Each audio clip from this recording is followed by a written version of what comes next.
कूजन्तं राम रामेति मधुरं मधुराक्षरम् आरुह्य कविता शाखां वन्दे वाल्मीकि कोकिलम् वाल्मीकेर्मुनिसिंहस्य कवितावनचारिणः शृण्वन् रामकथानादं पुनयादि परां गतिं विरवेदे परे पुंसि जाते दशरथात्मजे वेदः प्राचेतसादासि साक्षाद् रामायणात्मना अंजनानंदनं वीरं जानकी शोकनाशनं कपीशमक्षहन्तारं वन्दे लंका भयङ्करं मनोजवं मारुतवेगं जितेन्द्रियं बुद्धिमतां वरिष्ठं वातात्मजं वानरयुह्यं श्रीरामदूतं शिरसा नमामि आञ्जनेयमदिपाटलाननं काञ्चनाद्रिकमनीय विग्रहं पारिजाततरुमूलवासिनं भावयामि पवमाननन्दनं यत्र यत्र रघुनाथकीर्तनं तत्र तत्र कृतमस्तकाञ्जलिं बाष्पवारि परिपूर्णलोचनं मारुतिं नमत राक्षसान्तकम्। नमः सदसे, नमः सभायै. With the abundant blessings of Paramatma Shriyapati, we have gathered in this premises to be witness to one of the Itihasa Sreshtams, Srimad Ramayanam, beginning today. Of course, this is not a continuous series considering the professional commitments of many of you who will be going for a full-time job, schools and colleges.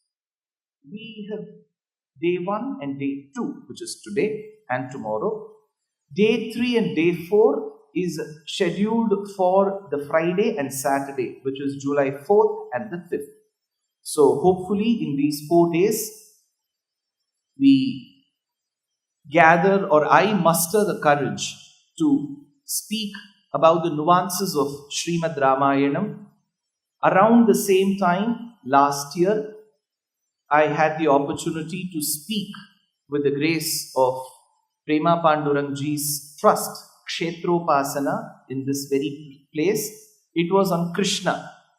This time, Rama has taken his fair share. That said, we have bequeathed 2 beautiful scriptures in Bharatadesham. Every time our Honorable Prime Minister goes to the UK, there are voices that cry in the Twitter asking him to bring back the Kohinoor diamond from the Queen's crown. Be it may as it is, but in my humble opinion, IMHO, I firmly believe that the Kohinoor that we possess is the Ramayanam and Mahabharatam. We shouldn't be going behind that diamond, which may weigh a few carats. Nevertheless, of the 2 gems that we have received as gifts from our Purvacharyas, one is Srimad Ramayanam, the second is Sri Mahabharatam. Ramayanam has been taught to us generation after generation by our Purvacharyas. And we have always said that there is some rahasyam in it. That is the topic which has been chosen for 4 days. There is a Prachina Shlokam that does a Mangalacharanam to Ramayanam. Vaidehi sahitam suradrumatale haine mahamandape madhye pushpakamasane manimaye virasane susthitam agre vachayati prabhanjana sute tattvam munibhyah param vyakhyamtam bharadadibhih parivritam Ramam bhaje shyamalam. This is a verse that describes the very mandapam in which the divine couple is seated. Vaidehi sahitam, the one who is seated with Vaidehi. So this verse pays its obeisances to Sita first. Vaidehi sahitam, the birth of Sita to Janaka Maharaja, Janaka Siradhvaja, is associated with the Putrakameshti Mahayagna that he performed. And towards the end of the Putrakameshti, his Purohita, Shatananda, who was the son of Ahalya and Gautama Maharshi, had advised that the Rishi should till the land. True to being very sensitive to the causes of the people who were employed in agriculture, the king started tilling the land. And as he tilled, there was a furrow which was formed. The furrow portion found on Mother Earth is referred to as Sita. It is said that he spotted a little girl after this furrow was formed in the vicinity. Since this furrow gave way to the spotting of the little girl, the girl was called after the furrow and she was called Sita. Since she was the daughter of Janaka, she was called Janaki. Since she belonged to the Rajadhani of Mithila, she was called Maithili. Since she belonged to the province of Videha, she was called Vaidehi. Vaidehi, Maithili, Janaki, Sita. Since she was spotted on Mother Earth, she is considered as the daughter of Mother Earth. Mother Earth, Bhumi Devi, the one who is revered in Bhusuktam, has been referred to by various Paryayavachaka Shabdam, synonymous words. One, Dharani. Second, Bhumi. Third, Avani. Fourth, Kshiti. That is why, since she is spotted on Mother Earth, she is considered as the daughter of Mother Earth. Since she is the daughter of Mother Earth, she is Bhumija, Avanija, Dharanija, Kshitija. Bhumija Nayakam Bhukti Mukti Dayakam. Bhumija Nayakam. The one who is the Nayaka, the Lord, the Swami of Bhumija. Ravi Sashi Kuja Buddha Guru Shukra Shanaishara Rahu Ketu Netaram Rajakumaram Ramam Manoharam Bhajare Re Manasa Avanija Manoharam Kshitija Ramanam Chintaye. Bhumija, Avanija, Dharanija, Kshitija, Vaidehi, Maithili, Janaki, Sita. 8 names that are frequently associated with her. With that Sita, he is seated. Vaidehi Sahitam Suradrumatale. Sura is Devas. Suradru is the celestial wish-yielding tree that is found in the backyard of the Devas, the Kalpaka Vriksham. So he is seated under the shade of the tree. Suradrumatale. How is the mandapam? How is the area where he is seated? It is gilded in gold. Haime Maha Mandape Vaidehi Sahitam Suradrumatale Haime Maha Mandape. Madhye, in its center, Pushpakamasane, an asanam that has been adorned with beautiful, fragrant, natural flowers. Pushpakamasane. Manimaye, it has been studded with precious, blemishless gems. Manimaye, Virasane, Rama is seated with one leg folded, the other leg extended. If you look at Shiva's form of Dakshinamurti, he is seated that way. It is called Dakshinyaramya Girishasya Murtihi Devi Sarojasana Dharmapatni Vyasadayopi Vyapadeshyavachaha Spuranti Sarve Tavashaktileshaihi. Says Swami Vedanta Deshika, one leg folded, the other leg extended. It is called Virasane. Is he seated well? I should be asking you all this question. Are you all seated well? Susthitam. He is seated well, very comfortably. Susthitam. And in front of this divine couple who are seated, Agrevachayati Prabhanjana Sute. In front of him is Hanuman, who sings the praises of the divine couple through Sundarakantam. Agrevachayati Prabhanjana Sute. And on the other corner are a few rishis who are discussing something. Tattvam Munibhyah Param Vyakhyantam Bharatadibhih Parivritam. Is there some legal case between the brothers now? No, these brothers don't fight. So, Bharata stands with the umbrella that provides shade to him, additionally to the shade given by Suradru. And Lakshmana and Shatrughna do Chamara Kainkaryam, Bharatadibhif Parivritam. How is Rama? Ramam Bhaje. Now is the description of Rama. Bhaje Shyamalam. So the one who is of the complexion of Shyamala is Rama. Who is Shyamala? Now, of the various Ramayana versions that we have all received from our Purvacharyas, one in every bhasha, in the Tamil language, we have the beautiful Ramayana called Kamba Ramayana. I will never venture into which language has come from which language. I want my discourse series to run. Let every language have its own due share of beauty and respect, be however they are. At the end of the day, I'm using Victoria's language to speak. So, it doesn't really matter. So, Kamban, the Tamil poet, 1,000+ years back, while he writes such verses in chaste Tamil, describing Rama's glory, he suggests that Rama, Sita and Lakshmana, the trio, walked in the forest. Since it was like the baby's day out for Rama to venture out of his comfort zone. So, Kamban, the Tamil poet, took it upon himself to describe the complexion of Rama. Though he was way past his marriageable age, because that is one of the necessary things to fill in Bharat matrimony, right? The complexion of the skin. So, though he was way past that age, still, Kamban wanted to take up on him to describe the complexion of Rama. So he says, Veyon voli tanmenil virijodil maraya. Kelurige Tamil artha agalla. Madhyadalli nan English alle adu bhavartha helbiಡ್ತೀನಿ. Veyon voli tanmenil virijodil maraya. Veyon is Surya, sun. So, sun is shining bright in Tamil Nadu.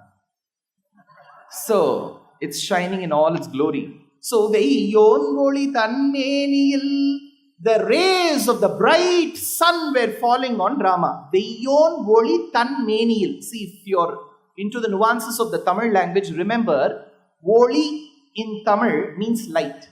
Voli means sound. Just the inability for the tongue to say la in Tamil can end up telling both the words as voli, and they will eventually become Tamil news readers. So, Veyon voli tanmenil, the rays of the sun were falling on Rama. Now, Kamban, being the poet par excellence, the poet extraordinaire, he says when the light of the sun was falling on Rama, it reflected back so much so that the sun went into hiding. Veyon voli tanmenil virijotiyil maraya. Now, who followed him?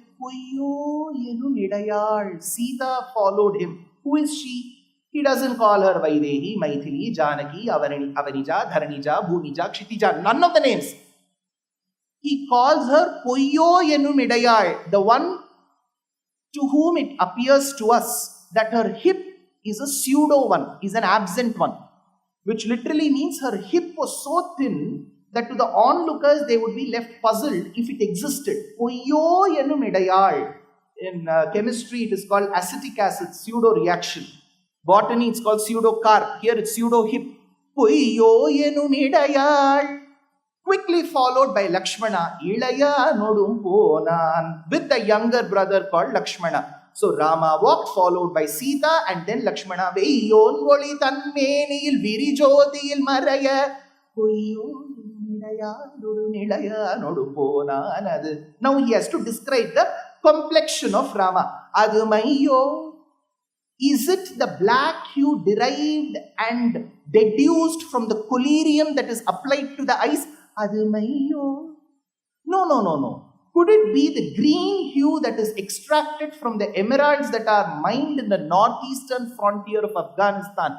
Maragadamo. Is it that green hue from the emerald stone? No. Or is it the blue complexion, the blueness that is derived from the seas of Mauritius and Maldives and Seychelles? Marikadalo. Then he says, it is neither completely dark, or is it the grey hue derived from the rain-bearing clouds that is just about to precipitate?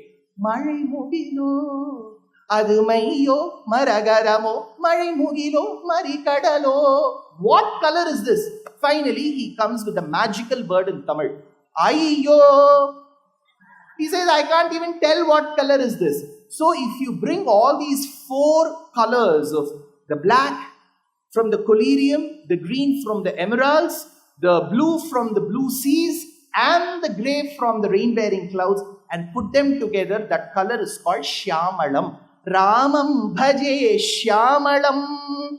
So this describes the mandapam of Rama. And if you remember in this entire verse, wherever possible, I could give you an explanation, barring that place where the rishis were discussing. Tattvam munibhyah param, the rishis were discussing something.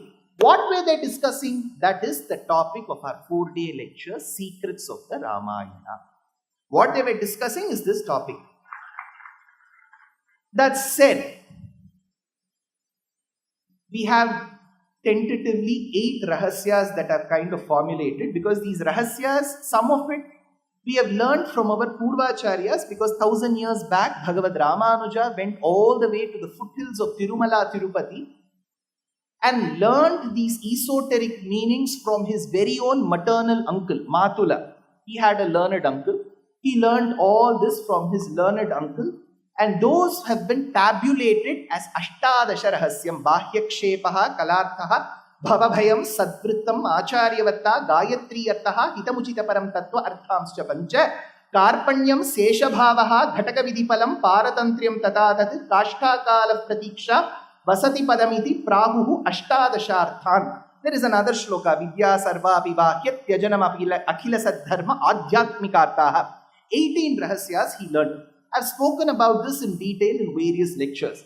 But now I thought, why can't we just repackage it and come up with smaller rahasyas which we can fill and complete in a few days. So I've packed them into 8 rahasyas. Hopefully, by all your cooperation, we will be able to manage to complete 3 today, 3 tomorrow, Friday at MLR Center at 5 p.m, the 7th one, the penultimate one, and on Saturday, the July 5th at the same MLR Center, we will be able to complete the 8th one. So 1 reserved for Friday and Saturday, 3 and 3 for today and tomorrow. That's it. The first rahasyam, her ears that speak. Her ears that speak. What is intriguing or probably cryptic about this statement is, her ears that hear will sound more logical. Her mouth that speaks, even more logical. But it's a combination of the two. Her ears that speak. How can the ears speak? So in this relationship, we need to understand, there is a Prachina Shlokam in Raghuvamsham by Kalidasa. After paying his obeisances to his Ishtadevata, he says, Athavakrit Vagdvare Vamshe Asmin Purva Surivihi Manau Vajra Samutkirine Sutrasyevasti Megati. When people went and interviewed Kalidasa, they said, you have created a magnum opus. What a beautiful poem this Raghuvamsham is. He said on a very humble note, see, I didn't have to work much. My Purvacharyas have worked extensively on this. So he says, Purva Suribihi. He says the one who lived much before me and who is to be respected. He doesn't say who is that person. The commentator Mallinatha to Raghuvamsham states, it is Valmikadibihi. He says Kalidasa refers to Valmiki as his predecessor. What Kalidasa says is, see, I didn't have to do work a lot. If there are precious gems and pearls and corals taken, the one who takes the maximum risk is the one who bores within those gems and emeralds and corals, because in the boring process, many of them will get lost or broken. Finally, if the person who is able to bore is able to do that with lot of care, the person who has to string it has to do nothing. He has to just take a thread and follow the path and insert it into all the corals or emeralds or the gems or the pearls. So he says all the work related to Ramacharitam has been done by my predecessor called Valmiki. What I did was just follow the string. Sutrasyevasti megati.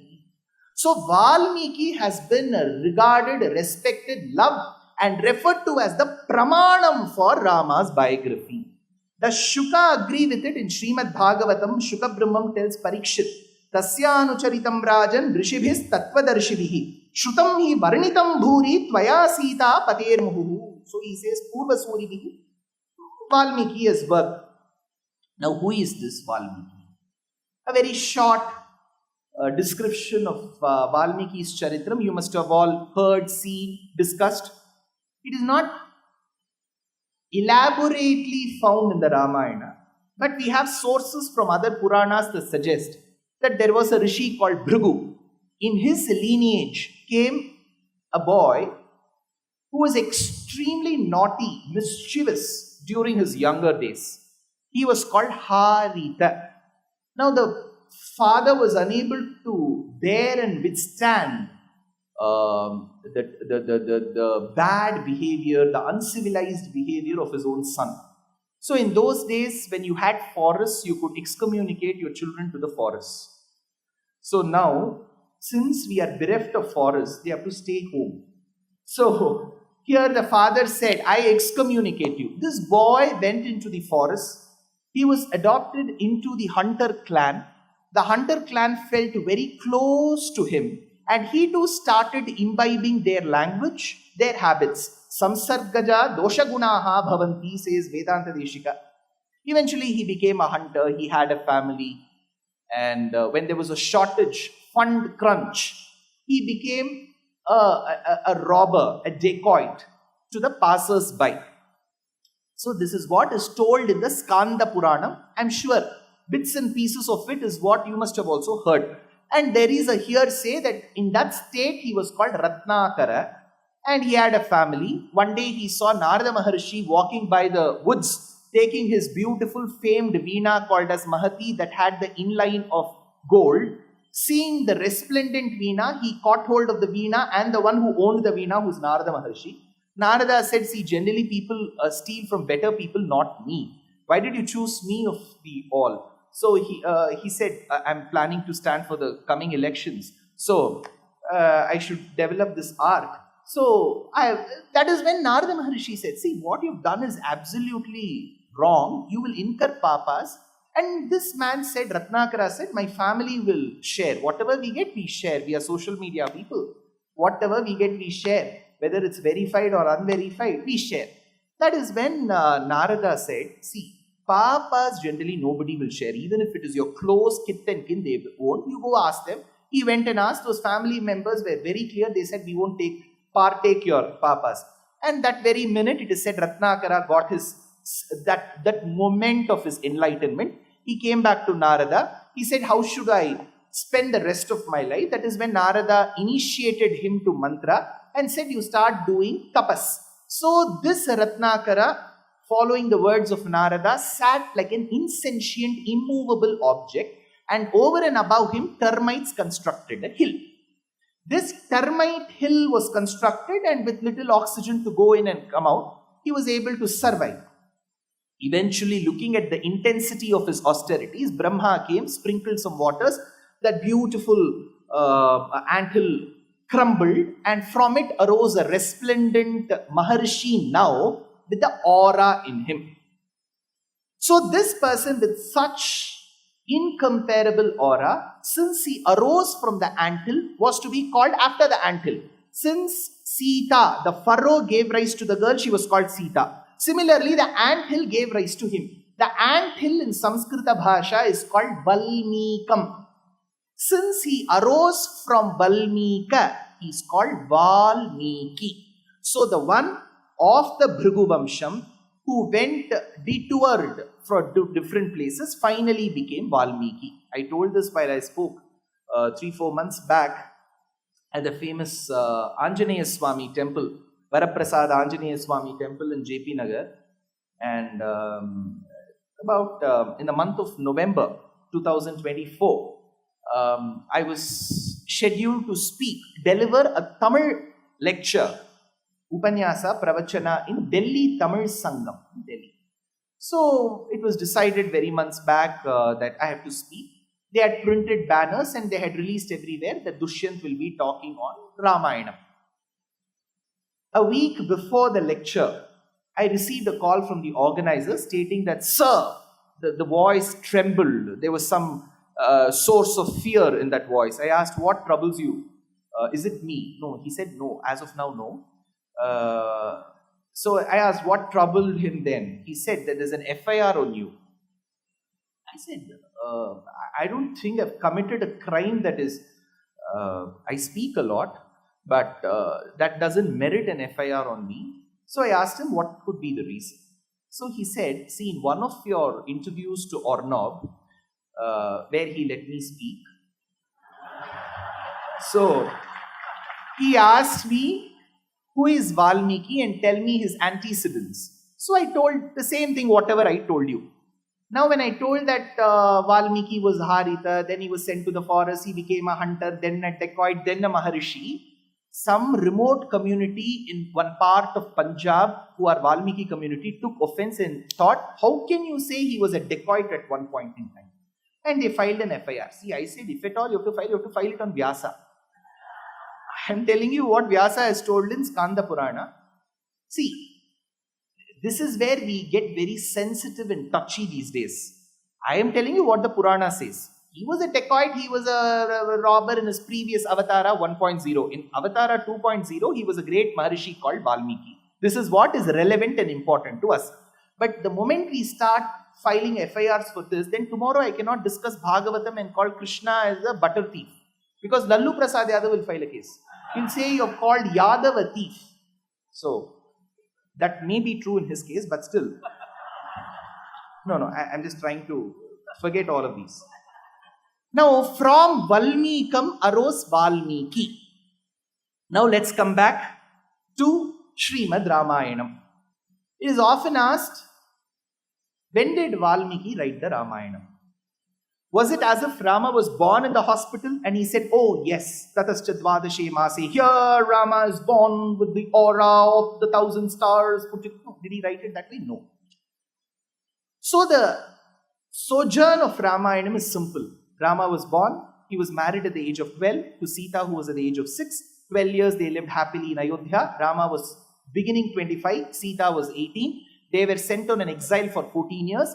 Rama returned while he was 39, Sita while she was 32. Then 2 years after Pattabhishekam, she was pregnant. Tatha Abhishekanantaram Varshadvayam Jatam. So she was around 34, beginning 35, Rama was 41. So to this 35-41 aged couple is when she turns pregnant. So at that point in time, if you pay attention, you will know the journey of the Ramayana. So Rama, he is extremely conversant with Sita and they go around in a gallery. This gallery movement of Rama and Sita has been described by a great poet called Bhavabhuti, who wrote Uttara Rama Charitram. So Rama held Sita's hand, they were walking by the gallery, there were beautiful paintings that were depictive of some of the important events in Rama and Sita's life. So to one painting, Sita stood amazed. Rama wondered, what is this painting? That painting was the one where Sita was engaging with the wives of the Maharishis in the forest, because they were already in the forest earlier. That was the painting. There was a deer around, there were rabbits and peacocks, and it was such a serene atmosphere and such a vivid picture of the flora and the fauna around. At that point in time, Rama, Sita, what attracts you to this painting? Tapovanani punyani drashtumichhami raghava Gangati Vishtanam Rishinam Ugrate Jasam. If given another opportunity, Rama, Sita tells Rama, if given another opportunity, I would love to spend my time with the Maharishis and these animals in the forest. Rama notes it down, noted.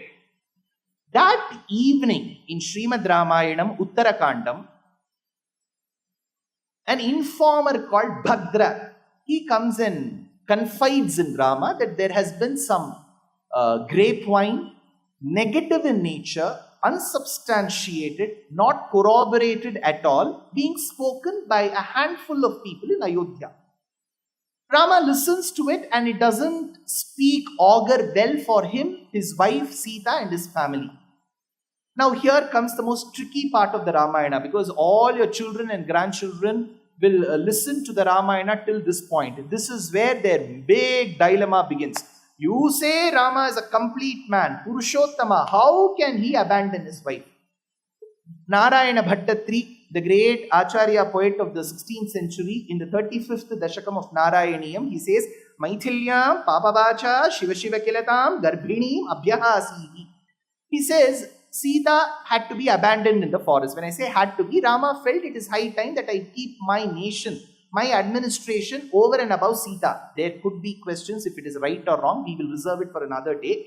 But for now, Rama thought there should be not even an accusation, a finger pointing towards my administration. Even if it means to sacrifice my own family, personal life, it's okay.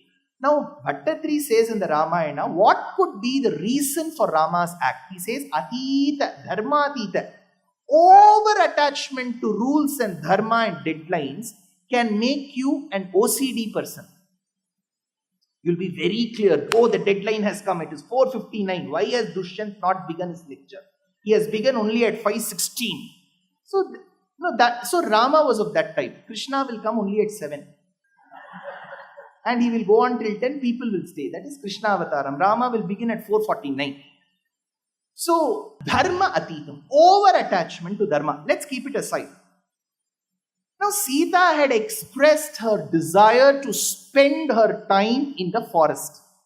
It was around the same time that she came and told Rama, see, there are 2 red lines in the strip, I am pregnant. Apatyalabho Vaidehi, says Uttarakandam. Apatyalabho Vaidehi means she is Garbhavati. She was in the first trimester. So Rama on one side listens to her desire during the daytime. In the night he listens to the grapevine that has been circulating through a sayer called Bhadra. As an administrator he has to do something, as a husband he has to do something. So he immediately summons Lakshmana and says, Lakshmana, I command you that you escort Sita to the forest and leave her in the forest. Lakshmana says, Rama, when we had lots of agony in our life, we were waiting for such bright days. Why do you have to sacrifice your own happiness for all this sake? Rama said, don't question, do what I say. While he said, this is the shloka, Gangayastu pare pare Valmikestu mahatmanaha Ashramo divya sankasham Tamasa tiramashhritaha. He did not say just abandon. He said, crossing the waters of Ganga, closer to the waters of Tamasa, wherever Valmiki ashramam is in the vicinity, leave her there. If he has to leave her, he doesn't have to give the coordinates, right? Oh, crossing Ganga, near Tamasa, near Valmiki ashramam. Lakshmana said, okay, done. Theek hai bhaiya. Now, Sita is taken. Sita does not know that she is going to be abandoned. She thinks it's her day out. So she's been taken to the forest. She relishes the nature around. That is when Lakshmana tells her that my brother has ordered that you will have to stay in the forest. She sheds tears. Then she has a few lightning-like questions to ask. See, we generally believe, or we are made to believe, that Sita is a very meek, weak lady. She needs an Abhishek Manu Singhvi or a Kapil Sibal to fight our case. This is our belief. She doesn't need an advocate. She can fight our case. She doesn't need an advocate. She asks Lakshmana, you and your brother keep flaunting that you learnt under Vasishtha. If you believe that you have learnt Shastram and Dharmam under Vasishtha, did Vasishtha teach you to abandon a lady who's pregnant in the middle of the forest? Go and ask your brother that. She's very strong. But Lakshmana has his head down because he knows that there is absolute injustice that is meted to Sita. But eventually, did Sita accept life as is? That is what it seems when we read Uttarakandam. How Jagannatha accepts it should not be our concern. How we accept it. Purandaradasa says, ಮನೋವಕಾಯದಿಂದ ಮಾಡಿದ ಕರ್ಮಗಳೆಲ್ಲ ದಾನವಾಂತಕ ನಿನ್ನ ಅಧೀನವಂತೆ ಏನು ಮಾಡಿದರೇನು ಈ ಪ್ರಾಣನಿಂದದು ಸ್ವಾಮಿ ಶ್ರೀನಾಥ ಪುರಂದರ ವಿಠಲನ ದಾಸನ ಮೇಲೆ ಇನ್ನುದಯ ಬಾರದೆ ದಾಸನ ಮೇಲೆ ಪನ್ನಗ ಶಯನ ಶ್ರೀ ಪರಮ ಪುರುಷ ಹರಿಯೇ ಇನ್ನುದಯ ಬಾರದೆ. So when Sita, who represents a Jivatma, has to undergo ordeal, then who are we?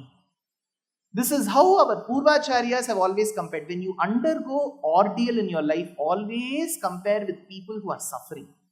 Then you will, generally the comparison is, ayyo, ava nanna irukka. Nanna irukka. Upanyasamum kekkuradilla. Innottar, adu kekkaatnala da nanna irukka. Now, this is very tough for translation. Nothing, it's trivial, whatever I've said. Now, when Lakshmana abandons Sita, Valmiki comes to the scene. He spots Sita and escorts Sita. He understands what has transpired in her life. He takes her to his ashramam. The people who have been serving his ashramam ask Valmiki, who is this? He gives an introduction of Sita. Look at the introduction. Every verse of Ramayanam is worth a solitaire. Snusha Dasharathasyaisha.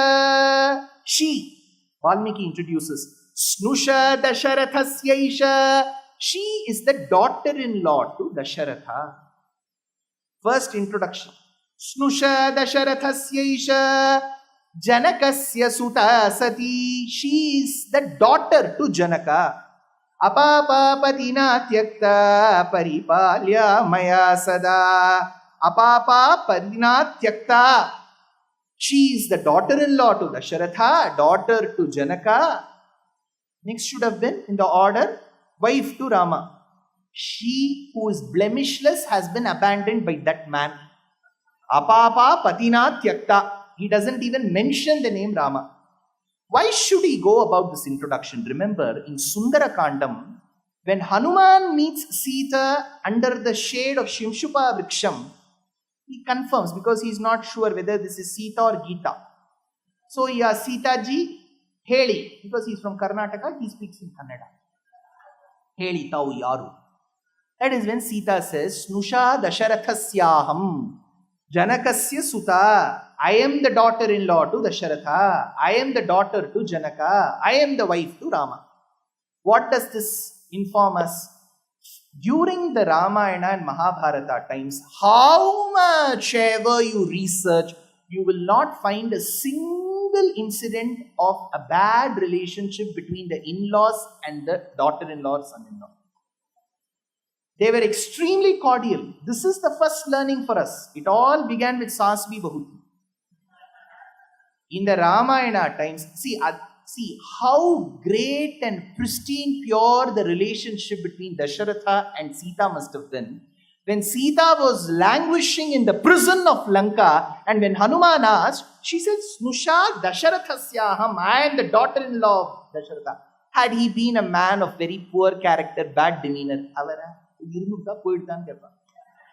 yeah. When she says, I am the daughter-in-law to Dasharatha, that is the first lesson we need to learn. Janakasya Suta Sati. Then Valmiki says, don't ask her probing questions. Let her be under our custody and nourishment in our ashramam. So the pregnant Sita is escorted to Valmiki's ashramam and she stays from then on there. She's allotted 301. Now Sita is 35. You remember? 17 and a half minutes back I told you what were their ages. Yeah. This should be like a semester. At least till the lecture is over, you should remember. So Sita was 35, Rama was 41. Till then, Ramayana was not written. Valmiki knew of Rama and that he was a repository of all auspicious qualities. He was extremely popular. Page 1 and page 3 always had Sita and Rama. So there was no question about their popularity. There was no question about Maharishis not knowing about them. Everybody knew. But till then, biography was not written. Now, Valmiki was extremely perturbed. I thought Rama to be a complete man. Maryada, Purushottam, Prabhu Shri Ramchandra. Aise kaise kar sakte hain? With these doubts and pandemonium in his mind, when he went to the forest, is where he saw one of the birds being shot by a hunter. He utters a curse. He comes back to his ashramam. While he is all confused about the incidents that were around him, that is when Narada Maharshi comes. Tapasvadhyaya niratam tapasvi vadvidamvaram naradam paripapracha Valmikir munipungavam. Then Narada Maharshi comes. Narada asks, what disturbs you, Valmiki? Then Valmiki says, in this present world, is there not one person who has got all the 16 qualities? Because he earlier thought Rama had. Since he had abandoned his wife, he thought Rama has lost that position. Then he wants to know if somebody else is filling that position. That is when Narada Maharishi says, Ikshvaku Vamsha Prabhavaha Ramo Nama Janaishrutaha. That Rama whom you have mistaken to not consider have these qualities is the one who has it. Then Brahma comes. After Narada leaves, Brahma comes. Brahma says, now I command that you write the biography of Rama. That is when Valmiki says, see, he is now 41 years of age. How he was born, when he was born, to whom he was born, what did he study, under whom he studied, whom he married, how he married, when he went to the forest, what all he did in the forest, how he came back, how he fought. Nothing of it I know. How will I know what has happened to write in the biography? That is when Rahasyam cha Prakasham cha. Whatever has happened knowingly in Rama's life and not is very privy, is very private in Rama's life, will be known in the palm of yours and you can see it, and as you see, you write. So that is when Valmiki starts writing the Ramayana. So, but there could be a question. He could have written as a figment of his own imagination, right? No. The Ramayana that Valmiki wrote was taught to the children of Rama, who ultimately went and sang before Rama. When Rama has ratified with his facsimile, it means that the biography was honest. So in this Ramayana sojourn, we have heard of Valmiki. Now get back to 5:30 p.m. today. I told you Sita was spotted on Mother Earth. So she is considered as the daughter of Mother Earth. So she is the daughter of Mother Earth. Bhumija, Avanija. On the other hand, I told you that Valmiki, to become Valmiki, he had to be inside an anthill called Valmikam. What is Valmikam? Termite hill. What is the termite hill? Vedam suggests that for Bhumi Devi, Mother Earth, if she has to hear, listen, she needs ears, karnam. Her ears are the ant hills, says Upanishad. I will read out that passage of the Upanishad. Urjamba yetagum rasam prithivya upadika uddihanti yad valmikam yad valmikavapa sambharo bhavati urjameva rasam prithivya avarundhe atho shrotrameva shrotragum yedat prithivyaha yad yedat valmikaha. This comes in Taittiriya Brahmanam of Krishna Yajurveda that says yetat valmikaha, this anthill, shrotram for Bhumi Devi, they are the ears. So for Bhumi Devi, anthills are the ears. From the anthill called Valmikam came Valmiki. Valmiki is thereby the son of Mother Earth. Sita is the daughter, Valmiki is the son. So the relationship is that of a brother and sister. That is why in her pregnancy, she went to her brother's ashramam to deliver. Now, do our acharyas agree with this? Yes. Swami Vedanta Deshika says, Vedopa Brahmana Kutuhalina Nibaddham Vishwambhara Shruti Bhavena Maharshina Yat. Vedopa Brahmana, Veda, Vedas, Upa Brahmana, Itihasas, Kutuhalina Nibaddham. So Bhagavan has a pair of padukas, footwear. Vedanta Deshika, the poet extraordinaire, says to understand the greatness of the Padukas, the two Padukas, it seems you need two eyes. One eye is the Ramayana, the second is Mahabharata. So with the Ramayana based eye and Mahabharata based eye, you can understand the greatness of the pair of Padukas. What is Ramayana?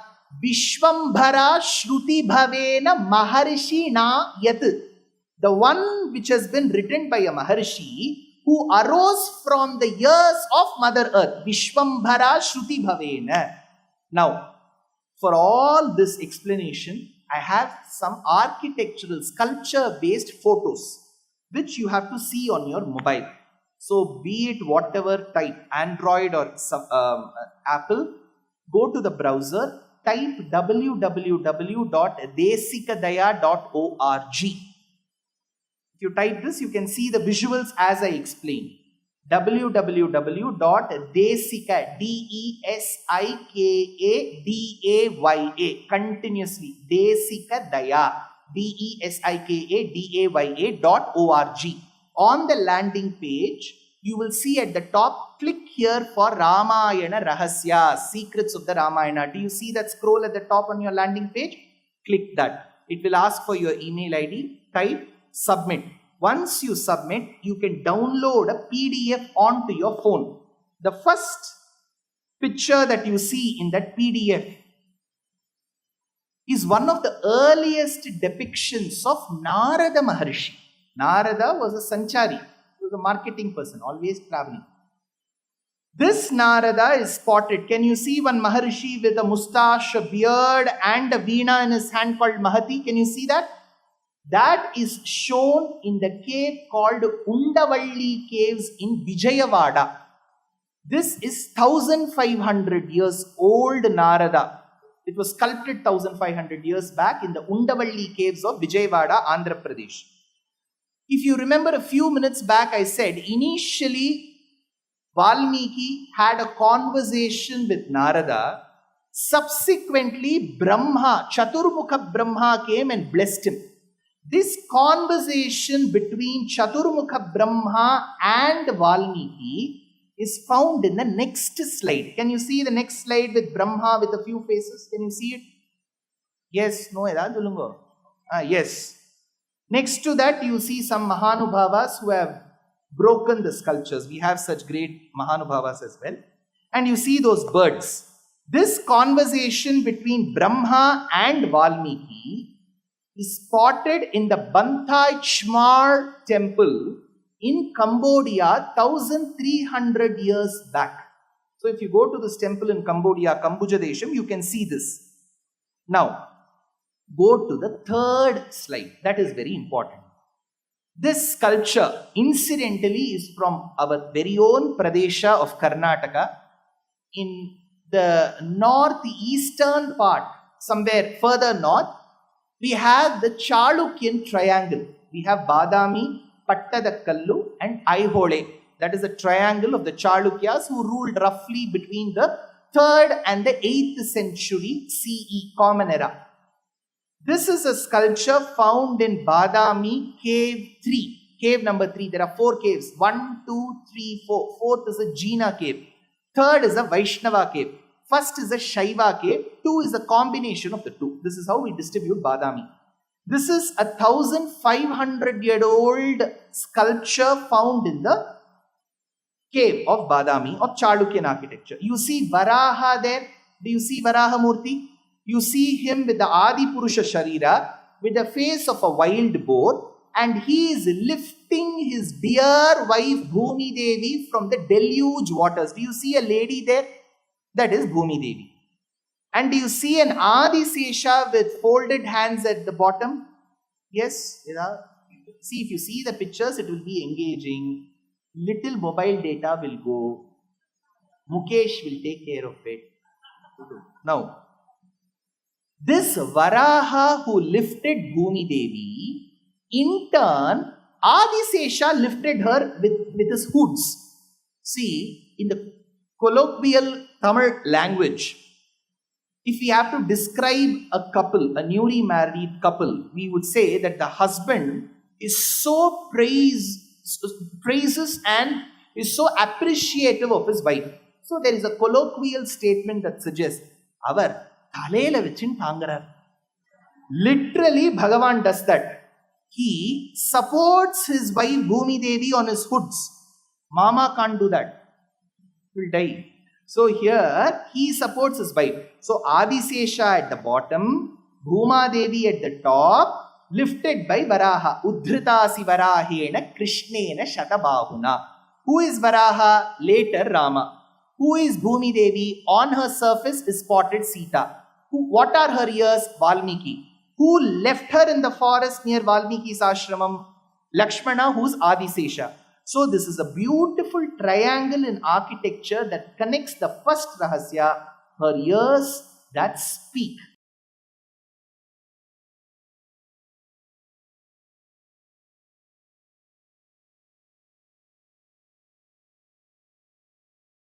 The second rahasya is called Catch 24.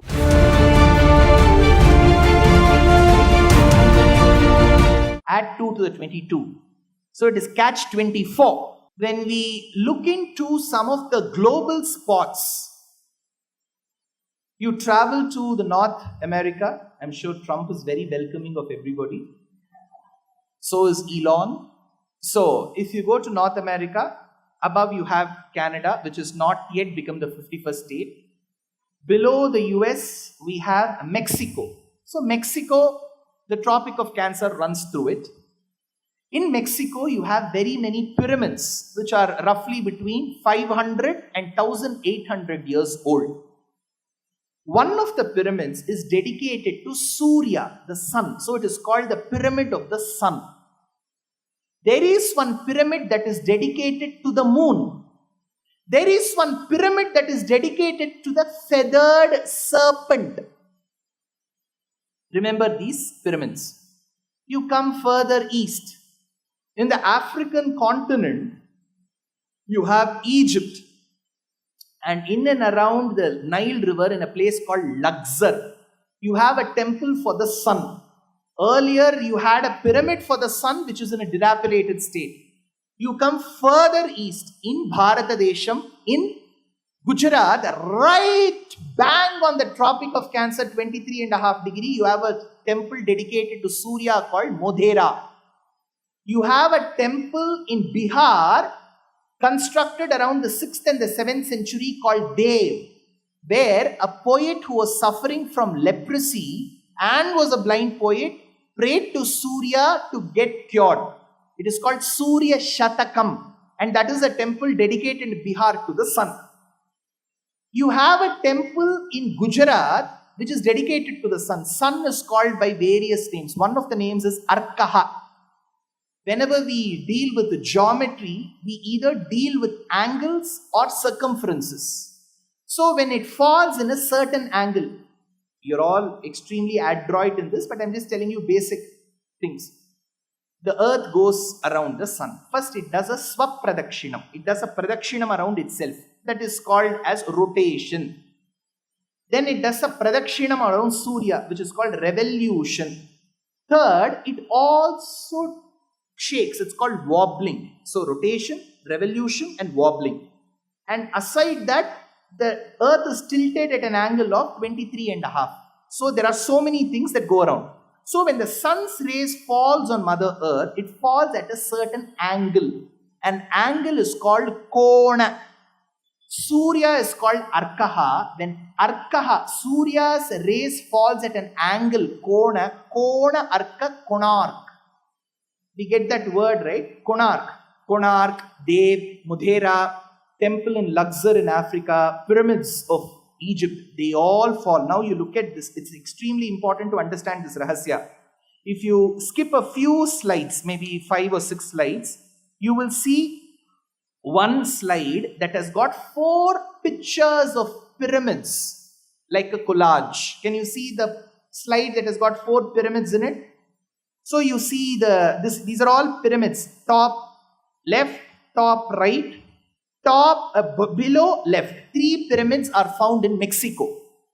Now I told you there is a pyramid for Surya and the feathered serpent. Serpent is a snake. Now people were wondering, where is this serpent? Because there's no serpent. If you look into the third picture, the bottom left picture, at the bottom of the pyramid, do you see a head of the snake? Do you see the head? Now, people were wondering where the body is. One day, the security person who was responsible for the maintenance of this premises was walking by. The rays of the evening sun were falling on the pyramid. Since the pyramid has got isosceles structures on its surface, when the rays of the sun fell on it, its shadow fell on it. And the shadow looks like the body of the snake. Can you see that? So this is the third. And the fourth is actually a pyramid in a dilapidated state dedicated to Surya, found in Egypt. Next slide, you see the Modhera temple in Gujarat. Right hand side, the Dev temple in Bihar. And the very famous UNESCO World Heritage Site called Konarka Kshetra in Odisha. Now, whatever I've spoken about Surya in the form of temple or pyramid, in all these countries from Mexico to Kambuja Desham, you see the next slide, which is a 2D depiction of the world atlas. You see a dotted line, that is Tropic of Cancer.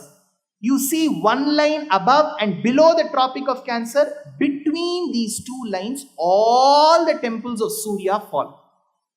Whatever I've said falls within this.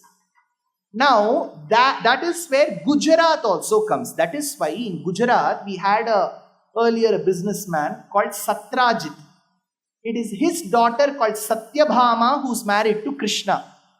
And the charitram that goes about the marriage is Krishna asked for a gem that he had received from Surya called Syamantakamani. Satrajita Suryasya Paramasakha, says Bhagavatam.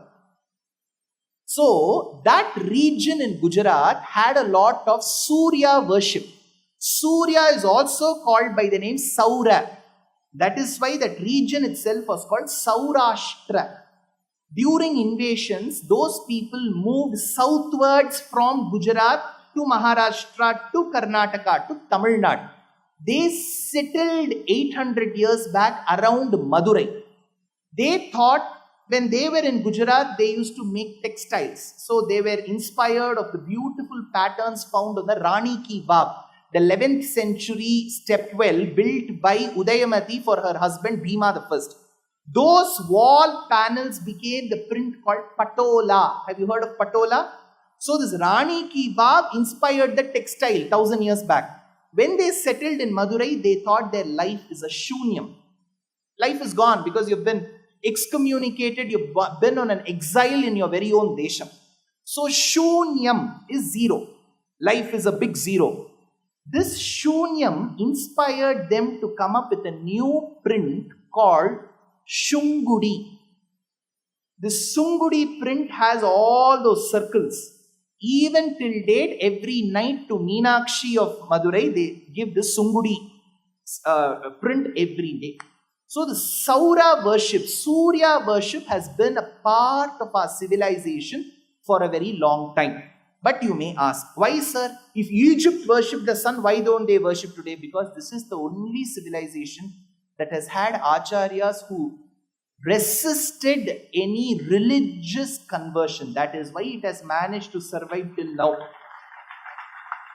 That said, if you go to the next, before I get into the deep Ramayanam, I'm amazed to show you this architecture. The next part, the next slide. Do you see a standing figurine with a person seated at his feet? The person seated at his feet is his charioteer called Aruna. The one who's standing is Surya. And Aruna, the charioteer, holds reins of 7 horses. So this is the Surya Mandala that is depicted. Where is this found? It is found in the Virupaksha temple of Karnataka. 1300 years old. Where is it? It is on the ceiling. Whatever you're seeing is in the ceiling. It is a monolith. How they even sculpted it without having a mask? Today we give a small 40 rupee worth bag in a marriage and we say, please take this. This is a handmade bag. What is this? Is it machine made? This is also handmade. But we do not probably know the scale of what kind of handwork they did. The next slide is depictive of Surya who's standing. Again, you see the zoomed part near his feet. Aruna seated, 7 horses below. Can you see it? This is of the Pala dynasty from Bengal. This idol, 1000 years back idol, is now spotted in the conference building in the United States. But we just don't charge tariff for it. Okay, so all that I wanted to tell you was about Surya worship. Now, what is the greatness of Surya? There was a traveler from the European continent 2000 years back. His name was Herodotus. He traveled all the way crossing the European land and entered Persia, which is Iran.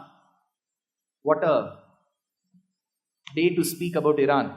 Now, because those were all ancient civilizations, remember. So while he traveled to Persia, he records in his travelogue suggesting that he saw a lot of people suffering from skin disorder. They were all lepers. They suffered from kushtarogam called leprosy. Kushtarogam is leprosy. So the moment they spotted people as lepers, he says in his memoir that people used to excommunicate them. And he says, it seems they used to believe in Persia that only if you have committed papas against Surya, you will get leprosy. On the other hand, 1400 years back in Dev, I told you about a Kavi called Mayura Kavi who wrote a 100-verse poem called Surya Shatakam. He says, Shigragranang gripanin branibhirapa ghanair gargara vyakta ghoshan Dirgha ghratana goghaihi punarapi ghatayat eka ullaghayanya Gharmamshostasya vontar dviguna ghana grina nirghna virnighna vritte Dattargha siddha sanghair vidadatu ghrinayaha shigramamho vighatam. The commentator says, Kushtaroginaha saha, those who had leprosy. In Bharata Desham, they used to be taken care. They were not excommunicated. They used to be left below the sun so that they receive the rays of the sun, because we believe that good health comes as a result of Surya. This is our belief. Arogyam bhaskaradicchet shriyam icchet hutashanat Ishvaraha jnanam anvichet moksham icchet janardanat. This is a prachina subhashita. Good health, ask Surya. Today there is a blood test also, they ask check your vitamin D.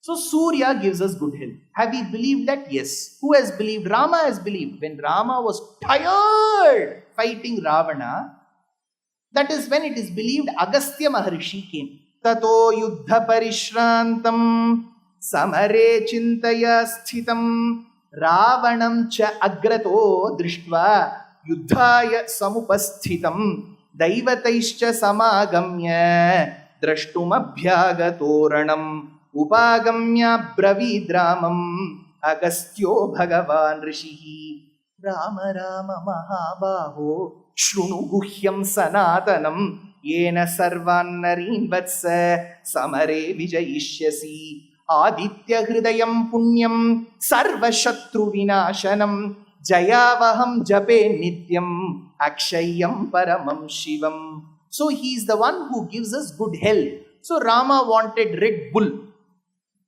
What will give him energy? Aditya Hridayam for good health. Second, this is the 250th year of a great composer called Muthuswami Dikshita. He says, Karya Karanatmaka Jagat Prakasha Simharashya Dhipate Arya Vinuta Tejasphute Arogyadi Phaladakirte Arogyadi Phaladakirte Suryamurte. So Surya bestows good health. From Valmiki till Muthuswami Dikshita they have suggested. So you need good health. Now, how does the Surya travel? This is where there is a subtle difference. I am sure you are all extremely patient to understand. astronomically, Earth goes around the sun. This is the truth. Astrologically, we believe that the sun travels, because from our point of view, in the morning he is in the east, in the evening he is in the west. So who has traveled? He has traveled. This is our belief. So the entire construct is based on it. Now when he has to travel, he needs a vehicle. What is that vehicle? His vehicle is a ratha, chariot. How many wheels does it have? Vishnu Puranam says one wheel called Samvatsaram. How is that driven? Surya has engaged his Sarathi called Aruna. Who is Aruna? The name itself suggests the one who has got red complexion. That is why during the sunrise you see the rays of the sun red. It is called Arunodayam. Then comes Suryodayam. That is why Maniratnam says Sekkachivandadu Vanam.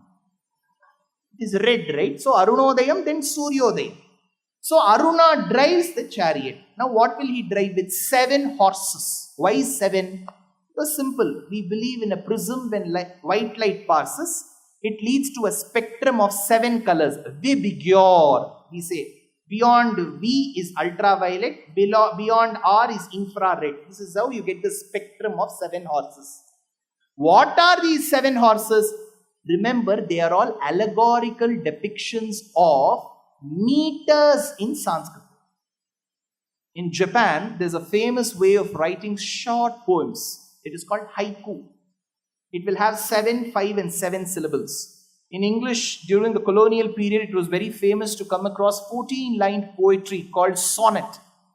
In the Tamil, we have the meter called Kural Nadai. Nadai means it's a meter. Kural Nadai. We call it Tirukkural. Right? Kural is the name of the meter.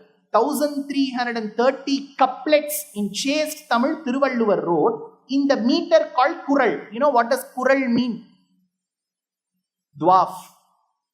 Vamana in pure Tamil is called Kural. Mani Kuralane Talelo says Alvar. Kural means short. Why is this meter called short? Because in Tirukkural, 2-lined poetry, the second line will be shorter than the first. So it is called Kural Nadai. Similarly, in Samskrita Veda Bhasha, you have 7 meters. The first meter will have 24 letters. If you understand this, then it's easy for us to tell the story. First horse or first meter has 24 letters. The last meter will have 48 letters. So you have a gap of 4. 24, 28, 32, 36, 40, 44, 48. 7 horses. The first horse that depicts 24 letters is called Gayatri. You understood what Gayatri is? Gayatri is not the name of the next door mommy. She may have that name, but Gayatri is the name of the 24-lettered, allegorically depicted horse that Aruna rides in the chariot where Surya is seated. So the first horse is called Gayatri. How many letters? The second is 28 letters. That horse is called Ushnik. That is called Ushnik. The next horse will have how many letters? 32. 24, 28, 32. 32-lettered horse is called Anushtup. That is why Vishnu Sahasranamam is full of Anushtup Chandaha. It will have 8 into 4, 32 letters. Next is 36 letters, Brihati. Next is 40-lettered verse called Pankti. Next is 44-lettered verse called Trishtupu. Then 48-letter verse called as Jagati. So from Gayatri to Jagati, 24 to 48, we have 7 horses. The first horse is called Gayatri. So Gayatri is the name of a meter. What is this meter used for? For every devata, for everyone whom we propitiate in Sanatana Dharma, they will have one Gayatri. Vishnu Gayatri, Narayanaya Vidmahe Vasudevaya Dhimahi Tanno Vishnu Prachodayat. That is Vishnu Gayatri.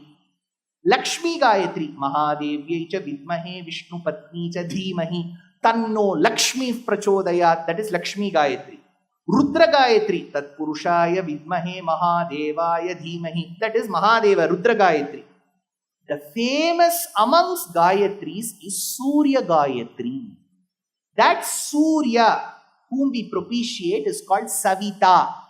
The mantra that we use to refer to him is Gayatri. So Surya, Savita plus Gayatri became Savitri without the Gemini.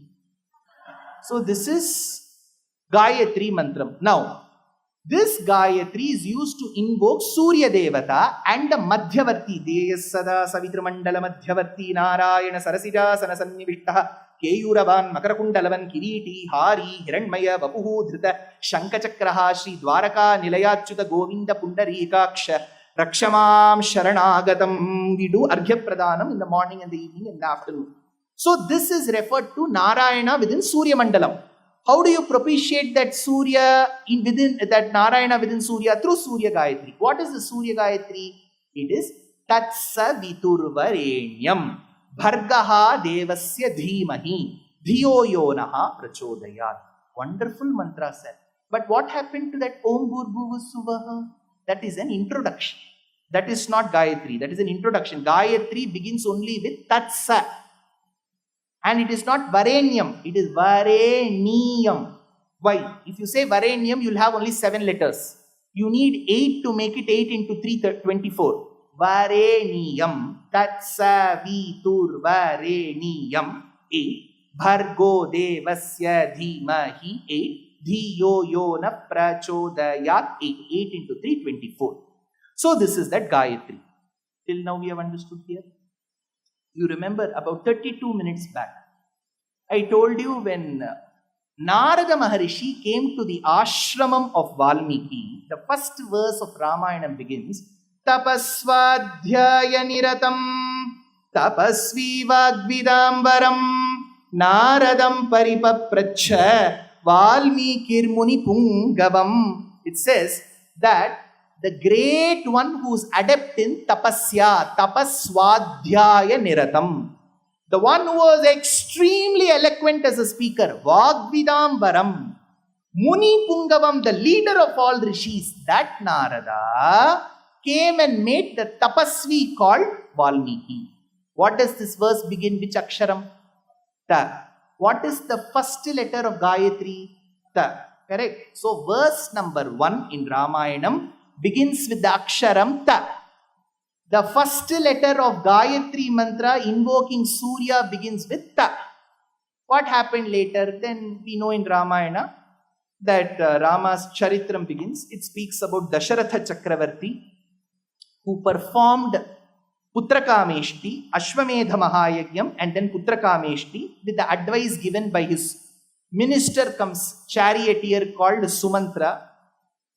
So, Sumantra advises, they call Rishyashringa from Kigga, our Karnataka Pradesha. He goes with his wife Shanta, they perform.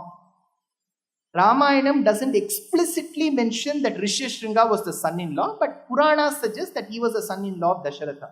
Why did Dasharatha do it this way? Because that was a strategic decision. Whenever some elderly person passes away in our house, on the 11th and 12th and 13th day, we do Danam, Godanam, Bhudanam, Swarnadanam, Rajatadanam. Generally, gold and silver, whatever Danam they will do it to the son-in-law of the house. So that the valuable property doesn't go outside the family. So, Dasharatha also practiced that. You cannot call it nepotism, but still, semi-nepotism. So, he asked Rishyashringa to conduct the yagna and he got the IFSC details and transferred. Now, as a result of that yagna, payasam emerged. That payasam was to be distributed. See, if I get into the Ramayana, it is an ocean. I've told this in many occasions, but I'll still tell to those people who might have not heard of it. Ramayanam suggests that when the payasam emerged, 50% was given to Kaushalya. See, Dasharatha was good in maths. It is very tough to divide 100 by 3. You will get 33.333, non-terminating decimal. So he consulted his legal person. The legal advisor said, sir, as per Article 13F, you have to give 50% to Kaushalya. That it is only then she cannot sue you. So he gave Ardham to Kaushalya. Then he gave 25% to Sumitra. Remember, we often say Kaushalya, Kaikeyi, Sumitra. In many places in the Ramayana, Sumitra is referred to as Madhyamamba, the middle mother, not Kaikeyi. So, Sumitra was given 25%. How much is pending? 25%. In that half, so Kaikeyi said, I'm on a diet. So, I've been on quinoa and brown rice. So some tofu, which is an olive oil and avocado, can do well. So I'm very particular about the calories that I take. So Dasharatha said, so in many of the marriages that I go, now they keep the menu card next to that leaf. Have you seen? Then they will also mention 100 kilocalories. How will you eat? So Kaikeyi said, just give me half.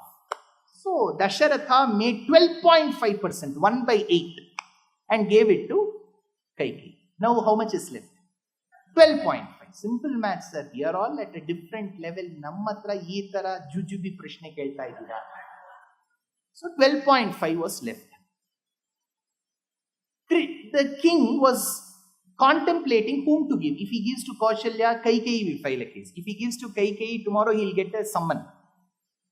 He looked into the vice. The moment Kaushalya received her 50% share, she drank. She's like us. 50%. Subsequently, it was given to Sumitra. Sumitra did not consume. Kaikeyi consumed her 12.5. After Sumitra is whom Kaikeyi received, but she consumed. Kaushalya consumed and Kaikeyi consumed.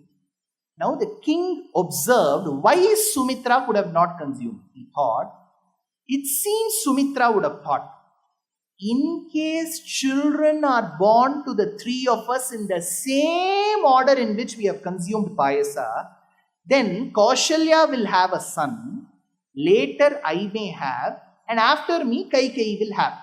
If Kaikeyi's son is born after my son, he will be younger to my son. Thereby my son will lose the opportunity to serve him. So let me wait for Kaikeyi to consume that payasam and let me consume later, was her thought. What was going in her mind was taken cognizance by Dasharatha, because they were very well read in those days. So Dasharatha, who took cognizance of this thought, if at all somebody has the right to consume the remaining portion of 12.5, it is Sumitra. So he gave Sumitra the other portion. Nanuchintya Sumitra yai punareva mahamatihi. Ramayana says the intelligent king gave it to Sumitra. They were all pregnant. Tatasya dvadashi mase chaitre navami ketitau. In Chitra masa, Punarvasu nakshatra, Rama was born. Each nakshatra has its own greatness. Every nakshatra, Ardra, Shrona, Pushya, Revati, Swati, every nakshatra has its own greatness. But it all depends in which Rashi you are born, because you could be in a nakshatra, but you could be in a different pada which is in a different Rashi.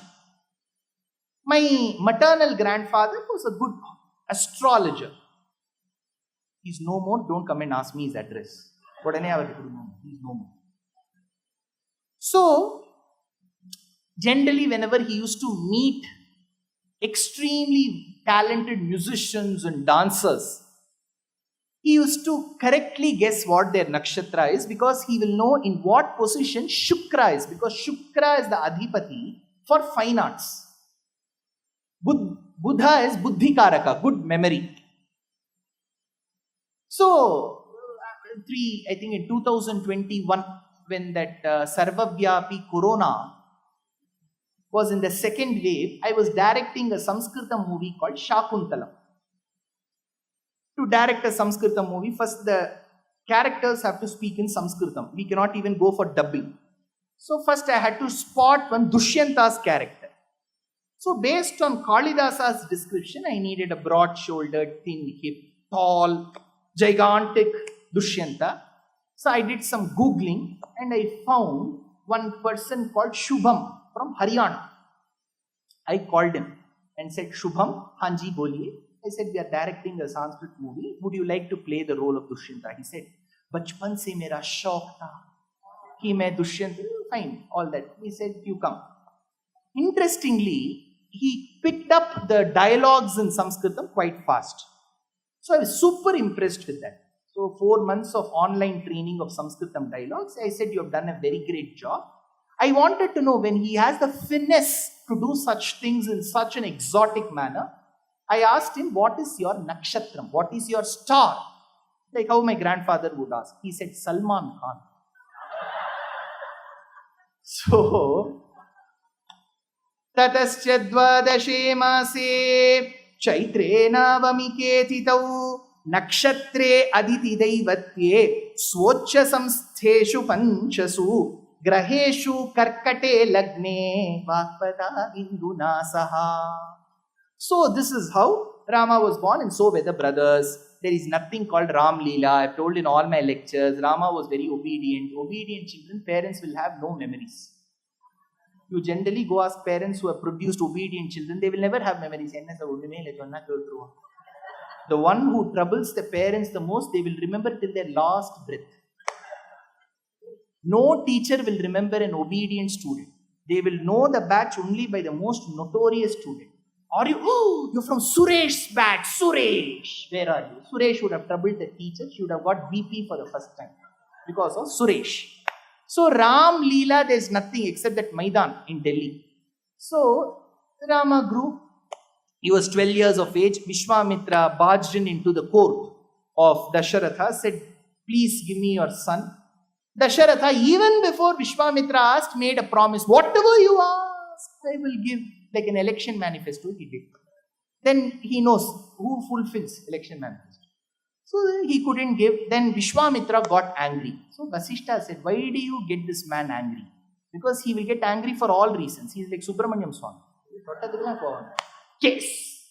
So immediately, finally, Vasishta said, I recommend, please send my dear student Rama, let him get university exchange program certificate from Vishwamitra as well. So as Rama left Ayodhya, he was accompanied by Lakshmana.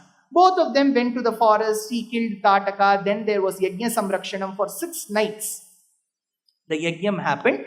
And Rama made Lakshmana stand in one place, and he went around the Yajnavatika for 6 nights, protecting the Yajnavatika from it being polluted with the flesh and the blood that used to be strewn and thrown by 2 Rakshasas called Subahu and Maricha. Finally, that 6th night, Subahu and Maricha come. Rama manages to vanquish them. He kills Subahu and drives away Maricha. The reason given by the commentator is, if you are born on Navami Tithi, the dosham is you will leave something in balance. So that is why Rama left one in balance. The other reason is greater. Subahu and Maricha's mother was Tataka. Tataka was killed by Rama. Subahu was killed by Rama. Rama was worried, if Maricha is also killed, there will be left nobody in the family to perform the final rites of Tataka. So I will spare Maricha so that he can perform the final rites for his mother and brother. So the rishis were extremely blessed looking at Rama's character. Sahatva Rakshasan Sarvan Yagnagnan Raghunandanaha Rishi Vipujayas Tatra Yathendro Vijayi Pura. Whatever I've described now, till now, about 12-13 minutes, 1000 verses are gone. Now I told you Sahatva. This is the 1001st verse. So first verse is Tapasvadhyaya Niratam. What was the akshara there? Ta. Now this is Sahatva. What is the akshara here? First letter Sa. So, if you extract the first letter of the first verse of every set of 1000 verses, put them together, you get Tatsa Viturva Reniyam Bhargaha. You get the entire Gayatri mantra. Of course, we take pride in talking about Dan Brown's Da Vinci Code, where there is a Last Supper, and then you see the chalice, and then the Holy Grail, and What is this? This is Valmiki's code in the Ramayana. He has coded the Gayatri mantra as the first akshara of every 1,000. What a marvel it is. Why? Not because of the Surya worship that I am telling you. There's another reason. Rama comes in the lineage of Surya. Dinakaran vayatilakam. He comes in the Vamsha of Surya. So if you now look at the slide, you see Ranganatha in one of the slides. Do you see Ranganatha with the Utsava Murti? That Ranganatha with the Utsava Murti is the Kula Deivam, the family deity of Ram Lalla. That Ranganatha is connected to the violet color horse. What is the first horse? Vibgyor, V, violet horse. What is the horse called? Gayatri has how many letters? That is why the mandapam before Ranganatha in Srirangam has 24 pillars. It is called Gayatri Mandapam. So this Gayatri, who's positioned as Gayatri Mata, is the first horse of Surya's chariot. Surya, Aruna and the horses are seen. Rama comes in whose Vamsha? Surya Vamsha. So the entire cycle of Surya, Surya Vamsha Rama, Rama's Kuladhanam Ranganatha, Ranganatha having 24 pillared Gayatri Mandapam. That Gayatri is the first horse. Gayatri has 24 letters which is connected to Surya is a cycle. So it is catch 24.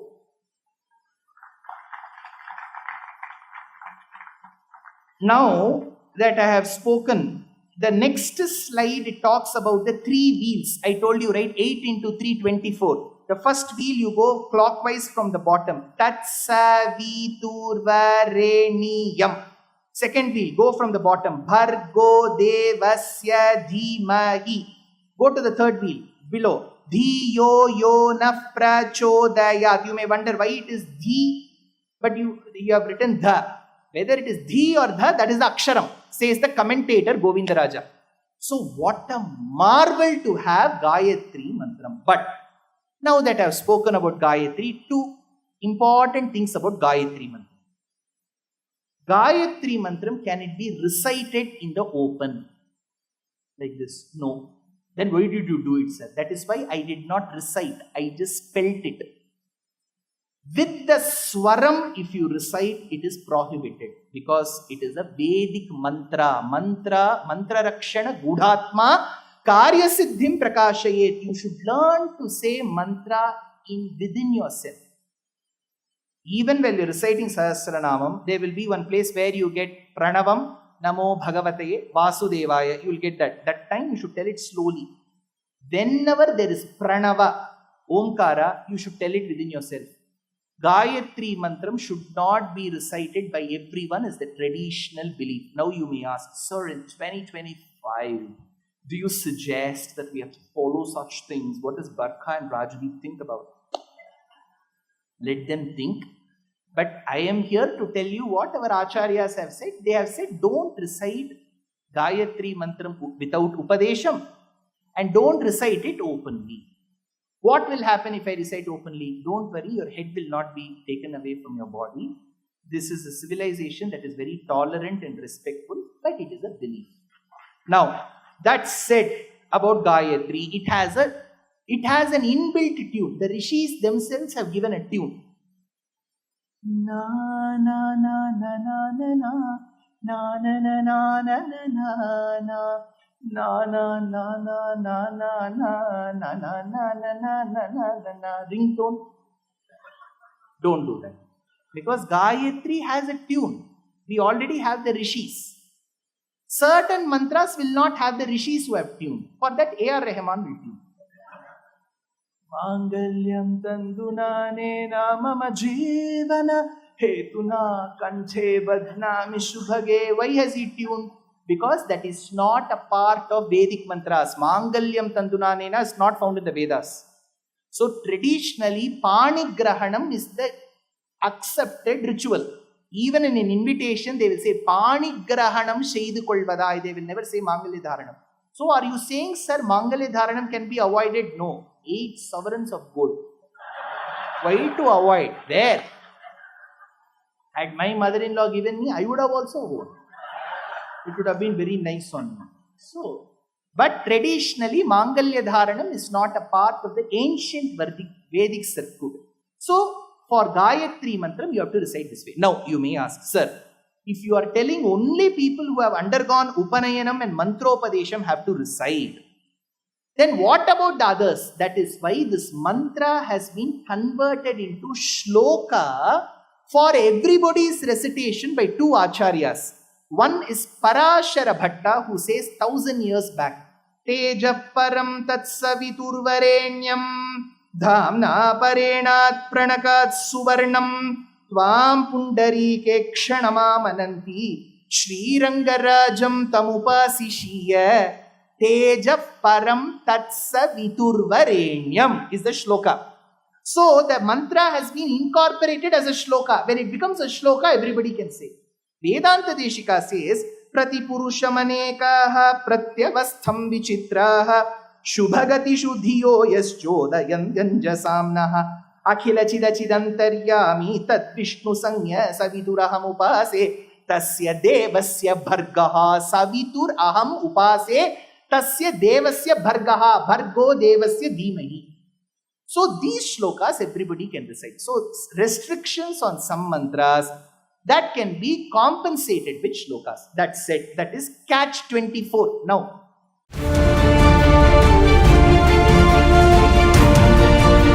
in the Ramayana, in Ayodhya Kandam, if you pay attention, you will understand the nuance. In Ayodhya Kandam, Dasharatha goes and asks his ministers. They were all learned in those days, so he went and asked, my ministers, please let me know if Rama, whom I have thought to be the Yuvaraja, the heir apparent, is he good? The ministers said, the people said, Dasharatha, we were waiting for this moment where you would declare Rama as the king. Dasharatha asked, was I so bad? So that is when they said, no, you were good, but we know for sure that Rama will be the best. We were waiting for that momentous occasion when Rama will be seated on the royal elephant with the shade of the beautiful umbrella being held by Bharata at the back with the chamara kainkaryam done as he Ichchamohi Mahabahum Raghuviram Mahabalam Gajena Mahata Yantam Ramam Chhatravritananam. Immediately Dasharatha asked, all that is fine. Is my son capable enough? In Tamil Nadu, they should have asked, is my son capable enough? How is my son capable enough? The people said, no, he is very capable. What are his capabilities? You'll be surprised. What is Rama's capability? People say he is good in dance. There is one shloka in the Ramayana, Ayodhya Kandam, he is good in dance. We have never seen Nartana Krishna, we have seen. Nartana Rama, have we seen? No. Because Rama is very shy. Some people are very good in dance and music, but they will be very shy. I'm actually out of practice and my voice has just taken a hit, so I can't sing. Krishna is not like that. Whether he sings poorly or good, he will sing like me. Now, Rama, he was good in dance, he was good in music. There are two verses in Ayodhya Kanda. What does this suggest? Immaterial of whether you're a man or a woman, classical arts, Shastriya Sangeetam and Natyam makes you a disciplined person. It is just not meant for earning and doing public performance. When you learn music, you learn discipline in life. When you learn dance, you learn discipline. So when people said he was good in dance and music, what they meant was he is disciplined. So finally it was decided that Rama will be the heir apparent. Rama went and spoke to his Acharya Vasishtha. Vasishtha said, tonight is going to be a super night for you. Tomorrow you're going to be coronated. So you and your wife have to go to the temple of your family deity. Kannada bhasheಯಲ್ಲಿ ಹೇಳುವಾಗ ಮನೆ ದೇವರು ಅಂತ ಹೇಳ್ತೀವಿ. తమిళ్లో చొల్లుంబోదు కులదైవంను చొల్లుவோం. తెలుగులో చెప్తున్నప్పుడు కులదైవం కదా. ఆ రీతిలో మలయాళത്തിൽ എന്താണ് కులదైవం? ഹിന്ദി കുൽദേവ്. ഇമ്മ എടുത്തുക്കുന്നു അவ்வளவுதான். So Kuldev. So Kuldev, Kuladaivam, Mane Devaru, whatever, you have to go to that temple.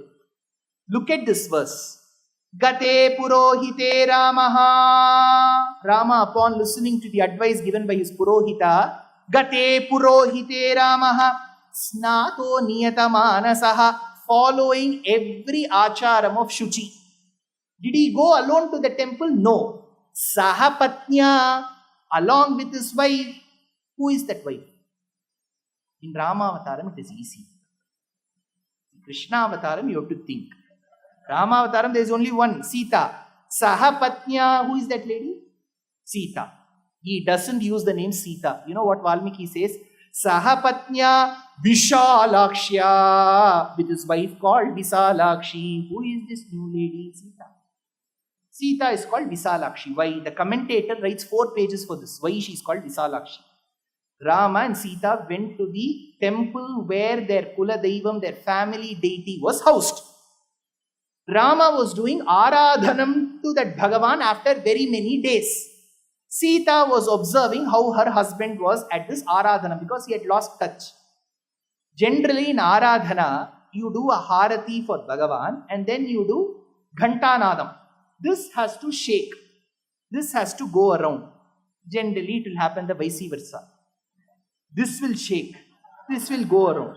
Right? You have to do this. That comes with practice. Correct? Because one is this kind of a pendulum motion. The other one goes this way. So you have to get it. Rama has not been in touch of Aradhana. No, Sita looks at Rama. Your father keeps telling my son is talented, dig down.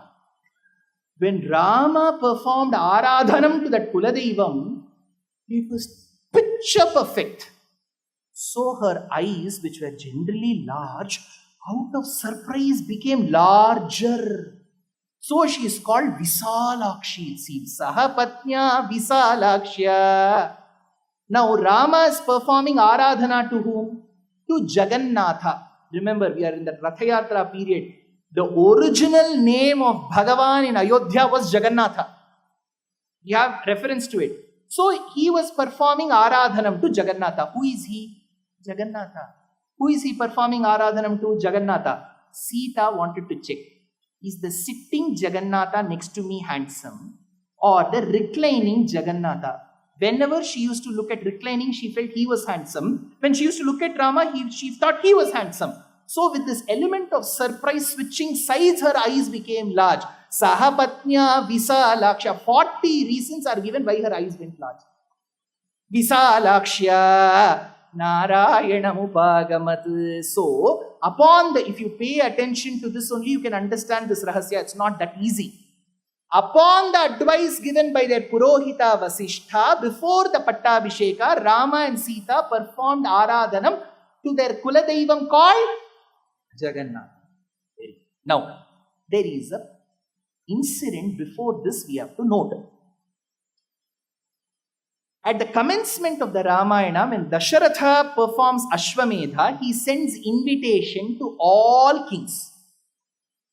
Many of them attend. So, good arrangements were made for the incoming kings. One Ayodhya city tour was taken. They used to be taken to the handicrafts shop, all of them. Who were the kings who came? This is where I need to discuss a few lines about our Tamil Nadu very well-read politicians. One group of people in Tamil Nadu will always want to disassociate Tamil culture from Sanatana Dharma. They have been trying hard, but their own family members' wives don't let them do that. They often say that Tamil Kalacharatthukkum Ramayanatthukkum sambandhame kidayadu. We are different. Nangal Tamilargal. We are from a different graham. We are not from earth. Irony is, please make note of this. In the earliest Tamil literature, there is a work called Bogar Yedairam. Neevu Kannada bhasheyalli maatadidrunuve, ee nanu helo vakyagalu vishayana neevu ಸ್ವಲ್ಪ ಶ್ರವಣ ಮಾಡಿದ್ರೆ ತಮಿಳುನಾಡಿಂದ ಸನಾತನ ಧರ್ಮಕ್ಕೂ ತಮಿಳ್ ಕಲಾಚಾರಕ್ಕೂ ಯಾವ ಸಂಬಂಧ ಇಲ್ಲ ಅಂತ ಹೇಳುವ ಆ ದುರ್ಭಿಕ್ಷರಿಗೆ ನಾವು ಒಂದು ಉತ್ತರ ಕೊಡ್ಬೋದು. ಅದಕ್ಕೋಸ್ಕರ ನೀವು ಶ್ರವಣ ಮಾಡಿದ್ರೆ ತುಂಬಾ సులభ ಆಗತ್ತೆ. తెలుగులో చెప్తున్నప్పుడు ఇది అరవం అధ్వానం ಅಂತ చెప్తారు, లేకపోతే ఇది అముదం. So In the earliest works of Sangam literature called Bogar Yedairam, the Siddha Purusha states, Valmiki, after composing the Ramayana in Sanskrita Bhasha in Uttara Bharatam and letting the pracharam happen through Lavakusha, a few years later came to Tamil Nadu. He propitiated Shiva as a physician. He is called Marundishwarar. That place where Valmiki propitiated Shiva is called Valmikiyur Thiruvanmiyur. Second, when he came to Chennai, the Rajadhani of Tamil Nadu, he carried the Kuladaivam of his family. He is in a standing posture. That god is called Jaladhivarna. Jaladhivarna in the Tamil language is called Neervannan. Hence, that place is called Tirunirmalai near the Chennai airport. So, there is recorded evidence that Valmiki has come. Second, Kamban, before writing the Kamba Ramayanam, says, Vangarum Padam Niti Vagutta Vanmiki Yenban Tinkavi Shevigallartha Tevarum Parigachaidan Angavan Pugalda Natai Naravam Mandi Mungayan Peshalutran Yennanan Murialutrain. He pays his obeisance to Valmiki. So, Tamil culture is closely associated with Ramayana. I can tell you with whatever little I've learned in all these languages. If there is one literature that has paid so much respect, it is Tamil culture. It is only these people who try to disassociate. So beware of them. Now, as I speak, see, I don't mince words. I have no problem. Oh, people will ask, oh, you're talking about them. What will happen to you? If I don't believe in Bhagavan, this question will come. If I'm in a Vyasapita, I should not just choose to be, why should I talk about them? Let Bhagavan take care of them and let's see what happens. I am not from that genre. So I speak what needs to be spoken. If be it not so digestible and not so palatable, so be it. Now, coming to the Ramayana, different kings were invited. Ramayana says, Dakshinayat Narendramscha, South kings were invited. Balakandam. So when Dasharatha performed the yagna, southern kings were invited. Now comes the Raja's name. In Sthala Purana, make note of this. His name was Dharmavarma. He was from the Kaveri belt of Tamil Nadu, not our Kaveri belt, Kodagu belt, South Kaveri. So this Dharmavarma of Tamil Pradesha, Kaveri Pradesha went to Ayodhya. When they were taken in the city tour, they were taken to Jagannatha Alayam, the temple of Jagannatha. After seeing Jagannatha, he was mesmerized. Pangaja Janaka Deva Brindavana Sarangendra Varada Ramandaranga Shyamalanga Vihanga Turanga Sadaya Panga Satsanga Ranga Pura Vihara Jaya Kodanda Ramavatar Raghuvira Shriranga Ranga Ranga extremely handsome Bhagavan. Who will not fall in love with that Bhagavan? So this Dharmavarma thought that this Bhagavan Jagannatha, who is care of Ayodhya Cross Street, Ayodhya Main Road, Ayodhya, has to come to Tamil Nadu under HRNC. So what did he do? He left Ayodhya, attended to the yagna that Dasharatha performed, and came back to Kaveri and started performing penance on a small islet formed in the flowing fresh waters of Kaveri island. Cut this place. Now, second question before I go to the next point, very important point. People will ask, was Valmiki aware of southern traditions? वो उत्तर भारत के थे, तो उनको सिर्फ Banarasi brocade और दाल बाटी चूरमा पता है. वो क्या दक्षिण के बारे में कुछ पता था उनको? हाँ जी पता है. कैसे? In Aranya Kandam, when Rama and Lakshmana are seated, they look at a beautiful tree filled with flowers. During the March-April period, Japan houses a period called Sakura. It's called the period of cherry blossoms. We have many cherry blossoms in Bangalore as well, just amidst the traffic. So, beautiful tree filled with flowers, no space for leaves. So, some of the branches were filled and brimmed with flowers that they were drooping. Rama looks at Lakshmana in Aranya Kandam and says, Lakshmana, I look at this branch filled with flowers drooping like the bun which is adorned of flowers in a South Indian lady. There is a shloka in the Ramayana. So South Indian women have affiliation to flowers is noted by Valmiki through Rama's dialogue to Lakshmana. So they were all cognizant. Now, this Dharmavarma goes, now come back to Rama. Rama performed Aradhanam. Later, when Yuddha Kandam is over, Ravana Vadham is over, Vibhishana comes to Ayodhya. Vibhishana's wife said, ನನ್ನ husband foreign ಹೋಗಿದ್ದಾರೆ. For Sri Lanka people, India was foreign, right? So he came to Ayodhya. After Pattabhishekam was over, Rama had to give return gift to everyone. In the last 40 years, that is the buzzword we have learned. I don't think 50 years back this concept of return gift ever existed. Today, if somebody comes home, we give them gift. Nammathukku poi vandu keli. Edavadu kuduthu tholaya vendama. Avaru kottirore avrige punaha dana madi. So, Rama thought, I should gift Vibhishana. He asked Vibhishana, please tell me whatever you like. I'll be honored to give you. Vibhishana said, I went on a city tour. I went to this temple of your Kuladeivam called Jagannatha. Extremely handsome. Give that to me. Immediately, journalists, I'm sure Rama will not give. Rama said, Arthitartha Paridana Dikshita, for your bhakti, nothing is a match. Take Jagannatha. So this Vibhishana, nowadays if there is flooding happening, you raise the house by a few feet through pulleys. So he raised the entire temple with Moola Murti, Utsava Murti with the Vimanam and started pulling it from the streets of Uttar Pradesh, crossing Madhya Pradesh, crossing some parts of Chhattisgarh, crossing the area of taking the same route as Karnataka Express. So he took, finally, as they were reaching near Tiruchirappalli, Trichy, it was evening time. So he placed that Moola Murti of Jagannatha there and said, wait, I will go and do Sandhya Vandanam. As he was doing Arghyam and came back, Bhagavan's Moola Murti refused to move. That is when in Ashariri Vakyam, Bhagavan said, I love this place, I will settle here. Vibhishana said, I thought you would be coming to Lanka. He said, don't worry, I am facing south.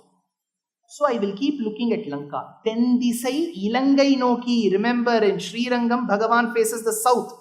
He is blessing Lanka. So he said, I cannot move out of this place. At that point in time, the person who was performing penance all these years suddenly saw some commotion and opened his eyes. He saw that Bhagavan whom he wanted right in front of him, Dharmavarma Raja. So this place, this is an islet. Islet is a smaller island formed in the fresh waters in the Tamil language. So in the Tamil language, there is a Vyakarana grammar which says, Ilangayum Turutti Yenavarum Payarodu Arangamum Archidai Kurayin Payar. So what they say in the Tamil grammar is, if there is an island in the fresh or the salt waters, it is called by three names. Lanka, Turuti and Arangam. In Tamil, if it is an island, it is called Lanka. That is why the country is called Lanka. Second, it is called Turuti. There is a place in Tamil Nadu called Tirupun Turuti. Third, it is called Rangam. Since Bhagavan settled in this Rangam, Jagannatha's name was changed to Ranganatha. Who tells this? Ramayanam says, Aradhaya Jagannatham Ikshvakukula Deivatam Aradhaniya Manisham Devairapi Sarva Savaihi. This is Ramayana shloka. So that Bhagavan who was worshipped by Brahma, Ikshvaku, Mandhata, Aja, Diripa, Sagara, Amshuman, Asamanjas, Bhagirata, Rama was later to be worshipped by Vibhishana, settled in Rangam. So Jagannatha became Ranganatha. Point number 1, note this thing. I began this section stating A, U, Ma. Correct? Akara, Ukara, Makaram. What is that together called? Pranav. Stand up on the bench. I told you should not tell that name outside. What is it called? Pranavam. So Pranavam has A, U, Ma. That is depicted in Rama. Rama worshipped Ranganatha. In Srirangam today, you know what is that Vimanam called? Pranavakara Vimanam. Today. So Rama is worshipped as the one who came in the lineage of Surya. For the one who comes in the lineage of Surya, who is the Kuladaivam? Ranganatha. Jagannatha was Ranganatha. In 2019, I went on a 20-day tour to Europe. 3 days of my lectures were scheduled in Belgium, Antwerp. So I had the pleasure to stay with the Astika family. Pati, Patni and their 2 children.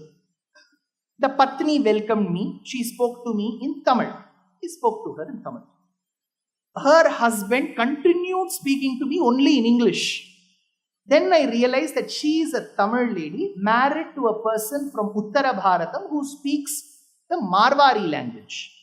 So it is the story of 2 states. So they were living, they had 2 children. So at the end of my tenure of 3 days, while I left the house, I told him, I generally go and promote temples. I told him, whenever you visit India, please come if you have time for a day or 2 to some of the southern temples. They look grand and exquisite. They did not suffer as much invasion as what the northern temples suffered. So please come. I was shocked. He said, Dushyanth ji, every year we come. I thought he'll say Tirupati because Balaji is Forbes' wealthiest man, very rich, everybody knows Balaji, even Ekta Kapoor likes Balaji. So I said, Ab Balaji ke paas aate hain? No, he said, no, we come to Srirangam. I said, how do you come to Srirangam? He said, sir, we are Rajputs from Rajasthan. Our Gotram is called Raghuvamsha Gotram. For us, we have been told that our Kuladaivam is Srirangam. So we come there. That is when I realized, look at the civilizational connect that we have. Somebody in Rajasthan eating dal bati churma, his Kuladaivam is Srirangam. So that is the connection we enjoy. That is why in 2024, in the month of January, before Ram Lalla's Prana Pratishtha in Ayodhya, the Honorable Prime Minister visited Srirangam. Because he is the Kuladaivam. So if people ask if Ramayana is living, it is living in the form of temple. Arada Arulamudam Podinda Koyil, Lambuyatto Nayotti Mannar Kalitta Koyil, Tolada Taniviran Toluda Koyil, Tunayana Vedanarku Tunayam Koyil, Sherada Payanellam, Sherkum Koyil, Shellumarayin Mudal Eduthu Cherந்த Koyil, Tirada Vinayanaitum, Tirkum Koyil, Tiruvarangamenathigalum Koyil Dane, says Vedanta Dushita. So this connect. So the third rahasya is the invincible triad.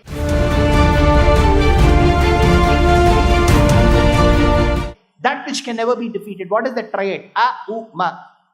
Where did they settle? In an island, which is Srirangam. Now if you look at the slides, you will be able to relate to it. So if you see, there is one slide that talks about Rama, Lakshmana and Sita, all the 3. It is like the constitution. It is taken from the constitution book before secular was added. Now, in the next slide, do you see that Vimanam below, which is Moolamurti of Ranganatha, Utsavamurti, Rama propitiating with the 4 Sita, Urmila, Mandavi, Shrutakirti, and on the other side overlooking are Bharata, Lakshmana, Shatrugna with Vasishta. Do you see that picture? This is depictive of Rama's worship of their Kuladaivam called Jagannatha, later known as Ranganatha in Ayodhya. The next slide has 2 pictures. Left hand side, Rama and Sita gifting that Ranganatha to Vibhishana. Right hand side, that Vibhishana carrying that Bhagavan all the way towards Lanka and settling him in Srirangam.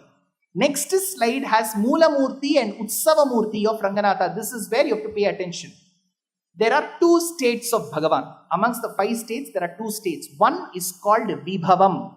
The other is called Archa. Vibhavam means Ramavataram. In Ramavataram, who is A? Who is Ma? Lakshmana. Who is U? So, A, U, Ma in Ramavataram is seen in Rama, Sita and Lakshmana. In the Ranganatha form, if you see the reclining Ranganatha, the Moola Murti Ranganatha is A. Adisesha is Ma. Mahalakshmi in the Vakshasthalam is U. So in the Moola Murti you've got A, U, Ma. Come to the Utsava Murti. The one who is standing Ranganatha is A. Sridevi, Bhudevi who are flanking him on either sides is U.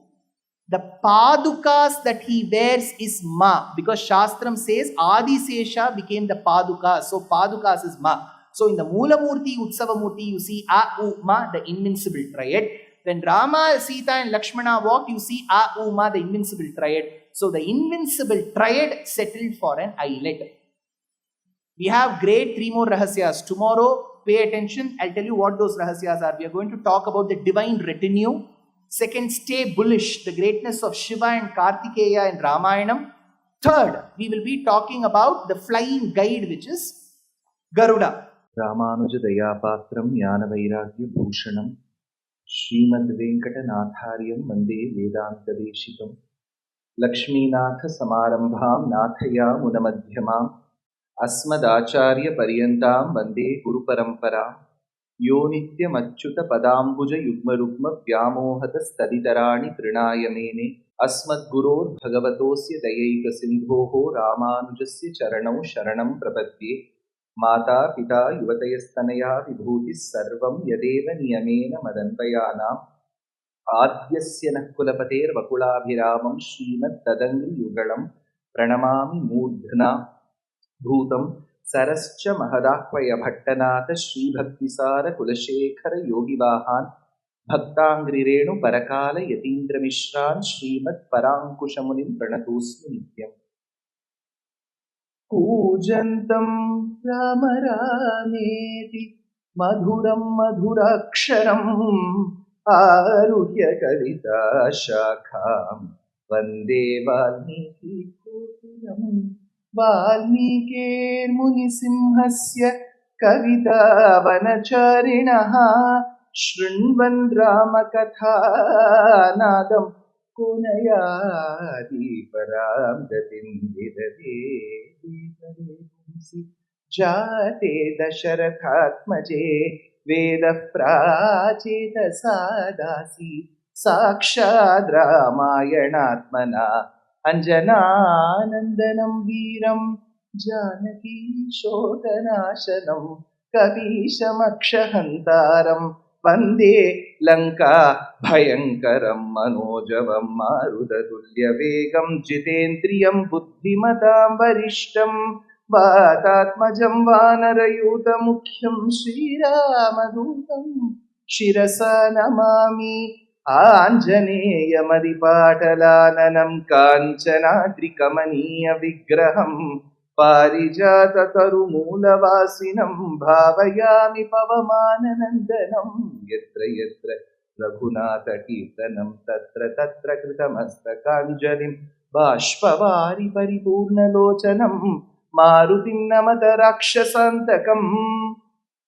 Namasadase Namasabhayai. With the abundant blessings of Paramatma Shriyapati, we have gathered in this very premises to be a part of day 2 in the series of the secrets of Ramayana. Day 1 in the Purva Charitram, we had the Saubhagyam to discuss the importance of Srimad Ramayanam. We did understand that this is one of the greatest assets that we have bequeathed from our Acharyas. In Srimad Ramayanam, we understood one of the Mangala Shlokams, which is Vaidehi Sahitam Suradrumatale Haime Mahamandape Madhye Pushpakamasane Manimaye Virasane Susthitam Agrevachayati Prabhanjana Sute Tattvam Munibhyah Param Vyakhyamtam Bharadadibhir Parivritam Ramam Bhaje Shyamalam. Subsequent to that, we discussed 3 rahasyas yesterday. The first rahasya was her ears that speak. In that, we discussed the Purva Charitram of Valmiki Maharshi, who emerged from the anthill. Interestingly, Tyagaraja Swami makes a mention of it. Karadhrita Sharajala Suramada Paranavani Surasura Panakavina Vinajamauni Krita Charitra Sannuta Shri Tyagara Januta Jagadananda Karaka. While describing the great traits of Rama, Karadhrita Sharajala, the one who has the ability to rain a shower of arrows. Karadhrita Sharajala. Asuramadhapaharana, the one who is able to vanquish the arrogance of the asuras. Asuramadhapaharana. Kavina Bilaja Mauni. Who is the one who has spoken about the greatness of Rama? Valmiki. Who is he? The poet. Is he another poet? No. Amongst the community of poets, he is the son. Ina means son. Kavina, the son amongst poets. Who is he? Valmiki. Where has Valmiki come from? Valmikam. What is Valmikam? Anthill. So he is the Muni who has come from the anthill. Bilaja Mauni. Kavina Bilaja Mauni Krita Charitra Sannuta Shri. Along with the Charitram given by the son among poets who has come from the anthill called Valmiki. Hey Rama, accept that little Charitram that I too experience from this little hamlet called Thiruvayyaru in Tamil Nadu. Kavina Vilaja Mauni Krita Charitra Sannuta Shri Tyagara Januta Jagadananda Karaka. One. Second reference. If you remember yesterday, while we discussed about Valmiki, his relationship with Mata Sita as a brother and sister, I mentioned taking reference to Udhritasi Varahena Krishnena Shatabahuna. That is Varaha lifting Mother Earth. There we saw Adisesha at the bottom, if you remember. So Bhagavan is Adisesha. As Adisesha, he supports Bhumi Devi on his head. Varaha, Bhagavan lifts Bhumi Devi. On the other hand, the same Paramatma as Varaha, later as Adisesha, supports Bhumi Devi on his head. So Adisesha is a snake. Snake, or the community of snakes, the serpentine, is referred to as Bhogi. Bhogi in Sanskrit means reptile or reptile-like. That is why we say Sura, Nara, Khaga, Go, Bhogi, Gandharva, Daityayi. So the one who has got the entire creation as his body. Whom do they comprise of? Sura, Devas. So Suras are Devas. Now Sura is beginning a political party also. What bro? So Sura, Nara, we are Naras. See, essentially we can come in another category as well. It will come soon. Sura, Nara, Khaga, birds. Go. Go means bovine like, cow like. Bhogi, snake. Gandharva, they are a group of people whom we believe are extremely versatile in music and dance. But in Uttarakandam of Srimad Ramayana, it is believed that there were people who were living on either sides of Sindhu river, currently in the country of Pakistan. So that the Sindh region, where Indus flows, is where Gandharvas live, says Yudhajit to Rama in Uttarakandam. That is why Bharata goes to that region to win over those people who were not very conducive and harmonious with the society, even then. So, he wins over the people with no, see, this is, don't think if good people are there everywhere. We shouldn't even make on a lighter vein. Some people will take offense to this and they will write one big post on Twitter. So, they are all good people. Now, Bharata went and won over them. Those Gandharva Shabdam, that Gandharva became Gandhara, Kandara, Kandahar. So that is how the derivative comes from there. So Sura, Nara, Khaga, Go, Bhogi, Gandharva, Daityayi. That is why I said we can also come in the next category. We are not exactly in the Nara category. We may come in the Daitya category as well. One of our greatest speakers of Tamil Nadu, who makes sense every time he speaks, says, Kadavul பாதி மிருகம் பாதி கலந்து செய்த கலவை நாம் உள்ளே மிருகம் வெளியே கடவுள், he says. Most of the time he makes sense. So, this shloka denotes that Bhogi is serpent. So, the first serpent is Abhogi. First serpent is Abhogi. There is a kshetram near Tirunelveli called Kal Idai Kuruchi. In Tamil, Kuruchi means a habitat. Since this place where people reside is nestled between the hills, it is called Kal Idai Kuruchi. Kal Idai Kuruchi. What is it famous for? Appalam.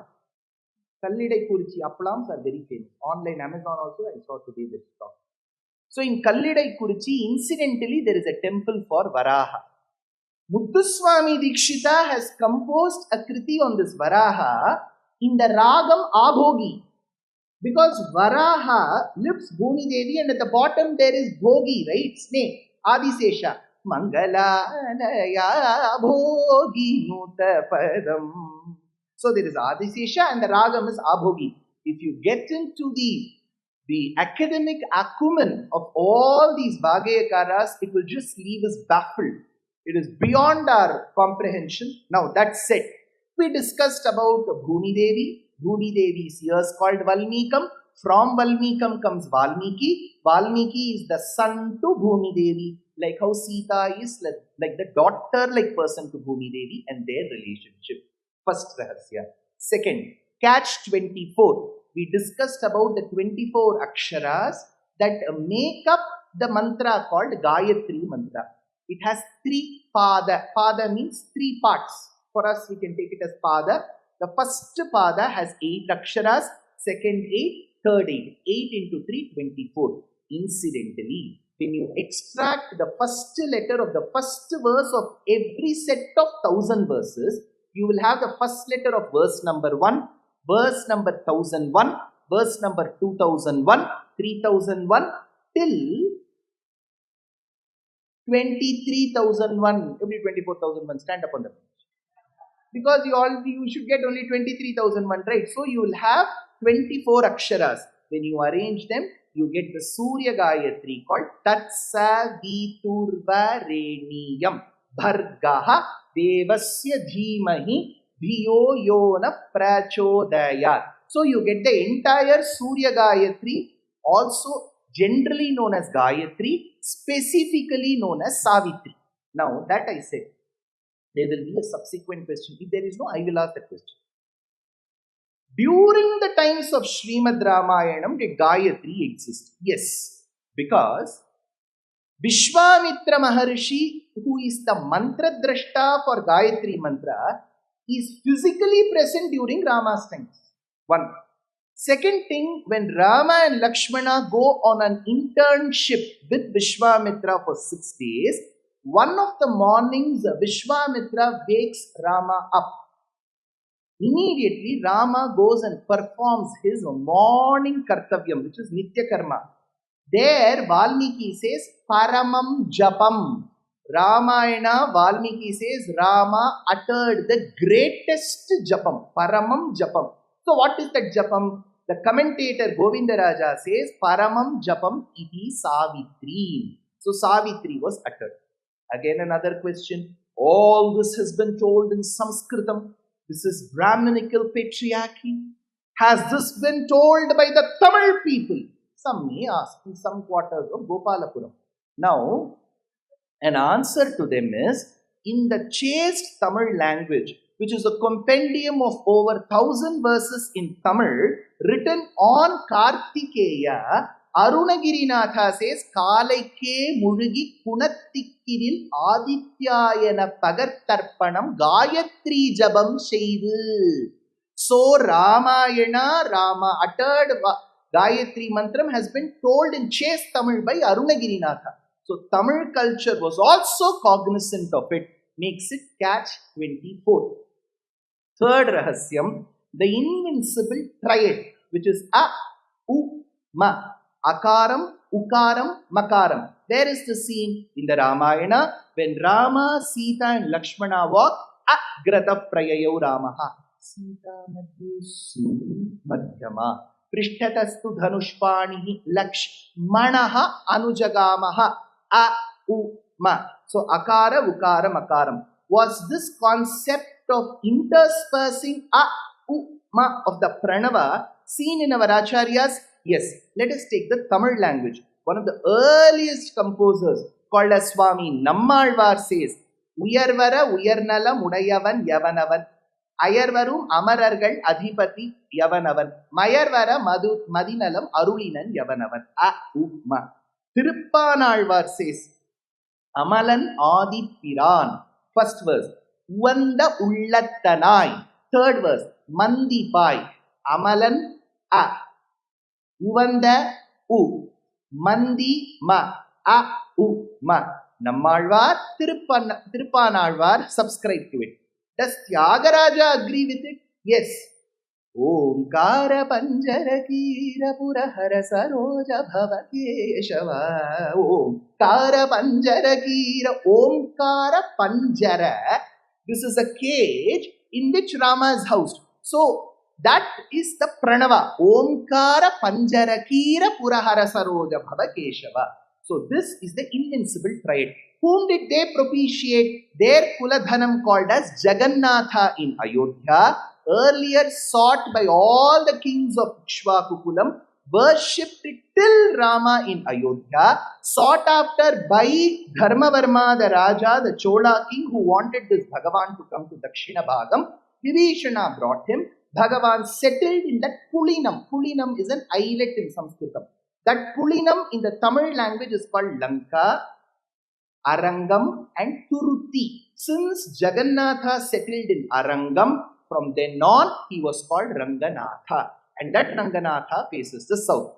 Is this the same Bhagavan who has been worshipped by Rama? Many references from the Ramayanam, Parashara Bhatta's Rangarajastavam, Vedanta Deshika's Prabandham, and Purvacharya Grantham like Muttuswami Dikshita who says Veena Mani, Veena Mani, Bhava Aradhanam. Veena Mani, not the newspaper. Veena Mani means the one who is the gem to the Surya Kulam. Veena Mani Kula, the one who comes in the lineage of Surya. Kula Bhava, the one who is born in that Kulam. Rama. Raghava Aradhanam, the one who has done Aradhanam to that Bhagavan. Fine.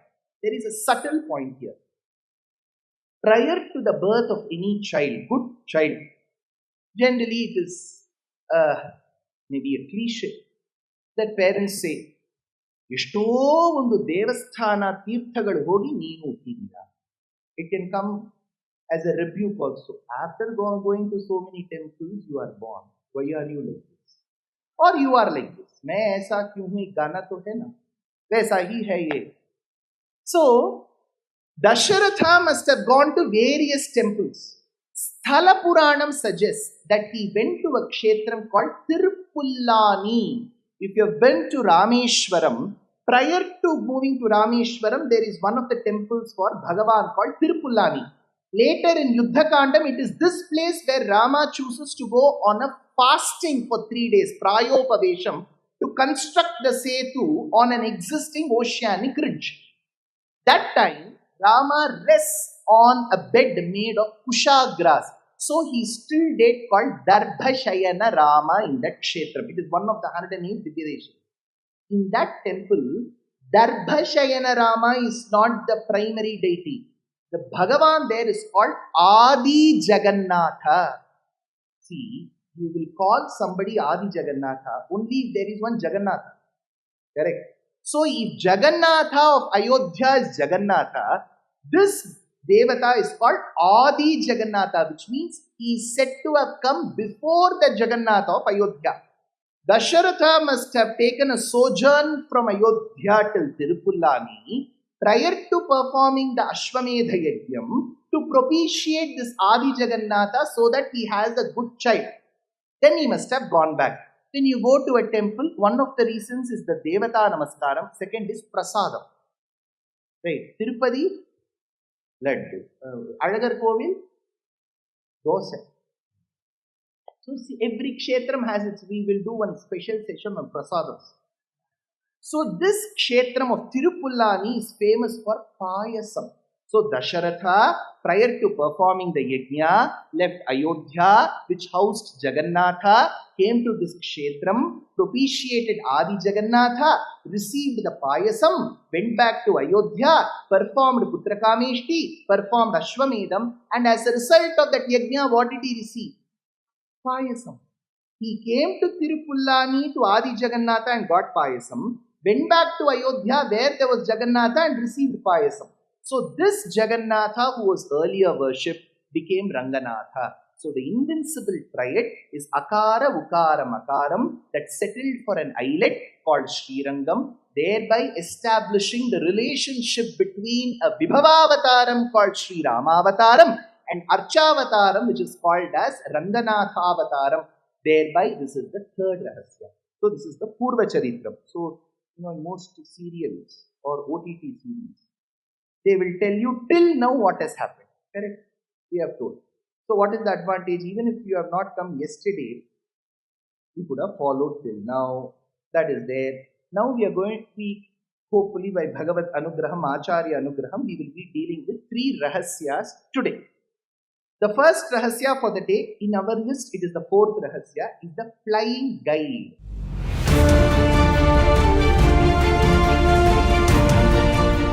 Who is our guide now? GPS. Vaikuntaloka Manimantapa Margadai.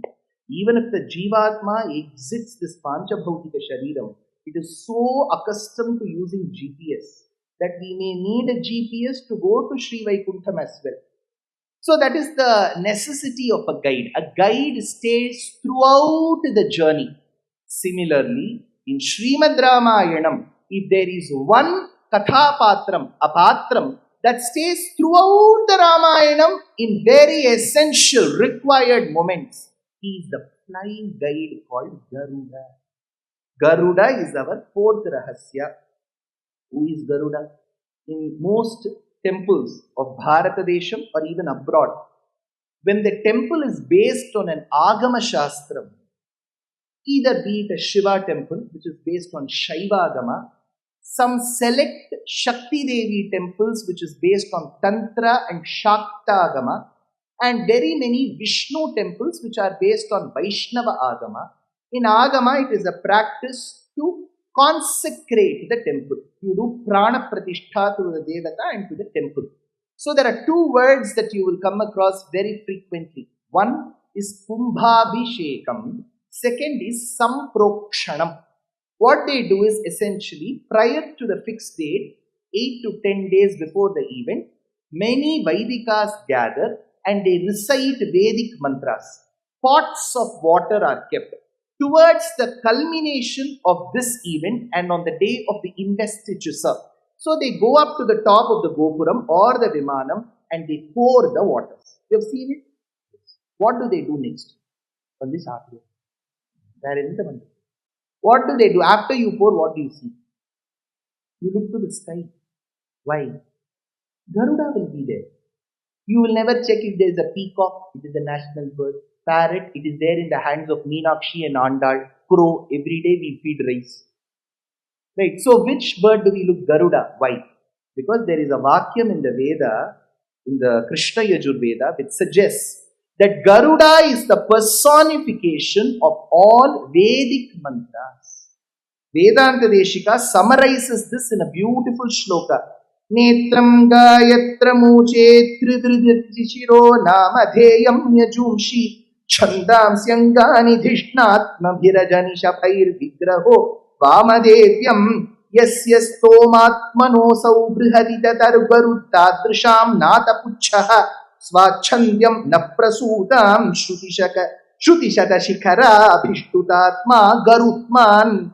What this shlokam suggests is the Garuda Pakshi that we view in the Agama Shastra and Sanatana Dharma is depictive of the Vedic quintessence. What does it say? Netram Gayatra Moche. The eyes of Garuda represent Gayatri Mantram. His wings that he flaps every time he flies signifies Samavedam. Do we know this? Yes. In Srimad Bhagavata Mahapurana, you have to remember so many acharyas across all our Bharatiya languages who have contributed to the strengthening of this dharma.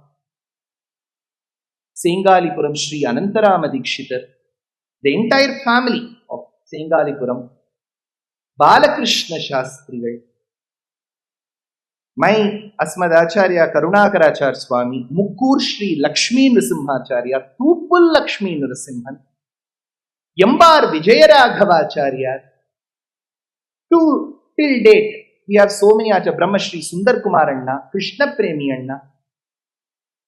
In Kannada Bhasha, we have Narayanacharya in the days of the youth, Prabhanjanacharya till date. We had Bannaji Govindacharya Swami. In Telugu Bhasha, we have Samavedam Shanmukha Sharma. We have Chaganti Kotishwar Rao Garu, Sri Bhashyam Appalacharyulu. In Malayala Bhasha, we had great Acharyas, Anyam Nambudri. We have Malliyur Tirumeni. All of these Acharyas, don't think I've left a few, all of these Acharyas, Yandaro Mahanubhavudu. While delineating Bhagavatam, there is a Purana, there is a Katha of Devahuti and Kapilopadesha. Kapila is the son, mother is Devahuti. Mother asks doubts. Don't mothers learn how to operate gadgets from their children? Similarly, Devahuti asked her some philosophical questions. Kapila gives Upadesham. Devahutyai Nyagadihi, says Bhattatri. Well, when Kapila was born to Devahuti and his father, who is Kapila's father? Very good. Who said? Excellent. Kardama Prajapati. In Srimad Bhagavatam, Swayambhuvamanu and Shatarupa had 2 sons and 3 daughters. Priyavrata, Uttanapada, Devahuti, Akuti, Prasuti. All this is good, sir, but we can't remember the names. What to do?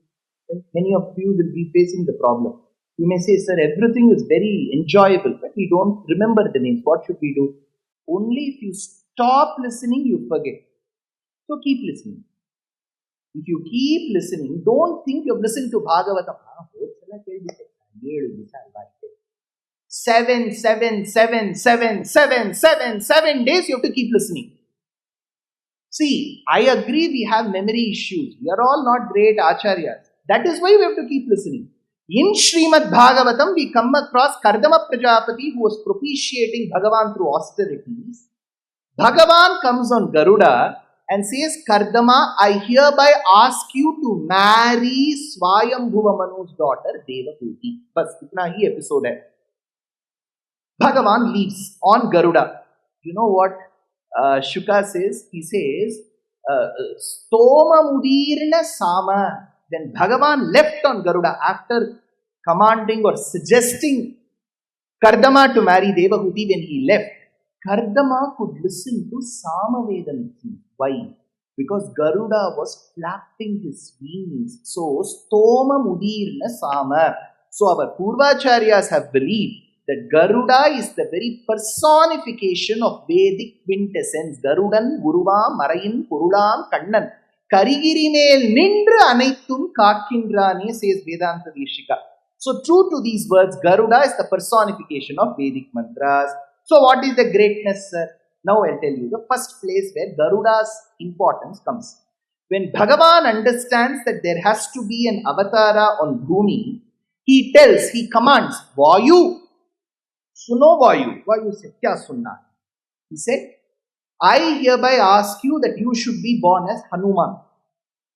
Marutasya urasa Shriman Hanuman nama vanaraha Vajra samhanano peto Vainateya samojave.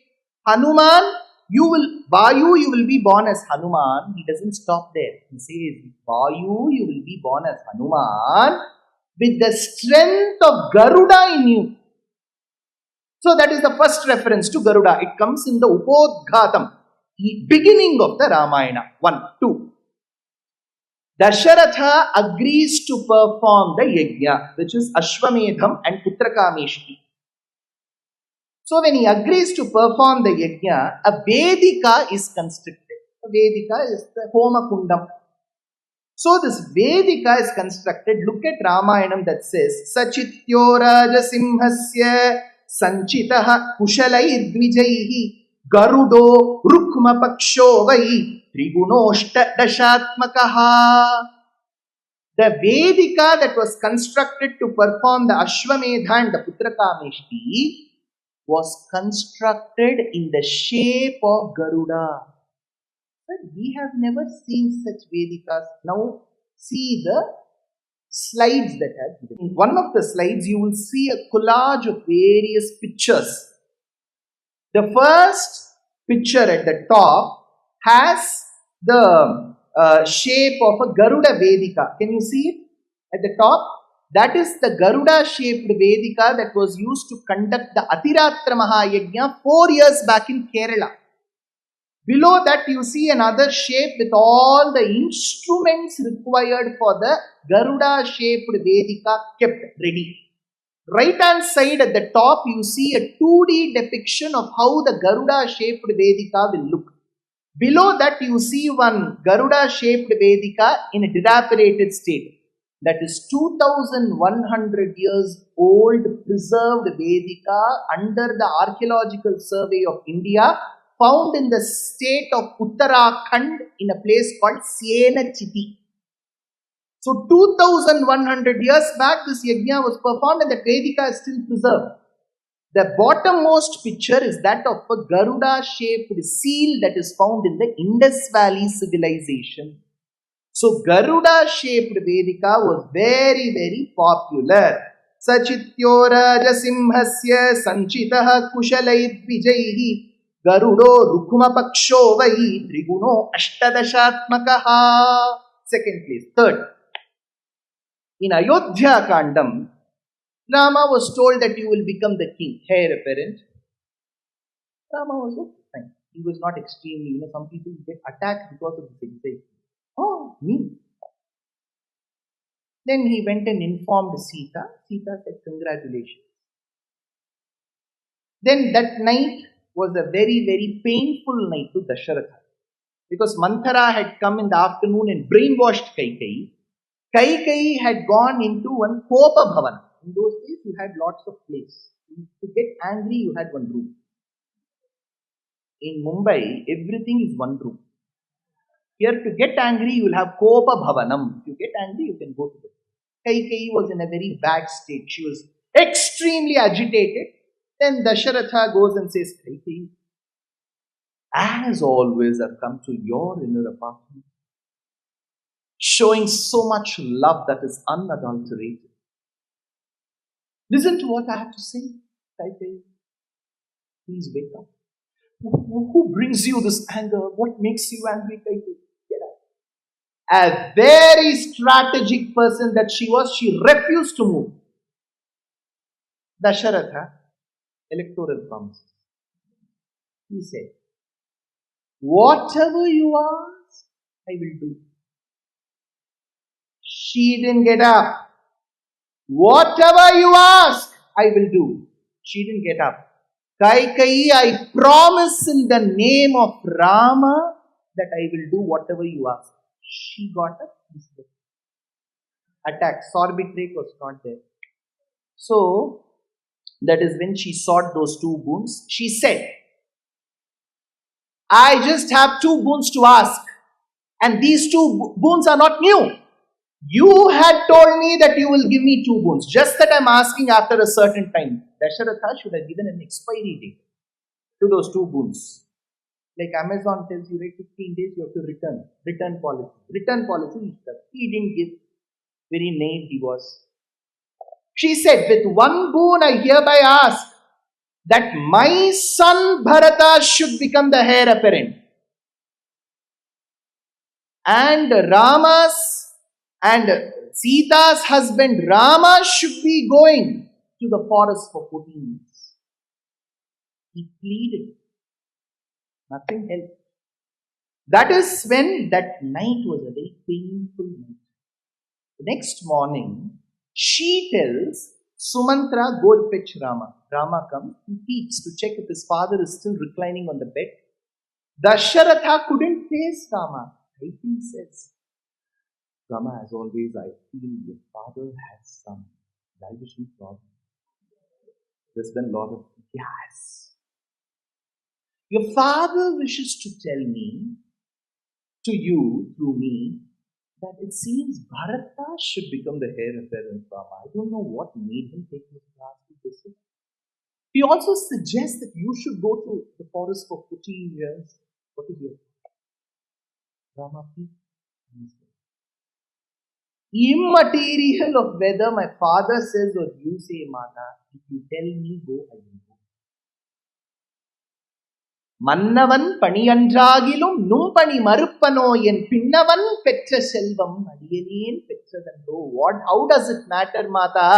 If Bharata rules or I rule, I'm equally happy. And he went. He told Sita, Sita, life is tough. I mean, you will have to accept decisions as and when it comes.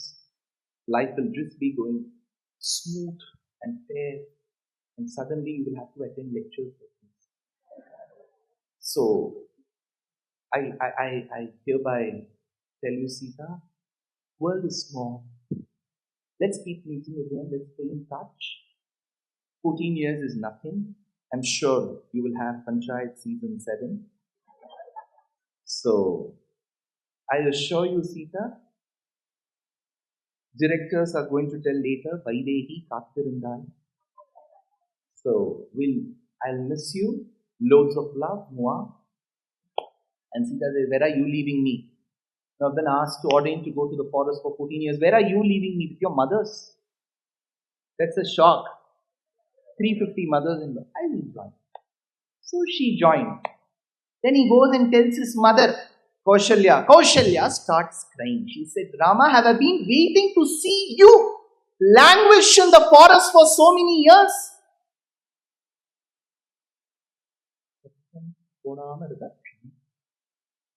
So, as she suggests, Kaushalya, Rama says, Mata, life is like this, I have to take it. See, every part of Ramayanam has a lesson for us. Until and unless, or probably if you don't wish to go that deep. If Bhagavan for work has asked you to go to some place, some people will try to their senior officials, don't put me in Bangalore itself, I don't know. Accept life as is. When Sarvalokeshwara walked in the forest for 14 years, he should accept. Ramayanam is for that. See, Ramayanam is very relatable if you want it to be relatable. If you want it to remain a figment of somebody's imagination, then it will remain a fairy tale in the La La land. It is a relatable itihasa. Rama says, this is my karma, I have to leave. Sita says, if it is yours, it is mine as well. So what if you are relinquishing your comfort? So will I. Then they come to Kaushalya. And Kaushalya says, I too will join. Rama says, Mata, in this rate, if everybody joins, forest will become Ayodhya. Real estate prices will pick up. And Ayodhya will become the forest. Then Lakshmana later says, Bhaiya, Bhabhi, maybe Rama says, so much competition for forest. Then finally, when the three agree to go as a trio, they come back to Dasharatha, they come back to Kaikeyi, and they go to the Antapuram of Kaushalya. That time, Kaushalya says, Rama, when you have made up your mind to go to the forest and you have asked me not to come, I have to respect it. But as a mother, I am very concerned about you, because when you walk in the forest amidst the bushes, plants and leaves that shed virulent poison will touch on you and will cause you allergy, harm. Thereby I give you a ring made of a grass called herb called Santanakarani and Vishalyakarani, which you can bear, and I bless you for your protection with 2 shlokas that was invoked by Vinata when she sent her son Garuda to fetch Amritam. This is the shloka. Yanmangalam suparnasya dinata akalpayat pura amrutam prarthayanasya tatte bhavatu mangalam. I bless you, sir. ಯಾಕೆ ಮಂಗಲಂ ಅಂತ ಹೇಳ್ತಾ ಇದ್ದಾರೆ? ಮಂಗಳಂ ಅಲ್ವಾ ಅದು? ಪ್ರಾಚೀನ ಸಂಸ್ಕೃತದಲ್ಲಿ ಇರೋ ಅಕ್ಷರಗಳನ್ನ ನೋಡಿದ್ರೆ ಎಳ್ಳ ಅಕ್ಷರ ಇಲ್ಲ. ಅದು ನಮ್ಮ ದಕ್ಷಿಣೀಯ ಭಾಷೆಯಲ್ಲಿ ಇರುತ್ತೆ ಎಳ್ಳ. ಸಂಸ್ಕೃತದಲ್ಲಿ ಎಳ್ಳ ಇಲ್ಲ. ಅದಕ್ಕೋಸ್ಕರ ಮಂಗಲಂ. ವಲ್ಲಿ, ಕಾಲಿ, ವಲ್ಲಿ ವಿವಾಹ ಕಾರಣಸ್ಯ ಗುರುಃ ಪೂಜಿತಸ್ಯ ಕಾಲಿ ಕಲಮಾಲಿನಿ ಕಮಲಾಕ್ಷಿ ಸನ್ನುತಸ್ಯ ವಲ್ಲಭ. ಇನ್ ಪ್ರಾಚೀನ ಸಂಸ್ಕೃತಂ ಎಳ್ಳ was not there. But Dakshina Bhasha had Lla. Over a period of time, Sanskrita poets borrowed the Lla and adopted it in Sanskrit. So in Uttara Bharatam, if you go, they say Mangalam Bhagavan Vishnu, Mangalam Garuda Bhaja, Mangalam Kundari Saksha. You may be wondering, Yake Mangalam helta illa? Yakikoskara Mangalam helta idare. Both are correct. Mangalam is also correct, Mangalam is also correct. So she says, Amritam prarthayanasya tatte bhavatu mangalam. I bless you, my son Rama, with those two verses that Vinata blessed Garuda. Till now, understandable. What are those two verses? We don't know. The answer to this comes in the Adi Parva of Mahabharatam. Those two verses have been mentioned there.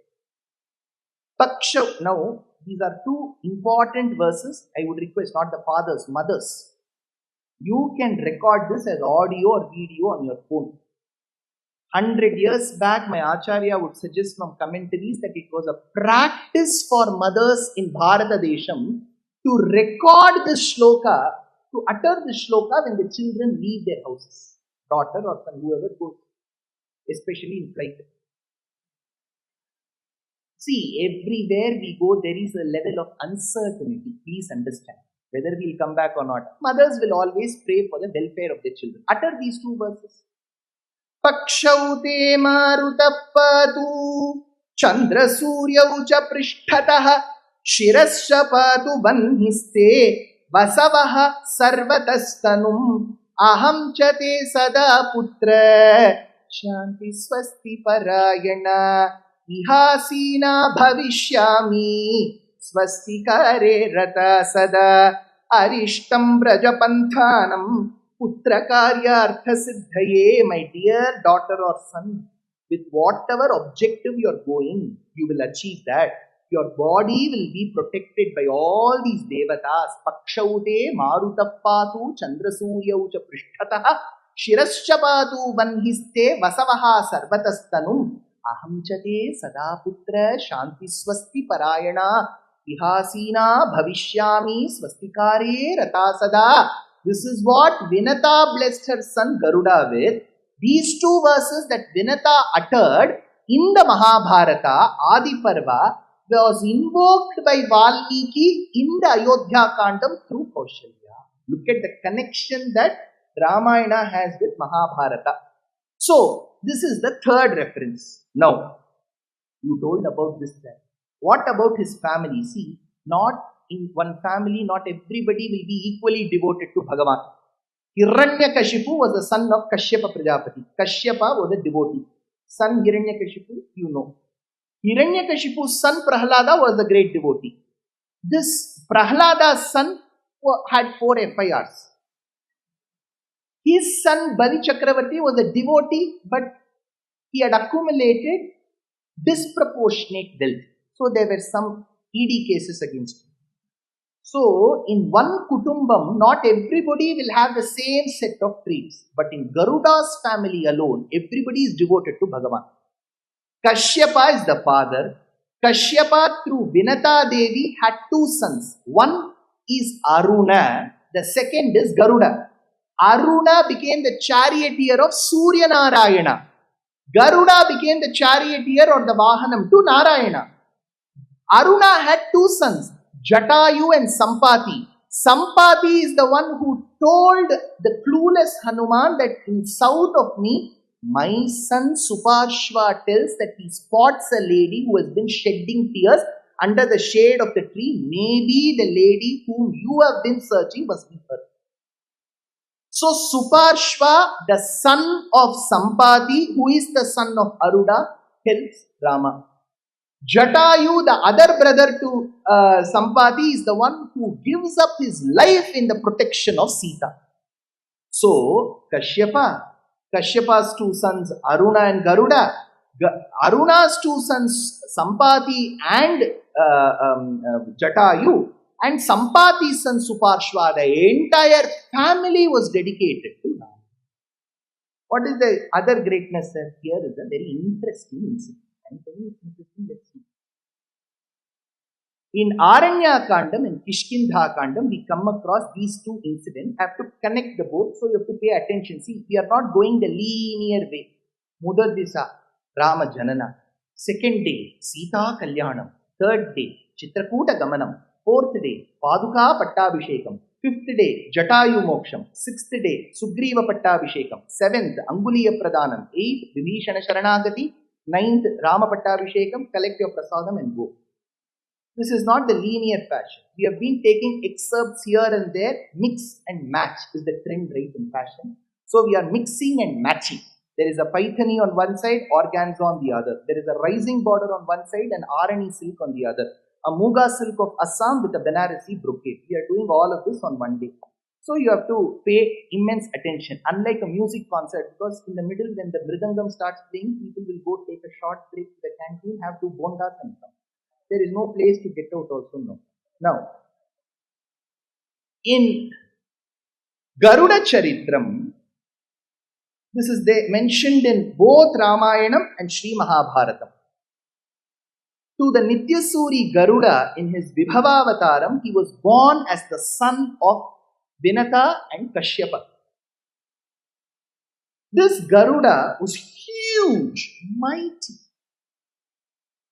He once went and expressed to his mother, Ma, you've been doing all the household work and you've been doing all the work that your co-sister, your co-wife, your sister come co-wife called as Kadru has been given. Are you a slave to her, Mata? She said, yes, beta. She has made me her slave. Then he went and asked Kadru, Kadruji, tell me how to release my mother from servitude. He said, go fetch Amritam from Amaravati, not Babu's Amaravati. It's an old Amaravati. Go fetch Amritam from there. So Garuda said, okay, Mama. And he told, that is when Vinata said, for my sake you are going, my son. Thereby I will bless you with these two verses. Remember 4.5 minutes back, we were all recording. Now Garuda goes and tells his father, Father, I am sure I will reach that place where Amrita is, but I am extremely hungry. Rameshwaram is not there. Shanti is not there. Kamat is not there. Pavitra is not there.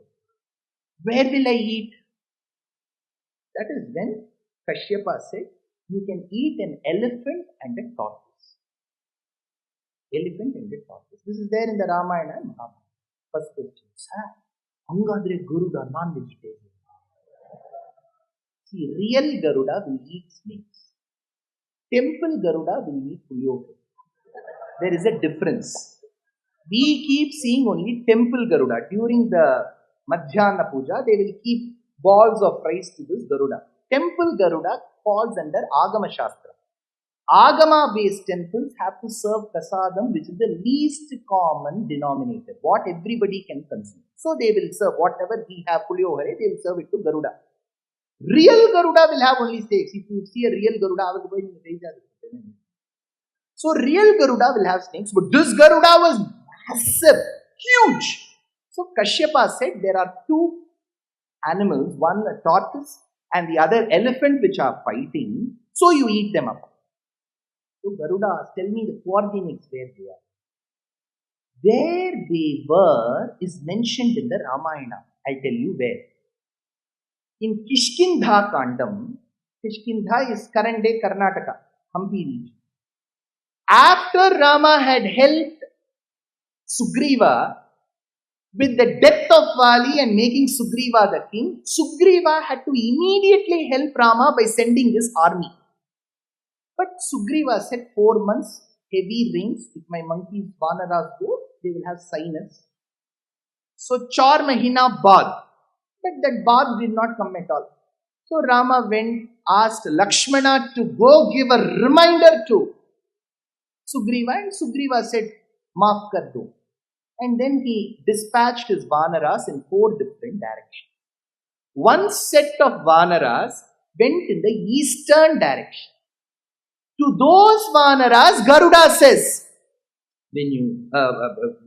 Sugriva says, when you go in the eastern direction, you will see a dweepam. You will see a dweepam, you will see an island which is called a Yavadweepam. He says, it is in the Ramayana, you can go and check. There is a dweepam called Yavadweepam. What is this Yava now? Comes the problem. 50 years back, the great Acharya of Srikanji, Paramacharya, he conducted us Veda Sadas. He said there is one style of recitation in Uttara Bharatam, one in Dakshina Bharatam. We have to see if they meet. When all the scholars sat and recited, Paramacharya gave his remarks, concluding remarks that more or less it is the same. Barring certain places where in Uttara Bharatam, instead of Ya, they will say Ja.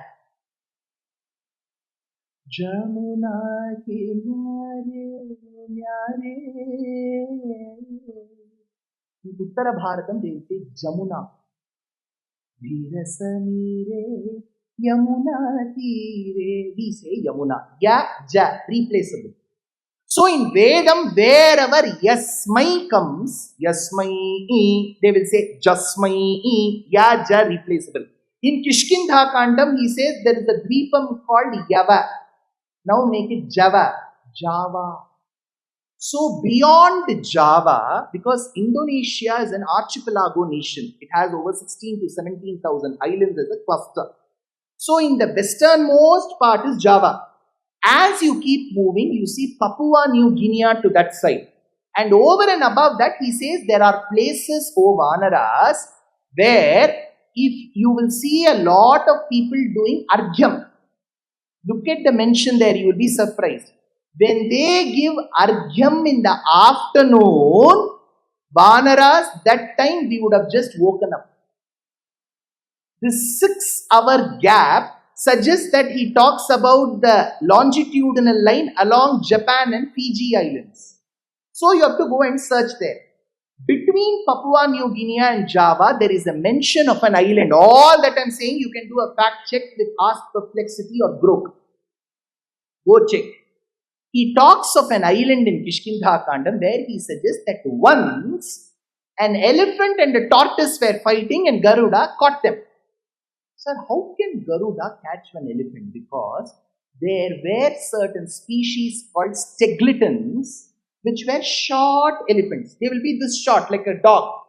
There will be short tortoises. Garuda will hold each one of them, and there is a museum in the Flores Island of Indonesia today that has the fossils of stegletons, short elephants. So Garuda held the elephant on one claw, the tortoise in the other, and he flew back from that island to Bharatam. Like the transit, if it's Lufthansa, it is Frankfurt, Etihad at Abu Dhabi, Emirates at Dubai. His transit was in Pamban Island near Bharatam. He sat on the branch of a large tree to take rest. Garuda sat. Unable to withstand the weight of Garuda with the elephant and the tortoise, the branch started breaking. When Garuda saw the branch break, he was amazed to see small rishis in the downward direction doing tapas, hanging from the branch of the tree. He thought, if I end up killing them, I will get Brahmahatya Papam. To save them, he held the branch between the mandibles with the rishis who were performing tapas downwards. Those rishis who were like hobbits or lilliputs were called Balakilyas. Now, Garuda flew back to this place. This is what I have told you from Ramayana. Now look at the slides. The next slide that you see is of Garuda who's spreading his wings with the tortoise and elephant at his feet. Can you see that? There's a sculpture. That sculpture is 500 years plus old, found in Indonesia. It is of the Majapahit dynasty. Second, do you see the next slide where Garuda is carrying the tortoise and the elephant in his hands, which are representing his claws, and in his beaks, do you find that branch with the people inverted? Can you see that? There you see Garuda holding a branch, and you see some rishis hanging. They are Valakilyas. Where is this found? This Garuda carrying the elephant and the tortoise with the branch and the rishis is found in a temple in Tirukkurungudi, TVS company, right? Tirukkurungudi, Vengarai Sundaramayangar and Sons. Tirukkurungudi is found near Tirunelveli. This is 600-year-old depiction of 2 inches found on the wall of that Gopuram. Exquisite. Do you see? Next slide depicts 2 paintings. On the left hand side, you see Garuda holding the tortoise and the elephant. Do you see that? This is spotted in the Persian Ramayana of Iran 500 years back. On the right hand side is Garuda holding the elephant and the tortoise, found on one of the walls of Tibet Zongs in China today, that China has taken. So, this Garuda lifting is found. Now, all this finds mention in the Ramayanam. So, Aranya Kandam and Kishkindha Kandam is replete with Garuda Charitram. How did Garuda fly? Vedanta Deshika describes this in his own inimitable style, in a format called Dandakam. Garudam Akhila Veda Nida Dhirudham Vishat Pida Notkantita Kunta Vaikunta Piti Kritas Kanda Mide Swanida Gati Prita Rudra Sukiti Tana Boga Gado Paguda Spurat Kantaka Brata Veda Vyatha Vepamanat Vijikvari Pakalpa Vishparyamanas Phata Vatika Ratna Rochis Chataradi Nirajitam Kanti Kalloli Nirajitam Jaya Garuda Suparna Darvi Karahar Devadi Pahara Harin Divaukaspati Kshipta Dambodi Dhara Kalpodayanal Vinotyat Chamatkara Daityari Daityat Bajaroha Nirdharitotkarsha Sankarshan Atman Garutman Marutpanchakadisha Satyadi Murtena Kaschit Samaste Punaste Namaha Namaidamajahat Saparyaya Paryaya Niryata Paksha Nilaspala Nodvela Patodi Viki Chapeta Hatagada Patala Bhankara Samkruddha Nagendra Pida Srini Bhava Bhasvanna Kashrena Yechanda Tundaya Nrityak Bhujanga Bhruve Vajrine Damshrayatubhyam Adhyatma Vidya Videya Videya Bhavadasya Mapadayeta Dayeta Chame Manuranugata Pakshi Vaktras Purattara Kastava Kaschitra Bhanu Priya Shekhara Strayatamna Strivarga Pavarga Prasudi Paravyoma Dhaman Balatveshi Darpa Jwalat Balakilya Pratignavatirna Stiram Tattva Buddhim Param Bhakti Venum Jaganmuna Tande Mukunde Mahananda Dogrin Ahina Antaka, says Vedanta Deshika, describing a flight of Garuda. So Garuda's presence in Balakandam, Ayodhya Kandam, Aranya Kandam, Kishkindha Kandam is described. Sundara Kandam, Hanuman went to Lanka. How is Hanuman going equivalent to Garuda? Because Hanuman was born with the strength of Garuda. 5th Kandam. 6th Kandam, in Yuddha Kandam, there are 3 places during the Yuddha in Lanka that Rama and Lakshmana fainted. The first time when they fainted, it was Garuda who came and helped Rama. Second and third time, Hanuman went and picked up those herbs from Sanjeevani Parvatam. First time when the snakes were winding around Rama and Lakshmana and they were completely lost, Garuda comes, and as Garuda comes, the snakes go away. Then Rama wakes up. He was initially unconscious. Then he asks, "Ab kaun hai?" Garuda, you are asking me? Yes, you. Sir, all these yugas have been carrying you. Nee yaarunu kettukku. Kanne kalaimane talaila paane utti valayadina. Nyabagam illiya. Why? Because he said, I am a normal human being. आत्मानम मानुषम मन्ये रामम दशरथात्मजम, मैं आप लोगों जैसा ही, मेरा नाम है जी राम, दशरथ नंदन। देखिए, you all suffer and so do I am a normal human being. Whenever Rama is spoken to by anybody, he will always suggest that I am a normal human being. Then how do we know he is Paramatma? There is one occasion. When Jatayu is lying close to dead on the ground after his attempt to protect Sita, having lost his wings, he tells Rama, Rama, Ravana has taken Sita. But she will come back because she has been lost in the Vinda Muhurtam. There is one particular Muhurtam called the Vinda Muhurtam. It is believed in Shastram that if you lose somebody or something during that period, you will get that back. So Jatayu says, don't worry. She will come back to you because she was lost in the Vinda Muhurtam. So if you are planning to lose your phone, lose it during Vinda Muhurtam. So she will come back. That is when Rama, what he should have said, Jatayu, I'm really grateful to you for all the efforts that you have taken to protect Sita. I will always remember you. We will call one of the flyovers after you. One of the malls is already called Garuda. He should have said something like that. You know what Rama said? He was lost and he was searching for Sita. He listens to the soliloquy of Jatayu. For a second, Rama says, Gachalokan anuttaman. I grant you moksham, go to moksham. Valmiki immediately responded, hey, see, this is out of syllabus. If you keep telling you are a human being, which human has the ability to grant moksham to another person? We see so many dogs and cats lying on the road. Dog.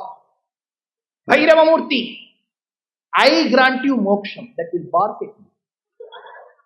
You are unsure whether you will go to moksham or not. You are giving me moksham, that will ask in return. Dogs are all very smart. They will ask you. So the point is, there are occasions in the Ramayana where Rama has gone above the script and proven that he is Paramatma. Akshunya yoga padam agrakyatam jatayum, says Puresha. Tyagaraja Swami says, Mriga madalalam shubha nitilavara jatayu moksha phalada pavamana. Moksha phalada pavamana. So Jatayu has sought and known the greatness of Rama. Now Rama asks Garuda, who are you? Garuda says, it's okay now. You come and embrace me. Garuda goes and embraces Rama. This is found in the Ramayana. Why? Because after fighting such an army, Rama has bruises all over his body. When Garuda hugs, all the bruises disappear. So Garuda has three things. One, he is a Nitya Suri. Second, he can carry heavy objects. Third, his touch can cure us of ailments. I don't never ever subscribe to the fact that this person has plagiarized, the other person has copied. But I do believe that lessons learnt of this civilization have travelled various countries and reached the pen of J.K. Rowling. In the second book called Chamber of Secrets, what does Phoenix the bird do? It rises from the ashes. One, it carries all of them heavy objects and its tears have curing powers. Correct? Where did they get the idea from? I'm not suggesting that she has plagiarized, but such lessons will always travel borders. So Garuda is there throughout. Do we have a lesson of Garuda? Beautiful lesson. Yesterday, if you remember, between 5:25 and 5:35, I was explaining a verse from Kambaramayana saying, Veyyongoli Tanmeniyil. I spoke about the Tamil poet Kamban. 1000+ years back, he wrote a beautiful transcreation to the Ramayana comprising 10,348 verses in chaste Tamil. He wanted this to be presented to the assembly of scholars, and he went and travelled to Srirangam, a beautiful temple town near Tiruchirappalli or Trichy in Tamil Nadu. He called all the Vaishnavas of Srirangam. Most of the times they may cooperate. They all came. And he presented the Ramayana. They had some objections here and there. Finally, they said, you have written a great work. But they said, don't stop here. This is a grantha that talks about Narayana. We are Vaishnavas, we have accepted. Your work will get the greatest status only if the Dikshitas or Chidambaram accept. So go there. Poor Kambar took all the manuscripts that he had composed all the way to Chidambaram. So he went and had a darshana of both Shiva as Nataraja, of Narayana as Govindaraja. If you've gone to Chidambaram, massive temple, beautiful temple. So he went in the afternoon. He was given the Atithi Sattara, hospitality, by a Dikshita's family. They served him molahore. Tamil, you have to take little pepper, some jeera. You have to do a dry roast of it, then make a coarse powder and take about loads of ghee and curry leaves and very well cooked rice, add some salt and mix it together. It is called as molahore. In Chidambaram, that is the biggest and famous prasadam. Along with that, they will give one delicacy called Katrika Gutsu. That is the combination. It is found on YouTube. You can go and check. So this Dikshita served Kamban and Kamban was extremely happy. Then he said, sir, people told me that your Ramayanam will be accepted only if the 3000 Dikshita families come together. That Dikshita said, in my lifetime, these 3000 have never come together.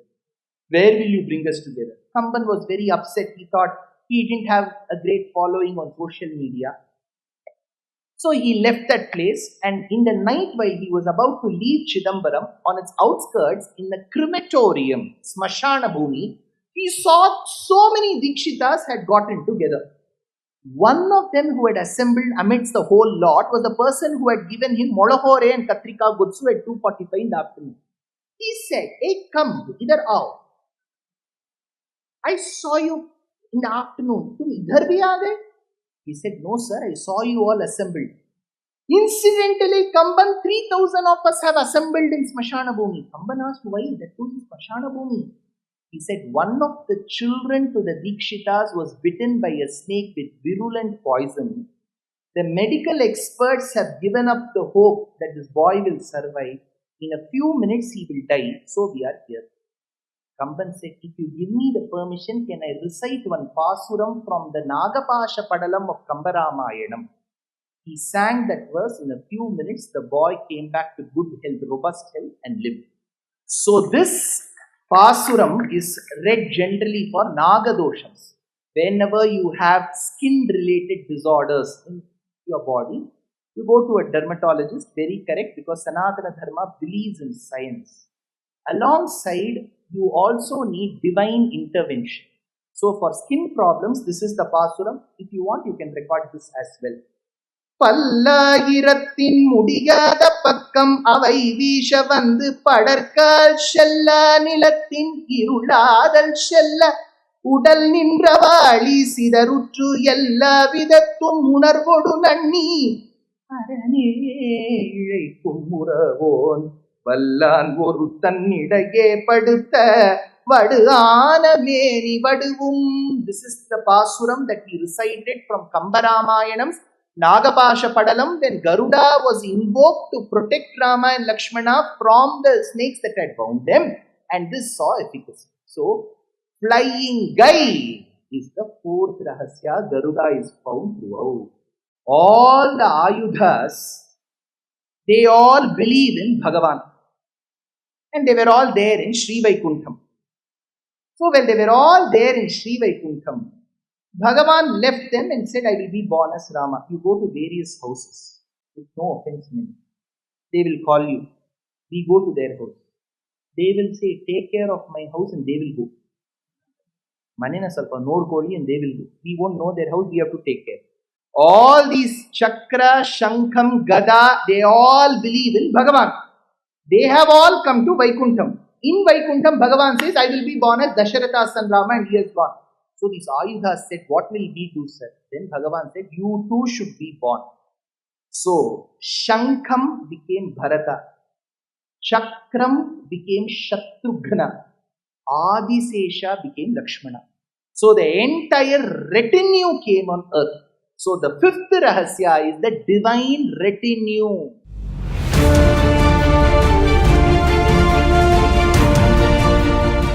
How is this divine retinue? First, Shankham.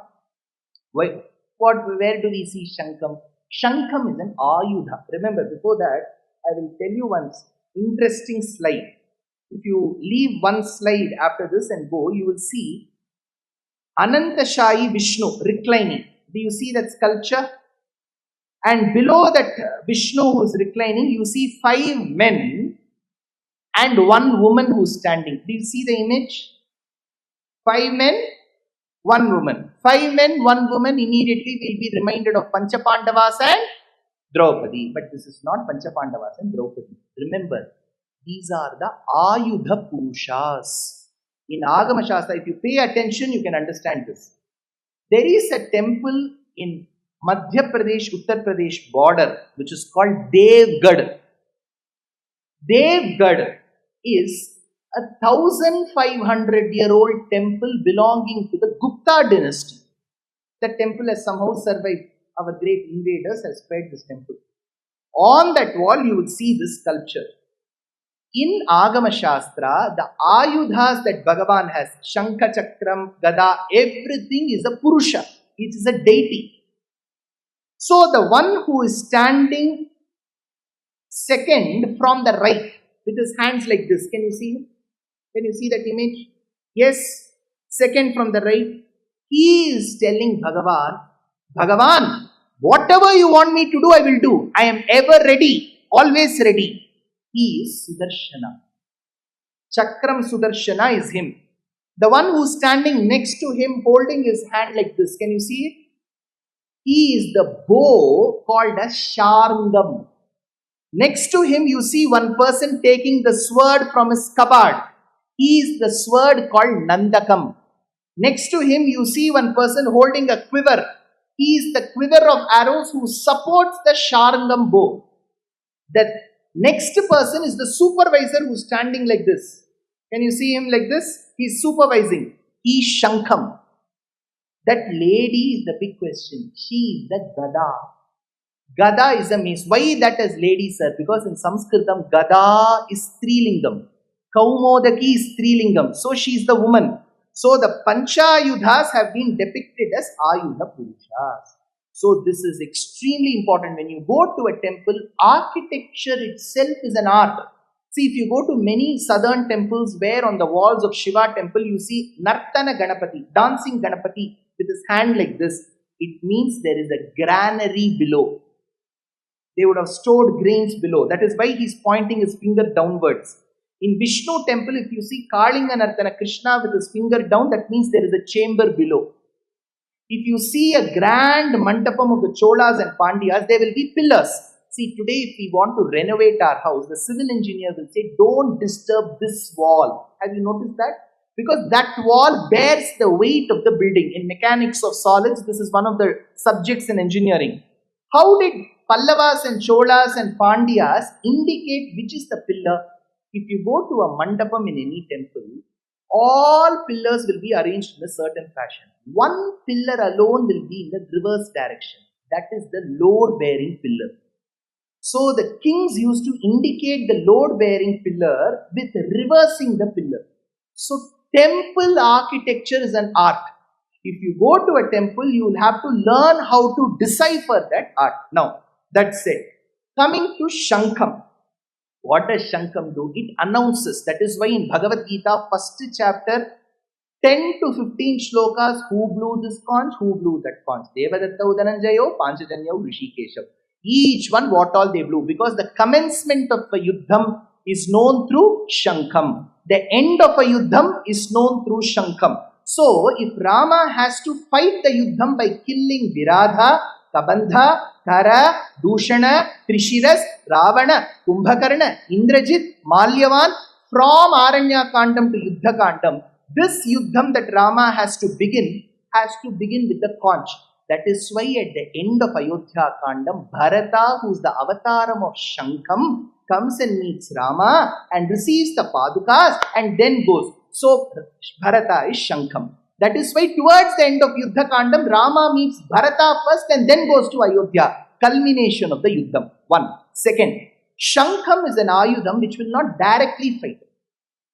It will stay wherever Bhagavan asks it to stay. Rama said, Bharata, You cannot come to the forest. Stay in Nandigrama for 14 years and stay. Similarly, Bharata also stayed. What is the other greatness of Shankam? Shankam knows the true love of Bhagavan. See, in Yuddha Kandam, when Vibhishana comes and seeks asylum knowing that CAA has been implemented, he comes and says, Rama, give me refuge. That time Sugriva objects. On July 5th, I will be dealing with this in detail. Sugriva objects. He says, how can you give asylum to a brother who has deserted his other brother? Rama looks at Sugriva. Why? He deserted his brother Vali and he is putting the blame on Vibhishana. The pot is calling the kettle black. But Rama listens to it patiently and says, Sugriva, you have a point. See, the art of answering questions in corporate world is you should always appreciate the question. When somebody asks you, you should say, excellent question. What a genius you are. That person will be super impressed and will sit down. Whenever somebody asks, even if this question is not even worth answering, you should say, what a great question. You know what Rama says? Sugriva, you have a point. That this man has deserted his brother, but Sugriva, listen, not every brother in this world is as great as my brother. Lakshmana was beside. Bharata, Lakshmana, 14 years have been serving this man. ये क्या बोल रहा है? न सर्वे भ्रातरस्तात bhavanti bharatopamaha. Rama loves Bharata so much. How do you depict love? There used to be an advertisement a few years back. I don't know whether that's come. A man goes and proposes to the woman. He opens his mouth. She says, that smell. Then after that, he puts that mouth freshener, gargles with it. Good smell comes. He opens his mouth, immediately lavender, rose petals come, and she's immediately impressed and she says, okay. This is that advertisement for that mouth freshener.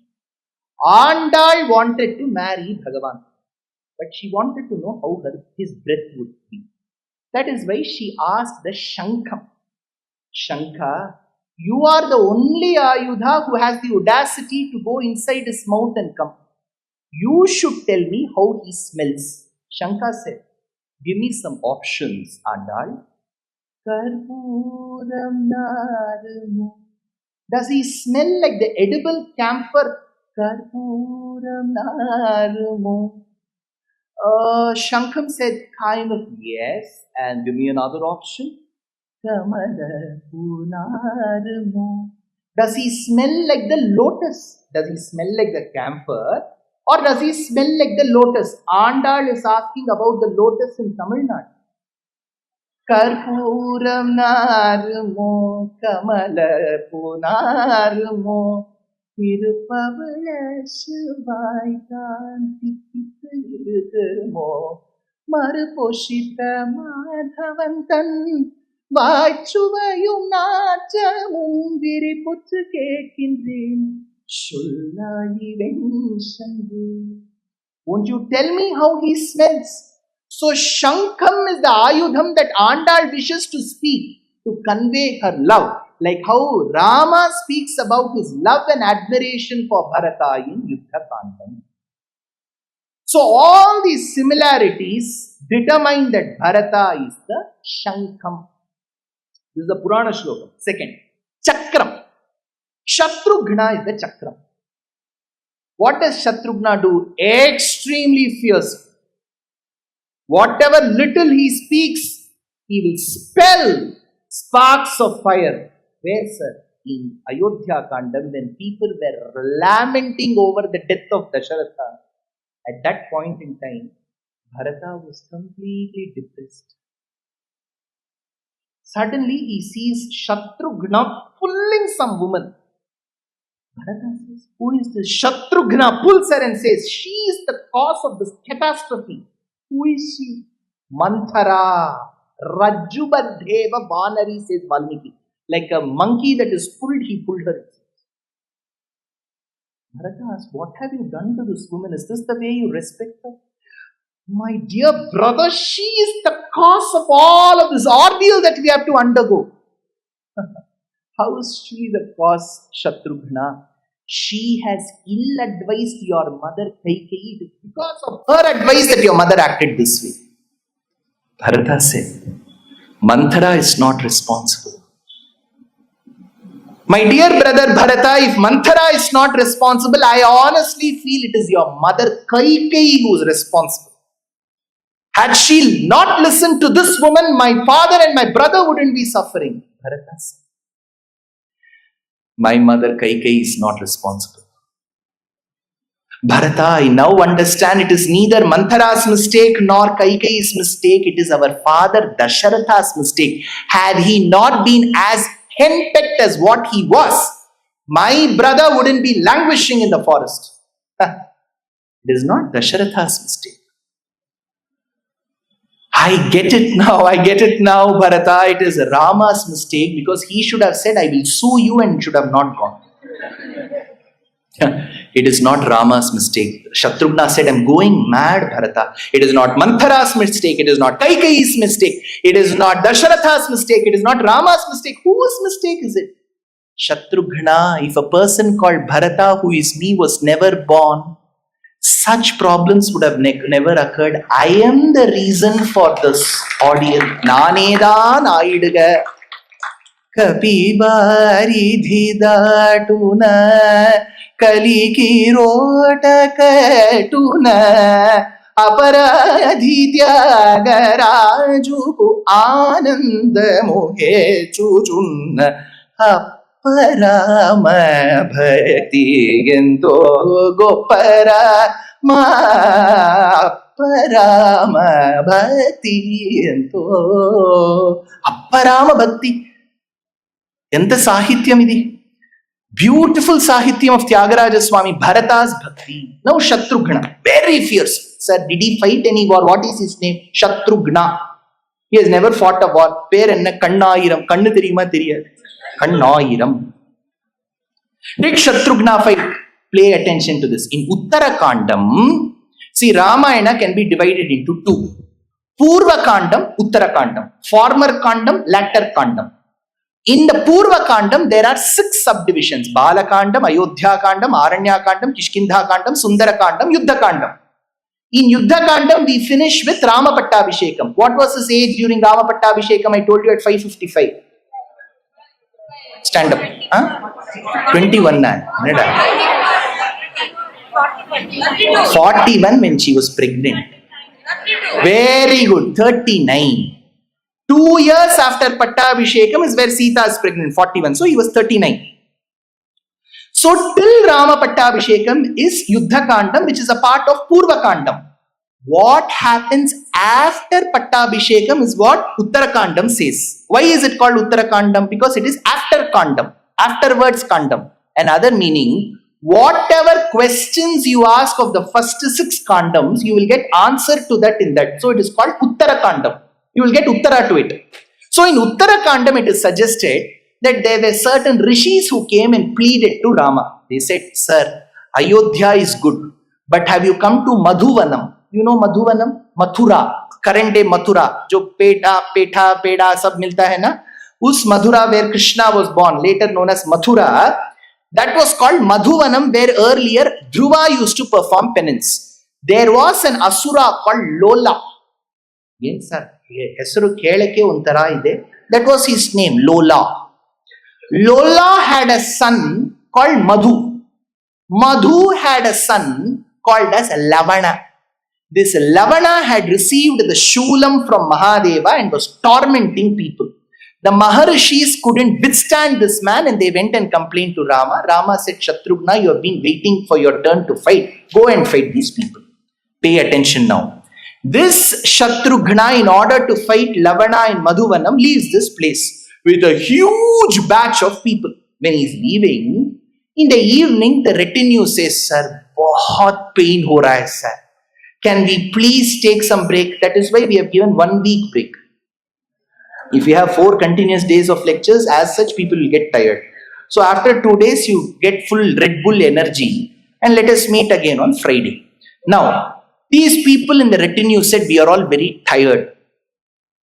Then Shatrughna said, don't worry, we shall rest somewhere. That is where there was a board. Valmiki ashramam 2 kilometers.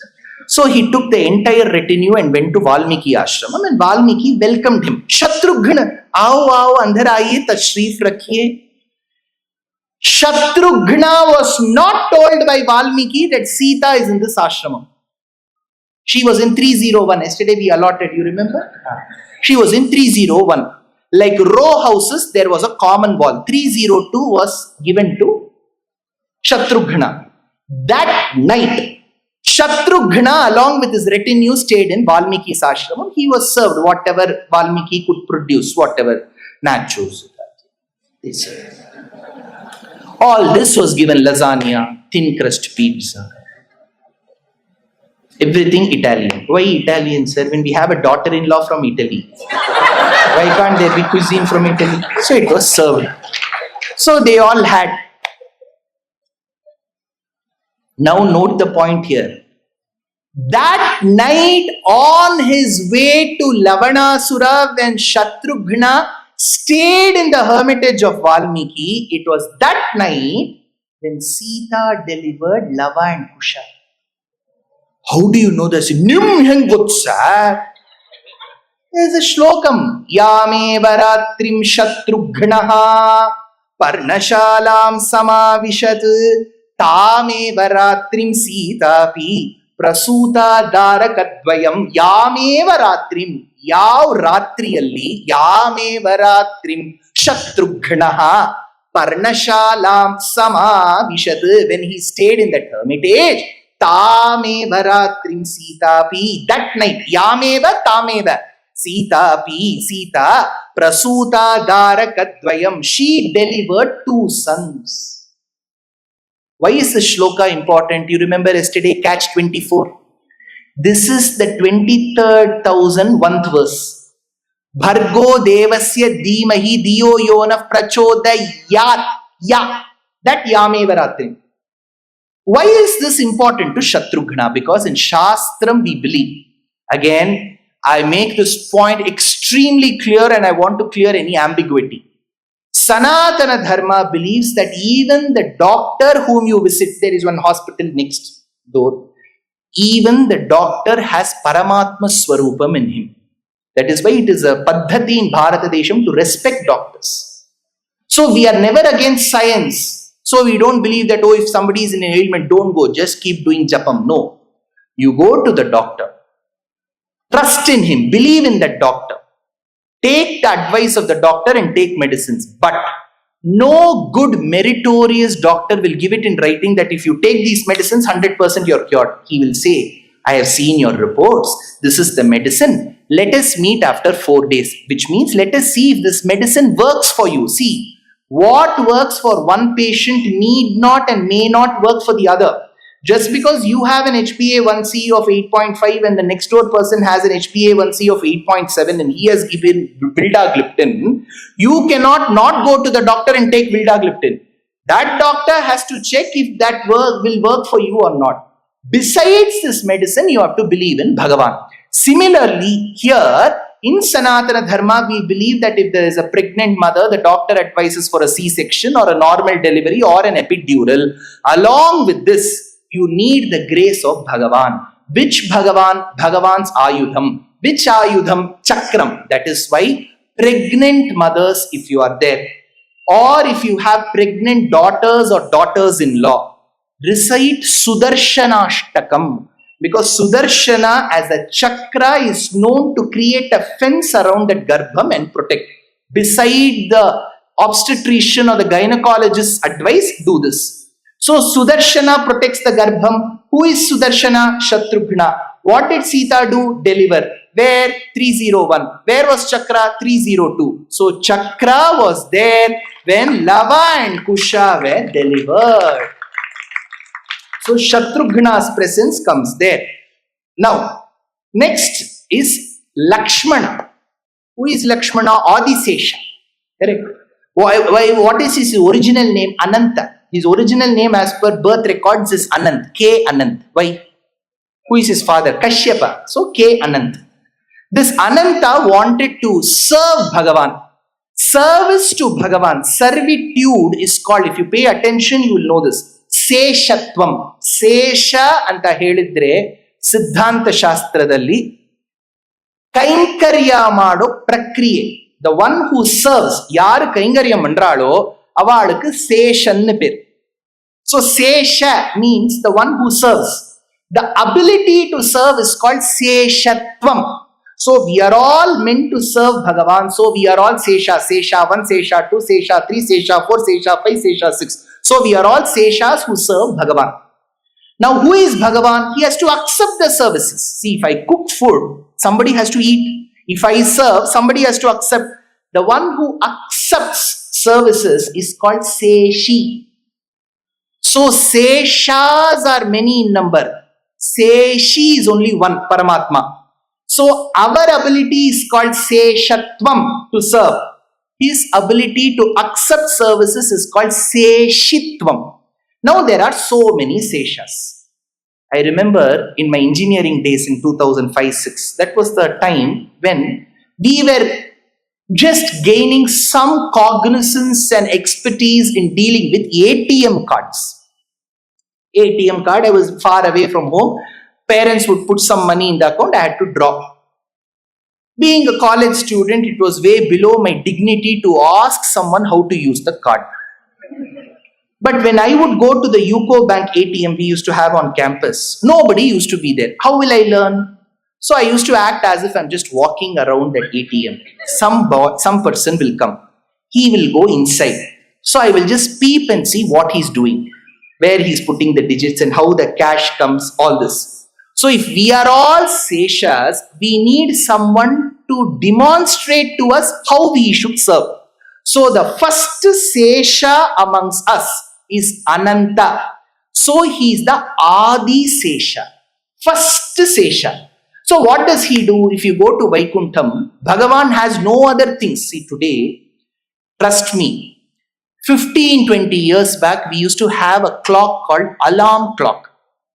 There will be a wall clock. Watch. 3 things. Wall clock, alarm clock, watch. There used to be an individual gadget called calculator. Simple calculator to logarithmic calculator. Then we used to have another desktop with a huge, it will come in 3 parts, Tattvatrayam. It will have one keyboard. Then it will have one Dharmabhuta Jnana called CPU. Then there will be a Drishti Prakaranam called the desktop. This is how we used to look. Now trust me, today all of this is in the mobile. Correct?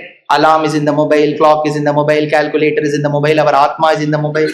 Everything is there in this mobile. Now, like how this is the all-purpose tool for us, Adi Sesha is all-purpose. If Bhagavan wishes to sleep, see, we all say Bhagavan sleeps, right? But Shastram says he's doing yoga.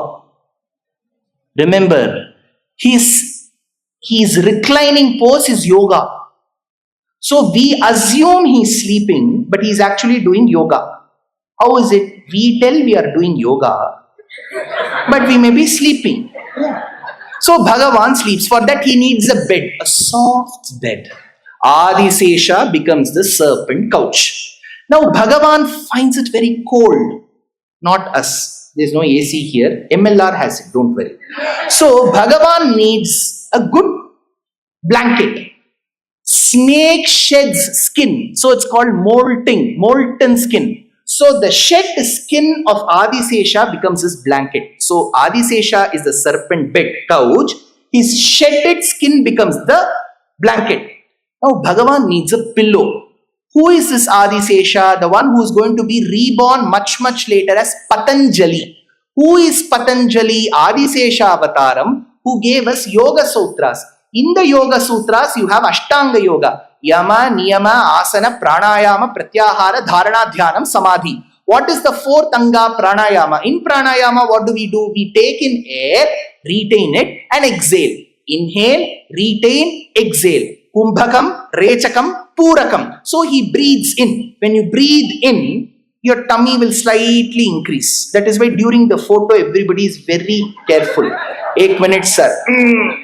There will be photo over, hava. It will go out. So Adi Sesha breathes in air. At one point in time, he gives a bulge. That bulge is his pillow. Adi Sesha is the bed. the skin is the blanket, the bulge portion is the pillow. Now Bhagavan is dark hued. You remember yesterday 555 Ramam Bhaje Shyamalam. How is Adisesha white? He is fair, he is dark, chessboard. Now if you go to Vaikuntha, you have to say, Yellidare Bhagavanta. You need light. So Adisesha has 1,000 hoods. Each hood has 2 eyes, resplendent like the rubies of Myanmar. From 2,000 resplendent eyes of Adisesha and the light shed down, we can see Bhagavan. So Adisesha is the torch. Bhagavan finds it very sultry. Me too. Right? We are also finding if somebody gives a fan for us, it will be good. But we don't have Adisesha. We are the Sesha. So Adisesha will put his tongue out from his 1,000 hoods and fan. He is the fan. So tongues become the fan, eyes become the torch, body becomes the serpent couch, shedded skin becomes the blanket, the bulge becomes the pillow. Now Bhagavan says, hey, I have to sit for some time. So he wants to sit. Adisesha will coil and become the seat. If Bhagavan wishes to walk, he becomes the umbrella and the tail portion bulges and changes into 8 so that he can fit his legs in, so they become the footwear. Shendral Kudayam, Irundal Singasanamam, Nindral Maravadiyam, Nilkadalul Yendru Manayam, Pulgu Manayam, Pumpattam, Manivilakkam, Tirumalukaravu. So Adisesha does all services to Rama. That is why when Rama and Sita left Ayodhya, Lakshmana says, Bhaiya Bhavi, Aham sarvam karishyami jagrataha swapataschate. Whether you both are awake or you are asleep, I will do all services. Sita asked, what all will you do? I will sweep, I will mop, I will do the dishes, I will buy the vegetables, I will cook, I will serve, I will wash your clothes, I will construct Parnakashala. Sita said, Rama, please don't leave him, bring him along. ಒಬ್ರು ಎಲ್ಲ ಕೈಂಕರ್ಯ ಮಾಡಿದ್ರೆ ನಾವು ಯಾಕೆ ಬಿಡ್ಬೇಕು sir? ಎಂತೋ bonus ಅಲ್ಲಿ ಬಂದಿದೆ, ಯಾಕೆ ಬಿಡ್ಬೇಕು? So Lakshmana performed all services to Rama. Chitraratnamaya Seshatalpamandu Sitapati Niyoji Joji Mitri Bhagyame Bhagyamu Saumitri Bhagyame, says Tyagaraja Swami. Now, that's it. One small myth buster I have to do. We have been told for a long time by great movie directors, Lakshmana did not sleep for 14 years. And we also believe. See, the point is, if you don't sleep for 2 days, you will feel you're in a trance. 4th day, you will feel even more weak. 5th day, you have to call the priest. You will not survive. 5 days you don't sleep, what will you do? See, some people say, sir, I don't get sleep despite listening to your lectures. That is the testimonial I get. So, sleep deprivation is not easy. Some people say, I cannot come for your lecture. You finish it at 7:30. Then going home will take a lot of time. So, how can we come for your lecture? Some of them make it right. Now, the point is, Lakshmana did sleep. Sir, yen helta idira, sir? It seems Indrajit could be won over by a person who did not sleep for 14 years. All this will float in WhatsApp, not in Ramayana. Ramayanam is extremely realistic and relatable. How do we know that? In Ayodhya Kandam in the forest, one morning, Rama wakes up Lakshmana. He says, Uttishta Lakshmana. Lakshmana says, Hare, bhaiya, morning ho gaya kya? For that shloka, the commentator Govindaraja says, from this it is clear that the worldly myth that Lakshmana did not sleep for 14 years is hence proven wrong. Then what does it mean, sir? There is a point here. I give 250 lectures a year. In a year, I give 250 lectures. Each lecture 2 to 2.5 hours. 200 days I have to be outside my house. My house people are generally, they will ask me, they are all happy. So, they are all happy. Some people will be really concerned. How does your family take it? They have taken it very well. They are, only the person who's asking that question is not taking it. So, I go. Out of those 200 days, I take 70 flights. And invariably, my Purva Janma Karma, the flight will be at 4 a.m. 4 a.m. flight, I have to be at 2 a.m. in the airport. For that, I have to leave my house at 1 a.m. For that, I have to wake up at 12:30 in the midnight. For that, I will keep an alarm. Will I sleep? No. Every half an hour, I will keep checking. Have you seen that? Whenever you have a flight or train, you can never sleep peacefully. Every half an hour, you check.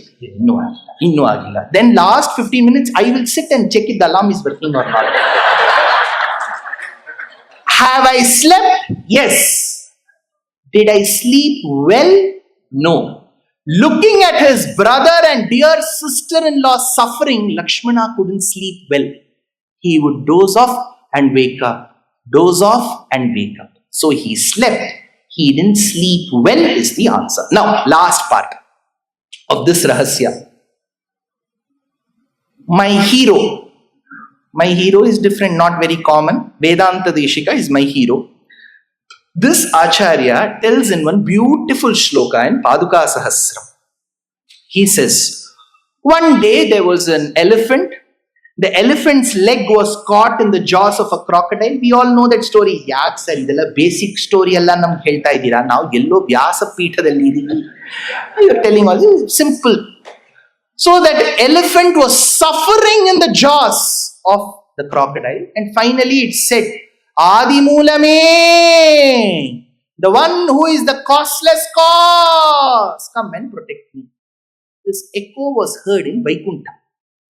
Bhagavan, who is generally very patient, very, very calm, cultured and seasoned, the moment he heard the wail of the elephant, jumped from the serpent couch and started running. Mahalakshmi and Bhumi Devi, ಏನಾಗ್ಬಿಟ್ಟಿದೆ ಇವರಿಗೆ ಇವತ್ತು? ಎಲ್ಲಿ ಹೋಗ್ತಾ ಇದ್ದಾರೆ? Vishnu, Narayana tapped on Garuda and said, Jao. Garuda said, put the drop point. See, if you go in Ola, it will ask for drop point. Hogu andre yelli hogbeku. So Bhagavan sat on Garuda and left. In his hurry and matravatsalyam to protect the elephant, Puranam says that he forgot his weapons. Many people are known for that. When they leave the house, they'll forget this, they'll forget that. Some people's life will fully go in searching. Yelbitte ki, bitte. Half their life is searching. So here, Bhagavan left. Meanwhile, let's describe the scene in Vaikuntham. Generally, Acharyas will say Bhagavan left. He went Alavaikuntapuram Mulo Nagarilo Na Saudambuda Palamantara Kusumavanantara Saraprante Dukanto Palotpala Paryankarama Vinodi Adupa Guyalinchi Sambrambhiyai says Potana in Andhra Bhagavatam. So he left. What happened in Vaikuntham? My hero says Shankam and Chakram were on Adisesha because Bhagavan did not take, right? So Adisesha, on him was Shankam and Chakram. Bhagavan did not take. He forgot. Padukas also he did not take. His pair of Padukas. Padukas is what? Footwear. But in respectfully we say Padukas. Hush puppies, bata. Padukas were left in Vaikuntham. That day from Urban Club, one person had come to clean Vaikuntham. So that person took the Padukas and placed it on Adisesha. Is that possible, sir? See, when I go to the US, when I go through the conveyor belt, you have to keep your footwear in one tray. I keep my laptop in the other tray. Because in my laptop, there will be Ramayanam, all these digital books. I don't like to keep the footwear along. That person is a great Advaiti. He will say, why two trays? He will keep my footwear on the laptop. And he will send. Then I will say, why? What can you explain to that man? Similarly, this person who had come took those pair of Padukas and placed it on Adisesha. Shankam Chakram was already there. Now Padukas is the new entry. Shankam is a Ayudha Purusha. Chakram is an Ayudha Purusha. Paduka is a Stri, like Gada. Paduka, Strilingam. Now this Adisesha, Shankam and Chakram were a WhatsApp group, V3. Now the Shankam and Chakram started discussing with Adisesha. Adisesha, just look what audacity these Padukas have to sit at par with us. She is a footwear. She is meant where she has to be kept in the foot rack, not with us. Paduka was able to listen to the bullying that she was undergoing through Adisesha, Shankam and Chakra. She started shedding tears. Bhagavan, who had gone on Garuda halfway, then got a reminder, Ab Shank Chakra bhul gaye, vapas aayi. So Bhagavan came back to Vaikuntham, lifted the Chakram, lifted the Shankam, sat on Garuda by adorning the Padukas. While he was flying, he noticed the Padukas wet. Then he asked, Paduk, tum kyun ro rahi ho? Then Paduk said, Bhagwan, jab aap Vaikunth mein nahi the, ye Shank aur Chakra mujhe itna tang kiye. Main aap hi ko, I support you, right? Why do they have to speak ill of me? Bhagavan said, don't worry. When they have spoken so low of you, you are equal to me as a child. One day I will teach the three of them the lesson. In Ayodhya Kandam, in Ramayana, when Bhagavan was Rama, when he was asked to come to Ayodhya, he refused. And when Bharata insisted, he said, Lakshmana, go fetch my Padukas. Adiseshamsha Lakshmana carried the Padukas on his head, gave those Padukas to Bharata, who is Shankhamsham, and Chakramsha, Shatrughna did Chamara Kainkaryam. Injustice done one day to one person got resolved by Bhagavan, thereby proving in Sanatana Dharma, no Varna is superior or no Varna is inferior. A Brahmana, in no point in time, Shastram suggests that he is superior to the other and Shudra is inferior. If a Brahmana only needs to be protected and whatever he does is right, then a Brahmana called Ravana would have never been killed. Hiranyakashipu was the son of Kashyapa Prajapati, a Brahmana, he was killed. If a Kshatriya is to be worshipped, who was Duryodhana? Wasn't he killed? If a Shudra has to be only killed, who was Vidura and who was Dharmavyada, who have been respected till day for Vidura Niti and Dharmavyada Charitram? So it is not where you are born. Your demeanor and your personal achievements is what that makes you recipient of Bhagavan, and Bhagavan has nobody as superior or inferior. Whoever differentiates and whoever discriminates has absolutely no place in Sanatana Dharma. That is the second. Third, when now, because wherever we see there is war. If you look at Russia, there is war there. Israel, they're waiting. So they are all waiting. Iran is fighting. And we have a great neighbor on one side, very supportive, tilted towards Dharma. So we have one person here. Azerbaijan and Armenia, small places. One is Tumkur district, the other one is Chikbalapur. They are fighting. So there is war everywhere. What is the result of it, sir? Now yen madidvi, sir. Our stock prices, mutual funds, because when there is market volatility, it will come down. So what is the only way to stay positive? Stay bullish. Because there is bull and bear in Sanatana Dharma. Bear is Jambavanta. Bull is Nandi. For maintaining positivity in our life, stay bullish. This is our sixth rahasya. Why? Because whenever Mahadeva Rudramurti is referred to in our Shastram, he is called Vrishadhvajam, the one who has got the bull as his insignia on his flag. You know, in the Tamil language, see, politics can be aside. Let them keep fighting. In Bhakti, every language is important. We can never say one language is superior to the other. If you are a Tamil speaking Astika, learn Kannada. If you are a Kannada speaking Astika, learn Telugu. If you are a Telugu speaking Astika, learn Tamil. The more languages we learn, we enjoy. If I learn Telugu, Amukta Malyada, Potana Bhagavatam, Annamacharya Sankirtanalu, Yenno unnai kada, Nannaya Kavyam, Venkaya, so many Mahans in the Telugu language. Kannada, oh my goodness, the moment you learn, you can just hug and embrace Purandaradasa and Kanakadasa. You learn Tamil, Nalayara Divya Prabandham is at your call. So learn languages. So when I quote Tamil, you know, one of them will write on Instagram, Tumba nivu Tamilinda helbitri. If you want to create division based on languages, my lectures is not the place. Because I have given equal importance to all languages. Every language is important. This one language is superior, the other language is inferior, doesn't work in my lectures. All languages are important. Learn. Next time when we meet, we should have learned at least 2 verses from another language. Let's have that. Now, in the Tamil language, there is a great acharya called Periyalvar. Periyalvar was the foster father to Andal. He sings a lullaby, lori, to Vamana Murthy. Vamana is the son of Aditi and Kashyapa. So, he sings this. Manikkan katti, vairamidai katti, aani ponna sheda vanna chirutottil, peni unakku piraman vidu thandan, manikkuralane kalilo, vayyamadandane kalilo. Brahma presented a cradle made in 24 karat gold without being alloyed with copper. Brahma gave. Then this little boy Vamana had to be presented with a girdle. Girdle andre mekhala, kanchi, uddiyanam.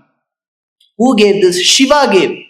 Udayar kanamaniyodu unmadulam poo, idai viravi kotha ezhil tezhugi nodu, விடையேறு Kapali ஈசன் விடு தந்தான் உடையாயழேலழே தாலேலோ உலகமளந்தானே தாலேலோ. So he says, vidai yeru kabali. Kabali means Kapali, Shiva. Who is he? The one who sits on the bull. Vidai yeru. So this Vrishadhvajam, bullish bull, is Shiva. Has he been mentioned in the Ramayana many times? So if people try to create the division as Shaivas and Vaishnavas to separate Hindus, don't fall for that trap. Because we all come under one umbrella called Sanatana Dharma. Some people will be fear-mongering, trouble-mongers, essentially saying that I am superior to you. Don't do that. We all belong to one tree called Sanatana Dharma. So I will tell you the beautiful references to Mahadeva, Shiva in Ramayana. One, when Rama has to go and win over Sita to get Mangalatvam in his life, because you know what? Tyagaraja Swami is a very realistic acharya. When Vishwamitra has to wake Rama up, he says, Melukovaya, Melukovaya. Rama is not waking up. 4 to 4:30, he keeps singing Melukovaya, Melukovaya. 4:30, he said, what should I sing? Tyagaraja sent a message, Vishwamitra ji, Sita ko beech mein laiye. You know what Tyagaraja says? Melukovaya mam yeluko Rama, Melaina Sita Sametana Bhagyama. Oh, you have to marry Sita, wake up. He woke up. So Rama goes to Janakapattinam, Mithila to marry Sita. What was that brought them together? Shiva's bow. By breaking Shiva's bow, Rama joined Sita. So Shiva in a way was responsible for Rama and Sita to come together. Second, the next part is about the yagna. So this is where we need to concentrate a bit. When Dasharatha performed Ashwamedha Mahayagna, there is a portion in the Vedas called Ashwamedham. You might have learned Achidram, Katakam, Ashwamedham. These are all important portions in the Vedas. If you have not learned, start learning through an acharya. In Ashwamedham, there is a mantra, Vishnave Swaha, Vishnave Nikuryapaya Swaha, Vishnave Nibhuyapaya Swahetyaha. When you perform Ashwamedham, that Ashwamedham's palan is dedicated to Narayana. That is why Narayana is regarded as Yajno Vai Vishnuhu. When Rama, after Pattabhishekam, wanted to perform a yajna, he asked Bharata if I can perform Rajasuya yajna. Bharata said, don't. Because if you perform Rajasuya yajna, you will end up creating a lot of enemies around you. So why to create enemies? As such, now we have 2 large enemies around Bharata. Why create more enemies? Instead do Ashwamedham. So Rama said, I will perform Ashwamedham, but I want to dedicate this Ashwamedham to somebody whom I love. Bharata asked, whom do you want to dedicate this to? Whom do you love? He said, I want to dedicate this to Mahadeva.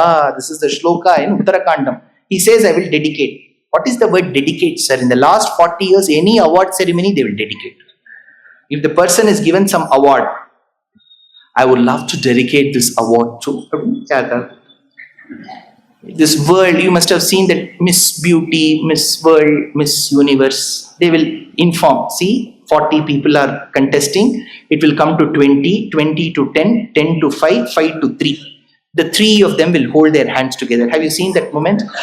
The pageant title goes to, they will declare Miss Uruguay, whatever, Paraguay. That Uruguay, she will not accept it with the, she will,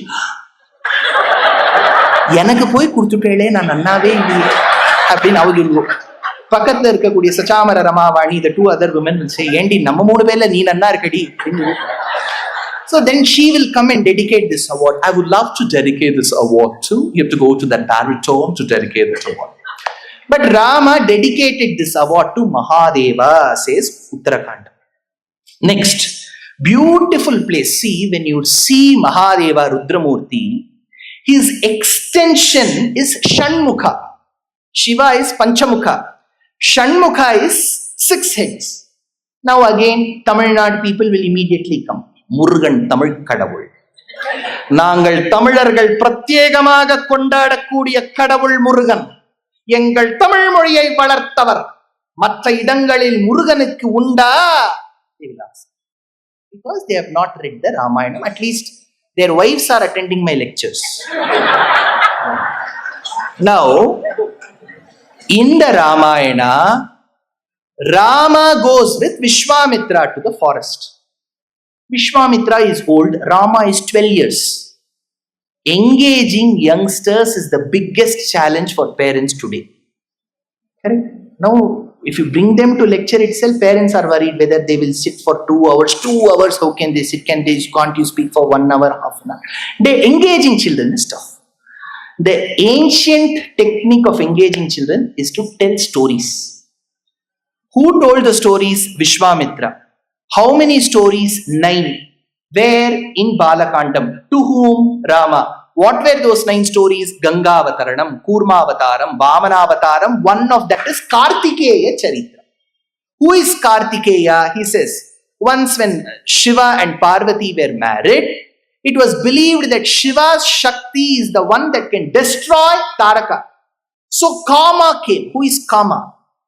Kama is the god of love, Cupid. He is called by various names. Kama Deva, Kandarpa, Kandarpana, Krodha, Dinda Kanteredu, Konda, Ugranu Nine, Indiresha Sri Rama Navami, Chandadi Pogaduva Nine, Chandrachuda Shiva Shankara Parvati.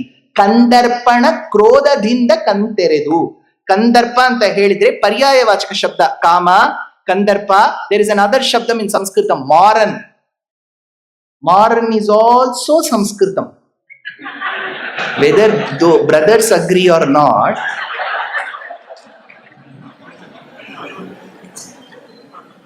so this Kama, he shot the flower arrow at Shiva from Ikshubana.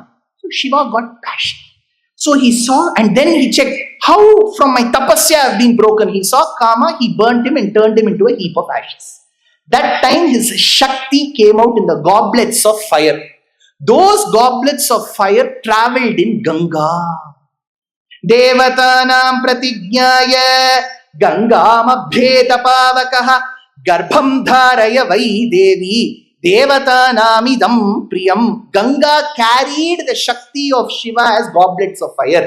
Since this is going to create Kartikeya, he is called as the son of Ganga. That is why Kartikeya is called Gangeya. Kartikeya, Gangeya, Gauri Tanaya. So this goblets of fire reached in Ganga to various tall grass. See, if you see the low waters of rivers, you will see tall grass growing. It is called Sharam. Since this place was infested with tall grass, it was a vanam, and these goblets of fire stayed. It is called Sharavana Bhava. Sharavanam. So you may wonder, sir, it is vanam. You should call it Sharavana, right? Why did you say Sharavana? Because in Panini grammar, Purva Padatu Sanyayam Agaha. If two words come together, the first word has Ra and no Ga, and the second word has Na. The resultant word should not have Na and should have Na. So Shara plus Vana is not Sharavana, it is Sharavana. Rama plus Ayana is not Ramayana, it is Ramayana. So in Uttara Bharatam, Ramayan ko pad rahe hain kya, wo galat hai. Ramayanam, na should come. So Sharavana Bhava. So he is called Gangeya because he came from Ganga. Since he arose from the forest filled with tall grass, he is called Sharavana Bhava. Those goblets of fire were taken in by 6 women called Kritika Stris. Later he was birthed, so he is called Kartikeya. When that lady wanted to deliver Shanmukha, in earlier days, instead of putting the carrying mother on a bed, they will make her stand, sculptures suggest. And then with the pillar support, she will push the child. When the amniotic sac breaks and the child has to come, it will slide along the thigh of the mother. Sliding is called Skannam. Since Kannam happened to this child, he is called Skanda. In ancient Tamil, half letters were not allowed. So Skanda became Kanda. Kandava. So we say Kanda, right? Kanda comes from Skanda. Skanda ityubruvan devaha. Skannam garbha paristravat. Kartikeyam mahabahum. Kakutstha jvalanopamam. So he is called Gangeya, Sharavana Bhava, Kartikeya, Skanda. In the Tamil land, he is called Muruga. Very many temples. There is a kshetram called Tiruttani, Viralimalai, Palamudircholai, Palani, Tiruchendur. So many kshetras. In Kerala, there is a kshetram called Payyanur. Anybody from Payyanur here? Arana ivada, Asarana. So there is a kshetram called Payyanur. In Karnataka, we have Ghati and Kukke Subramanya, both dedicated, many places. Similarly, in Andhra, in Tirupati, the uppermost waterfall is called Kumaradhara. If you go to Uttarakhand, there is Kartikeya. Now, if you just see quickly the pictures, in one of the slides, you would see 4 murtis of Kartikeya put as a collage. Can you see it? 4 pictures. The topmost picture is from Afghanistan. 1800 years back, a sculpture found in Afghanistan of Kartikeya. Below that, you see the folded leg of Kartikeya with one staff. He is found in the Gupta period, 1500 years back in Uttar Pradesh. The central Kartikeya seated on peacock is found in Kambujadesham, Cambodia of the Khmer period, 1800 years back. Not 1800, here is 800 years. Next to that is Kartikeya of Madhya Pradesh, found 900 years back. So Kartikeya is famous throughout the geography, largely celebrated in Tamil Nadu, and it is believed that he nurtured the Tamil language. This Kartikeya, who is an extension of Mahadeva, his charitram was told by Vishwamitra to Rama in Balakandam. Third reference. Now, when Rama fights Karadushana and Trishiras in Janasthana, current day Nagpur, 14,000 Rakshasas come and fight Rama without asking for any help, without asking for any mediation from any third country. Rama fights the Rakshasas. Now Valmiki says, Rama fought the Rakshasas. You know how? He says, Rama fought the Rakshasas like how Shiva fought Andhakasura in Shvetaranyam. Sapatata karo bhumau dahyamana sharagnina rudrena yeva vinidagdhaha Shvetaranye yathondakaha. Shveta anta helidre yenartha? White. In Tamil, what is white called? Venmai, ven. Aranya anta helidre yeno? Forest. In Tamil, what is the word for forest? Kadu. Vengadu. Tiruvengadu near Vaidishwaran Kovil is the kshetra. Now, when I told this in Delhi, a few of my North Indian friends got offended. They said, sir, ye Valmiki ji Uttar Pradesh mein likhe the. उनको कैसे पता होगा कि ये वेंगाडू में हुआ है? I said, I may not know, but the commentator says, Tatra Kaveri Tiravartini Shvetaranye. What is this Shvetaranyam? The commentator says, which is on the banks of river Kaveri. So Valmiki was absolutely geography adroit. He was not agnostic to it. Now, the fourth reference, when Hanuman burns Lanka, what did Hanuman do? Hanuman left Lanka, Bharata Desham, in the evening hours, crossed the waters, reached Lanka, was able to vanquish Simhika, beat the immigration officer, then her name was Lankini, went inside, attacked the terrorist targets alone. He did not burn the entire Lanka.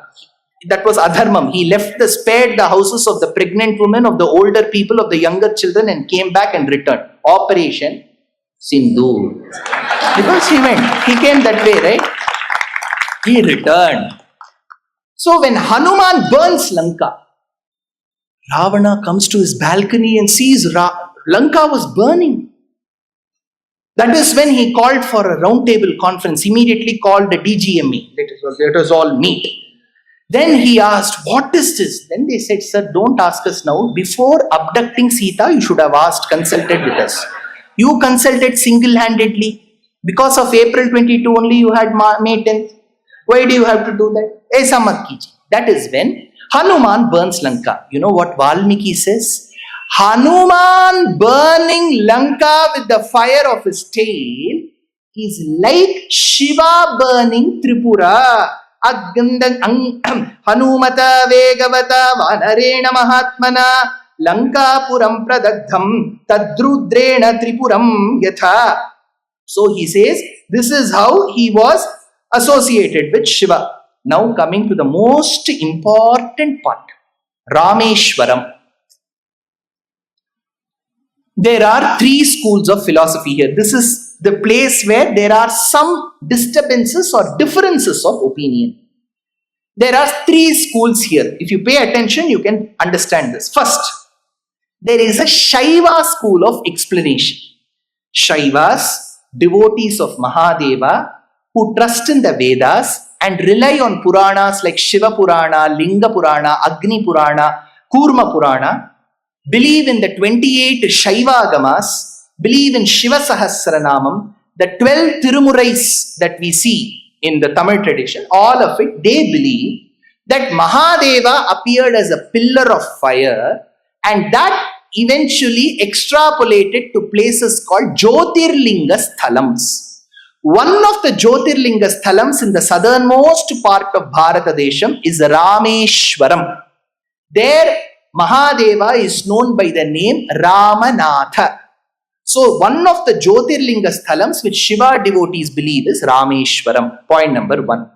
They say it is in this kshetram that Rama worshipped Shiva as Ramanatha Linga before leaving to Lanka for the Yuddham.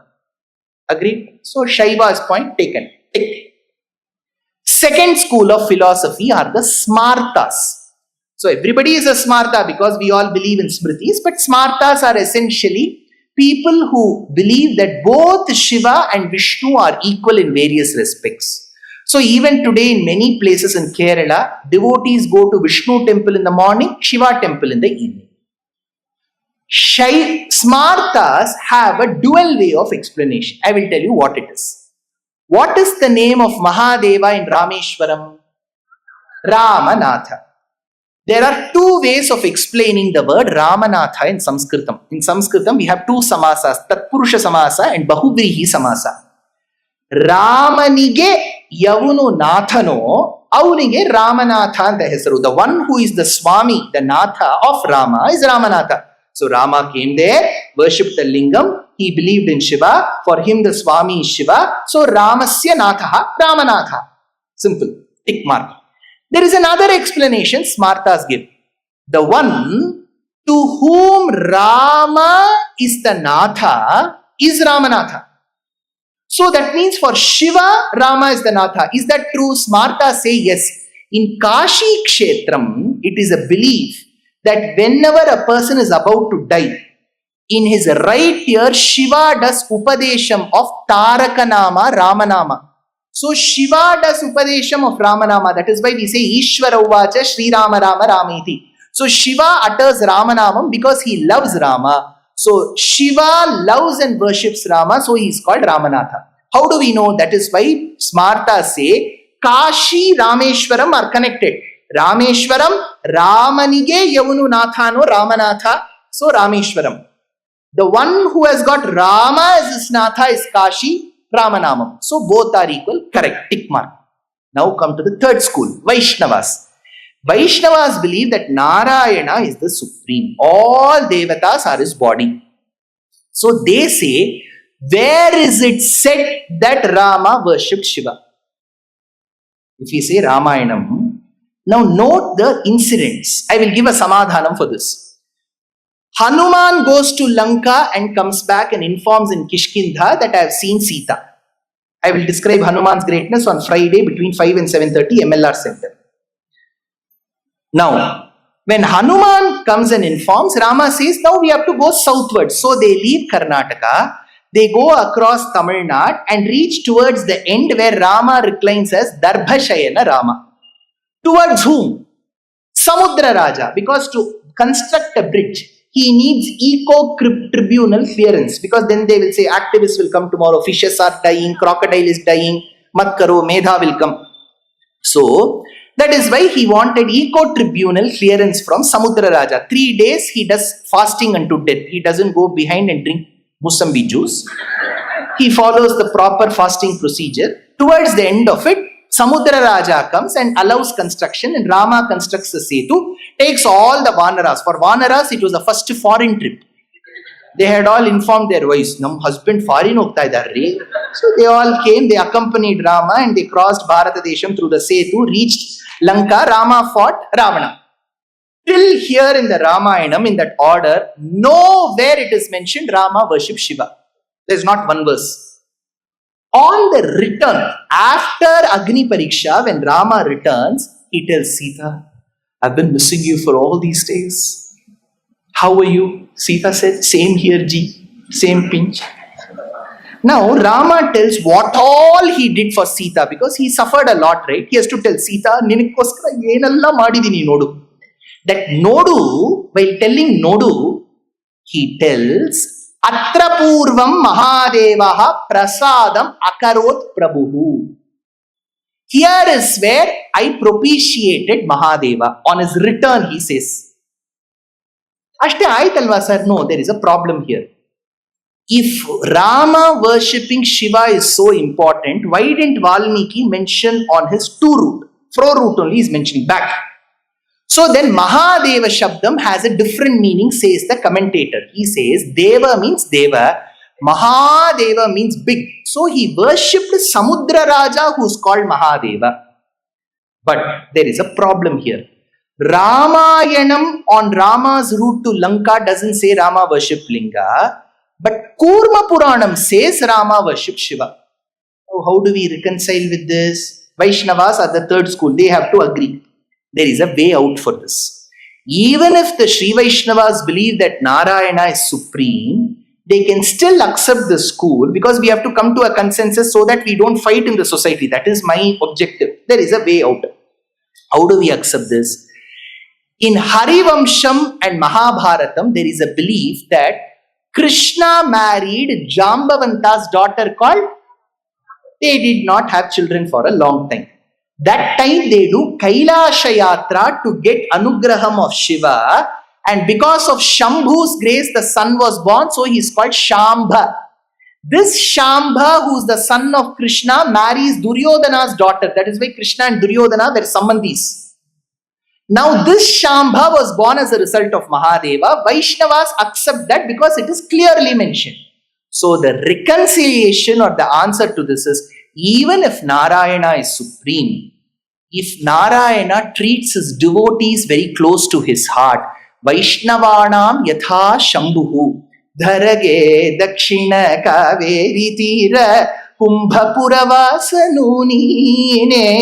ಕರರಲ್ಲಿ ವೀಣಯ ಗಾನವ ಮಾಡುತ್ತ ಉರಗಭೂಷಣನು ನೀನೇ ಕೊರಳಲ್ಲಿ ಭಸ್ಮ ರುದ್ರಾಕ್ಷವ ಧರಿಸಿದ ಪರಮ ವೈಷ್ಣವನು ನೀನೇ ಗರುಡ ಗಮನ ಶ್ರೀ ಪುರಂದರ ವಿಠಲಗೆ ಪ್ರಾಣ ಪ್ರಿಯನು ನೀನೇ Chandrachud. So Vaishnavas believe that Shiva is the Parama Vaishnava.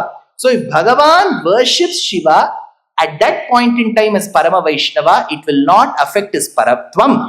Even if Rameshwaram legend is accepted by the Vaishnavas, there is no question of his Paratvam going. So we have to reconcile and never fight over differences. So stay bullish is the sixth rahasya. Now comes for me it's a grandeur moment to recite Mahavira Vaibhavam, Raghuveera Gadyam. Betty bought some butter. The butter which Betty bought was bitter, so she put some better butter into the bitter butter to make the bitter butter better. And before this could come, she sells seashells on the seashore. To how much would a woodchuck chuck if a woodchuck would chuck wood? खिड़कियों के खड़कने से खड़कता है खड़क सिंह के खड़कने से खड़कती है खिड़कियां. Correct. Before all of these rappers could come, my Vedanta Deshika gives the best spiritual rap. It is called as Raghuveera Gadyam. If you recite this, you can learn any language at ease. It will become a cakewalk. It will become a Adhirasam walk. Jayatya it is called Raghuveera Gadyam. Google will give you. You can recite along. Jayatya Ashrita Santrasa Dvanta Vidvamsanodayah Prabhavan Sitaya Devya Parama Vyoma Bhaskaraha Jaya Jaya Mahavira Mahadhira Dhaureya ದೇವಾಸುರ ಸಮರ ಸಮಯ ಸಮುದಿತ ನಿಖಿಲ ನಿರ್ಜರ ನಿರ್ಧಾರಿತ ನಿರವಧಿಕ ಮಾಹಾತ್ಮ್ಯ ದಶವದನ ದಮಿತ ದೈವತ ಪರಿಷದ ಭ್ಯರ್ಥಿತ ದಾಶರಥಿ ಭಾವ ದಿನಕರ ಕುಲಕಮಲ ದಿವಾಕರ ದಿವಿಷದ ಧಿಪತಿ ರಣ ಸಹಚರಣ ಚತುರ ದಶರಥ ಚರಮತೃಣ ವಿಮೋಚನ ಕೋಸಲ ಸುತಾ ಕುಮಾರ ಭಾವ ಕಂಚುಕಿದ ಕಾರಣಾಕಾರ ಕೌಮಾರ ಕೇಳಿ ಗೋಪಾಯಿತ ಕೌಶಿಕಾಧ್ವರ ರಣಾಧ್ವರ ದುರ್ಯ ಭವ್ಯ ದಿವ್ಯಾಸ್ತ್ರ ವೃಂದವಂದಿತ ಪ್ರಣತ ಜನ ವಿಮತ ವಿಮಥನ ದುಲ್ಲಳಿತ ದೊಲ್ಲಳಿತ ತನುತ ರವಿಶಿ ಕವಿತಾಡನ ವಿಘಟಿತ ವಿಶರಾರು ಶರಾರು ತಾಟಕ ತಾಟಕೇಯ ಜಡ ಕಿರಣ ಶಕಲ ಧರ ಜಟಿಲ ನಟಪತಿ ಮಕುಟ ತಟ ನಟನ ಪಟು ವಿಬುಧ ಸರಿದತಿ ಅತಿ ಬಹುಳ ಮಧುಗಳನ ಲಲಿತ ಪದ ನಳಿನ ರಜ ಉಪಮೃದಿತ ನಿಜವೃಜಿನ ಜಹದುಪಳ ತನುರುಚಿರ ಪರಮ ಮುನಿವರ ಯುವತಿನುತ ಕುಶಿಕ ಸುತ ಕಥಿತ ವಿದಿತ ನವ ವಿವಿಧ ಕಥ ಮೈಥಿಲ ನಗರ ಸುಲೋಚನ ಲೋಚನ ಚಕೋರ ಚಂದ್ರ ಖಂಡ ಪರಶುಕೋ ದಂಡ ಪ್ರಕಾಂಡನ ಖಂಡನ ಶೌಂಡ ಭುಜ ದಂಡ ಚಂಡ ಕರ ಕಿರಣ ಮಂಡಲ ಬೋಧಿತ ಪುಂಡರೀಕ ವನರುಚಿ ಲುಂಟಾಕಲೋಚನ ಮೋಚಿತ ಜನಕ ಹೃದಯ ಶಂಕಾತಂಕ ಪರಿಹೃತ ನಿಖಿಲ ನರಪತಿ ವರಣ ಜನಕ ದುಹಿತಿ ಕುಚತರ ವಿಹರಣ ಸಮುಚಿತ ಕರತಳ ಶತಕೋಟಿ ಶತಗುಣ ಕಠಿಣ ಪರಶುತರ ಮುನಿವರ ಕರಧೃತ ದುರವನ ಮತ ಮನಿಚ ದುರಾಕರ್ಷಣ ಪ್ರಕಾಶಿತ ಪಾರಮೇಷ್ಠ್ಯ ಕ್ರತುಹರ ಶಿಖರಿ ಕಂತುಕ ವಿಹೃತ್ಯುನ್ಮುಖ ಜಗದಿ ರುಂತುದಚಿತ ಹರಿ ದಂತಿ ದಂತ ದಂತುರುಂತ ದಶವದನ ದಮನ ಕುಶಲ ದಶ ಶತಭುಜಮುಖ ನೃಪತಿ ಕುಲ ರುದಿರ ಜ್ವರ ಭರಿತ ಮೃದುತರ ತಟಾಕ ದರ್ಪಿತ ಪಿತೃಕ ಭೃಗುವತಿ ಸುಗತಿ ವಿಹತಿಕರ ನತಪರುಡಿಶು ಪರಿಗ ಅನತ ಭಯ ಮುಷಿತ ಹೃದಯ ಪಿತೃವಚನ ಪಾಲನ ಪ್ರತಿಜ್ಞಾವಜ್ಞಾತ ಯೌವರಾಜ್ಯ ನಿಷಾದ ರಾಜ ಸೌಹೃದ ಸೂಚಿತ ಸೌಶೀಲ್ಯ ಸಾಗರ ಭರದ್ವಾಜ ಶಾಸನ ಪರಿಗೃಹೀತ ವಿಚಿತ್ರ ಚಿತ್ರಕೂಟ ಗಿರಿ ಕಟಕದಟ ರಮ್ಯಾವಸತ ಅನನ್ಯ ಶಾಸನೀಯ ಪ್ರಣತ ಭರತ ಮಕುಟದರ ಸುಗಡಿತ ಪಾದುಕಾಗ್ರ್ಯಾಭಿಷೇಕ ನಿರ್ವರ್ತಿತ ಸರ್ವಲೋಕ ಯೋಗ ಕ್ಷೇಮ ಪಿಶಿತ ರುಚಿ ವಿಹಿತ ದುರಿತ ಬಲಮತನ ತನೈ ಬಲಿಗುದ್ಭುಗನುಗತಿ ಸರಭಸ ಶಯನ ತೃಣಶಕಲ ಪರಿಪತನ ಭಯಚಕಿತ ಸಕಲ ಸುರ ಮುನಿವರ ಬಹುಮತ ಮಹಾಸ್ತ್ರ ಸಾಮರ್ಥ್ಯ ದ್ರುಹಿಣಹರ ಬಲಮಥನ ದುರಾರಕ್ಷ ಶರಲಕ್ಷ್ಯ ದಂಡಕ ತಪೋವನ ಜಂಗಮ ಪಾರಿಜಾತ ವಿರಾಧ ಹರಿಣ ಶಾರ್ದೂಲ ಬಿಲ್ಲುಳಿತ ಬಹುಫಲ ಮಖಕಲ ಮರಜನ ಚರ ಮೃಗ ಮೃಗಯಾರಂಭ ಸಂಭೃತ ಚೀರಭೃತ ನುರೋಧ ತ್ರಿಶಿರ ಶಿರಸ್ತ್ರಿತಯ ತಿಮಿರ ನಿರಾಸ ವಾಸರಕರ ದೂಷಣ ಜಲನಿಧಿ ಶೋಷಣ ತೋಷಿತ ಋಷಿಗಣ ಘೋಷಿತ ವಿಜಯ ಘೋಷಣ ಕರತರ ಖರತರು ಕಂಡನ ಚಂಡ ಪವನ ವಿಸಪ್ತ ರಕ್ಷ ಸಹಸ್ರ ನಳವನ ವಿಲೋಲನ ಮಹಾಕಳವ ಅಸಹಾಯ ಶೂರ ಅನಪಾಯ ಸಾಹಸ ಮಹಿತ ಮಹಾಮೃತ ದರ್ಶನ ಮುದಿತ ಮೈಥಿಲಿ ದೃಢತರ ಪರಿರಂಭಣ ವಿಭವ ವಿರೋಪಿತ ವಿಕಟ ವೀರವ್ರಣ ಮಾರೀಚ ಮಾಯಾಮೃಗ ಚರ್ಮ ಪರಿಕರ್ಮಿತ ನಿರ್ಭರ ದರ್ಭಾಸ್ತರಣ ವಿಕ್ರಮ ಯಶೋಲಾಭ ವಿಕ್ರೀತ ಜೀವಿತ ಗೃದ್ರರಾಜ ದೇಹದಿ ಲಕ್ಷ ಲಕ್ಷಿತ ಭಕ್ತ ಜನದಾಕ್ಷಿಣ್ಯ ಕಲ್ಪಿತ ವಿಭುತ ಭಾವಕ ಬಂಧಾವಿನಂದಿತ ಅವಂಧ್ಯ ಮಹಿಮ ಮುನಿಜನ ಭಜನ ಮುಷಿತ ಹೃದಯ ಕಲುಷ ಶಬರೀ ಮೋಕ್ಷ ಸಾಕ್ಷಿಭೂತ ಪ್ರಭಂಜನ ತನಯ ಭಾವುಕ ಭಾಷಿತ ರಂಜಿತ ಹೃದಯ ತರಣಿಸಿದ ಶರಣಾಗತಿ ಪರತಂತ್ರೀಕೃತ ಸ್ವಾತಂತ್ರ್ಯ ದೃಢಗಡಿದ ಕೈಲಾಸ ಕೋಟಿ ವಿಕಟ ದುಂದು ವಿಕಂಕಾಳ ಕೂಟ ದೂರ ವಿಕ್ಷೇಪ ದಕ್ಷ ದಕ್ಷಿಣೇತರ ಪಾದಾಂಗುಷ್ಠ ದರ ಚಲನ ವಿಶ್ವಸ್ತ ಸುಹೃದಾಶಯ ಅತಿ ಪೃತುಲ ಬಹುಬಿಟ ಗಿರಿಧರಣಿ ವಿವರ ಯುಗ ಪದುದಯ ವಿವೃತ ಚಿತ್ರ ಪುಂಖ ವೈಚಿತ್ರ್ಯ ವಿಪುಲ ಭುಜ ಶೈಲ ಮೂಲ ನಿಬಿಡ ನಿಬೀಡಿತ ರಾವಣ ರಣ ರಡಕ ಜನಕ ಚತುರುದದಿ ವಿಹರಣ ಚತುರ ಕವಿಕುಲಪತಿ ಹೃದಯ ವಿಶಾಲ ಶಿಲಾತಲ ದಾರಣ ದಾರುಣ ಶಿಲೀಮುಖ ಅಪಾರ ಪಾರಾವಾರ ಪರಿಖಾ ಪರಿವೃತ ಪರಪುರ ಪರಸುತ ದವದಹನ ಜವನ ಪವನ ಭವ ಕಪಿವರ ಪರಿಶ್ವಂಗ ಭಾವಿತ ಸರ್ವಸ್ವದಾನ ಅಹಿತ ಸಹೋದರ ರಕ್ಷ ಪರಿಗ್ರಹ ವಿಸಂವಾದಿ ವಿವಿಧ ಸಚಿವ ವಿಸ್ತ್ರಂಭಣ ಸಮಯ ಸಂಭ್ರಂಭ ಸಮುಜೃಂಭಿತ ಸರ್ವೇಶ್ವರ ಭಾವ ಸಕತ್ ಪ್ರಪನ್ನ ಜನ ಸಂರಕ್ಷಣ ದೀಕ್ಷಿತ ವೀರ ಸತ್ಯವ್ರತ ಪ್ರತಿಶಯನ ಭೂಮಿಕಾ ಭೂಷಿತ ಪಯೋಧಿ ಪುಳಿನ ಪ್ರಳಯ ಶಿಖೆ ಪರುಷ ವಿಶಿಕ ಶಿಖಾಶಿ ಶೋಷಿತಾ ಕೂಪಾರ ವಾರಿ ಪೂರ ಪ್ರಬಲ ರಿಪು ಕಲಹ ಕುತುಕ ಚಟುಲ ಕಪಿಕುಲ ಕರತಲ ತೂಲಿತ ಹೃದಿ ನಿಕರ ಸಾಧಿತ ಸೇತುಪಥ ಸೀಮಾ ಸೀಮಂತಿತ ಸಮುದ್ರ ಧೃತಗ ಧರುಮುಗ ವರೂಥಿನಿ ನಿರುದ್ಧ ಲಂಕಾವರೋಧ ವೇಪತುಲಾಸ್ಯ ಲೀಲೋಪದೇಶ ದೇಶಿಕ ಧನುರ್ಜಾಘೋಷ ಗಗನ ಚರ ಕನಕಗಿರಿ ಗರಿಮದರ ನಿಗಮಮಯ ನಿಜ ಗರುಡ ಗರುಡ ನಿಲ ಲವಗಳಿತ ವಿಷವದನ ಶರ ಕದ್ದಣ್ಣ ಅಕೃತ ಚರ ವನಚರ ರಣಕರಣ ವೈರಕ್ಷ ಕೂಣಿತಾಕ್ಷ ಬಹುವಿಧ ರಕ್ಷೋಬಲಾಧ್ಯಕ್ಷ ವಕ್ಷ ಕವಾಟನ ಪಾಟನ ಪಟಿಮ ಸಾಟೋಪ ಕೋಪಾವಲೇಪ ಕಟುರಟ ದಟನಿ ಟಂಕೃತಿ ಚಟುಲ ಕಠೋರ ಕಾರ್ಮುಕ ವಿನಿರ್ಗತ ವಿಶಂಕಟ ವೀಕ್ಷಿಕ ವಿತಾಡನ ವಿಘಟಿತ ಮಕುಡ ವಿಕ್ವಲ ವಿಶ್ರವಸ್ತನಯ ವಿಶ್ರಮ ಸಮಯ ವಿಶ್ರಾಣನ ವಿಖ್ಯಾತ ವಿಕ್ರಮ ಕುಂಭಕರ್ಣ ಕುಲಗಿರಿ ವಿದಳನ ದಂಭೋಳಿಭೂತ ನಿಶಂಕ ಕಂಕಪತ್ರ ಅಭಿಚರಣ ಹುತವಹ ಪರಿಚರಣ ವಿಘಟನ ಸರಭಸ ಪರಿಪದದ ಅಪರಿಮಿತ ಕಪಿಬಲ ಜಲದಿ ಲಹರಿ ಕಲಕಲ ರವಕುಪಿತ ಮಗವಜಿತ್ ಅಭಿಹನನ ಕೃತನುಜ ಸಾಕ್ಷಿಕ ರಾಕ್ಷಸ ದ್ವಂದ್ವ ಯುದ್ಧ ಅಪ್ರತಿದ್ವಂದ್ವ ಪೌರುಷ ತ್ರಯಂಬಕ ಸಮಧಿಕ ಘೋರ ಸ್ತ್ರ್ಯಾಣಂಬರ ಸಾರಥಿ ಹೃತರತವ ಸತ್ರವ ಶಾತ್ರವ ಸತ್ಯಾವಿತ ಪ್ರತಾಪ ಶಿತಶರ ಕೃತ ಲವಣ ದಶ ಮುಖ ಮುಖ ಮುಖ ದಶಕನ ನಿಪದನ ಪುನರುದಯ ದರಗಳಿತ ಜನಿತ ದರ ತರಳ ಹರಿಹಯನಯನ ನಳಿನವನ ರುಚಿಕ ಚಿತ ಕಥಲ ನಿಪತಿತ ಸುರತರು ಕುಸುಮ ವಿತತಿ ರುಚುರ ವಿತರತ ಪಥ ಅಖಿಲ ಜಗದಧಿಕ ಭುಜವರ ಬಲಬಲ ದಶಲಪನ ಲಪನ ದಶಕ ಲವನ ಜನಿತ ಕದನ ಪರವಶರ ಜನಿಚರೆ ಯುವತಿ ವಿಲಪನ ವಿಚನ ಸಮವಿಷಯ ನಿಗಮ ಶಿಖರ ನಿಖರ ಮುಖ ಮುಖ ಮುರಿವರಿ ಪರಿಪಣಿತ ಅವಿಗತ ಶತಮಕ ಹುತವಹ ಪಿತುಪತಿ ನಿರುತಿ ವರುಣ ಪವನ ಧನದ ಗಿರಿಶ ಮುಖ ಸುರಪತಿ ನುತಿ ಮುದಿತ ಅಮಿತ ಮತಿ ವಿಧಿ ವಿಧಿತ ಕಥಿತ ನಿಜ ವಿಭವ ಜಲದಿ ಪೃಷತಲವ ವಿಗತ ಭಯ ವಿಬುಧ ವ್ಯರಿಬೃಢ ವಿಬೋಧಿತ ವೀರಶಯನ ಶಾಯಿತ ವಾನರ ಪೃತನೋಘ ಸ್ವಸಮಯ ವಿಘಟಿತ ಸುಘಟಿತ ಸಹೃದಯ ಸಹಧರ್ಮಚಾರಿಣೀಕ ವಿಭೀಷಣ ವಶಂಬದೀಕೃತ ಲಂಕೈಶ್ವರ್ಯ ನಿಷ್ಪನ್ನ ಕೃತ್ಯ ಕಪುಷ್ಪಿತ ರಿಪುಭಕ್ಷ ಪುಷ್ಪಕರಭಸಿ ಗತಿ ಗೋಷ್ಪತೀಕೃತ ಗಗನಾರ್ಣವ ಪ್ರತಿಜ್ಞಾರ್ಣವತ್ತರಣ ಕೃತ ಕ್ಷಣ ಭರತ ಮನೋರಥ ಸಂಹಿತ ಸಿಂಹಾಸನಾಧಿರೂಢ ಸ್ವಾಮಿನ್ ರಾಘವ ಸಿಂಹ ಹಾಟಗ ಗಿರಿ ಕಟಕಲಡಹ ಪಾದ ಪೀಠ ನಿಕಟ ದರ ಪರಿಲುಟಿದ ನಿಖಿಲ ಪರಿಪತಿ ಕಿರೀಟ ಕೋಟಿ ವಿವಿಧ ಮಣಿಗಣ ಕಿರಣ ನಿಕರ ನೀರಾಜಿತ ಚರಣ ರಾಜೀವ ದಿವ್ಯ ಭೌಮ ಅಯೋಧ್ಯಾದಿ ದೈವದ ಪಿತೃವಧ ಕುಪಿತ ಪರಶುಧರ ಮುನಿ ವಿಹಿತ ನೃಪ ಹನನ ಕದನ ಪೂರ್ವಕಾಲ ಪ್ರಭವ ಶತಗುಣ ಪ್ರತಿಷ್ಠಾಪಿತ ಧಾರ್ಮಿಕ ರಾಜವಂಶ ಶುಭ ಚರಿತರದ ಭರತ ಖರ್ವಿತ ಗರ್ಭ ಗಂಧರ್ವಯೂತ ಗೀತ ವಿಜಯ ಗಾತಾಶತ ಶಾಸಿತ ಮಧುಸುತ ಶತ್ರುಘ್ನ ಸೇವಿತ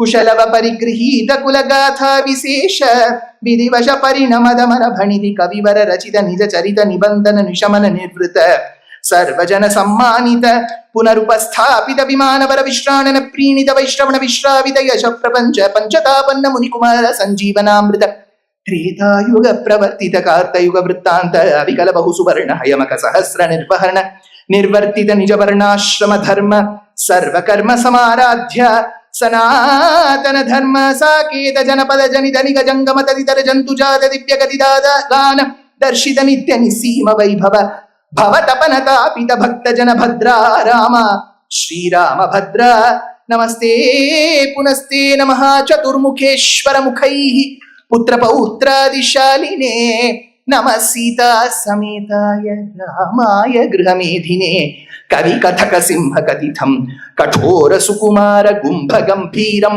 ಭವ ಭಯ ಭೇಷಜಂ ಏತತ್ ಪಠತ ಮಹಾವೀರ ವೈಭವಂ ಸುಧಿಯಃ.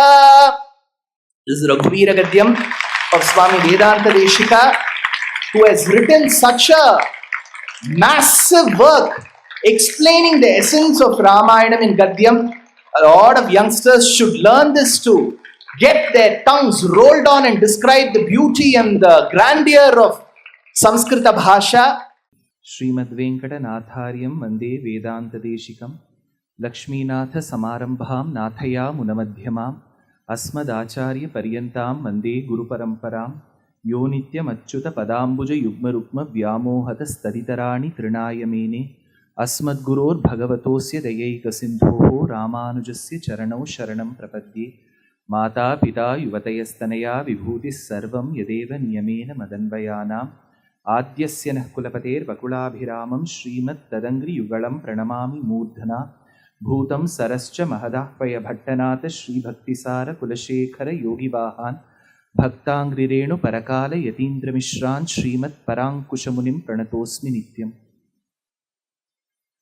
कूजन्तं राम रामेति मधुरं मधुराक्षरम् आरुह्य कविता शाखां वन्दे वाल्मीकि कोकिलं वाल्मीकिर्मुनिसिंहस्य कवितावनचारिणः शृण्वन् रामकथानादं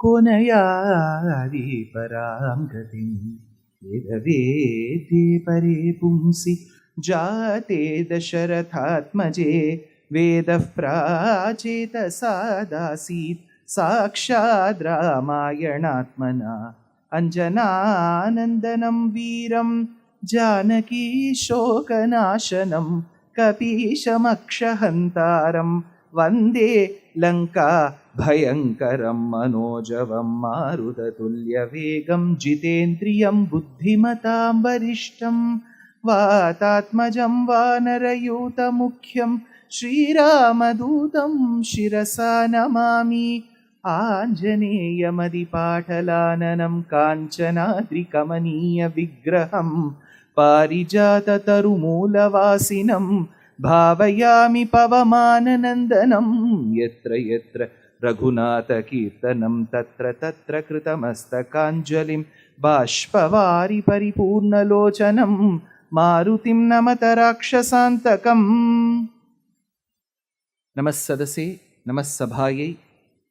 With the abundant blessings of Paramatma Shriyapati, we have gathered on a sunny evening of still the week. It's not even the weekend. And extremely honored, humbled and indebted to see Astikas from all ages being assembled in this very premises of MLR.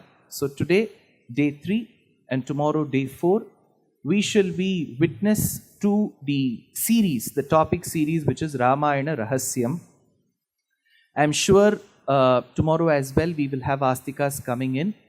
I have a special request from a couple of Astikas saying that people should not reserve the seats with water bottles and kerchiefs. So I'm sure everyone who has come has only respect, love and regards for Sanatana Dharma. There is no doubt about it. And I'm sure a lot of people are working people who travel from different parts of the city. And I'm sure with the given infrastructure and traffic conditions, how much people will face a lot of hurdles to come here. I'm completely aware of that. So I'm sure you will take this request of not reserving the seats with insentient matter like bottles and kerchiefs. We want only Chetana Vastu, which is Jivatma, to sit. So that's the request. I'm sure there are parents who have brought their children here with good intent that they also learn to appreciate our scriptures and serve the Dharma one day or the other. My only request is, if you've brought your little children, please keep them towards the end so that if they are restless, you can take them out for a few minutes and come. And if you sit right in front or in the sides, it becomes really... see, this isn't an orchestrated concert where I know what is going to come next. It just comes as an impromptu. So I should be very mindful that I don't have any obstructions to my thought process. That is the only request. That said, we have had the Saubhagyam to understand Srimad Ramayanam and its Rahasyams. There has been a paddhati of understanding these Rahasyas. I've told you at the commencement on day 1 itself, just that I have repackaged them to suit a current generation. That's all. We had the first Rahasya, her years that spoke about the greatness of Valmiki Maharishi and the relationship that he enjoyed with Mata Sita. That was point number 1, Rahasya number 1, followed by catch 24. If you remember, I spoke about the 24 aksharas of Gayatri Mahamantra, which is Surya Gayatri or Savitri, and how Valmiki Maharishi, the great Mahan, has taken the pain to embed them in the shlokas of the Ramayana. At this juncture, I also am coaxed to speak about another aspect. So, in Srimad Ramayanam, we come across a lot of things that deal with numbers. One such that comes in 5 occasions is a sentence called Dashavarsha Sahasrani Dashavarsha Shatani Cha. It talks about the number of years Rama lived. So this is a shloka that comes in twice in Balakandam, twice in Yuddhakandam, then once in Uttarakandam. So the same sentence, Dashavarsha Sahasrani Dashavarsha Shatani Cha.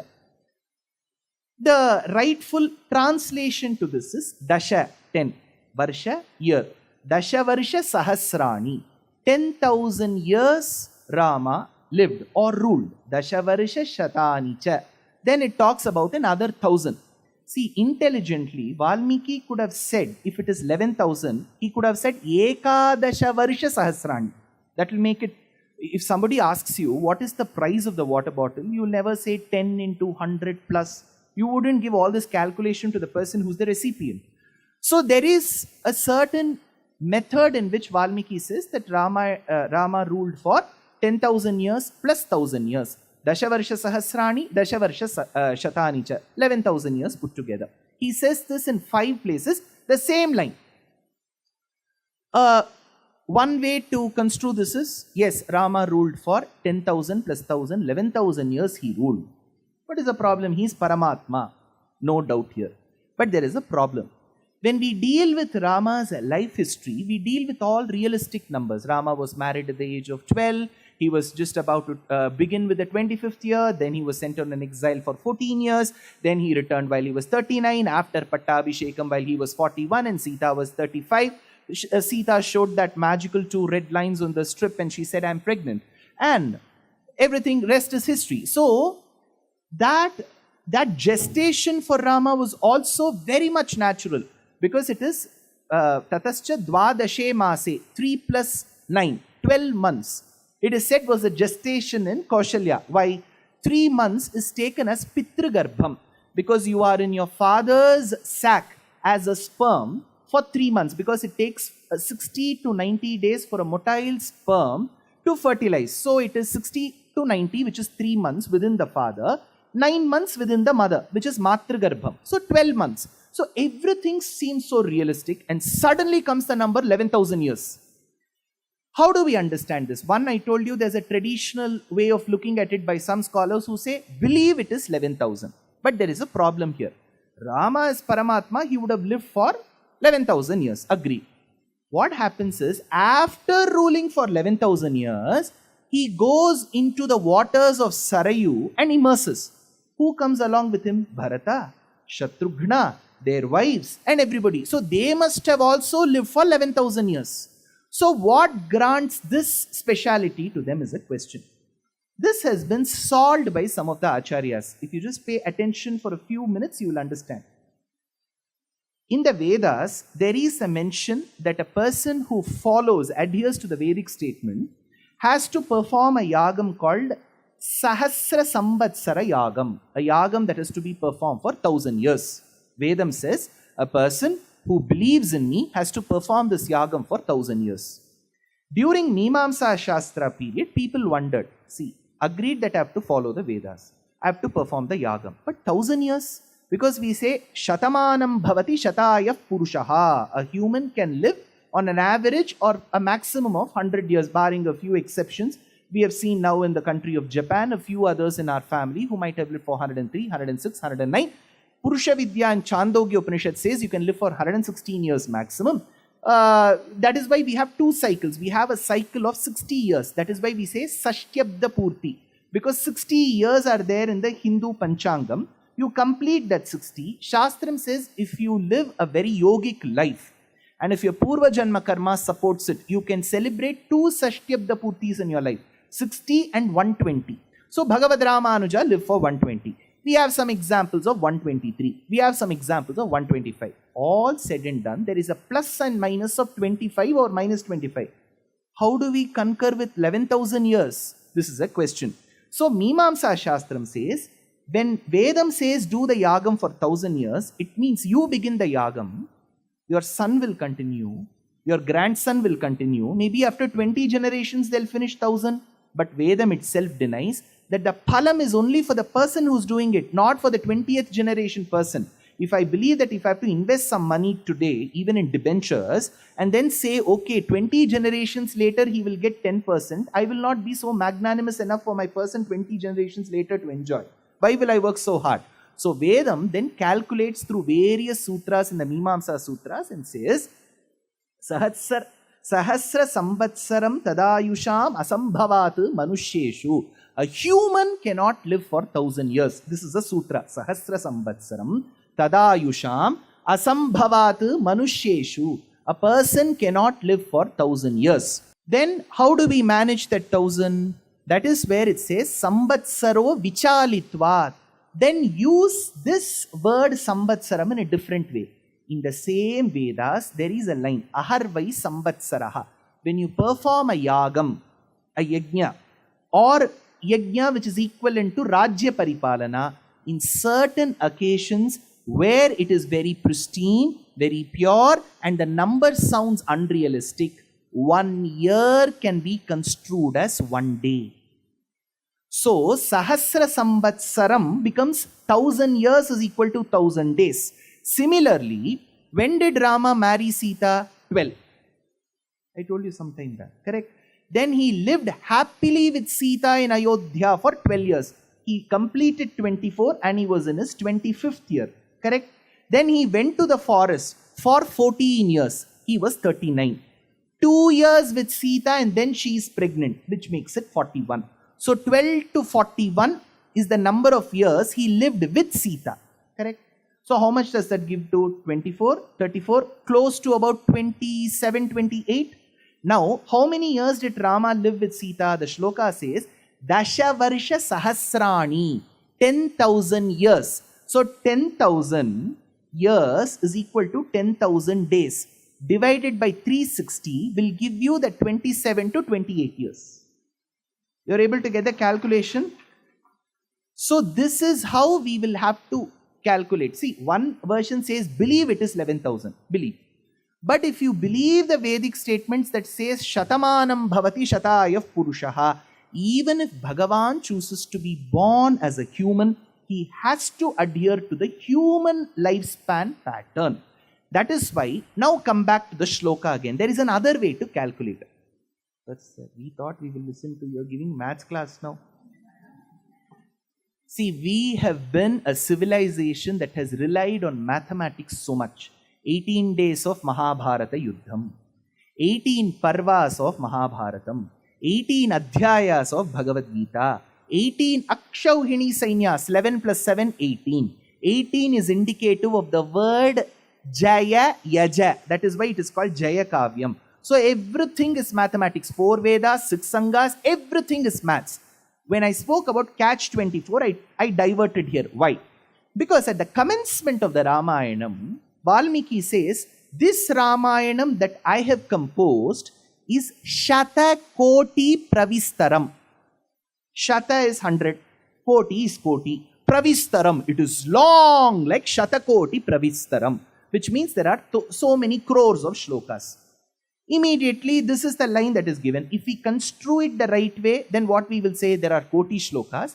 Then there is a version that 33 lakhs was given to Devas. 33 lakh shlokas was given to Asuras. 33 lakh was given to humans. What was left was 1 lakh, correct? Because you need 33 plus 33 plus 33.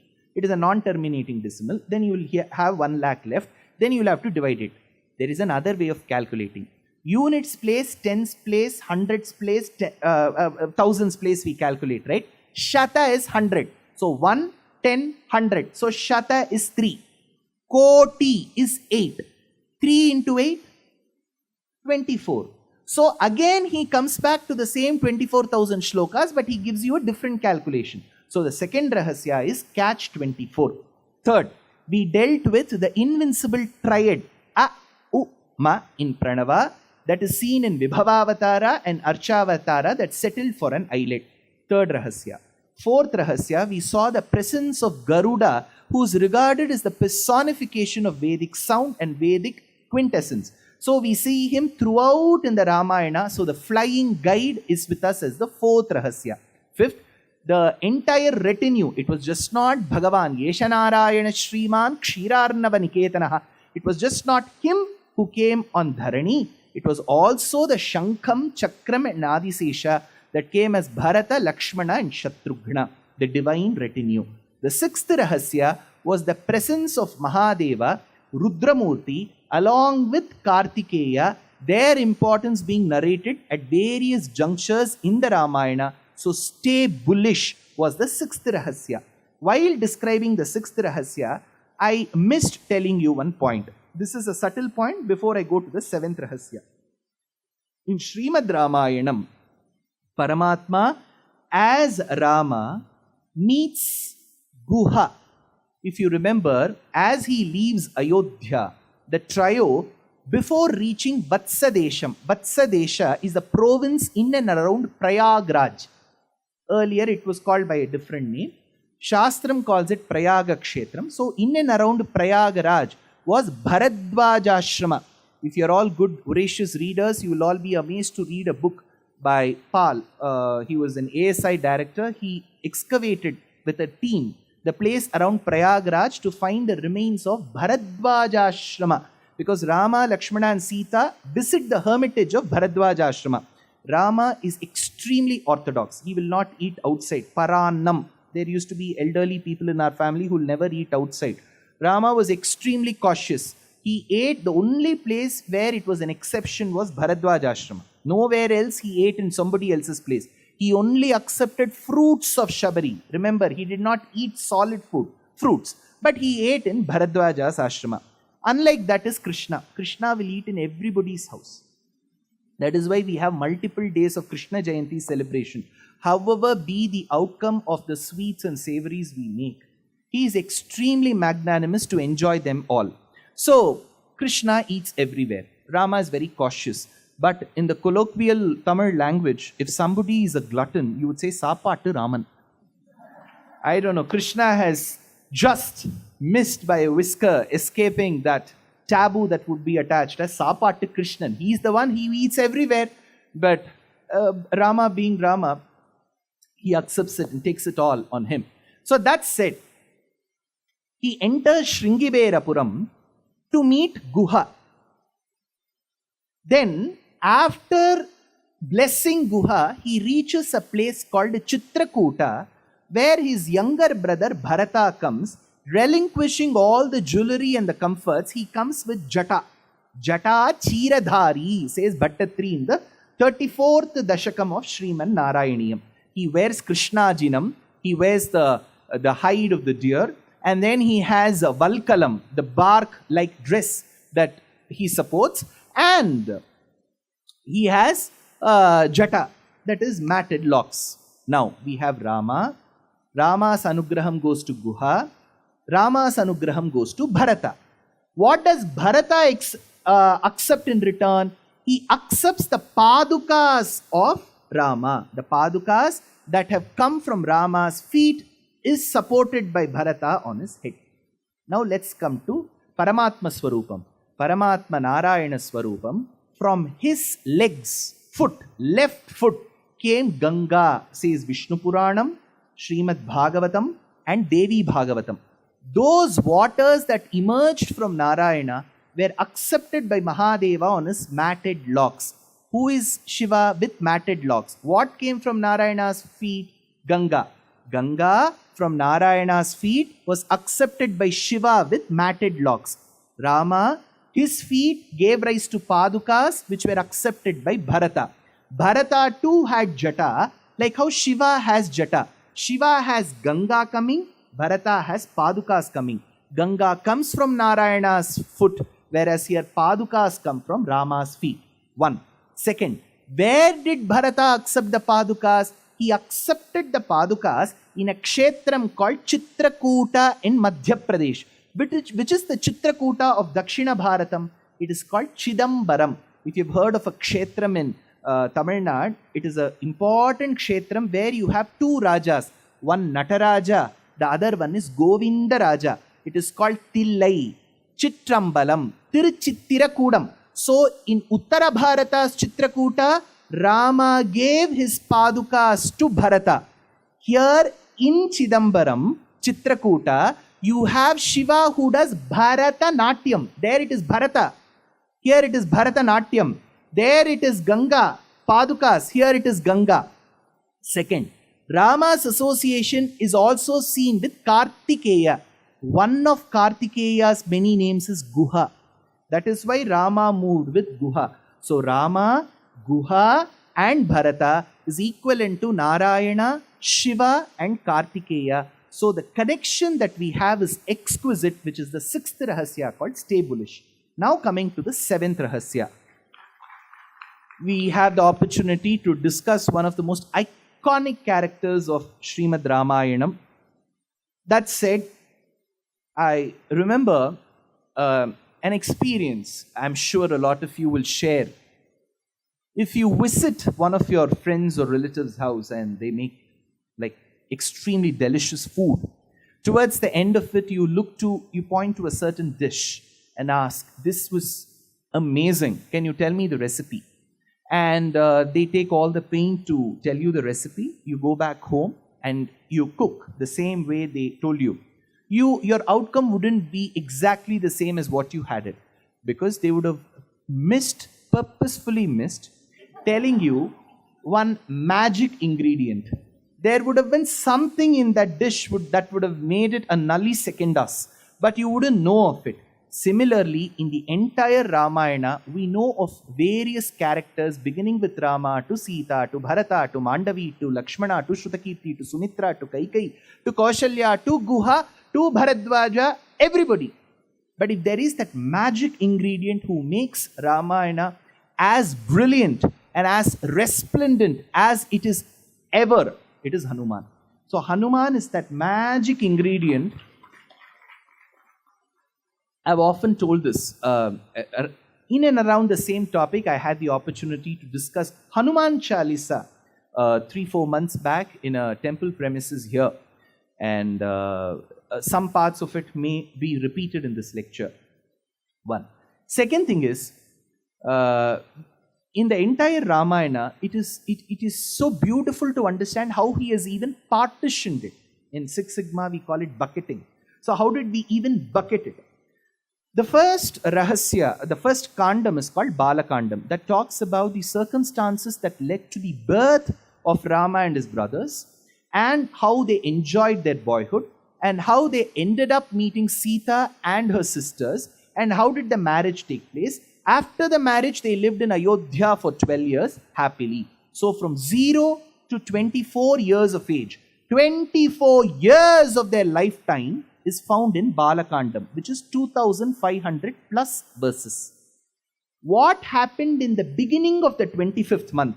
Dasharatha planning to coronate Rama, Manthara coming and brainwashing Kaikai, Kaikai seeking 2 boons of Dasharatha, Dasharatha swooning, thereby granting, Rama coming and escorting Sita and Lakshmana to the forest, then visiting the ashramam of Bharadwaja, going to Chitrakuta, having blessed Guha. In Shringiberapura, Bharata, understanding that his father is no more, performs the Antyeshti and then comes to Chitrakuta to accept the Padukas of Rama. All this happened in 1 month. And for this, we have Ayodhya Kandam of 5000 plus verses. 24 years, 2500 plus verses. 1 month, 5000 plus verses. In the 14 years of exile that Rama, Lakshmana and Sita went, the first 13 years was absolutely peaceful. So every time they wanted to unstaple their memories, they would bring beautiful scenes that were as picturesque of the flora and the fauna from this period. So Rama, Lakshmana and Sita happily living, going to the ashramam of Atri Anasuya, Sharabhanga, Sutikshna, Agastya, all this between Uttar Pradesh, lower part of Uttar Pradesh, entire Madhya Pradesh, and coming to the top part of Western Maharashtra. This sojourn of 13 years is described in 2 verses. Okay.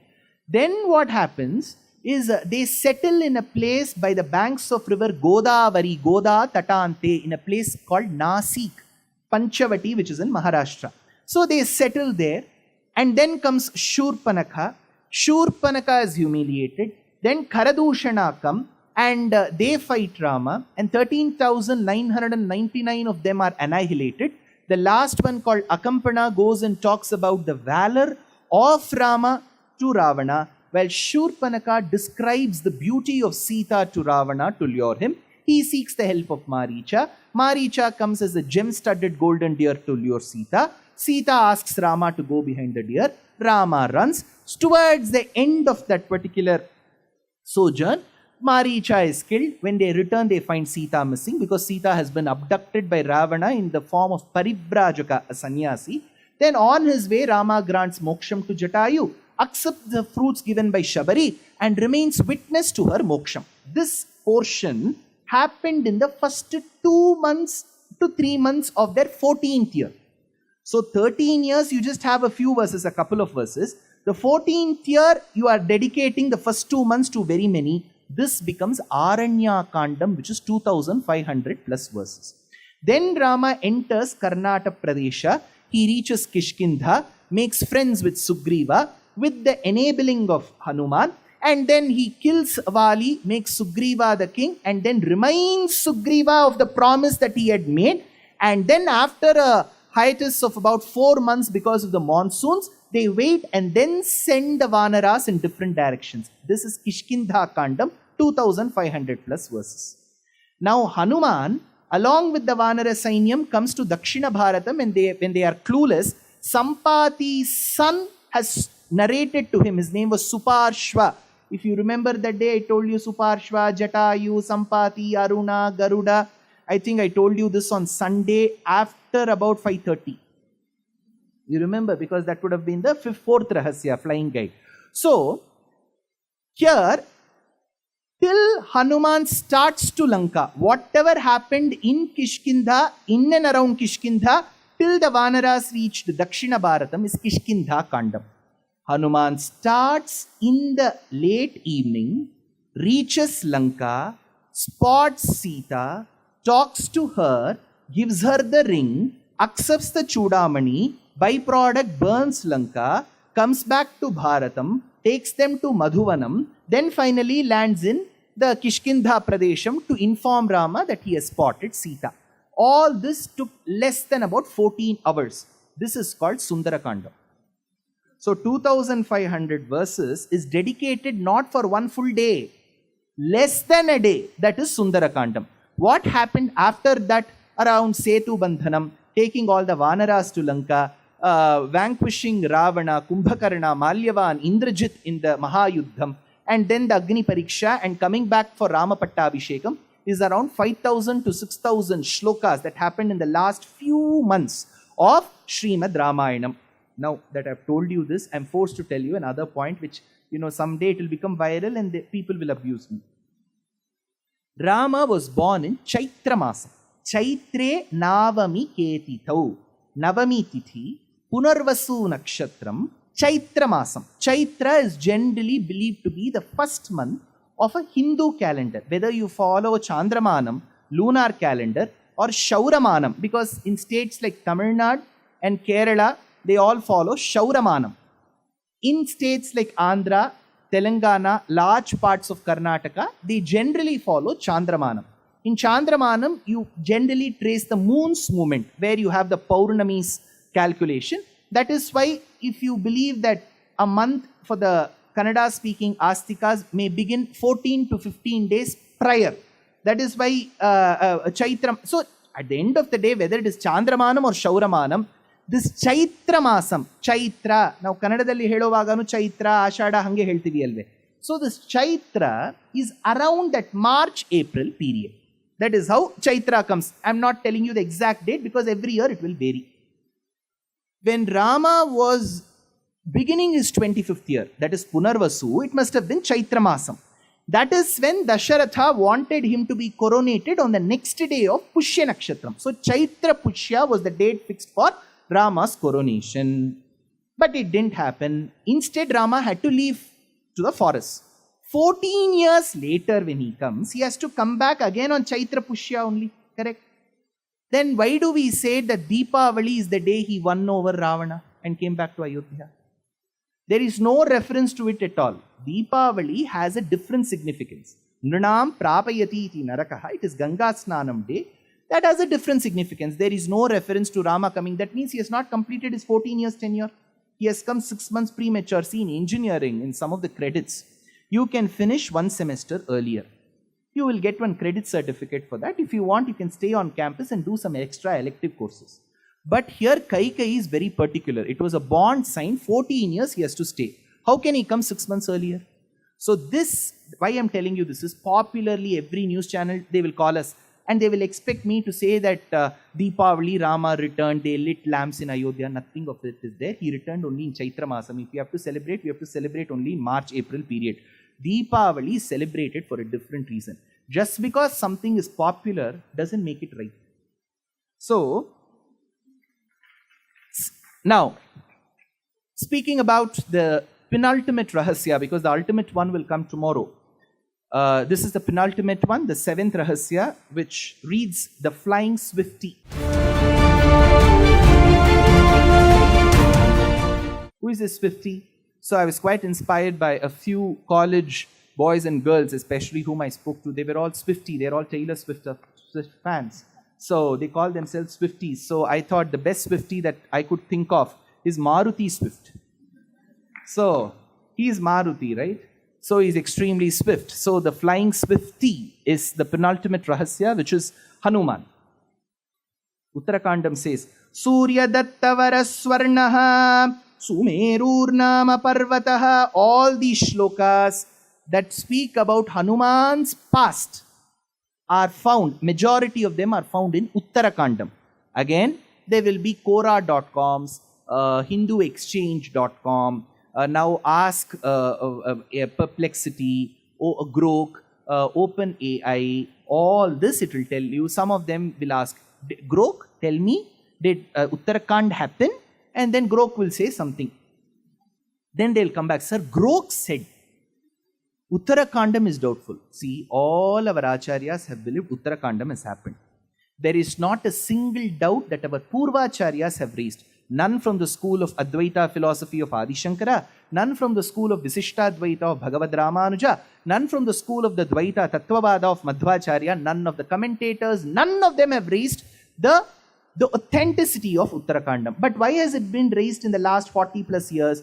Because when people ask us 2 questions. 1, how could Rama send a pregnant Sita to the forest? 2, how could Rama cut or behead a person called Shambhuka? We feel that there will be answers which cannot be suited for the current millennials and Gen Z. And then quietly we say that this portion did not happen at all. Just because we have the inability to answer a certain question, it will be very imprudent upon us and very dishonest upon us to even cancel the Uttarakandam. Without Uttarakandam, you will have only 18,000 shlokas. Then where will you get the Gayatri mantra of 24,000 shlokas? 1. All the commentators like Maheshwara Tirtha, Govindaraja, Madhava Yogin, Nagesha Bhatta, Trayambakamakin, all of them have commented. Based on Uttarakandam is where Kalidasa wrote this, a part of Raghuvamsham. We have Bhavabhuti who wrote Uttara Ramacharitam. We had Ottakuttar who wrote the one in Tamil. There is the question of authenticity. So if you are not able to answer, let's declare, I do not know the answer. I will learn answers about it and answer. Rather than telling that Uttarakandam did not happen at all. Because you wouldn't know who Hanuman is without Uttarakandam. Second, Uttarakandam is that which happened after Purvakandam. That is Yuddhakandam. Uttarakandam also means all the questions for which you need Uttaras are given in Uttarakandam. So Uttarakandam is also called the answer Kandam. You have only question Kandam. What will you do without the answer Kandam? So this is the key. Surya Dattavara Swarnaha Sumerurnama Parvataha Yatra Rajyam Prashastasya Kesari Nama Vai Pita. Surya Dattavara Swarnaha Sumerurnama Parvataha. So it talks about a Parvatam called Meru. Again, I'm telling you, this Meru Shabdam is always very intriguing. you will come across this Shabdam every day. Meroho Uttare Parshve, Dakshine Parshve. Even for Shaktas, Sri Vidya Upasakas, they will be talking called Ardha Meru. So this Meru will keep coming. Now you may ask, where is this Meru? It is a very tough question to answer. Imagine that there is a Parvatam called Meru. Now we don't know its whereabouts. If you find, let me know.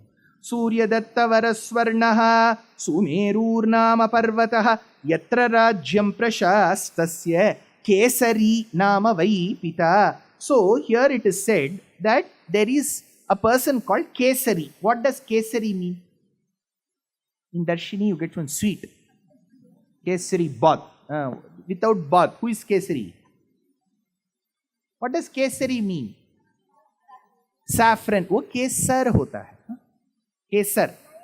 Lion. Very good. So Kesari means lion. So they talk about whose father is Kesari. Hanumanta's father. See, the youngsters are full of answers. Hanumanta's father is Kesari. If Kesari is a lion, Hanumanta should also be lion, biologically, correct? That is where we need to understand certain words are given as an exaggeration. Amongst the Vanaras, he was the lion-like person, Kesari. Because you know, there have been some Brihaspatis in the British Empire. They will translate exactly like it. Lion. Anjana Devi married a lion. So this is where we need to understand those words that have to be construed directly. When Rukmini writes a love letter, Shutva Gunan Bhuvana Sundara Shrindvatante Nirvishya Karna Vivaraihi Haratongatapam Rupam Drishyam Drishimatam Akhilartalabham Tvai Achyuta Avishati Chittam Apatrapam Me Katva Mukunda Mahati Kulashila Rupa Vidya Vayodravina Bhiratmatulyam Dhirapatim Kulavati Navrinita Kanya Kalen Risimha Nararoka Manobhiramam. Hey Krishna, the one who is seated in Dwaraka, the one who is an embodiment of blemishless beauty, the one whose gunas have been hearing and have fallen in love. I am a shameless person. She says, Apatrapam me. It is the man who has to call the woman to the riverbank, bring about 40-50 violinists, go on the knee and give a solitaire. I am a shameless person. I don't mind declaring my love to you. Apatrapam, me apatrapam. Apatrapam means shameless. Me apatrapam. It is okay if I'm being branded shameless. I have fallen in love with you, Krishna. But my parents have got me engaged to some person who's akin to a stray dog. Now, dog lovers, don't come and fight with me. Dogs are great. Now they will write one full mail. How can you speak bad about? They will write. They will CC Menaka Gandhi. Dogs are great, they are all great Bhairavas, extremely good. But now she calls him. If you have any objection to Rukmini saying this, whenever you go to Vaikuntham, meet there, at least the cases will move forward very fast there. Now, Apatrapam me, that time she says, Kalen Risimha Naraloka Manobhiramam. Kalen Risimha. Now you may be wondering, is she writing a letter to Krishna? Or Nrisimha? No. Kalen Nrisimha. The one who is the Simha amongst Naras. Oh, the one who is akin to the lion amongst the Naras.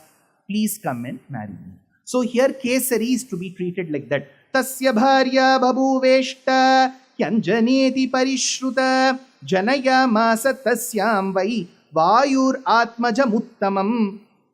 So he married Anjana Devi.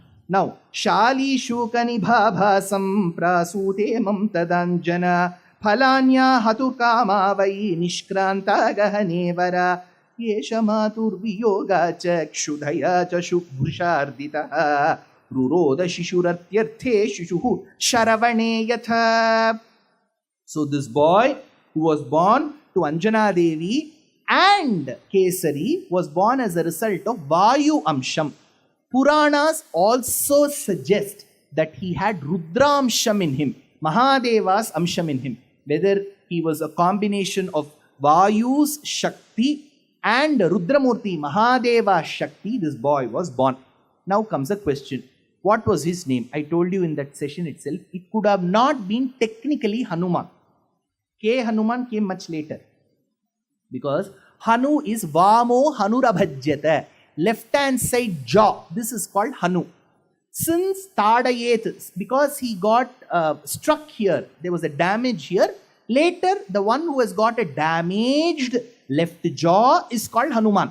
So he was not born with a damaged left jaw. What was his original name? This is where we have various people who say various things. Nagesha Bhatta in his commentary Tilaka states one thing. Sundare Sundari Sita, Sundare Sundari Katha, Sundare Sundari Lanka, Sundare Kimna Sundaram, Sundare Sundari Sita, Akshata Marute Mukhat, Shrutva Krishtaha Tathaivastu, Saramaha Sadatam Hridi. This commentator says, Sundare Sundari Sita. Why is it so beautiful? Because Sita is Sundari. Swati Tirunal, a great Vagayakara, of course, a king in the state of Kerala, says, Varinitava sute vitara kushalamayi dehitava kaseva mohana dhame rame pahi jaga janani pahi mam karunaya pankhe. There is one stabakam, a chapter dedicated to describing Mahalakshmi's beauty. It is called Saundarya Stabakam, composed by a blind poet called Venkatadhwari Kavi 550 years back. He writes in Lakshmi Sahasram the beauty of Mahalakshmi head to toe as per Shringara Shastram. So Mahalakshmi is Sita, because Vishnu Puranam says Raghavatve Abhavat Sita. During Rama Avataram, Mahalakshmi was born as Sita. So Sita is beautiful. So Sundari Sita. So Sita is beautiful. Sundari Sita. Whom did she marry? Sundara Rama, Sundara Dasharatha. Rama. Extremely handsome. We described his complexion itself for about 22 minutes on day 1, if you remember. Vayyon voli tanneni virijodil maraya poyyo yenumidayalodu melayanodum ponanadu mayyo maragadamo marimugilo marikadalo. Kamban is described. So extremely handsome. So Sundara Rama has married Sundari Sita. Where is Sundari Sita housed? In Lanka. How is Lanka? Sundara Lanka. Lanka is so beautiful. Incredible Lanka. The tourism sends one. They say, come, visit. It is so beautiful. So Lanka is beautiful. The one who is in Lanka, Sita, is beautiful. She is married to Sundara Rama. Now he sends the message through in a Sundara fashion. See, what if Rama has sent a message? Hanuman is carrying the message. Hanuman meets Sita. Sita is extremely anxious. Hanuman, yes, tell me what Rama wishes to say. Sita, I know destiny has brought us together. And life has taken a detour for us. We never wished this separation, and yes, yet we got it. Wherever you are, stay happy. If this had been Rama's message, it would have not been beautiful. He says, I will come. So the message also has to be beautiful. Sundara Rama sends a Sundara message, Sandesham, to Sundari Sita, housed in Sundara Lanka, through Hanuman, who must have been called during his birth by his parents as Sundara. So Hanuman's original name must have been Sundar, K. Sundar. Kesari's son, right? Apsara Apsarasam Sreshtha Vikhyata Punjikasthala Anjana iti Parikhyata Patni Kesarino Harehe. It is believed that in her previous Janma, this Anjana was an Apsara Stri called Punjikasthala. This Punjikasthala was reborn as Anjana, who married Kesari, received a son who was extremely powerful, had the inbuilt power of Vayu, the Amsham of Rudra, hence called Sundara. Now, this boy who had the Amsham of Vayu in him had the ability to give larger leaps, more leaps than an average Vanara. Every time I have to be cautious in saying it is a Vanara and not monkey. Why? Because we do not know if the Vanaras who have been mentioned in the Ramayana are the monkeys that we see today, they could have been of a different species. They could have belonged to a family, but different species, those species which were slightly very close to the human habits and qualities, must have gotten extinct over a period of time. Because our understanding of Vanaras that we see in apartment complexes in Bannerghatta doesn't speak in Sanskritam. Whereas Hanuman was a Navavyakarana Pandita. He was adept in 9 forms of grammar. So we are not talking about any regular animal that we often see in documentaries in zoos. This was highly intellectual, probably at par with human race. So we need to understand who these Vanaras are. Between 720 and 731 today, I'll be discussing. Before that, Hanuman, with the ability to leap, one day his mother was feeding him curd rice. So that is when she said the best combination for curd rice, which were just past that season, mangoes. Right? When you get a naturally ripened mango, which has an inbuilt, innate sweetness. At times, when people relish one mango, they can't stop with one. Immaterial of how the HbA1c would turn 3 months later, they will say, let's enjoy the moment. At least even if I die, people will say the person died eating mangoes. So that will be the cause of my death. So people relish mangoes of all qualities, of all varieties. So Hanuman supposedly wanted a mango, and fruits in those days being seasonal, so couldn't be spotted.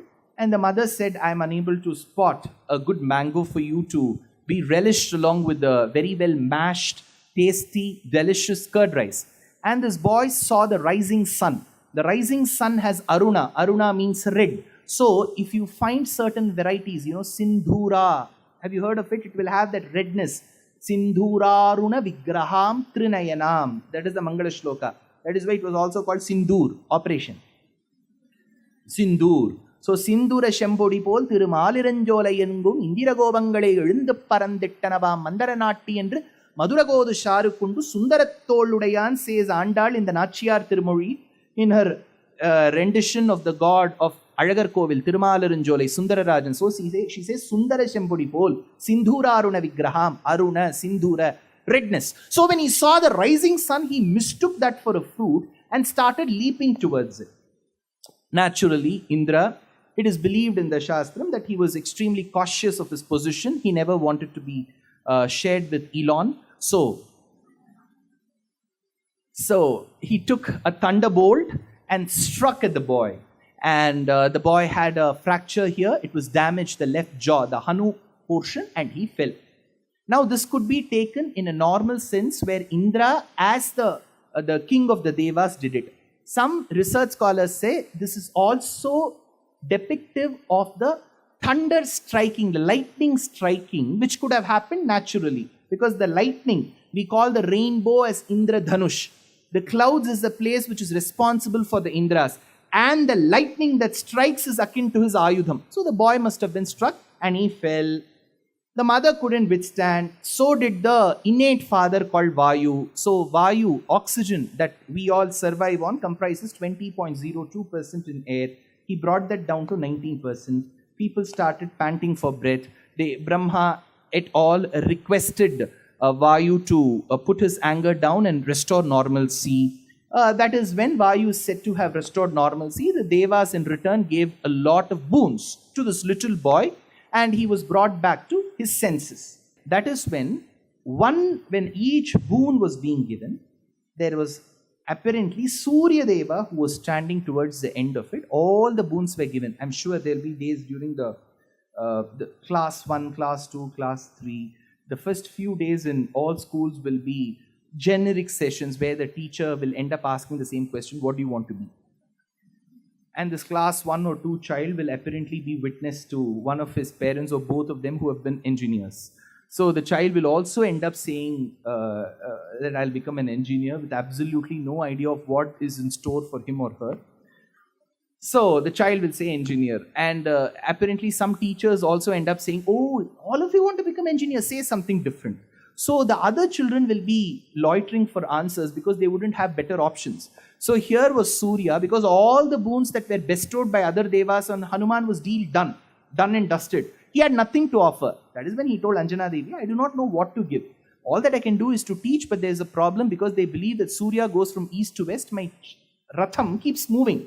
So I am going to keep on moving. So how do I teach your son? Anjana Devi said, my problem is solved because in normal schools, the teacher is stationary, that my son keeps running. So we couldn't find a running teacher. Now that you have said that you keep going, I would be extremely elated to put my son who also runs with the teacher. So Hanuman ran with Surya and learned the 9 forms of grammar. He became a Navavyakarana Pandita. Now, at the end of it, he went and asked his Acharya, what Dakshina should I give? Surya, you please give me your bank details, your NEFT and your IFSC and all those details. I will make sure that the best of the fees is transferred at the earliest. And Surya said that I don't want any money. And Hanuman was also very blissful of Tamil Nadu people. So he asked, you are son and yet you don't ask for money? So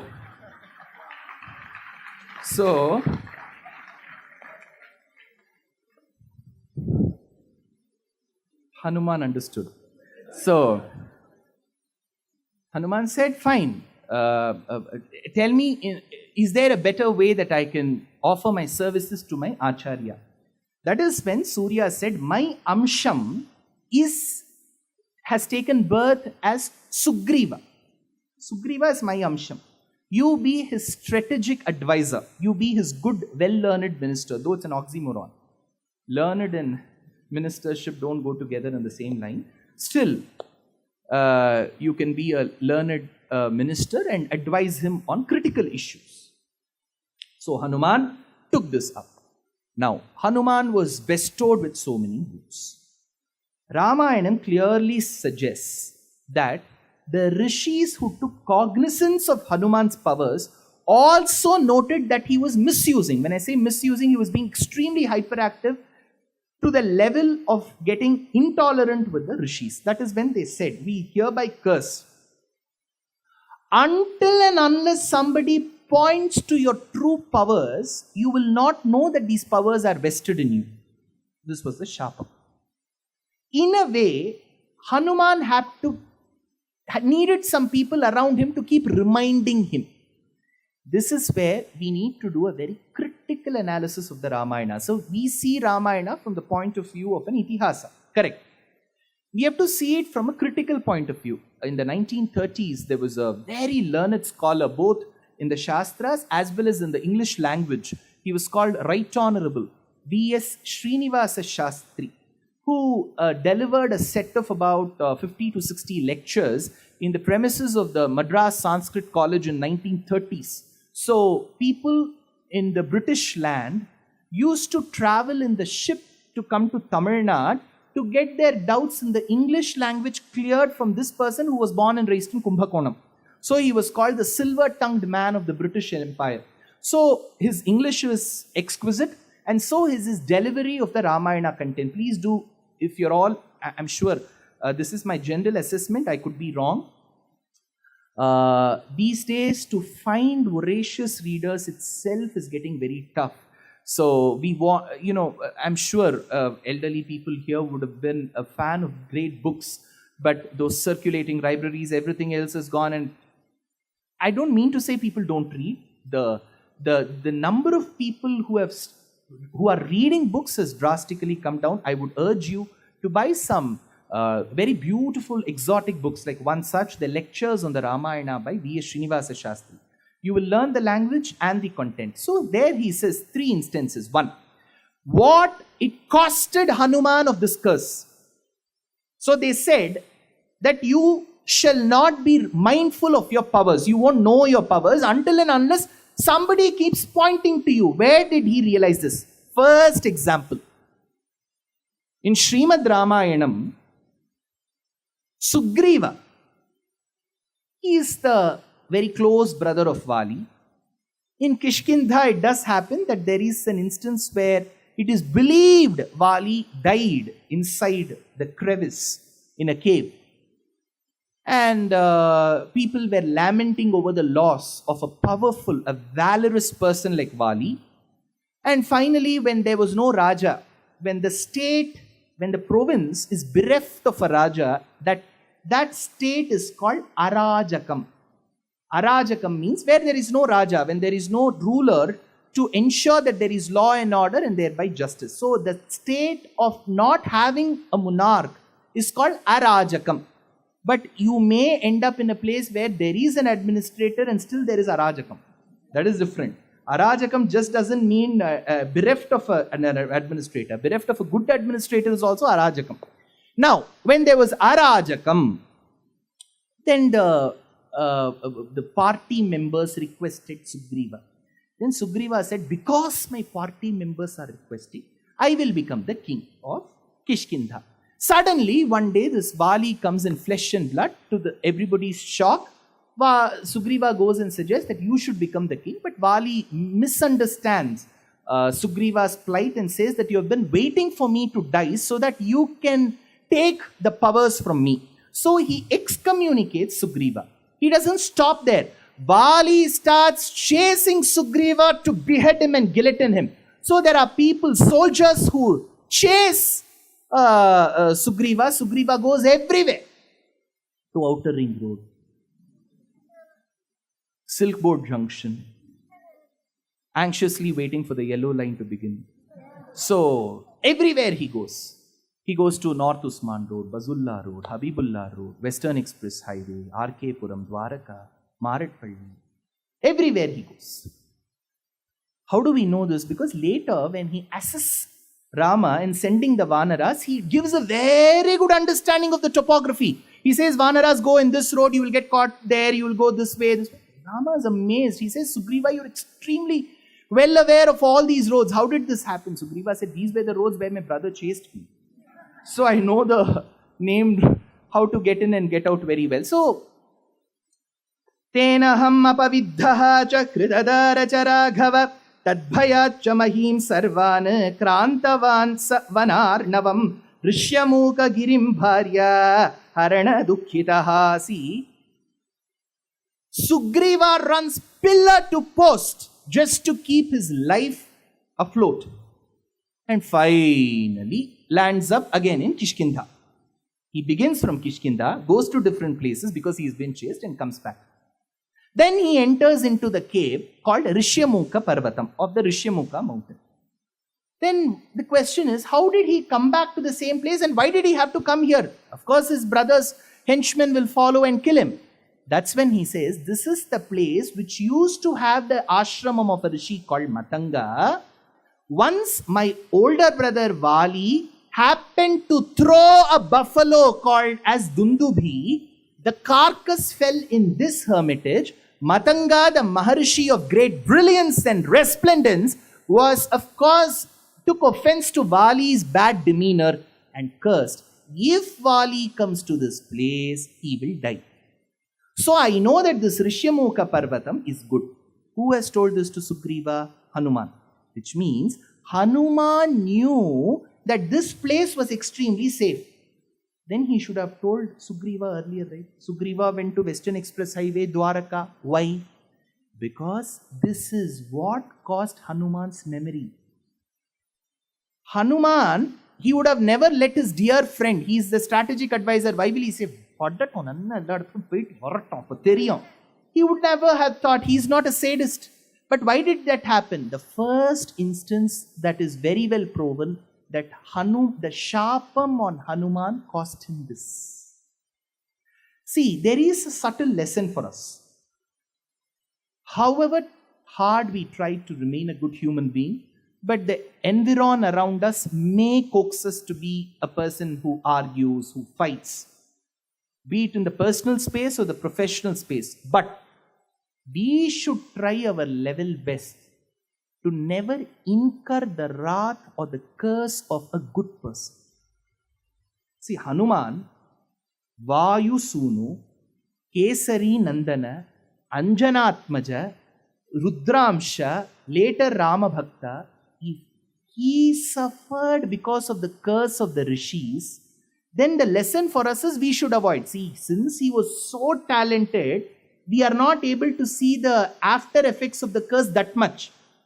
When we are devoid of talent and that brilliance, a single curse can cost us. So it is always better to keep people around you in good books. And even if you wish to fight, it is better to remain silent. When the moment somebody curses you for a right reason, it may manifest in different ways. This is one example. See, my humble submission is, every time we read the Ramayana, we should see what is there in for us. How I can better my life in my personal and professional front. That is what I keep looking, because we are people with too many blemishes. We just can't count them. But we can try minimizing the blemishes or the aftermath of these blemishes by going through these Puranas. See, there is a traditional way of telling, Hanumanta, really hokta idda. That's a traditional way. I agree, I respect that. But that is a story narration. What is in for me? How is the Ramayana relatable in 2025? This. See, even when we come on the road, what should we pray? Not that we drive carefully. The person before us and opposite us should drive carefully. Correct. And we may end up using abusive words against the person opposite us. Why? That is where a lot of maturity has to come. If we blurt out words that are beyond the realm of a naturally civilized person, expect the aftermath. Trust me, that person wouldn't have even heard. Some people are extremely valorous. They'll shout within the closed doors. But karma is not like that. Don't think the other person is not heard. Karma has heard. See, we think that we need proof for this. That person will not have proof that I have abused him. But karma has. Avyayaha purushaha sakshi. Karma is not the way judiciary operates where it needs proof. It is within us. It knows what I'm thinking. It knows what I speak. It knows what I want to speak, but yet I'm not speaking. So it is extremely cognizant. Then when problems come and strike us, we should not get into the self-piteous book. No, we always love to self-pity ourselves. We are not that sober and innocent. Right? We would have done something in the present or in the past. So this is one. Now Hanuman's instance is one. Second, it comes towards the end of Kishkindha Kandam, where Suparshva has already given an early account to Sampati. Sampati, upon understanding that his dear younger brother Jatayu is dead, blurts out that my son has spotted a woman who has been shedding tears under the shade of a tree, supposedly 100 yojanas away. Hanuman, who is the very repository of all powers, should have immediately said, I will go. He is quiet. Jambavanta, on the other hand, the overlived supervisor or project manager, he asks, does anyone have the skill set to fly 100 or leap or levitate for 100 yojanas? Each one tells what they know. They say 10 yojanas, 20, and finally somebody says, I can travel 100 yojanas. And Jambavanta says, congrats to you, please leave on this on-site project. This person says, I can go to Lanka, but I'm sure I will not have the power, the charge to return. And international calls were blocked. So how would we even go see Sita and tell that I've seen Sita? So that is when people were left clueless, directionless. That is when Jambavanta says, Hanuman, I know of your past. You have bequeathed all the boons from the Devas. You have the ability to fly. You do. Boost is the secret of my energy, our energy. You can do it. You can do it. 3 days, 2 nights, 999 only. Motivation session. Leave your footwear outside. Candle lights are lit in front of you. There is a baritone that tells you, oh well. Motivate yourself. And feel the power within you. The energy and the momentum. Because I have always believed that using the terms of Vedanta makes more sense to me. I'll say Paramatma, Bhagavan. Some people generally, when they call me, earlier days, now they've given up on me. So earlier when they used to say, sir, let's use secular words. I said, what are secular words in the Ramayana? They said, don't use words like Paramatma, Bhagavan. Say energy, momentum, velocity, speed. Is this a physics class? Somehow we have gotten into a very colonial mold. The moment I use Paramatma, I would be a person who has flunked in academics, who would have had 4 or 5 arrears, who wouldn't have had a degree certificate which the college wouldn't have released. I would have been a big fail at my professional front, and I've taken up to telling Ramayana. This is the general belief, because the moment I say Paramatma, sir, don't use energy, momentum. What will I do with energy and momentum? So now, boost is the secret of my energy, our energy. And so people had to motivate. See, Sandedisha atimatiman neelam nityakruta udyamam dikshu sarvasu sarvesham sainyanam upasangrahe. That is when they had to keep on motivating Hanuman. And when Jambavanta pointed, Bahusho himaya drishtaha sagare samahabalaha bhujagan uddharan pakshi mahavego mahayashaha pakshayo yad balam tasya tavad bhuja balam tava vikramacha apivegaha chanate tena apahiriyate. Another objection that people used to have earlier: don't recite shlokas, sir. Just keep on telling the story. See, whether these shlokas in Sanskritam are directly understandable to us or not. Because of our own deficiency, we might have not taken efforts to learn the language. But it is our prachina paddhati that the phalam for the shlokas comes only upon recitation. So I believe in that, what my acharyas have said. So I keep on quoting these shlokas. So I cannot just go on in an English motivational speak, walk left to right with a... It doesn't work that way. In the Vyasa Pitham, we quote the shlokas. Muktamani. Now, so this is the second instance. First instance, when he knew of the Rishyamukha Parvatam, because of the curse that was pronounced upon him by the Maharishis, it had manifested that he couldn't recommend Sugriva immediately. He had the powers to levitate, yet he needed a Jambavanta to do it. Third, sir, you seem to be pointing the mistakes. Why? Despite some of the blemishes that are openly visible in the Ramayana, Hanuman was able to course correct and be the hero. We too have a certain element of Hanuman in us. We can course correct and be better achievers. So when I speak of Hanuman, it is to remind the dormant one in us to get ignited. Third, mistaken identity. What is this mistaken identity? Hanuman has left Bharatadesham. Technically, when Hanuman has left Bharatadesham and Rama has sent him on a mission, ideally it will be proper on Rama to give the whereabouts of Sita and describe her in detail. Hanuman has passed out of a boys only school. No co-ed. None of his Instagram friends are also women. The 3 women whom he has had acquaintances in the past has been: one, his biological mother Anjana Devi; second, Vali Patni Tara; third, Sugriva Patni Ruma. All 3 of them were Vanara Stris. So he has not seen a Nara Stri in his life. He has never moved with a Narajati Stris in his life at school.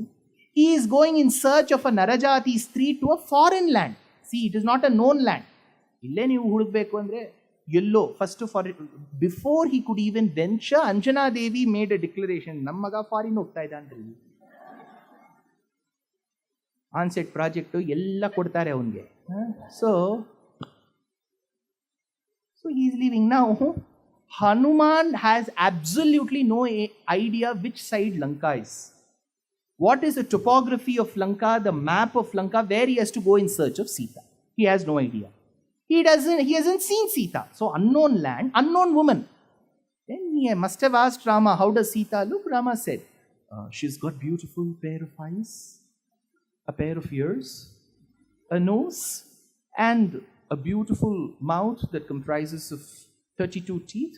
distributed into both the jaws. That could apply to any other woman. So Sita has kept her profile locked. FB profile is locked. He can't see the picture. So imagine Hanuman's state. Please put yourself there. On a personal and a professional front, there will be many occasions where we are thrown open to a place where we have no acquaintance for. We should check how Hanuman operated to make our current life better.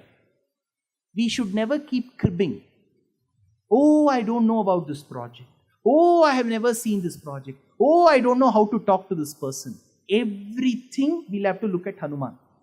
Hanuman didn't know of Sita, has never visited Lanka, but he took it upon himself that I will go to Lanka and spot Sita. But in the due process, Hanuman makes a small error. He goes place after place in the middle of the night. Remember, that is another disadvantage. He is not searching during broad daylight. It is night. He goes into the suite where Ravana is reclining. Next to Ravana, he spots a beautiful woman. He thinks this is Sita. See another mistake, mistaken identity. What does he do immediately? Middle of the night, foreign country, a lady whom he has never seen before, he is seeing now. He shows his excitement openly.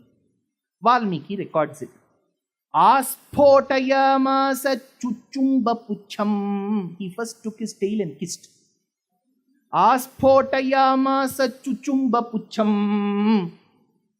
Then, without creating any jingles from the anklets and the bells that were attached to him, he walked left to right. Aspotayamasa chuchumba pucham. Nananda chikrida jagau jagama. Then he saw tall pillars. Stambanaroham. He went up. He came down. Valmiki says, Hanuman, I have introduced you as the repository of all quintessential knowledge. What will my MLR audience think of you? You are jumping, you are kissing your tail. Nidarshayam swam prakritim kapinam. At the end of the day, Hanuman, you too showed the nature of a vanara. Nidarshayam swam prakritim kapinam. Why did Hanuman do this? Because Hanuman thought, I see a lady who's different from this man. He knew this was the man. Next to that is a lady. Then he understands. This man who has been sleeping, these are all shlokas recorded in the Sundarakandam. Please go to your house, fact check me. Go take the Sundarakandam and check. You know what Hanuman, how he decides this is Ravana? How will he know he is Ravana? 10 heads, sir. 10 heads, sir. Now I told this one place. I told 10 heads were there. Now one child asked, Sir, where will be the place for Mandodari to sleep? ಇದು king size bed ಅಂತ ಹೇಳಿದ್ರೆ ಇವರೇ full ಈ ಕಡೆ ಒಂದು 5 ತಲೆ ಆ ಕಡೆ ಒಂದು 5 ತಲೆ ಏನ್ ಸರ್ ಕೆಳಗಡೆ ಮಲ್ಕೋತಾಳ ಇವಳು. There is a technical problem here. There is another description in the Ramayana. It says Dashagrivam, 10 necks. Not only 10 heads, 10 necks. In Kerala, there is one deepam where you will see multiple hands going in that deepam, like that. He look like Hydra. Then one child asked me, how many years has he got? He said, 20. They said, no, the heads are welded. So 1 year will be towards that end. The other year will be towards this end. So that is when I thought I should find a better solution for this. This 2 years, 10 heads, 10 necks, 20 hands. Because the description is like that. Vimshat bhujam dashagrivam is the shloka in Aranyakand. How do we understand? There are 2 ways. One, Swami Vedanta Deshika in his allegorical play called as Sankalpa Suryodayam says, Darpodagra Dashendriyanana Manaha. The 10 heads are depictive of his uncontrolled 10 emotions. You would have had 1 head. See, Keluru, if they cook, the man or the woman, whoever cooks, multiple dishes. First you may wonder, did you cook all of these? ನಿಮಗೆ ಭಗವಂತ 2 ಕೈ ಕೊಟ್ಟಿದಾನ 20 ಕೈ ಕೊಟ್ಟಿದಾನ ರೀ? That doesn't mean they have 20 hands. It means they have the ability of the 20 hands in those 2 hands. So the thought process of Ravana, both positive and negative, must have been the combined effort of 10 heads put together. Illa sir, if you look at temple architecture, they show 10. See, in architecture, you have to rely on the description. There you cannot say kama, krodha, lobha, moha, madamatsarya. How will you show this in sculpture? You cannot do that. So you have to show 10 heads. Essentially, he could have had 1 head that had the power or the cruel or the evil nature of 10 heads. 1. There is another book. Again, I'm giving you a lot of work. There is a beautiful book, The Line of Lanka. It's by a Sri Lankan authoress. So what she suggests is when Ravana seized Kubera Pattinam, which was Lanka, Kubera was his half-brother. We say Vaishravan Raja Dhirajaya Prasahya Sahinehe Namo Vayam Vai Ishravanaya Kurmai. Vaishravana means of Vishravas. Vishravas is the father of both Kubera, Ravana, Vibhishana and Kumbhakarna. But the mothers are different. So Kubera was a very sober person. He had deformities. Kubera, again, if I get into these topics, it is tough. In some houses, they will have Kubera Pratishtha. Kubera will be with one leg folded, the other leg extended. His wife will be there. Above the both of them will be Mahalakshmi giving 24 karat gold coins. That coins will come into a small plate. It will be overflowing. That Kubera Puja, you have seen that Kubera? He will be hale and healthy. But technically, as per Puranas, Kubera was specially able. He had lot of deformities. If you go to temples, you will see Kubera with a very deformed structure. So Kubera was very good in money lending, but he had no valor to fight. So it was very easy for the Lanka that he had built with his own business to be seized by his half-brother. That is Vishravas Muni, and Kaikashi's son was Ravana. So Ravana, when he seized Lanka, this authoress suggests from the local legend in Lanka that Lanka had 10 provinces. Each of these provinces was ruled by a vassal king. Ravana went behind every king of every province and won over them. Every time he won a king and a province, he would attach an artificial tab above his head. So when he had won over 10, he had 10 tabs above his head, which was depictive that he had won over 10. So essentially, it could have not been the real head. Now you may ask, what if he construes real head? Construe. I have no problem. Let him have 10 heads or 20 heads. But my problem is it has to logically fit into human body. See, Mahavishnu has 4 hands, Brahma has 4 heads, Mahadeva has Panchamukha, Shanmukha 6 heads. They were all devatas. They don't have the human birth like us. Whenever you're born into a mother's garbham and then finally you say, when Krishna was born, he had 4 hands. He's Paramatma Swarupam. What Swarupam is Ravana? Normal Swarupam, ordinary. So this is where he was sleeping on the bed. Now, point number 1. So this is where I'm telling you that 10 heads would have not been there because he would have recognized this as Ravana. But how did he know this is Ravana? There is a shloka in the Sundarakandam. Look at it carefully. Hanuman says that there were scars on this man's chest. And those scars must have taken place because the tusks of Airavata must have pierced him. When he fought Indra, the tusks must have pierced him. Those scars were found. See, even we can find out the scars. But we won't have the ability to say what caused the scars. This is what is forensics. See, when you see a case, they will tell you that a 4-inch knife must have stabbed this person in his chest. So Hanuman's skill was so nuanced that he knew that the scar was caused by the tusks of Airavata. So if he had the audacity to fight Airavata and Indra, this must be Ravana. If the lady who's happily decked in all ornaments and sleeping next to him, it must be Ravana Patni Mandodari. It is not Mando. It's Mando. Manda Udari. It's Manda Udari. A slender waist. It's not Mandodari. It's Mandodari. So then he realizes, see, first mistake, he thought this is Sita. Then after understanding, he course corrects himself. So we too, when we make mistakes, it is natural. Probably we can course correct. What happens is, even if we point out that this is a mistake, certain people will have that ego. Neen yaar nange helodu. Ninge eshtu gottide. Neenenu doddu vyasacharya nivu. Now hinge tilkotivi. So this adamant nature to unlearn what we have learnt wrongly is never a way to course correct ourselves. Hanuman course corrected. He said, this Rama Patni Sita will not be happily sleeping next to this man. This must not be Sita. See, Hanuman commits a mistake and course corrects. Next, does Hanuman take drastic decisions? Yes. There are two vital people in the Ramayana who are in the verge of committing suicide. One is Sita, second is Hanuman. Two important characters.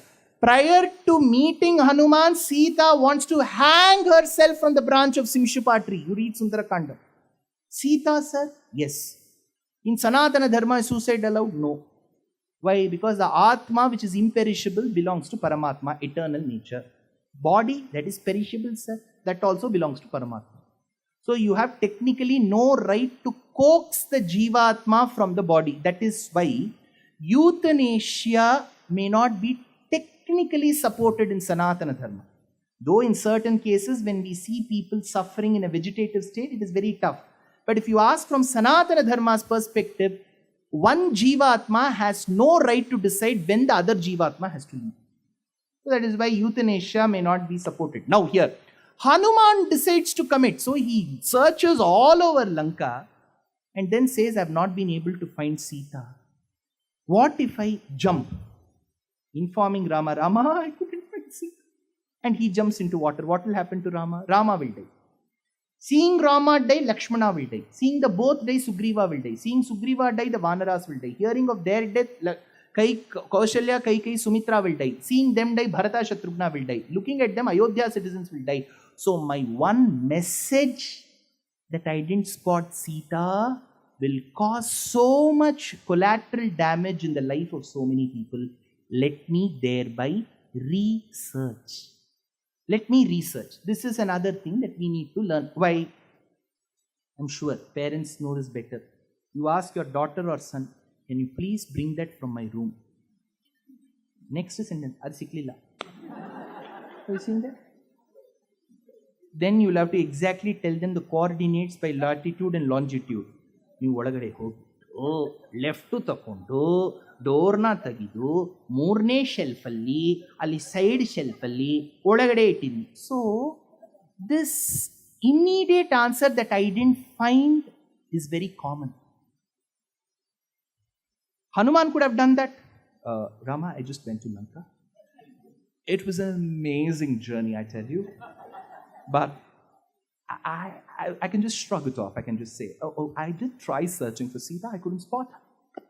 Well, better luck for you, Rama. I think you should be searching for a Gita now. So, that Sita isn't available. It is, you come from, you're Dasharatha's son after all. And why just stop with one? So, Hanuman could have given any such insane advice. But Hanuman researched. See, that quality is very important in us. I have nothing to suggest or advise. I'm nobody. I'm sure there'll be older people, younger people to me. I can just only request. Do not give up in life that easy. This early depression, in the last 30, 40 years, don't you see this word is coming too much to us? Depression, depression, depression. Why are you depressed? Your lectures.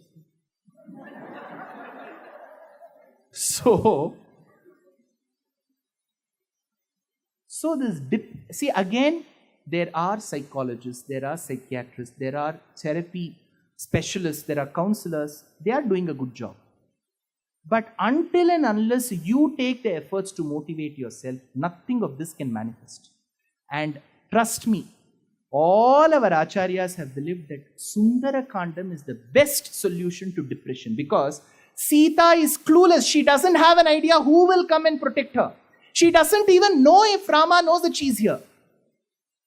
Life is, imagine her position. So we have seen Ramayana so many times that we don't get into the depth of Sita's emotions. She finally was sent from Ayodhya to the forest. From Ayodhya, she has now shifted to a foreign country. She doesn't know her husband knows if she's here.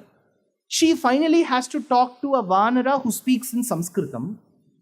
Trust him that this is not Ravana in disguise, but a true messenger of Rama. So it is a very tricky position for Sita. Same is the case with us. So every time I tell you Sundarakandam, please put your professional and personal front. Don't listen to this as some narration. Two hours ಹೆಂಗ್ ಹೋಯ್ತು ಅಂತಾನೆ ಗೊತ್ತಿಲ್ಲ. See, that is not going to serve our purpose. Sundarakandam should somewhere play a positive role in our life. This is what should be the real palam of the lecture. Not about whether that person spoke, I was engaged, 2 hours went. This is not about that.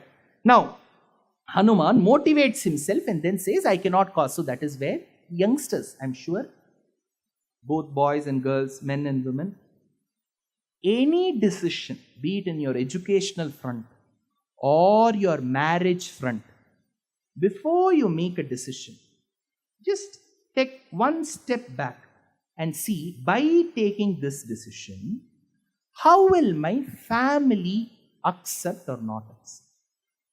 This is not about any choice that we make, good or bad. Individualistic decisions like, well, let my family go to hell, this is me, is a very Western way of thought. You cannot get the best of both worlds. In the Western world, at the age of 16, they are pushed out of their houses. They have to fund their own studies. You want the best of both worlds. You want your sambar powder to be made till you are 50 and your mother is 80. You want your parents to fund for both your postgrad and undergrad. But when it comes to making decisions, you bring that sudden Western culture and say that, well, it's my life. How can it operate this way? It has to go one way. So, again I'm telling you, I am nobody to advise. From Vyasapitham, I can only request, before you make a decision, take one step back and think how it will impact my family. This prudent decision-making skill in you, like how Hanuman had, will go a long way in reducing the family problems that we have in society today. It will go a long way. This is the next point. Now, Hanuman's knee-jerk reaction. What is Hanuman's knee-jerk reaction? Hanuman understands that Rama has won the war. He goes and informs Sita. He says, Mata Sita, Rama has won the war.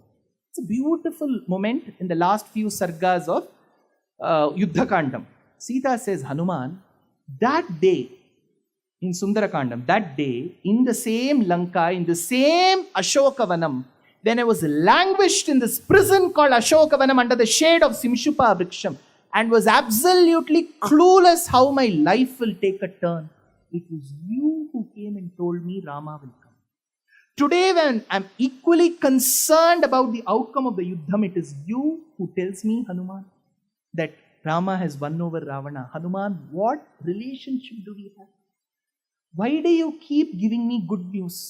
What is that which binds us both? Hanuman, for all that you have done to me, I can only do one thing. Place my head at your foot. Hanuman says, Mata, you are mother to me. How can you even say this? Till this, everything is mature.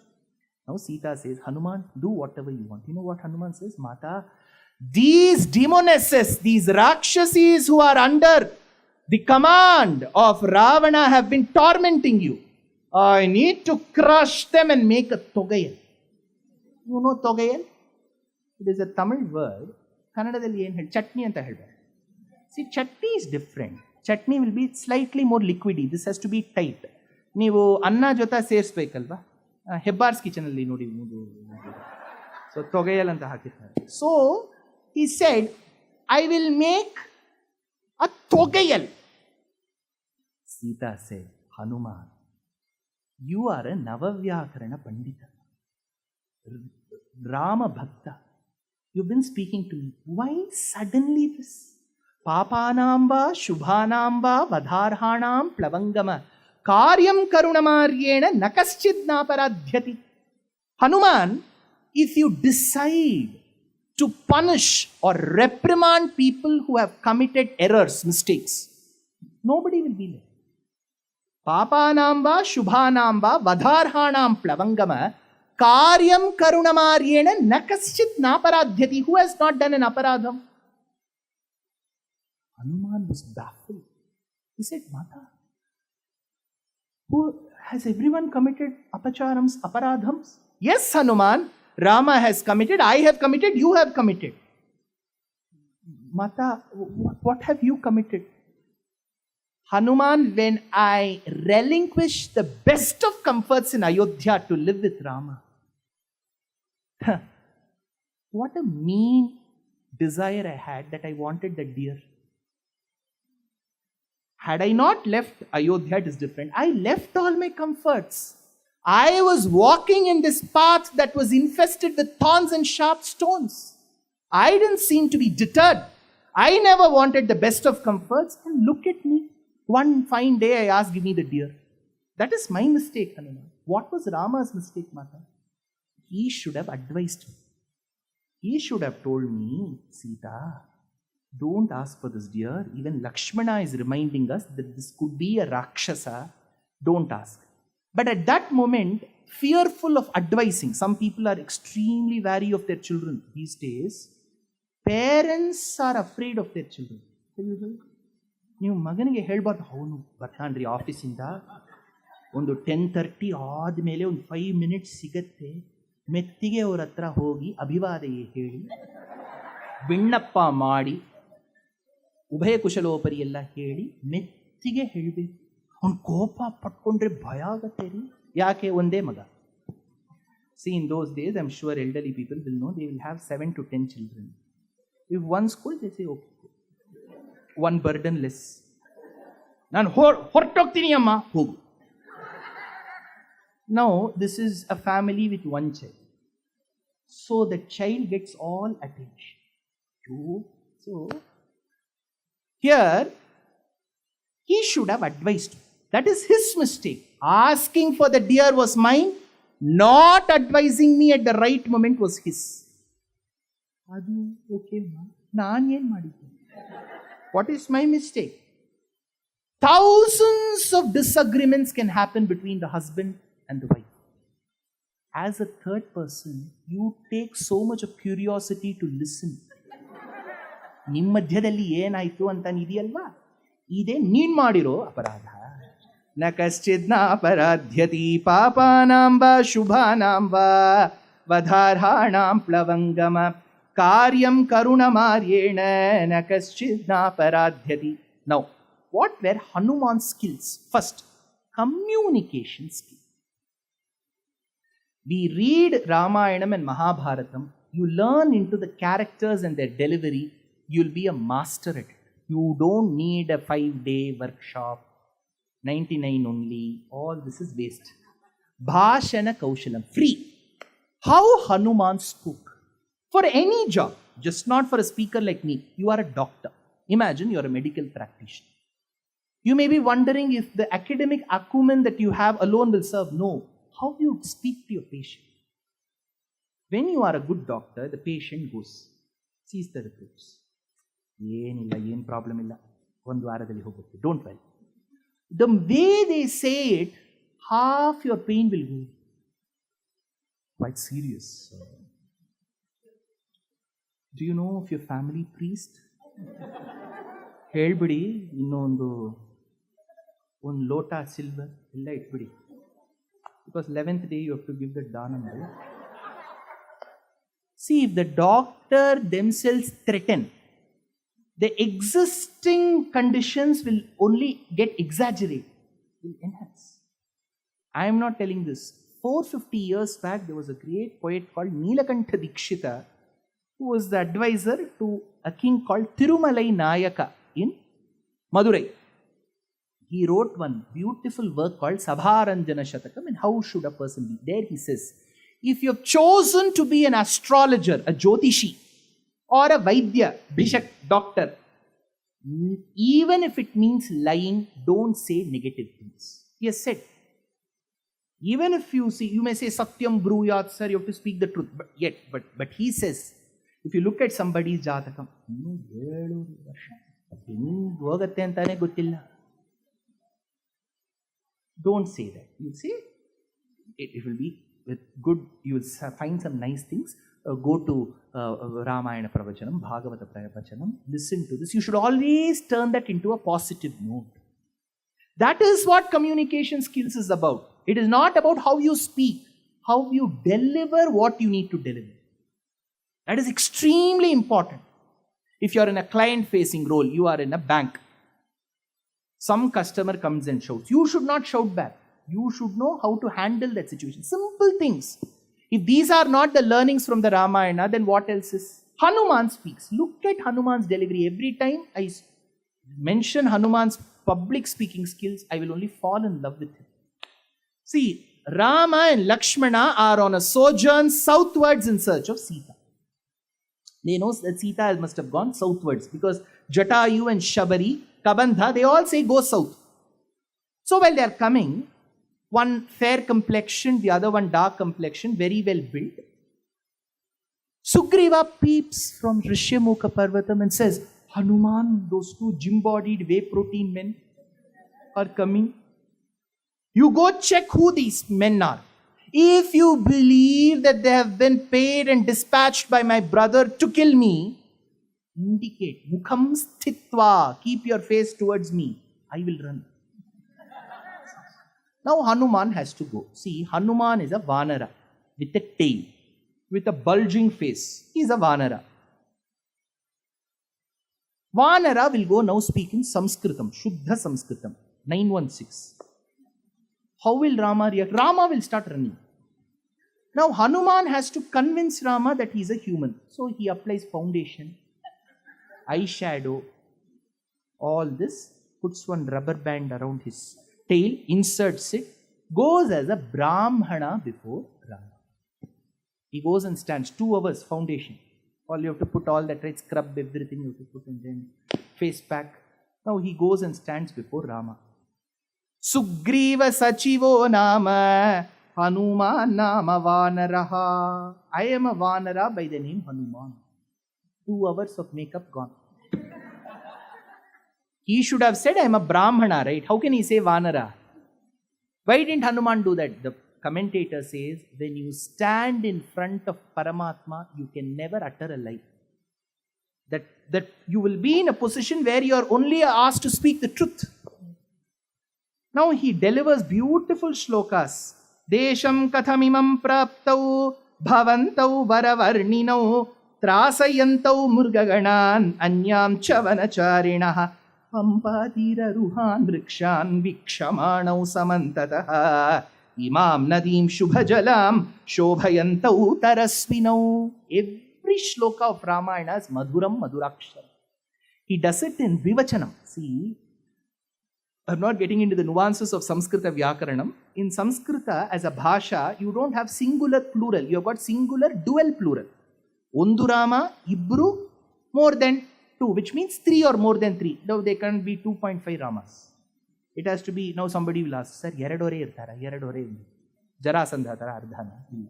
So 1, 2, 3 or more than 3. Ramaha, Ramau, Ramaha. So all his shlokas are Bhavantau Varavarninau. Dvivachanam. So Hanuman, though he is attracted to Rama, he also describes Lakshmana. Why? This is an art. You invite some person whom you like as your friend home. That person brings his acquaintance to your house. You don't know that person. Even if you don't know that person, while doing Atithi Satkaram, you should never differentiate. You should not keep talking only to the person whom you know. The other person will be sitting with us. Rama was the one who was attracted. Hanuman was attracted to Rama, not Lakshmana. But every time he says, Bhavantau Varavarninau. So he describes Lakshmana as well because he did not want to hurt Lakshmana. See, that little thought is what makes Hanuman great. Now he looks at Rama and says, Ayatascha suvrittascha bahavaha parigopamaha sarvabhushana bhusharhaha kimartham na vibhushitaha. He says, Rama, I see you without the jewelry on you. Without the jewelry is your jewel. You don't have ornaments. Why do we sport ornaments? Because we are okay. We want to look better. So ornaments enhance our beauty. The choker, the long step chain, all this, a beautiful kada, all this, why do we put so? But we want to look prettier. So we put all this. So ornaments are meant to enhance our beauty. But why was Rama earlier adorned when he was a prince? Because he was too handsome. So his bodily shape, rigor and blemishless beauty would be into the eyes of the onlookers and they will cast evil eyes on him. So to cover those beautiful body parts, they held him up and decked him up with ornaments. But when he left Ayodhya, Kaikeyi asked him to go through a gold jammer. He had to relinquish all his ornaments but his ring, because it was made in Janaka jewelers. His father-in-law had given. So then Kapil Sibal will file the case. You cannot. So Rama came. Now Hanuman knew from Rama's body that this must be a Kshatriya. A Kshatriya is generally decked with ornaments. Rama, you look like a Kshatriya who's generally decked with ornaments, with jewelry. But due to some arbitrary reason, you have relinquished your ornaments. But Rama, without ornaments is your ornament because you look even more handsome now. Sarva bhushana bhusharha kimartham na vibhushitaha. That time he says, looking at Rama, now he has defocused Lakshmana and he is focusing on Rama. Ayatascha suvrittascha bahavaha. Rama, the one who's standing in front of me with bahavaha, hands. But I told you in Sanskritam, bahu is ekavachanam, one hand. Bahu means dvivachanam, two hands. Bahavaha means more than three or more than three. He says bahavaha. The commentator asks, when there are only two hands, he should have said bahu. Why bahavaha? Hanuman cannot afford to make grammatical mistakes because he's a Navavyakarana Pandita. The commentator says, Yadva Hanumato Chaturbhuja Veshena, with Shankam Chakram, with all four hands, Rama showed his Chaturbhujam only to Hanuman, it seems. So he said Bahavaha. What does it prove? Hanuman can never commit a grammatical mistake. How did he speak? Whatever he spoke, after Hanuman spoke, Rama turns towards Lakshmana and says, Lakshmana, in my 38 years of existence, I have never seen a speaker like him. Na anrigveda vinitasya, na ayajurveda dharinaha, na asama veda vidushaha, shakyamevam prabhashitum, nunam vyakaranam kritsnam, anena bahudha shrutam, bahuvyaharatane na kinchit apashabditam, avistaram asandigdham adhritam avilambitam, Purastam kanthakam vakyam vartate madhyamesware samskarakrama sampanna mudhritam avilambita mucharayati kalyani vacham hridayaharini. These are all shlokas in Kishkindha Kandam. Read. What is communications? Avistaram. He did not give lot of gaps. Ingu avayum kudiyirukkakoodiya anaivarukkum. இந்த மாதிரி பேசினா அசடு மாதிரி யார் கேட்பா?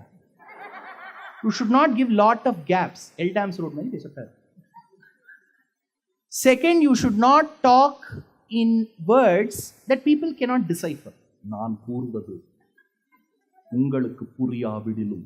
இப்படிலாம் பேசினா அசடு படமும் ஓடாது.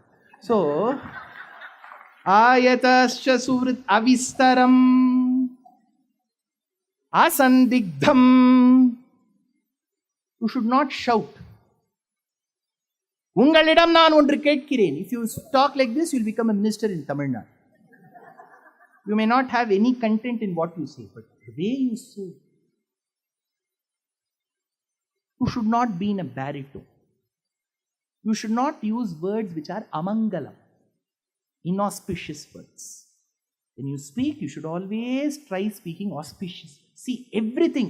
Giti shigri shirakkampi tatha likhitapatakaha anarthagnaha alpakanticha shadete pathakadamaha, says Govindaraja. What are all the qualities of a good speaker? You should have eye contact. All this is one course in third semester MBA. 22 lakhs you have to do Sambhavana. If I give it for free in MLR, sir, bandru, helbit hogbittu sir. We are all of that feeling when something comes for free, it will have no value. You have to write, or you have to do, like that time, you have to build a cat first, then do an MBA, and then do Sambhavana. Third semester, they'll tell you, maintain eye contact, don't tell all this. Because I have taught for some of the business schools, same thing will come there, they will be paying lakhs. Now, Hanuman spoke so beautifully, that is one point. Second, very important point. I will give you some colloquial sentences in the Bharatiya languages. If the man comes, generally there's a paddhati in the Tamil language. Mami valya.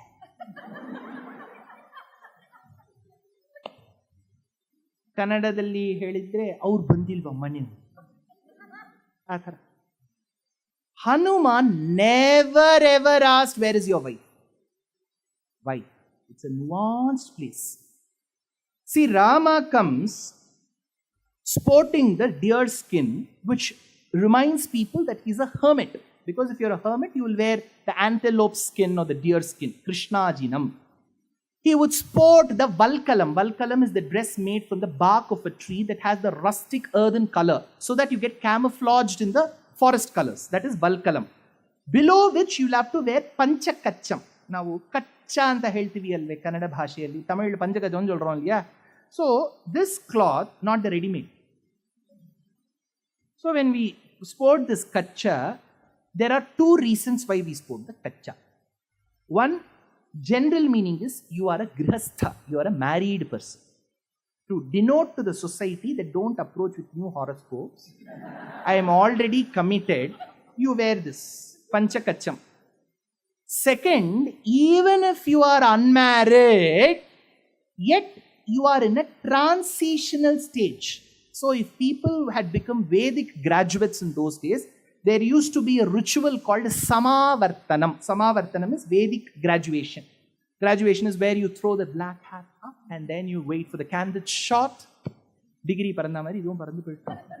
So, Vedic graduation is called Samavartanam. On the day of Samavartanam, after it, even if you are unmarried, you are entitled to wear Panchakacham.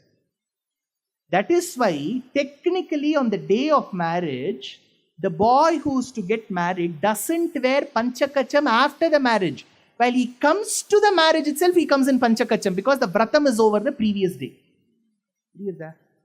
So, Kacha either for a person who has done Samavartanam or a married man.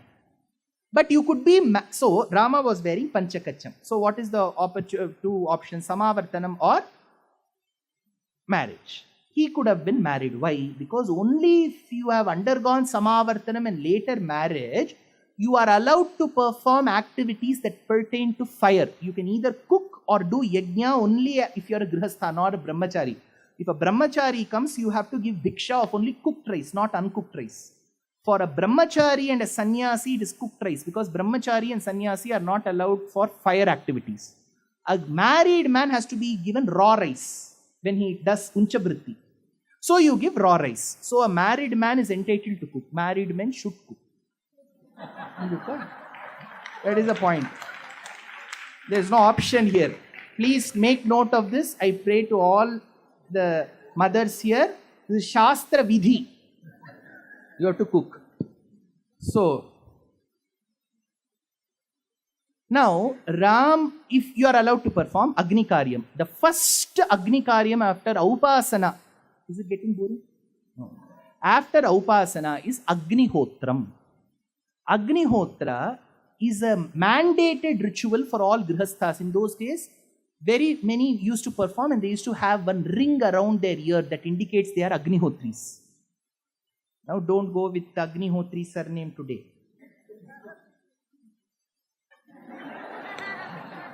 This is another Agnihotram. So in the morning and evening you have to perform this Agnihotram. But there is a point here.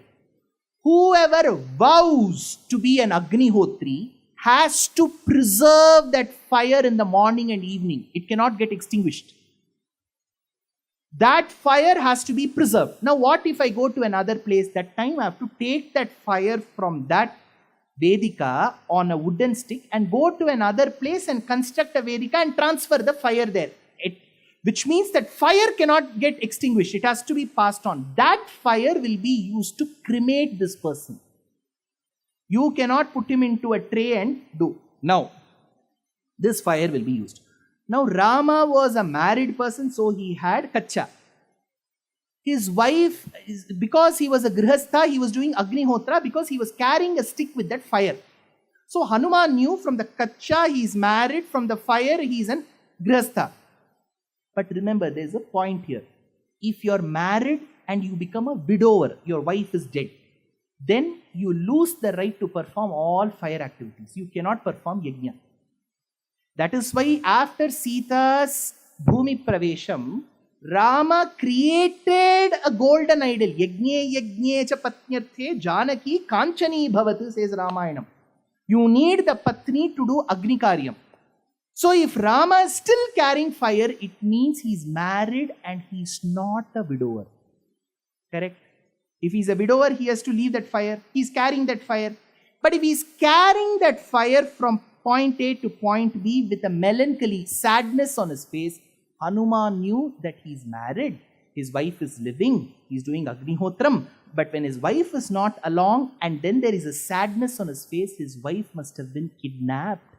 I should not ask a single question about his wife until he says. Look at Hanuman's body language skills. This is where we need to learn from Hanuman how not to be inquisitive about the other person. We ask questions that can at times be very hurtful to the other person. In our quest to understand answers for trivial questions about somebody else's life, you end up being hurtful to that other person. Hanuman has taught how not to be judgmental. Look at what Hanuman does. That is what makes you a good communicator. You should just not keep speaking. It's not about how you deliver a 2-hour speech. You'll have to check about the body language of every person. It's very important. Hanuman is a master. Now, come to Sundarakandam. He has to meet Sita. See, I'm taking bits and pieces and stitching them together. He meets Sita. Now, Sita is extremely worried. Earlier, she trusted a person who happened to be the kidnapper, Ravana. She didn't ask. She should have generally asked, Aadhaar dikao, Pan dikao, oh dikao, ye dikao, I'll send you an OTP aayega, check karo. All this. She didn't do. See, she very innocently, she came along with Ravana. Now this Hanuman comes and says, I'm Ramaduta. Then he even presents that ring. See, everything of Hanuman, he is the most loved person. You know what he does? He has to give that ring. There is a shastram there. If he has to give the ring, Sita has to put her palm like this and accept. This is called Bhiksha Mudra. You seek alms. This is called Bhiksha Mudra. Hanuman thought for a while, she is Jagannatha. She is Mahalakshmi. She should be the one who grants and I should be the one who should be doing Bhiksha Mudra. Instead, I am making Jagannatha put the Bhiksha Mudra. Instead of putting it like this and she accepting it like this, he placed it in his hand like this, so that Sita could accept it like this. Avoiding the Bhiksha Mudra for Mata. Children can plead for alms before their mothers. That is why we say, Mate plavati bhiksham dehi. Parents should never be made to plead before their children. This is a very subtle point that Hanuman conveys. Now, he has to talk to Sita. He gives that ring. She is so happy with that ring. Valmiki says, Grihitva prekshamanasa bhartuhu karavibhushanam bhartaram iva samprapta janaki mudita bhavat. She was so happy, elated, looking at the ring. Valmiki says, even if Rama was physically present, she will still choose the ring over Rama. Ayya, aneen beda nange ring edu. Ungura kudu. Why? Because it was made by her father. Every month chittu haki nan ತಂದೆ 8% wastage ಅಲ್ಲಿ ತಗೊಂಡಿದ್ದಾರೆ sir. Making charge 4%. ನಮ್ಮ ತಂದೆ ನಿಮ್ಮನ್ನ ನಂಬ್ಕೊಂಡು ನನ್ನೂ ಕೊಟ್ಟರು, ring ಕೊಟ್ಟರು. ನನ್ನ ಅಟ್ಲೀಸ್ಟ್ ರಿಂಗು ನಿಮ್ಮ ಹತ್ರ ಇದೆಯಲ್ವಾ, ತುಂಬಾ ಸಂತೋಷ. Sita got that ring. She doesn't stop with that. Now she comes to that security question. In these passwords now, password maintenance itself is a big Himalayan task. Every 3 months it will say change. And it won't accept the last 3. So, security question. It will ask, what is your first pet's name? Mommy won't have one, she'll put Mama's name. Mama dam pettu. Pettu dane onna Mama vera pottullam. Pet's name. So, she asks, look at Sita's question. See, there's a subtle point here. In Srimad Ramayanam, when Vishwamitra comes and introduces Rama, Imau Kumaro, Janaka asks, Imau Kumaro Bhadram te Devatulya Parakramau, Gadasimhagati Virau, Shardula Vrishabhopamau, Padmapatra Visalakshau, Khadgatunir Dhanudharau, Ashvina Vivarupena, Samupasthita Yauvanau. This is in Balakandam. That time, Vishwamitra has to introduce these 2 eligible young boy bachelors to Janaka. He says, this is Rama, this is Lakshmana, very agile, very strong, valorous men. They are the sons of Dasharatha, Janaka. They are the sons of Dasharatha. They are just sons of Dasharatha for namesake. Vasishtha is their true Acharya father. Will you ever introduce this? Ivadana Mapla. Appa. Appa perikku dana appa. Vera yaro appa abinu vela. Why did he do that? Because Janaka will be worried if he has to give his daughter in marriage to Rama, who's the son of Dasharatha, who had 350 wives. The son will take after the father and he will also keep on marrying. But that is why he said he has been birthed by Dasharatha, but all the nourishment and the nurturing happened under Vasishtha, who's Ekapatni Vrata. Samsargaja doshagunaha bhavanti. Your qualities always depend upon the brought up environment. So he will be like Vasishtha. Sita was also a bit worried. That is why Kamban says, Andriyammai karampachchiya vaigalva indai piravikku irumadarayan sindayalum thoden endru koorinar endru says Sundarakandam. That time Rama had a MOU with Sita. Sita, do not even worry how your husband's character will be. Irumadarai, I will not even think of any other woman. Forget marriage. So that time Sita said, see, in your life, Rama, there will be many acquaintances, there will be many relationships. Whoever you claim to be your relative has to be approved by me first. That was the understanding. That is why in Shringiberapuram, even if Rama knew Guha earlier, you know what he says? Sita, this is Guha. He is your brother. So he is my brother. Which means only if you approve of this relationship, I will accept. This was their understanding. Now suddenly, arbitrarily, Hanuman says, Mata, I am the messenger of Rama. Which means Rama has ended up accepting one person as a messenger without Sita's approval. So how will Sita ask this? She asks, look at Sundarakandam. Vanaranam naranam va kathamasit samagamaha. Hey Hanuman, you come from Vanarajati. To the best of my knowledge, my husband is from Narajati. Suddenly you say that you 2 communities became friends. Vanaranam naranam va kathamasit samagamaha. How did you both come together? She did not want to listen to that narration of how they came together. What she wanted to know was, without my approval, how did he accept? Had it been me instead of Hanuman,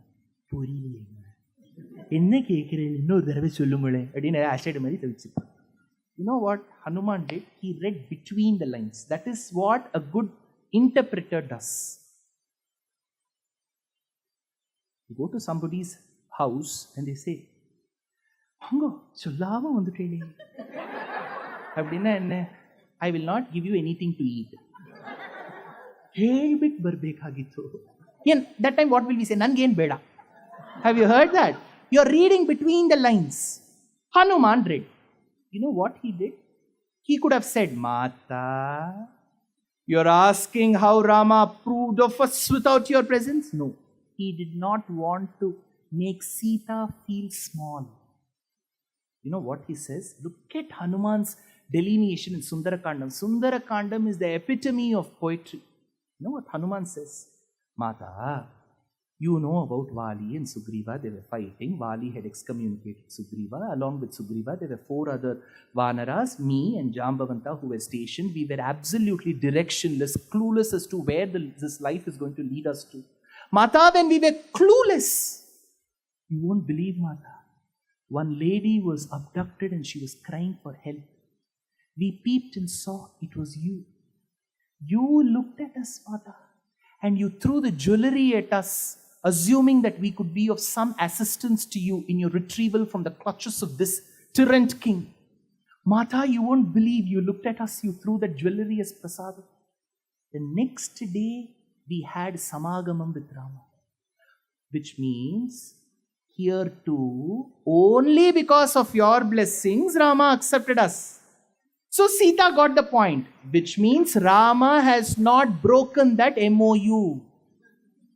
He has respected the way Hanuman communicates. See, you should understand what makes Hanuman special.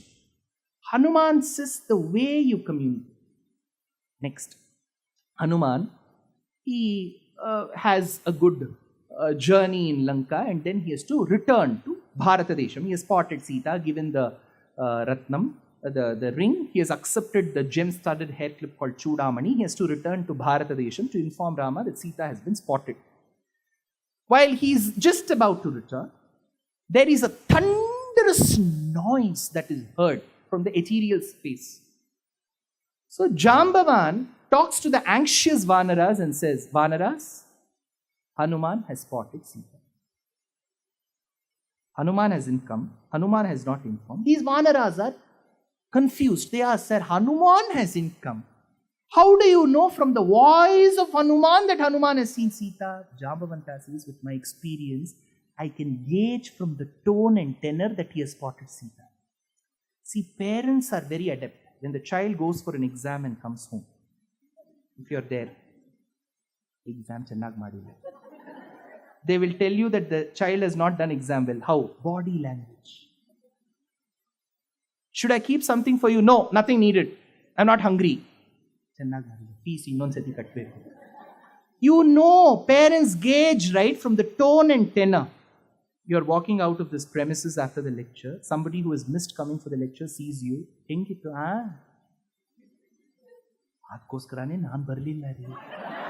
You didn't say anything, right? But they are able to gauge how the outcome is. But now that you're caught here, I really pity you. Now,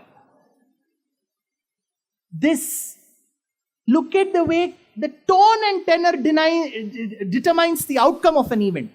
Now these Vanaras, Hanuman comes and says, I've seen Sita. What should they do? All of them should have left and gone to Kishkindha, which is the current day Hampi, Bellari, met Rama and said. But you know what Hanuman does? He takes all these Vanaras to a vineyard. Fermented grape juice. This vineyard was a long-term capital gains investment. It was bought after 2004. So, this was bought by Sugriva, parked his funds in Tamil Nadu. Many do that. So, and he had placed his uncle Dadhimuka as the caretaker of that vineyard. Vineyard, Tamil Nadu. So, immediately Hanuman took all these Vanaras. Vanaras were excited. That scenario is described. They had fermented grape juice. You have seen Brigade Road on December 31st. Gayanti kechit, pranamanti kechit, nrityanti kechit, prasahanti kechit, says Valmiki. Some danced, some sang. Even though they were not tuned to the Shruti, they sang. Gayanti kechit, pranamanti kechit. They were all dancing. Hanuman was a teetotaler. He didn't do anything. He was just looking at all of these Vanaras. They were all having a nice time. In the due process, when Dadhimuka prevented the Vanaras, don't do this, they gave him a whack. So he was full of bruises, poor man. He went running to Kishkindha and said, look at your uncle, look at my body, I have been bruised. What should Sugriva do? TT lao, tetanus lao. First aid lao, wo lao, ye lao. He didn't say anything. He looked at Rama and said, Hanuman has seen Sita. Rama, he looked at Rama and said, Hanuman has seen Sita. Rama was confused. See, your uncle is hurt. What relationship does this have with Hanuman spotting Sita? He said, without reason, Hanuman will not party.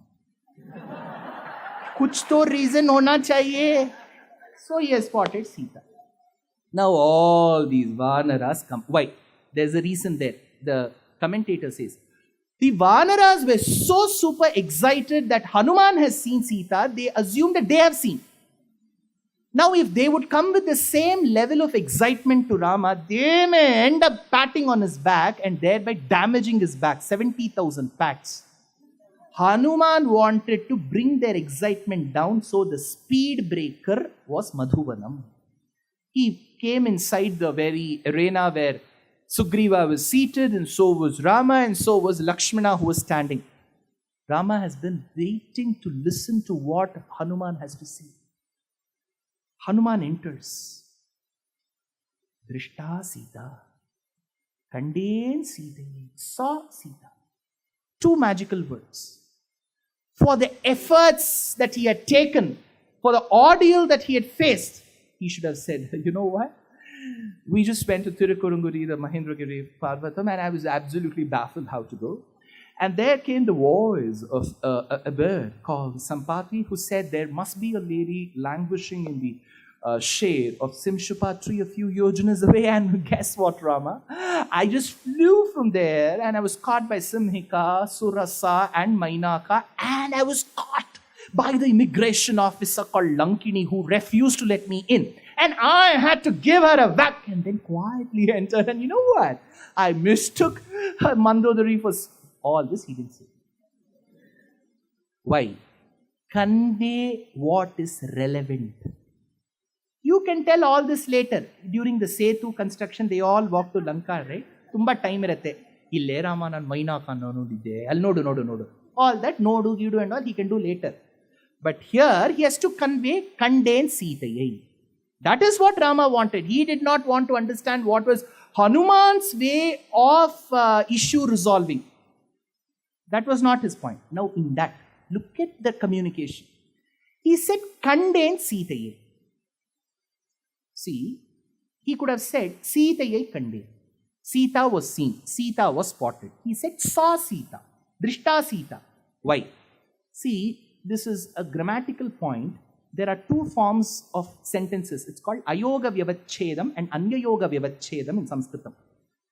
If you say Rama, I'll leave that. Now I'll come to English. It's much easier. Chapter 5 in Wren and Martin is sentence formation. Subject plus predicate. Predicate is divided into two, verb and object. Object is divided into indirect object and direct object. So here there is a subject, there is an object, there is a verb. Verb is called Kriya Padam. So for example, you say Pashya, to see. In English, it takes various tenses. You say saw. There is a simple past, past participle, present continuous, all this. Seeing, to see. It is all distributed as gerund, infinitive and so on. Now, this is all grammar, simple grammar. Now, when you put the verb first, if you pay attention only, you can understand the sentence formation. Now, for example, Hanuman had left on an operation, on a mission to spot 4 women. Sita, Geeta, Vani, Rani. 4 women are caught by Ravana. They are all in Lanka. Now he is going on an operation to see operation 4. Then he should say Sita was seen. Why? Which means the corollary is Sita was seen. Corollary is Geeta was not seen, Vani was not seen, Rani was not seen. Here the operation is not to search for 4 women. It was meant to search only for Sita. So more than her, the Kriya Padam, the verb will take prominence, precedence. So if for instance, Hanuman had gone and he says, Rama, yes Hanuman, Sita was not seen. You can say the sentence that way also, right? So more than Sita, the word saw is important. Even if Hanuman had said saw, Rama would have not asked whom. So he completed the sentence as Kanden Sitaye. Even if he had said Kanden, it would have meant only Sita. So Hanuman was so technical in conveying even that verb. See, this Kanden Sita is not Kandanan Karpinukku Aniyai Kangalal Irpirappu Enbadonnum Karpu Enna Pairadonnum Kalinadam Puriyak Kanden. Unkulam Unnadaki Vierpugalku Urutiyaya Tankulam Tannadaki Tannai Ittanimai Sheidan Vankulam Kuttukku Indu Vanavar Kulattai Valvittu Enkulam Yanakku Tandal Ennini Seivadu Yemmoi, says Kambar. Those verses of Kamba Ramayanam will just take you away. There was a 350-year-old poet called Arunachala Kavi who says, Panikala varijam pola neeram kushi pagal oru yugamaga kazhithale prayasi ninaitange ravanan annan vara chi nillada என்று AC தனித்து தன் உயிர் தன்னை தான் விட மகராசி சாரும் போதே காணும் சமயமீ தேவாசி இனி தாமதம் செயல் ஆகாதென்றிடர் பேசி ராமா ராமா ராமா என்று எதிர்பேசி கண்டேன் கண்டேன் கண்டேன் சீதையை கண்டேன் ராகவா அண்டரும் காணாத லங்கா புரியில் அரவிந்த வேதாவை தர வந்த மாதாவை கண்டேன். Rama said, Hanuman, come here. Hanuman said, Swami, I'll come. People were wondering what gift he's going to receive. Rama said, Hanuman, I own nothing.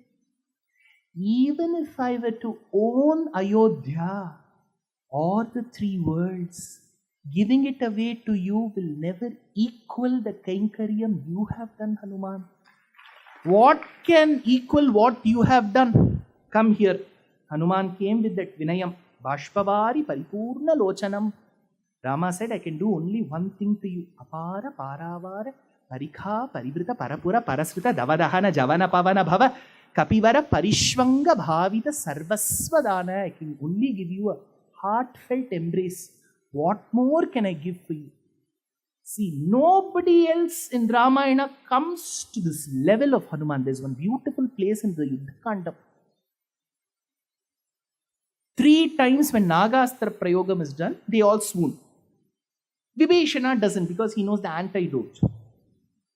They go with a beautiful lantern in the night searching for bodies who would have escaped the wrath of the Nagastra.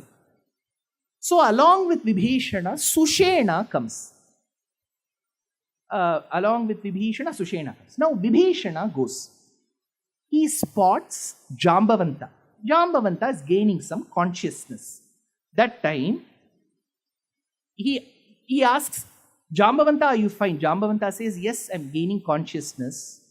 Vibhishana is, no, I made a small mistake. 2 people were going in search. It was Vibhishana and Hanuman. Hanuman was coming behind. So Jambavanta doesn't see Hanuman and he asks Vibhishana, is Hanuman alive? Vibhishana is perplexed. He says, you didn't ask if Rama is alive, if Lakshmana is alive. You are asking if Hanuman is alive. Jambavanta says, Shrutva Jambavato Vakyam Uvachedam Vibhishanaha Aryaputra Vatikramya Kasmat Prichasi Marutim. You have left Aryaputra. Kasmat Prichasi Marutim. Why did you ask only of Maruti? Jambavan says, Asmajjivati Viretu Hatamapya Hatambalam Hanumat Ujjita Prane Jivantopi Mritavayam. I am asking, hey Vibhishana, listen, because only if Hanuman is alive, we are alive. If Hanuman is not there, we aren't there. So Hanuman plays that vital role. He is inseparable from the storyline. It is this Hanuman who becomes the motive during Bhagavad Gita. Kapidhvajaha. In Bhagavad Gita, it is not Garuda Dhvaja, Kapidhvaja. Hanuman pays attention to it. All this is there. Extremely lot of things about Hanuman. But there is a point here. We are all raised in families which have that Hanumat Bhakti, Rama Bhakti for generations.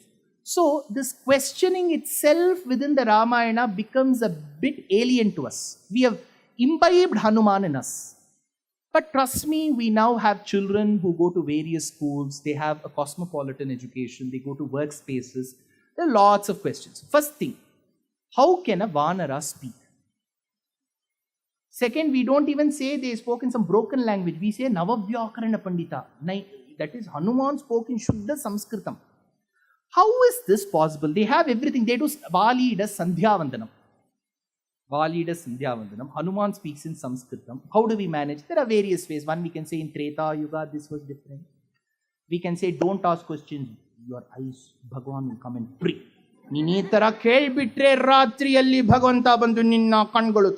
Something we'll say. See, all this is not the way you answer a question. Either you know, you answer, else keep quiet. Don't give all false things. No, Bhagavan will prick your eyes. He is Karunamurti. He will give eyes. Why will he take your eyes? In the mask of overcoming the answers to such questions, please do not make Sanatana Dharma a violent civilization. Bhagavan will never ever take our eyes just because we question. You question, you know the answer, say. He'll say, I don't know. That's a simple way of answering. So easy. Rather than threatening the other person. Second thing, even people who ask questions should ask with that motive of knowing, rather than putting the other person in a corner. That should not be your objective. Then you will never succeed, because your quest is not for knowledge, but it is only to be a sadist, which is wrong. Question is right. How do we answer? See, again I'm telling you, Hanumanta would have spoken, flown, everything is fine. But there is a beautiful research done.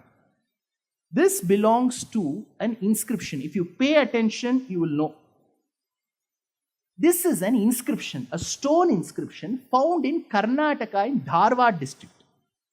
It is an inscription of 1112 AD CE, Common Era.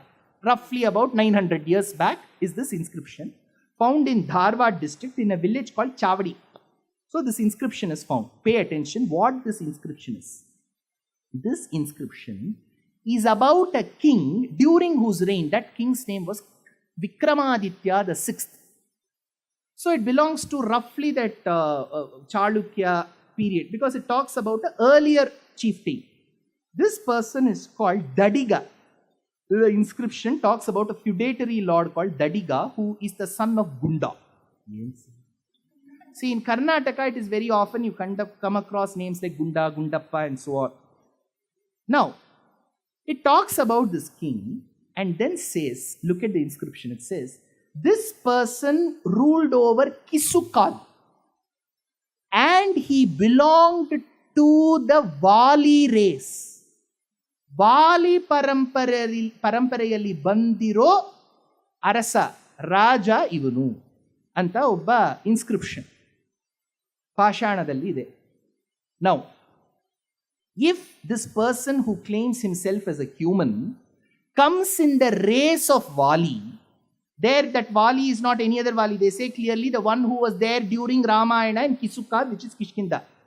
If this person is human and says that I come in the race of Vali, then one of the two is possible. Either Vali must have not been a Vanara, or this person must have been a Vanara. You cannot have a human coming in a Vanara race. How do we understand? That inscription continues. It says in this Kishukad race, these Vanaras headed by Vali, later Sugriva and others, were Kshatriyas. Who are these Kshatriyas? It continues. This is an inscription. Now we need to understand, during Dasharatha and Rama's time, there was an other Rama called J-Ram. Yaro? Jamadagneya. Jamadagni Putrudu Rama. Ramachandra. So he was J-Ram. This is D-Ram. Dasharatha Rama. That is J-Ram. Jamadagni Rama. He is Dasharathi. He is Jamadagneya. Jamadagni's son. Remember, in the Ramayana, when Vishwamitra comes and says, Dasharatha, send your Rama along with me to the forest. You know what Dasharatha says?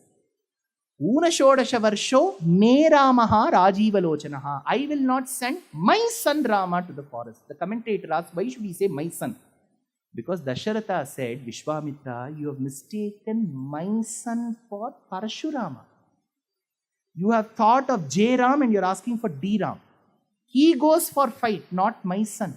So don't ask for my son, because Jamadagni Rama, his original name was Rama. Renuka Devi and Jamadagni called their son Rama. They didn't call him Parashurama. Parashu, the Ayudham called Parashu, was gifted to him later. So he became Parashurama. Blade Sagar.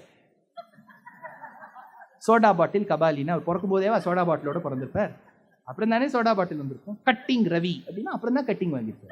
So he had a Parashu later. Original name was Rama. This Parashurama was a Brahmana whose father was killed by a Kshatriya called Kartavirya Arjuna. Kartavirya Arjuna was a king of the Haihaya clan. They ruled around Narmada river in Madhya Pradesh, current day Maheshwar. You get that Maheshwari silk, right? That place was called Mahishmati. So he ruled there. Since this Kshatriya erroneously, dastardly attack was done on his father, Parashurama said, I will lift this Parashu and kill him. So he went on a rampage, killing this king and various Kshatriyas. Not all Kshatriyas could fight Parashurama. They knew Parashurama's greatness. So the less powerful Kshatriyas, to escape Parashurama, went into the forest and lived like monkeys and bears. So that is why, despite leaving the Kshatriya Kulam and living in as Vanaras, they did Sandhya Vandanam and spoke in Sanskritam.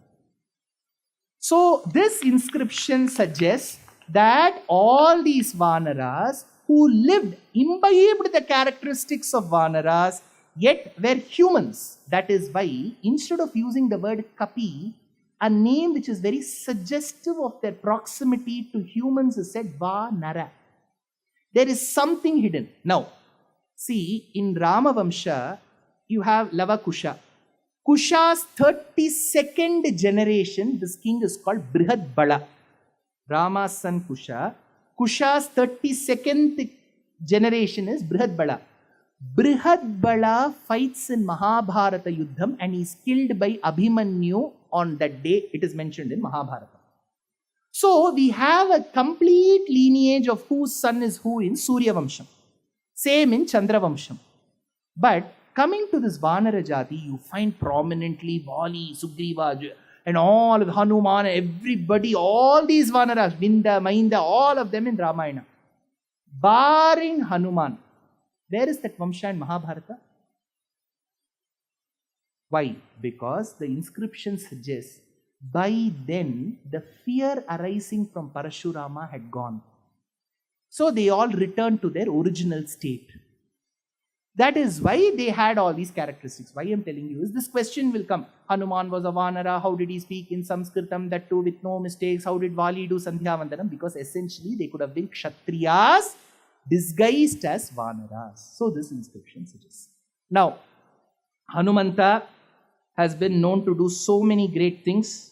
One thing that he has done is to be the dear person who protected Goswami Tulasidas as recent as about 500 years from the prison of Dilisha called Akbar.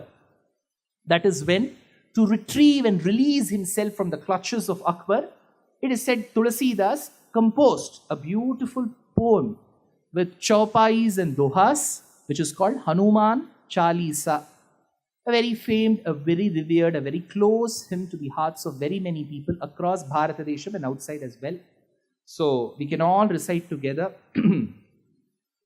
Shri Guru Charana Saroja Raja Nija Mana Mukura Sudhari Barano Raghuvara Bimala Yasha जोदायक फलचार बुद्धिहीन तनु जानिके सुमिरो पवन कुमार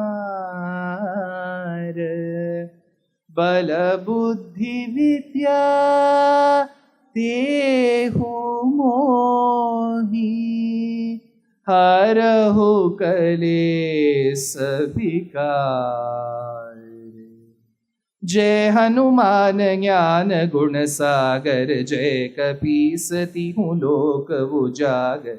राम दूत अतुलित बल धामा, अंजनी पुत्र पवन सुत नामा। महावीर विक्रम बजरंगी, कुमति निवार सुमति के संगी। कंचन बरन विराज सुबेशा, हाथ वज्र और ध्वजा बिराजे। कांधे मूंज जनेऊ साजे, शंकर सुवन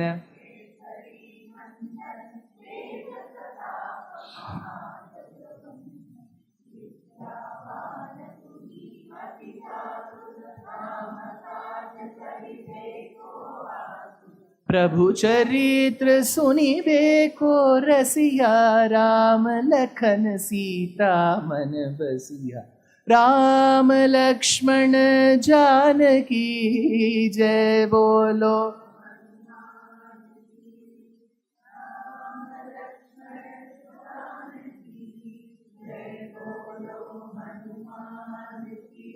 सूक्ष्म रूप धरि सियहि दिखावा, विकट रूप धरि लंक जरावा। भीम रूप धरि असुर संहारे, रामचंद्र के काज सवारे। लाय सजीवन लखन जियाए, रघुपति कीनी बहुत बड़ाई। तुम मम प्रिय भरत सम भाई, सहस बदन तुम रो यश गावे। अस कहि श्रीपति कंठ लगावे, सनकादिक ब्रह्मादि मुनीसा। नारद शारद सहित अहिसा, यम कुबेर दिगपाल जहाते। कवि कोविद कहि सके कहाते, तुम उपकार सुग्रीव ही कीन्हा। राम मिलाय राजपद,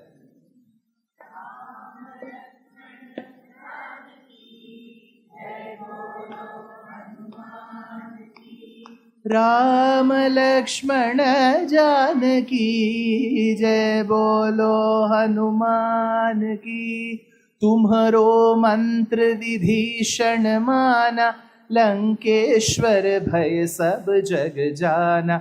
जुग सहस्र योजन पर भानु, लील्यो ताहि मधुर फल जानु। प्रभु मुद्रिका मेलि मुख माहि, जलधि राधि गय अचरज नाही। दुर्गम काज जगत के जेते, सुगम अनुग्रह तुम्हरे तेते। राम दुबारे तुम रखवारे, होत न आज्ञा बिनु पैसारे। सब सुख लहे तुम्हारी सरना, तुम रक्षक का को डरना। आपन तेज सम्हारो वापे, तीनों लोक हांकते कापे। भूत पिशाच निकट नहीं आवे, महावीर जब नाम सुनावे। राम लक्ष्मण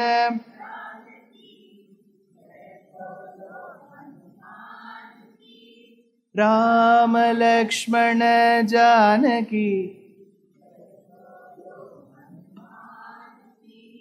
नासे रोग हरे सब पीरा। जपत निरंतर हनुमत बीरा, संकट से हनुमान छुरावे। मन क्रम भज ध्यान जो लावे, सब पर राम तपस्वी राजा।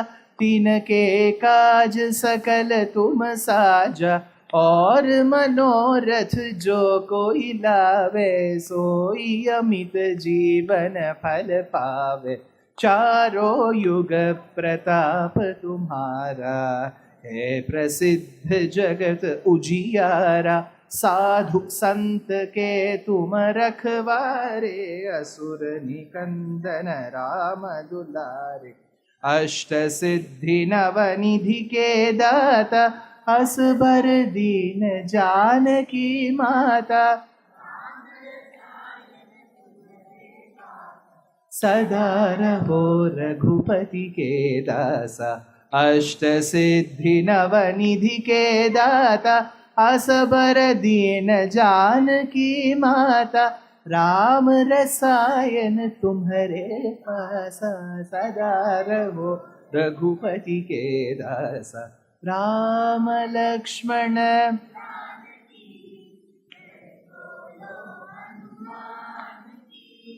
राम लक्ष्मण जानकी जय बोलो तुम्हारे भजन राम को पावे जन्म जन्म के दुख बिसरावे अंत काल रघुवरपुर जाई जहाँ जन्म हरि भक्त कहाई और देवता चित्त न धरई हनुमत से सर्व सुख करई संकट हटे मिटे सब पीरा जो सुमिरे हनुमत बलबीरा जय जय जय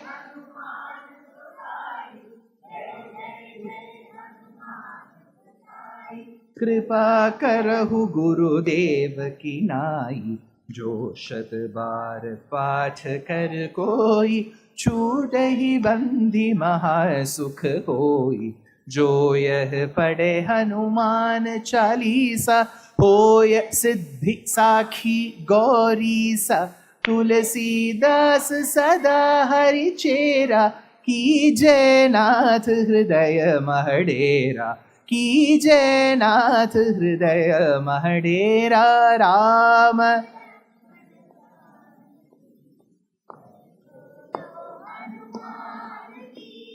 राम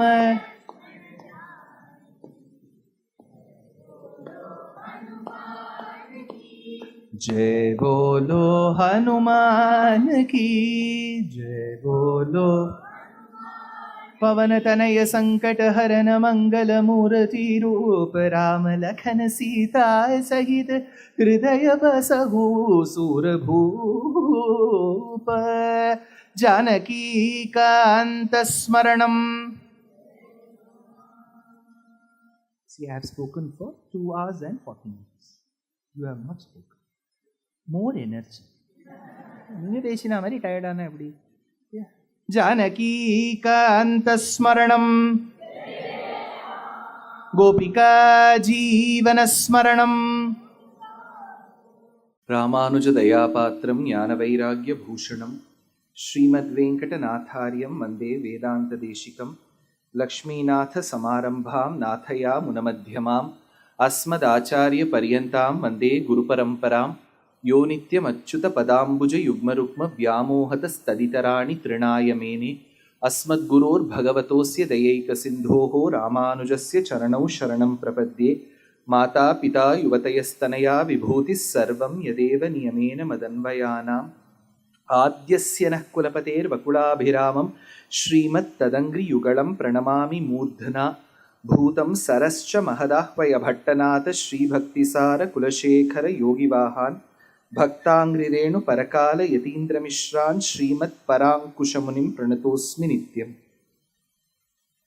कूजन्तं राम रामेति मधुरं मधुराक्षरम् आरुह्य कविता शाखां वन्दे वाल्मीकि कोकिलं. वाल्मीकिर्मुनिसिंहस्य कवितावनचारिणः शृण्वन् रामकथानादं पुनयादि परां गतिं. वेदवेद्ये परे पुंसि जाते दशरथात्मजे वेदः प्राचीतसादासीत् साक्षाद् रामायणात्मना.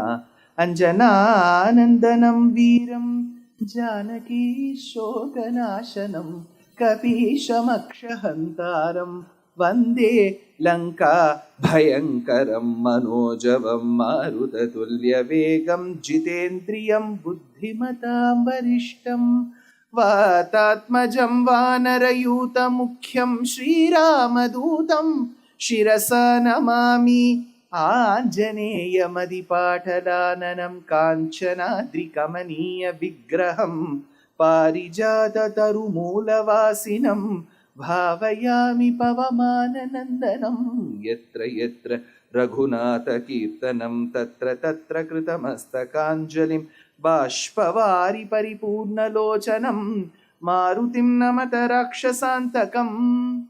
नमः सदसे, नमः सभायै. With the abundant blessings of Paramatma Shriyapati, this is the concluding day of the 4-day lecture series titled Ramayana Rahasyas, the secrets of the Ramayana. Day 1 and day 2, we had the opportunity to experience at the RV Dental College premises last week. We covered 3 plus 3, 6 rahasyas in those 2 days put together. Subsequently, yesterday, the 3rd day, we had the bhagyam to discuss the penultimate lecture, rahasya, the 7th one in the order, which completely dealt with Hanuman Anjaneya Swami. Today, the concluding day of the lecture, we will be having the 8th rahasya, the last of the rahasyas. When I say last of the rahasyas, it means in the list that we have planned, it is the last rahasya. Purvacharyas have discussed very many more rahasyas which could be dealt with in the months and years to come by some vidwan. This last rahasya is titled very simply with one word, surrender, which is Sharanagati.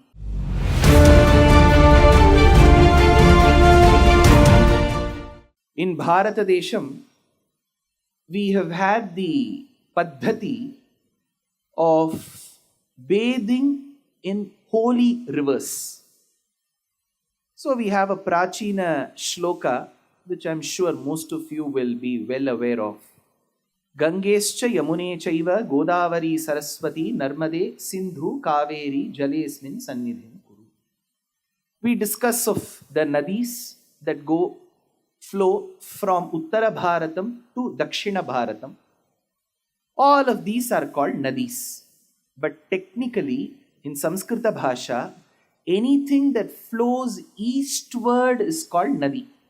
For example, Mahanadi, Krishna, Tungabhadra, Kaveri, Tamraparni, to some extent even Ganga and Brahmaputra. These are all largely east flowing. So they are termed nadi. But those rivers which flow westward should be referred to as nada, not nadi. That is how Vyakarana says, nada nadi bhavam, we call it. But it will be too technical for anybody to just say the name of the river. You have to look into the map. Then check whether it is going eastward or westward. Then you'll have to finally decide if it is nadi or nada. So generally we refer to all of them as nadis. When all these nadis have been described in such great detail, it is a paddhati in Sanatana Dharma that people go and bathe in the waters. But it is a bit problematic today. Why? Because people who grew up in villages in the olden days used to go to the river and bathe. It was a daily ritual for them to go to the river. And thereby, when there used to be monsoons and the river water's level used to rise, they were used to diving, swimming. So there was this 29 days crash course in swimming was generally not there because people learned swimming as a skill. But now that we are used to bathing in a 4 feet by 2 feet space, bathing in a river itself becomes a task. How to change clothes, where to change clothes. And second thing, people who were used to bathing in the rivers would know the depth. Where the depth is low, where it is shallow flowing, which is suitable for bathing. So, even today, if you go to the great river Ganga, especially in Kashi Kshetram, Varanasi, you will find very many places where they have constructed steps. You can walk them down and then bathe. Such places are referred to as ghattams in Sanskrit. In a river, flowing river, places which are deemed safe for people to walk down, you will find those places as ghattams. This is what is generally referred to in Hindi Bhasha as ghat. You find Dashashwamedha Ghat, Manikarnika Ghat, Bindu Madhava Ghat, Bindu Madhavana Ghattake hoguve tare bindigeya, Taraka bindige naniri hoguve tare bindigeya, Bindige odadare onde kasu tare bindigeya. Bindu Madhavana ಘಟ್ಟಕ್ಕೆ ಹೋಗುವೆ ಎನ್ನೋ ಸಾಹಿತ್ಯ ಇಲ್ಲಿ ದಾಸರು ಬರೆದಿದ್ದಾರೆ. ಅದಕ್ಕೋಸ್ಕರ ಉತ್ತರ ಭಾರತದಲ್ಲಿ ಹೇಳೋ ಶಬ್ದ ಘಾಟ್, ಆದರೆ ಸಂಸ್ಕೃತ ಪ್ರಯೋಗ ಘಟ್ಟ. ಸೊ ದೋಸ್ ಪ್ಲೇಸಸ್ ಘಟ್ಟಂ are ghat were deemed very good. This is for the river. In a river, in an allegorical river called Brahmanubhavam, you have to imagine that the Anubhava, the experience, the exquisite experience that you have of Brahman flows like a river. It's an allegorical depiction. In that river called Brahmanubhavam, our Purvacharyas have constructed 3 different places with steps, with the side rails where you can hold them, walk it down and bathe. Those 3 places are marked as A, B and C. Point A, Ghat A, Ghattam A, where you can bathe in the river called Brahmanubhavam, is called Upanishad. Upanishad is the first ghat where you can experience Brahman, which flows as a river. The second Ghattam is called as Gita, Bhagavad Gita. Third is known as Brahma Sutras. So these 3, Ghat 1, 2, 3, or A, B and C, or Upanishads, Bhagavad Gita and Brahma Sutras, is called Prasthanatrayam. So in the earlier days, a person was referred to as a great Acharya if he had commented upon all these 3. Adi Shankaracharya based his philosophy on Advaita, Maya Visishta Advaita, non-dualism, and commented upon all the 3. We have Adi Shankara's Brahma Sutra Bhashyam, we have Adi Shankara's Bhagavad Gita Bhashyam, we have Adi Shankara's Bhashyam, commentary on Dashopanishads, Isha Kena Kataprashna Munda Mandukya, Taitiriya, Aitareya, Brihadaranyaka, Shvetashvatara. These are the 10 basic Upanishads, over and above which 5 more are very important. Chandogya, Subala, Mahanarayana, Kaushitaki and Mantrika. 10 plus 5, 15.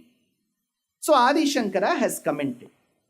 So he is deemed as the Acharya of Advaita Siddhanta. Similarly in Visishta Advaita,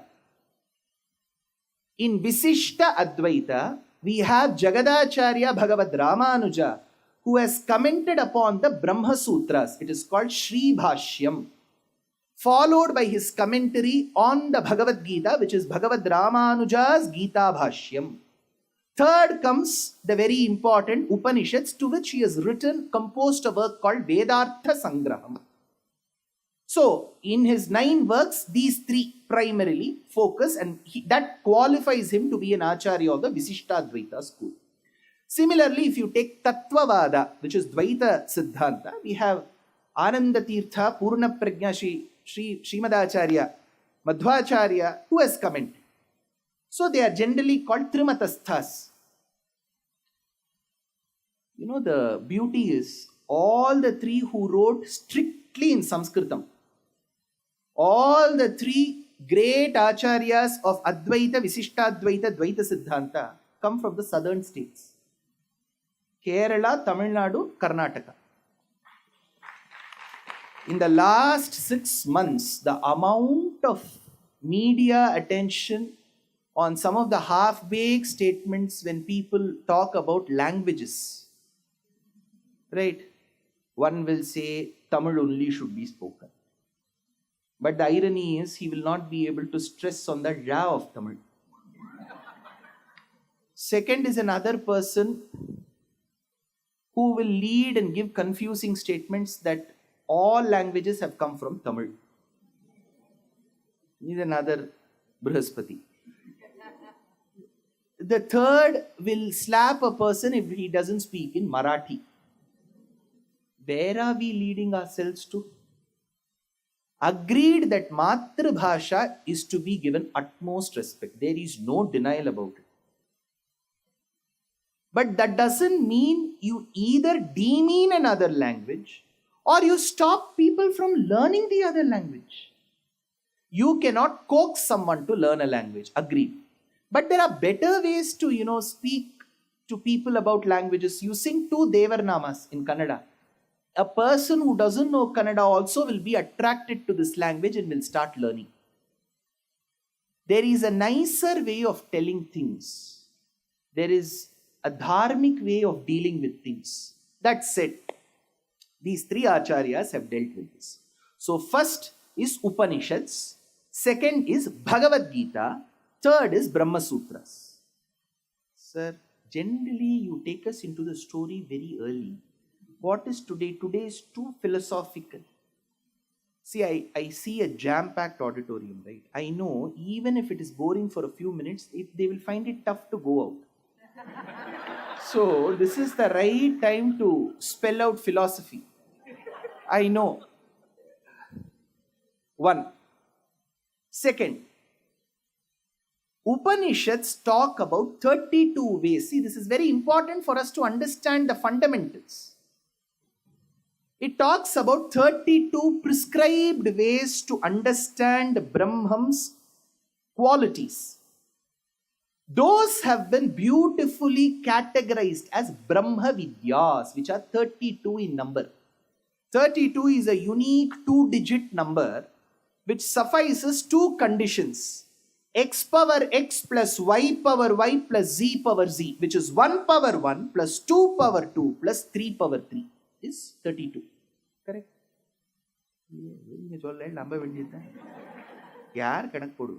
3 power 3 is how much?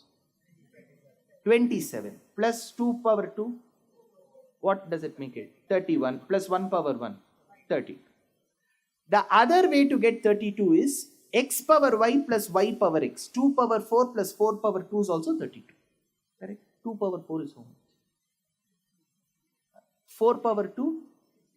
16 plus 16? 30. The only two-digit number that suffices both Lloyd's number and Reynolds number is 32. So it is the count of Brahma Vidyas. So we have 32 Brahma Vidyas prescribed from our understanding of the Upanishads. One of the Brahma Vidya is called Sadhana or Upasana. That is also known in the common man's language as Bhakti Yoga.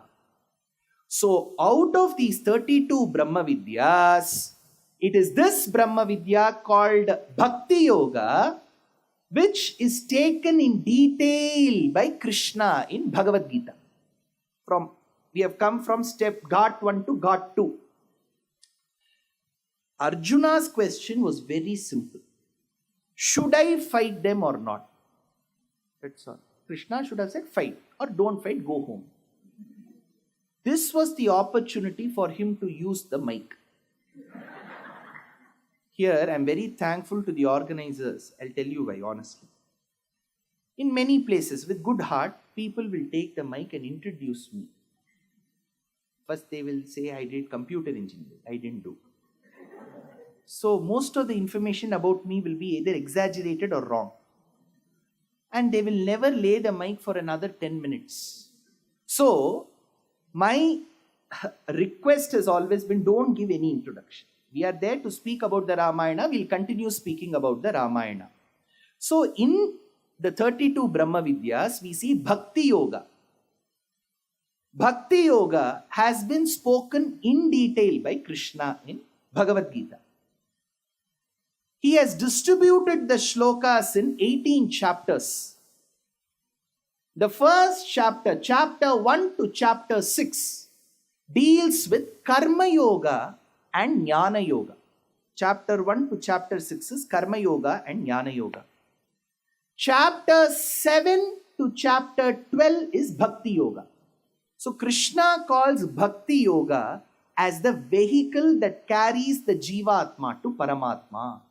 This Bhakti Yoga vehicle needs two wheels. Kannadasan, the Tamil poet, says, Vandi voda chakkarangal irandu mattum vendum, irandil ondru siriyadendral, எந்த வண்டி ஓடும் மதியாதார் தலைவாசல் மிதியாதே என்று மானமுள்ள மனிதனுக்கு அவ்வை சொன்னது அது அவ்வை சொன்னது அதில் அர்த்தம் உண்டு. Vandi voda, for a vehicle to ply you need two vehicles. The first wheel is called Karma Yoga, wheel 2 is called Jnana Yoga. Wheel 1 and wheel 2, Karma Yoga and Jnana Yoga, have been detailed from chapter 1 to chapter 6. The vehicle called Bhakti Yoga has been described between chapter 7 and chapter 12. Then what about the remaining 6 chapters? Q&A session. Arjuna said, you have told too many things in one go. I have questions from chapter 1 to chapter 12. Krishna said, ask. All those questions and answers are between chapter 13 and chapter 18. So this is Bhakti Yoga. The same thing has been detailed by Badarayana in the Brahma Sutras, Ghat 3. Now, Bhakti Yoga has a lot of advantages and some limitations. The limitation is when you do Bhakti Yoga along with Karma and Jnana, you have to have Antima Smriti. When the Atma is about to leave the body, material body, you should think of Bhagavan. After having done Bhakti Yoga throughout your life, but in the last second, if you think of the doctor or the nurse, again you will have another Janma. So this has been detailed by Krishna in Bhagavad Gita. So then our Acharyas thought this is a very tough thing. Thinking of Bhagavan when we are suffering from good health itself is a task. Imagine when we are in the ICU bed, you have to think of Bhagavan. Then nobody is entitled for moksha. That is when Krishna gives another choice. He calls it Sharanagati. In the 32 Brahma Vidyas, one of the Brahma Vidya is Nyasa Vidya. In that Nyasa Vidya, he talks about Sharanagati, the way the Jivatma has to surrender to Paramatma. Krishna talks about this in a brief in his avataram. Then Arjuna asked, how will I know the details of Sharanagati, who all did and how will it fructify? For that Krishna said, read the Ramayana. Because Ramayanam is called Sharanagati Vedam. So this is our 8th Rahasya of the day, that Ramayana's 8th Rahasya is Sharanagati. Now, Sharanagati has been performed by various people at different points in time. The first Sharanagati, if I will be describing all the Sharanagatis, you can follow, you can take notes, you can record. If you want, you can even audio record. I have no copyright problem. Please audio record. You can share it with your family members. Let whatever we speak, because we don't have any copyright. Vyasa and Valmiki should have.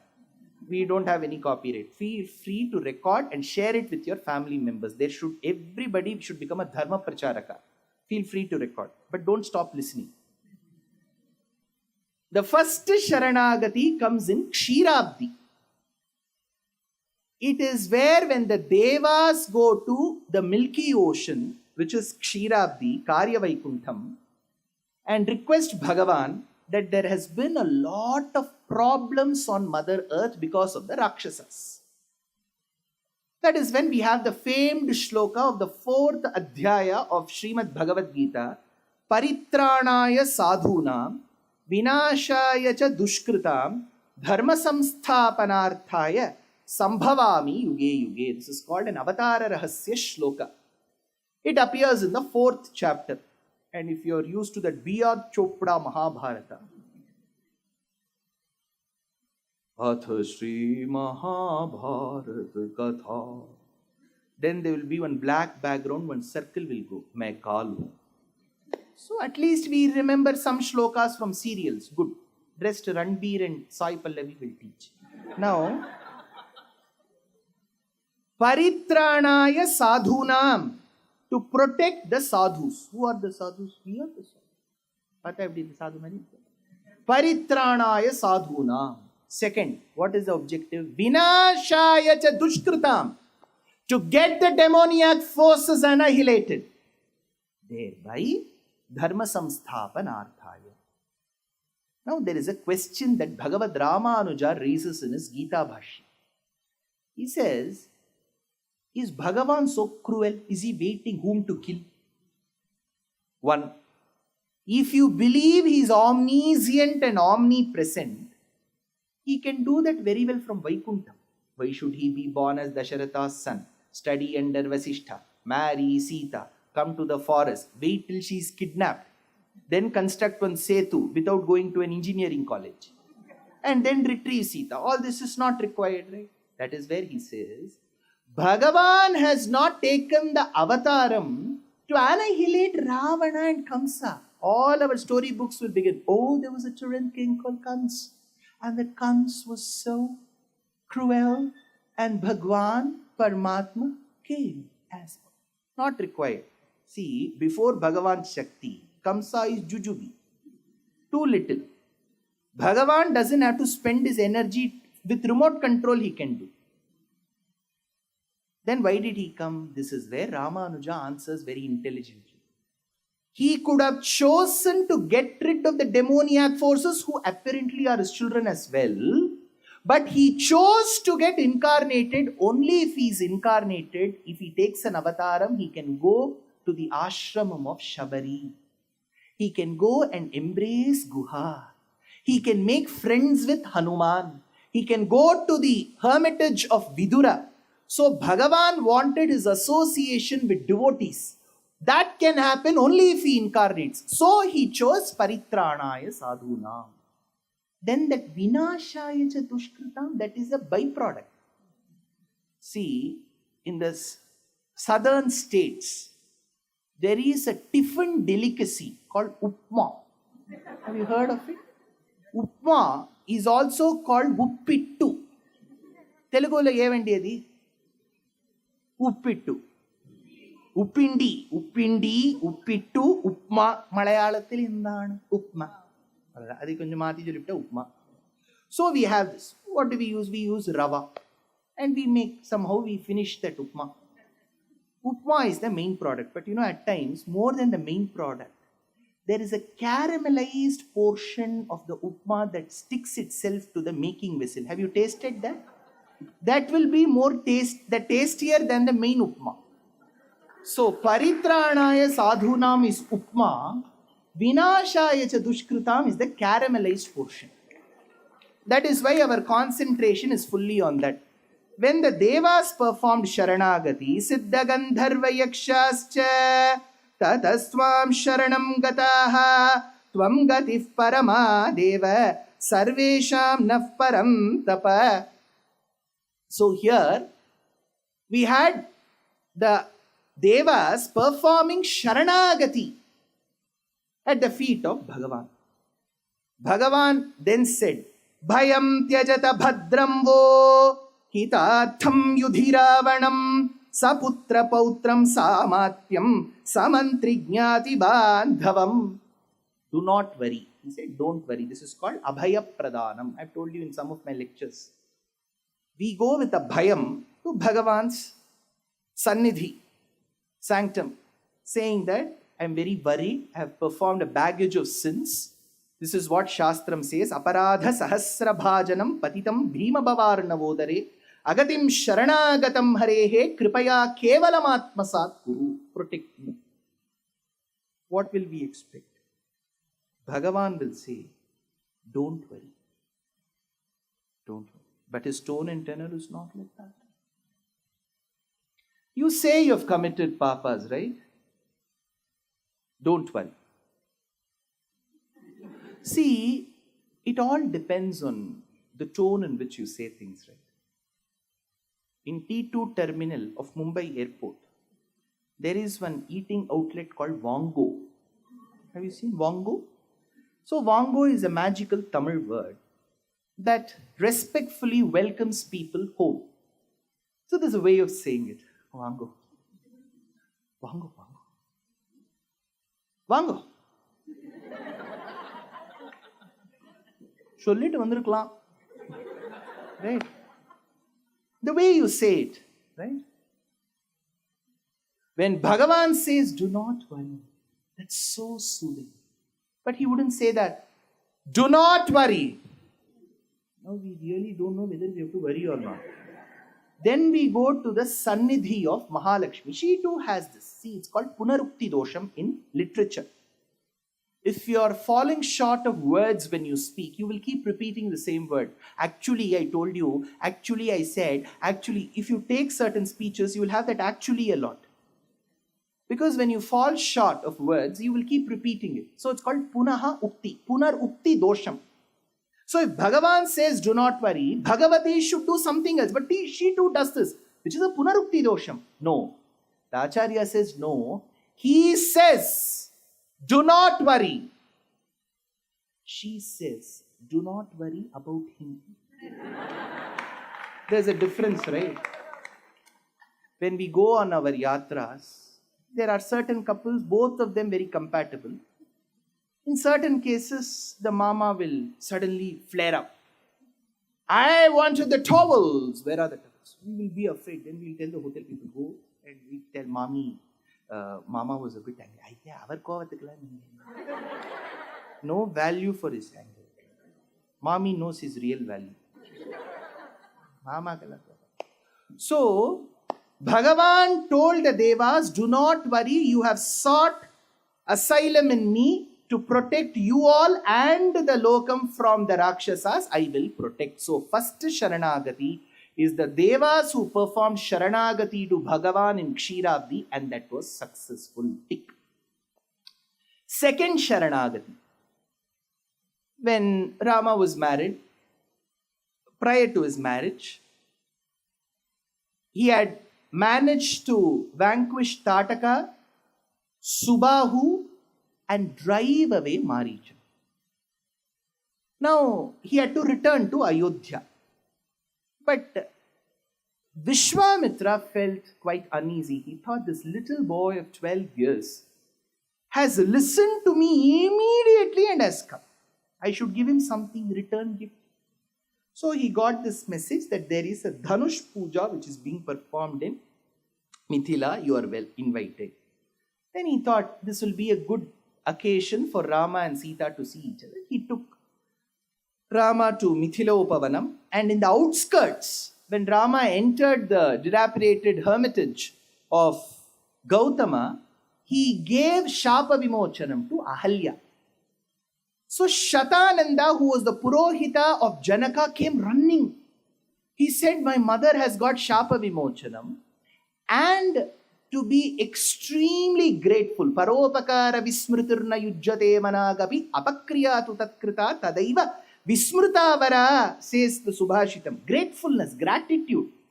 So to be extremely grateful to Vishwamitra, who was instrumental in bringing Rama to the ashrama, he calls Rama and gives the Purva Charitram of Vishwamitra. He narrates, you know who this Vishwamitra was?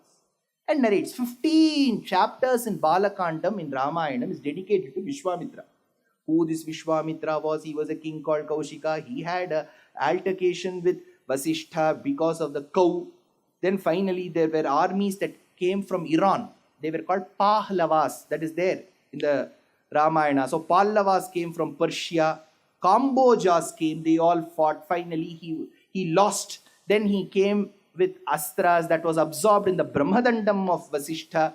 Then he again went and became a Rishi, not Sudha's son-in-law, another Rishi. So then he became Maharishi, then Raja Rishi, and finally Brahma Rishi. In the due process, he went to Pushkara Kshetram, which was very close to Bhruguttunga hills. Bhruguttunga is Mount Abu. So he went near Bhruguttunga. Closer to that is a kshetram called Pushkar. So he went to Pushkar while he was meditating. That is when one boy approached. And he said, Mama, Mama, please protect me. Who are you, beta? He said, my name is Shunakshepa. I am the son of your relative Jamadagni. It is said, Ruchika. So it is said that one of the monarchs of the Ayodhya region called Ambarisha is performing a yaga where he is to do Narabali. Sir, is that allowed? That is a different vicharam. For now, let us understand the story. They wanted to do Narabali. Who will come? If you call someone, sir, I want to do Bali, if you come. Will they come? Nobody came. So finally, they said, you choose some parent who voluntarily gives their son. Then they went to this Rishi. This Rishi said, Ruchika said, my eldest son I have to preserve because he has to do my Antima Karyam Antyeshti.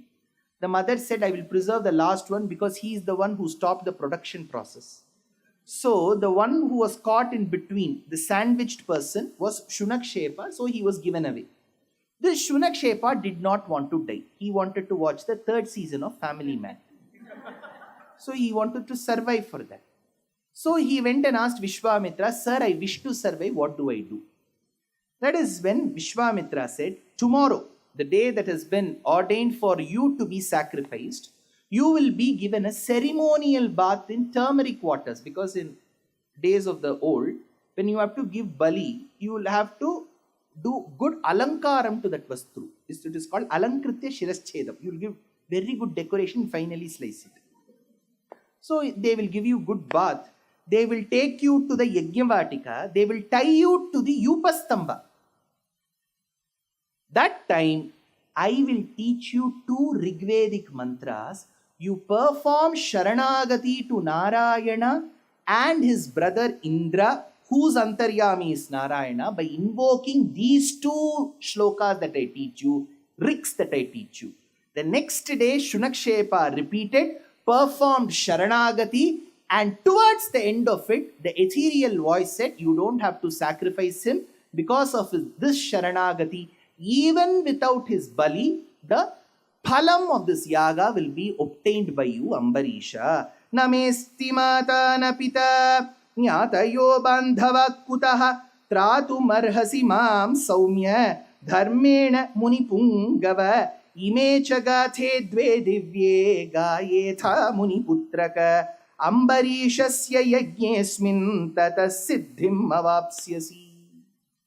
So second Sharanagati performed by Shunakshepa for the mantras taught by Vishwamitra to him towards Narayana and Indra fructified. So Sharanagati number 2 tick.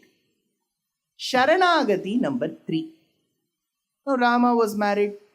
So were the other brothers. Most cost-effective marriage. Why? You don't have to arrange MLR 4 times. One MLR, 4 Dampatis got married. Everybody was given the same return gift once. And they were sent home. Now all these couples from Mithila Desham had to return to Ayodhya. While they were coming to Ayodhya, they heard the Garjana of Parashurama. Parashurama had long left this region and gone towards Mahendragiri. He came with the alarm.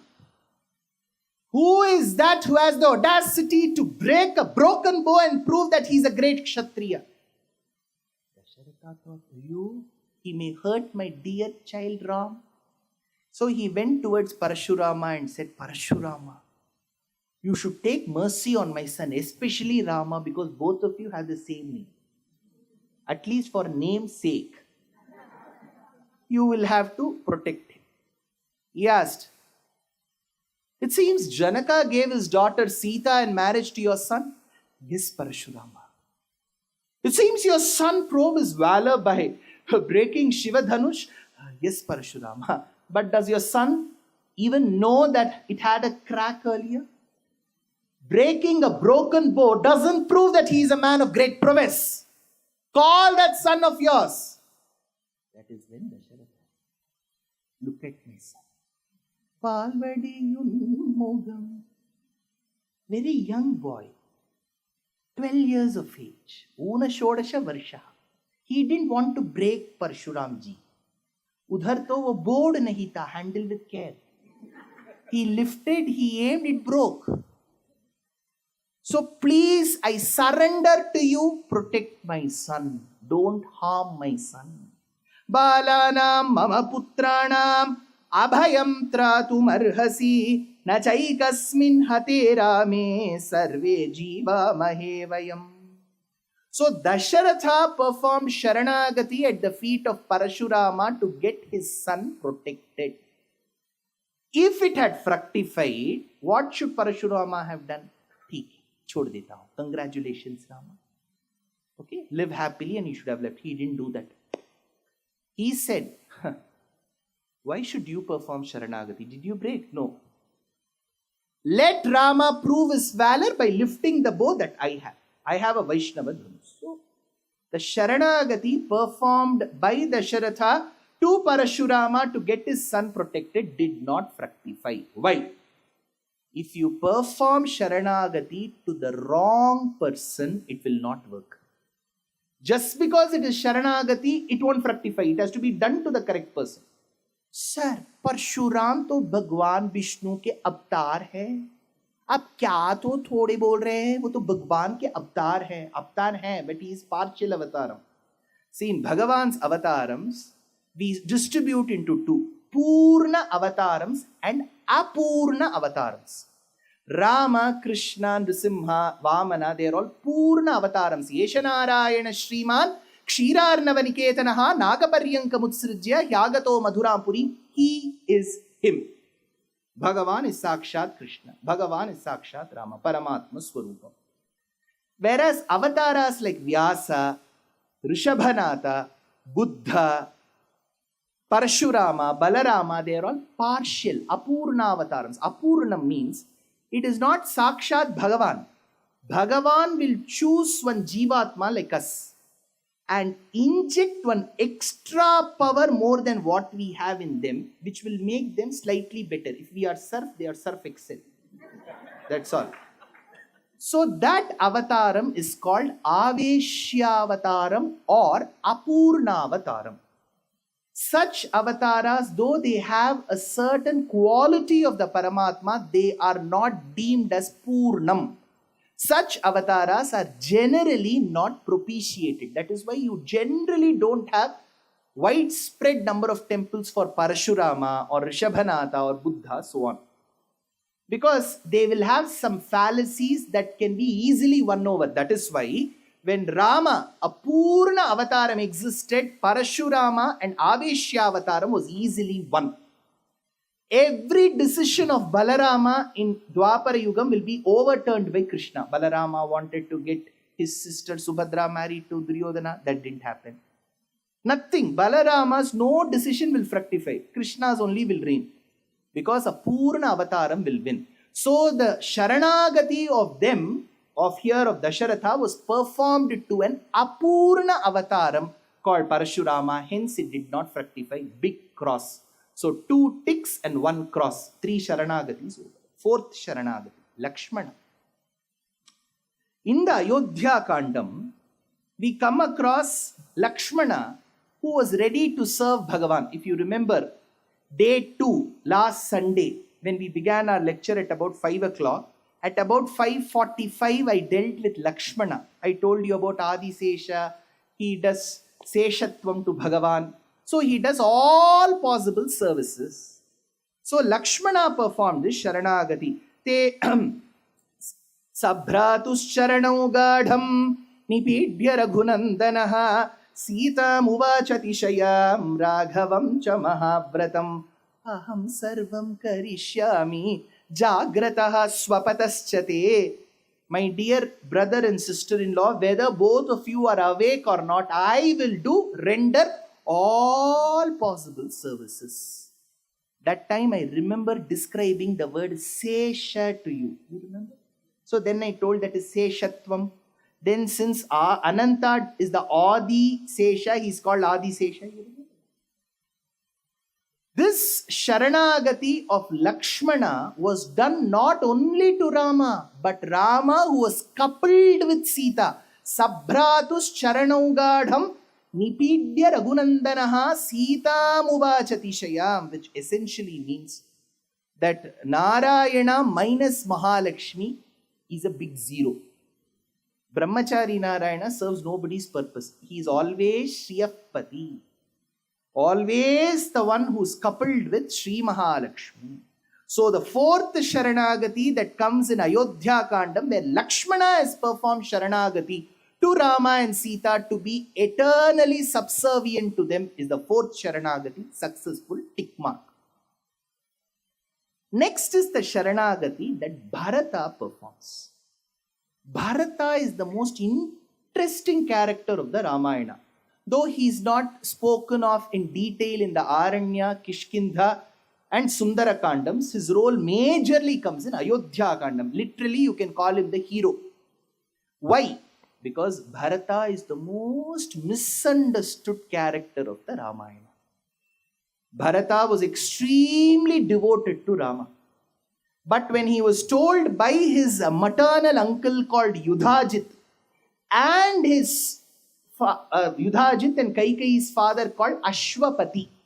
Ashwapati was Kaikeyi's father. Ashwapati had a son called Yudhajit, who was the maternal uncle to Bharata. He came with lot of dogs to the marriage.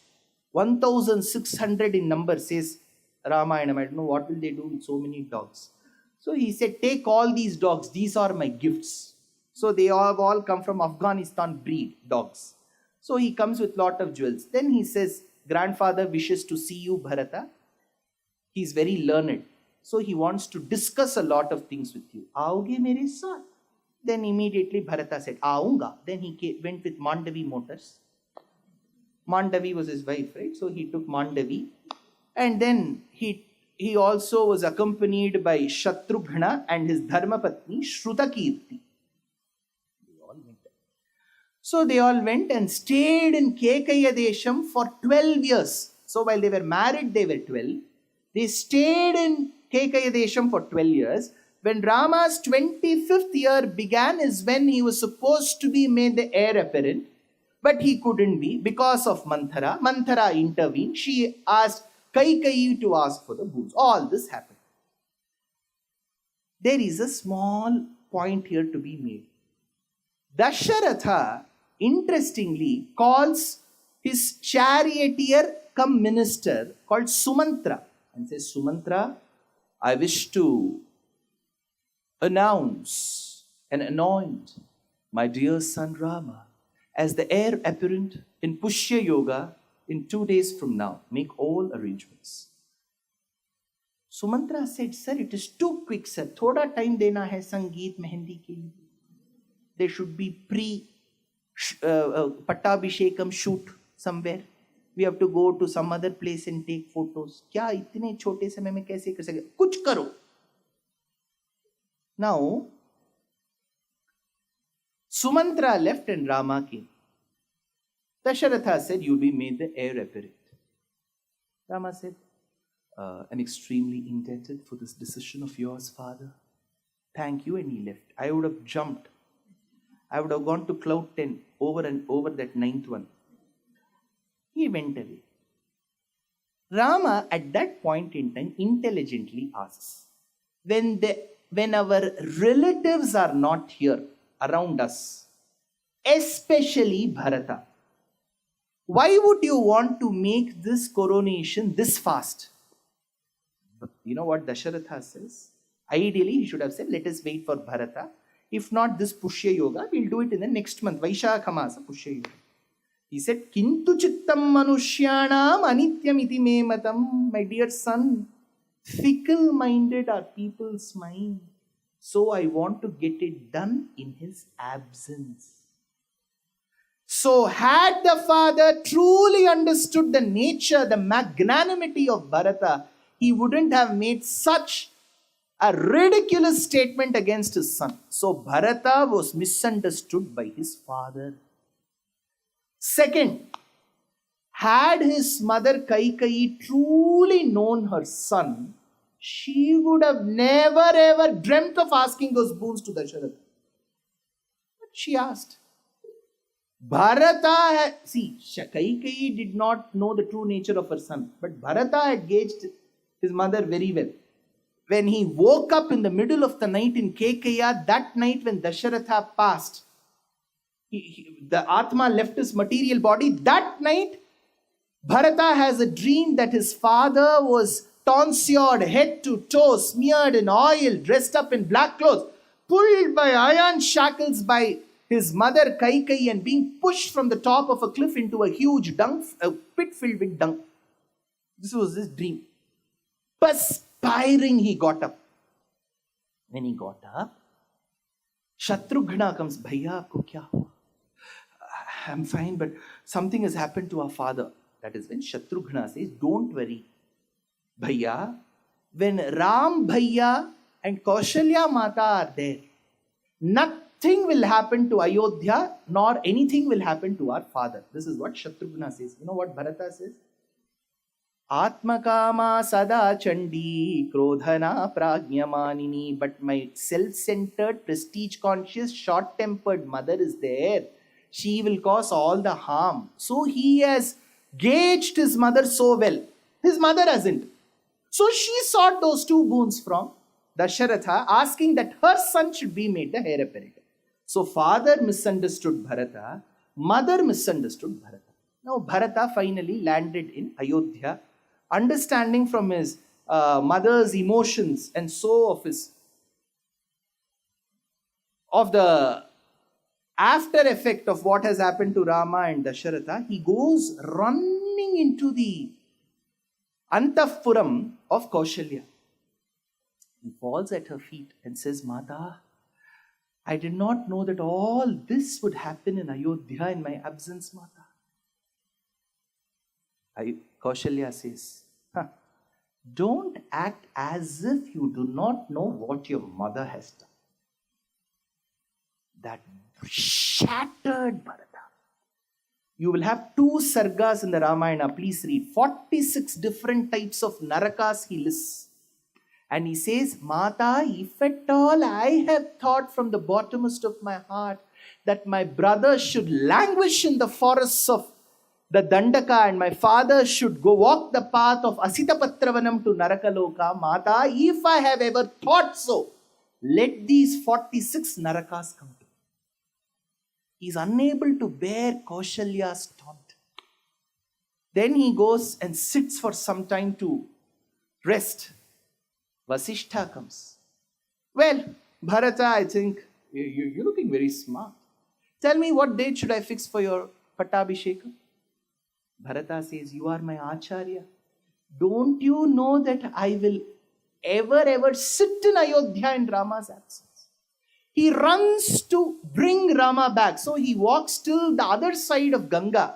On the other side is Guha, who has just now been extremely hospitable to Rama and has said a bye to him.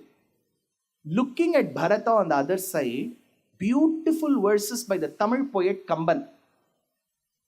Guha says, here comes that wretched man to kill his brother Rama. On the other hand, Bharata did not know who this hunter man was. So he asks his close confidant, Sumantra, Sumantra, tell me who that person is. He seems like a hunter, boatsman. Who is he? Gangair karai udayan kanakiranda navayan ungal kulanadarku uyir tunaivan uyir tolan vengarayin yeru anayan virpiditha velayinan karkana tinmayan karaikana kadalan Guhan ennum peyarudayan. His name is Guha. He owns multiple boats here, my dear Bharata. Bharata, there is this Ganga which is flowing here. Guha knows the extent to which it flows. He knows the demarcation of this beautiful flowing river. There is a limit to on which each side the river flows. He knows of it. But there is one thing that I do not know of him. What is that, Sumantra? He loves your brother so much. I do not know to the extent to which he loves, because he loves it to such an infinite space. Karaikana Kadalan. Bharata runs towards Guha and Guha says, Bharata, you are looking smart, but have you come to kill Rama? Bharata says, I don't mind you speaking such words because you're flogging a dead horse. I'm dead without my brother. What have you come for, Bharata? Dear Guha, my brother forgot two things while he left Ayodhya. One was me. Second was Ayodhya. I have come to submit the both of them to him. You know what Guha says? Till now I was thinking Rama was the best. Now I understand, even if 1,000 Ramas were smelted together, it can never match a single Bharata. Ayiram Ramar Ninkeel Avaro Terinamma. Bharata went running towards Chitrakuta, looking at the entire army coming with the insignia of Kovidara tree. Lakshmana now gauges, this Bharata is coming to kill you. He stands atop a tree, looks far, he sees that Andhi like production, he sees a big army is marching towards you to kill Rama. Rama! Yes, Lakshmana, get inside the ashram. Rama said, if I was in Ayodhya, they said get outside. If I come out, you are saying get in. Kya ho raha hai, Lakshman? Get in. So, that is when Rama asked, what makes you say this? He said, that brother of ours called Bharata is coming to kill you. Rama said, get him, come in. Lakshmana, I now understand your intent. Let Bharata come. I will take him along to Dandakaranya. You stay, you take Ayodhya for yourself. Bhaiya! Never ever doubt the bhakti of your own brother. Bharata comes and performs Sharanagati to the feet of Rama and says, Rama, come back to Ayodhya. Santvita mamika mata dattam rajyamidam mama taddadami tavaivaham bhungshvar rajyam akantakam. Return. Rama said, see, I can't do that. I have promised my father that I will go to the forest for 14 years. That is when Jabali comes. Father, Atma, you have promised your father, it seems. Your father himself is no more. People do Pinda Pradhanam on Ashtaka and Anvashtaka, saying that these Pindams will go to their forefathers. It will fill their stomachs. Bharata, all this is a false built-up. If you offer Pindams to your forefathers, it seems it will go to Pitrulokam. If what you offer here will fill their stomachs, then to people who travel to different countries, people in their houses can sit and eat for them. I am not saying this. All this is Jabali Vakyam in Ayodhya Kanda. It may look as if it is coming from some quarters of Gopalapuram. But this is called as a Lokayatamatam. This is called Nastikavadam. This is how they used to speak. So see, Nastikavadam, Lokayatamatam, Charuvak has always been there in this civilization. But even people who spoke of Nastikamatam had to study the Vedas. See, you had to study the Vedas to refute it. You cannot just come one day and say, oh, I don't believe in God, my wife does. You can't do that. You will have to logically prove or disprove something. So they were called Charuvaks. Remember, Nastikas were called by a word called Charuvak. People who generally come up with this theory, they'll speak really well. Apparently, you visit the temple every Friday. I see you visiting the temple every Friday and you do Abhishek and Archana towards Bhagwan. But see, your son did not fare well in academics. So do you ever think God is there and there is an effect? We will be confused when they say this because they have spoken so softly. So Nastikas will stay amidst us and confuse us in a soft way. Since their vak is soft, they were called Charuvak.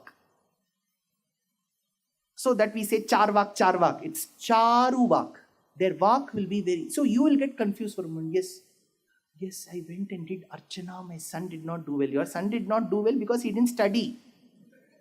That is the truth, right? It is not because you didn't go, but that is the general method.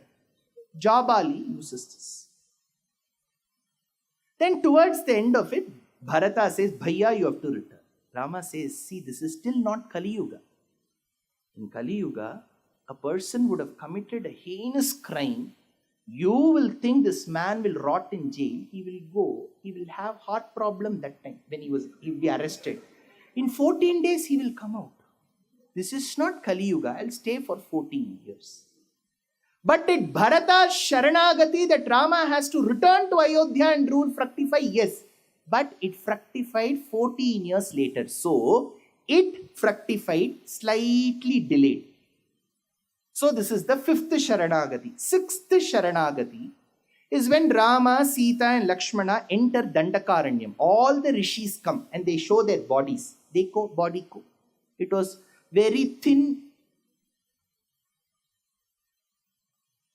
It was a very thin, lanky body. The rishis had a very thin body. When they were suffering from thin body, they showed themselves to Rama. And Rama asked, what made you thin? Are you on some diet? What made you thin? They said, there are so many Rakshasas in the forest who have been tormenting us. We have not been able to do penance, tapasya, peacefully. So please protect us. That is when Rama said, see, I am not the king of Ayodhya. It is Paduka Devi who is ruling Ayodhya. Ask Amma. We are all just from Amma's party. Without Amma's permission, we cannot speak. We carry her photo. How can you ask us what we will do?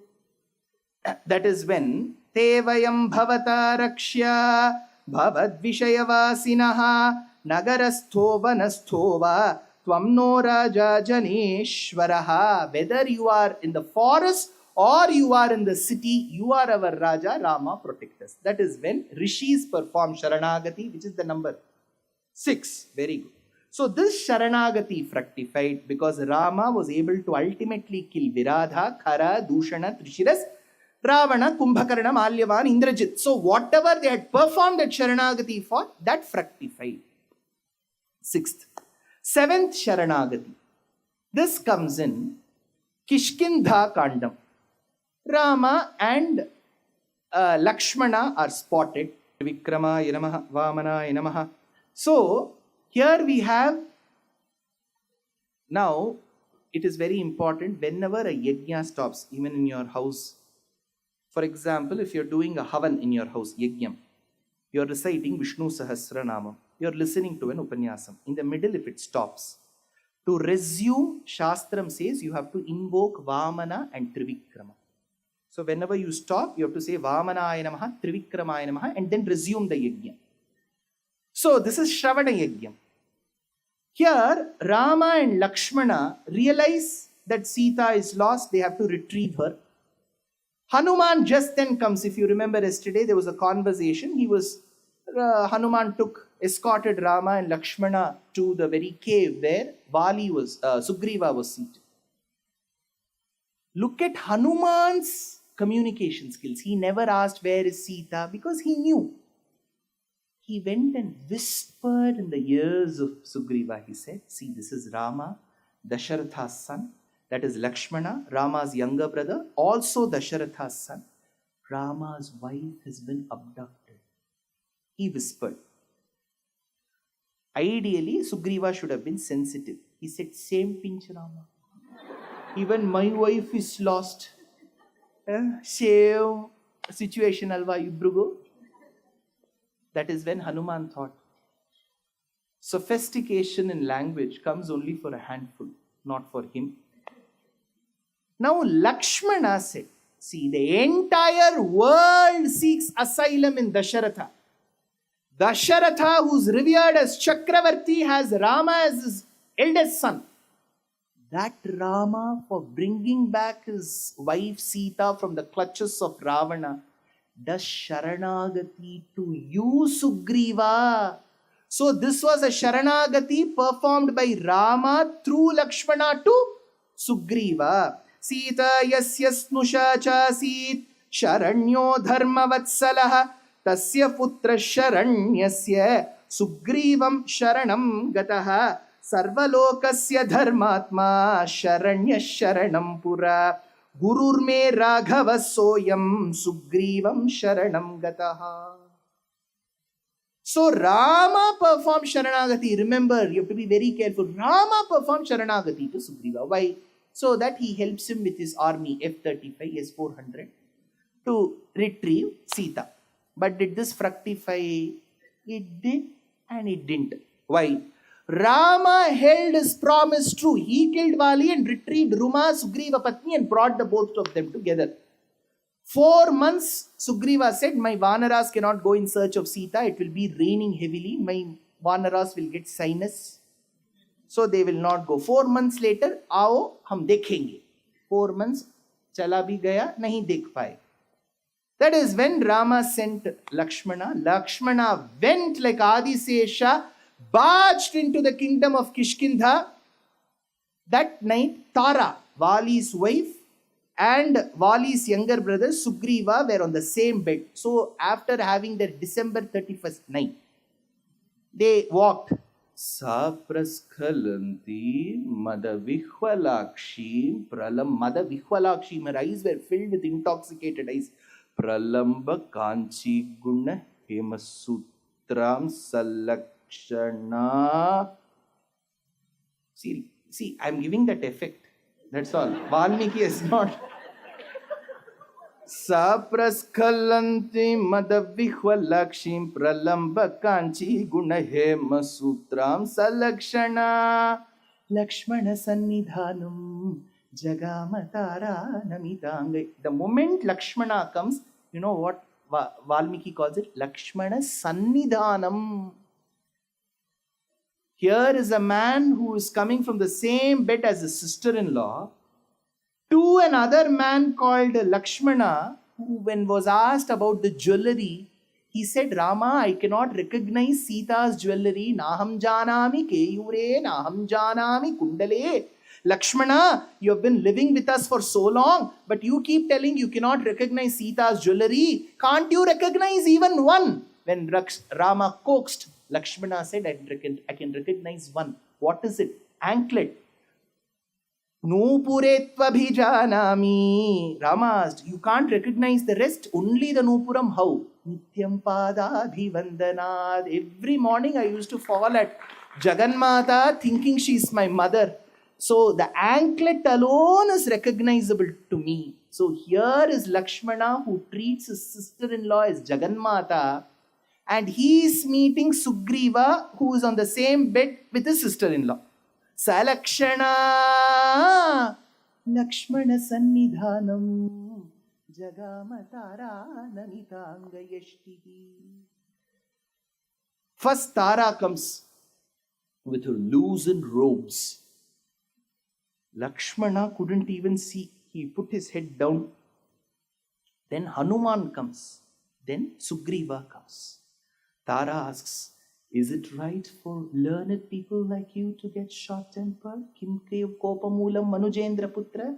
Lakshmana felt like giving it back that you have not fulfilled your electoral promise. But how could he say that? Did you check the date, Tara? She checked her smartwatch. Oh yes, 10,000 steps to ho gaya.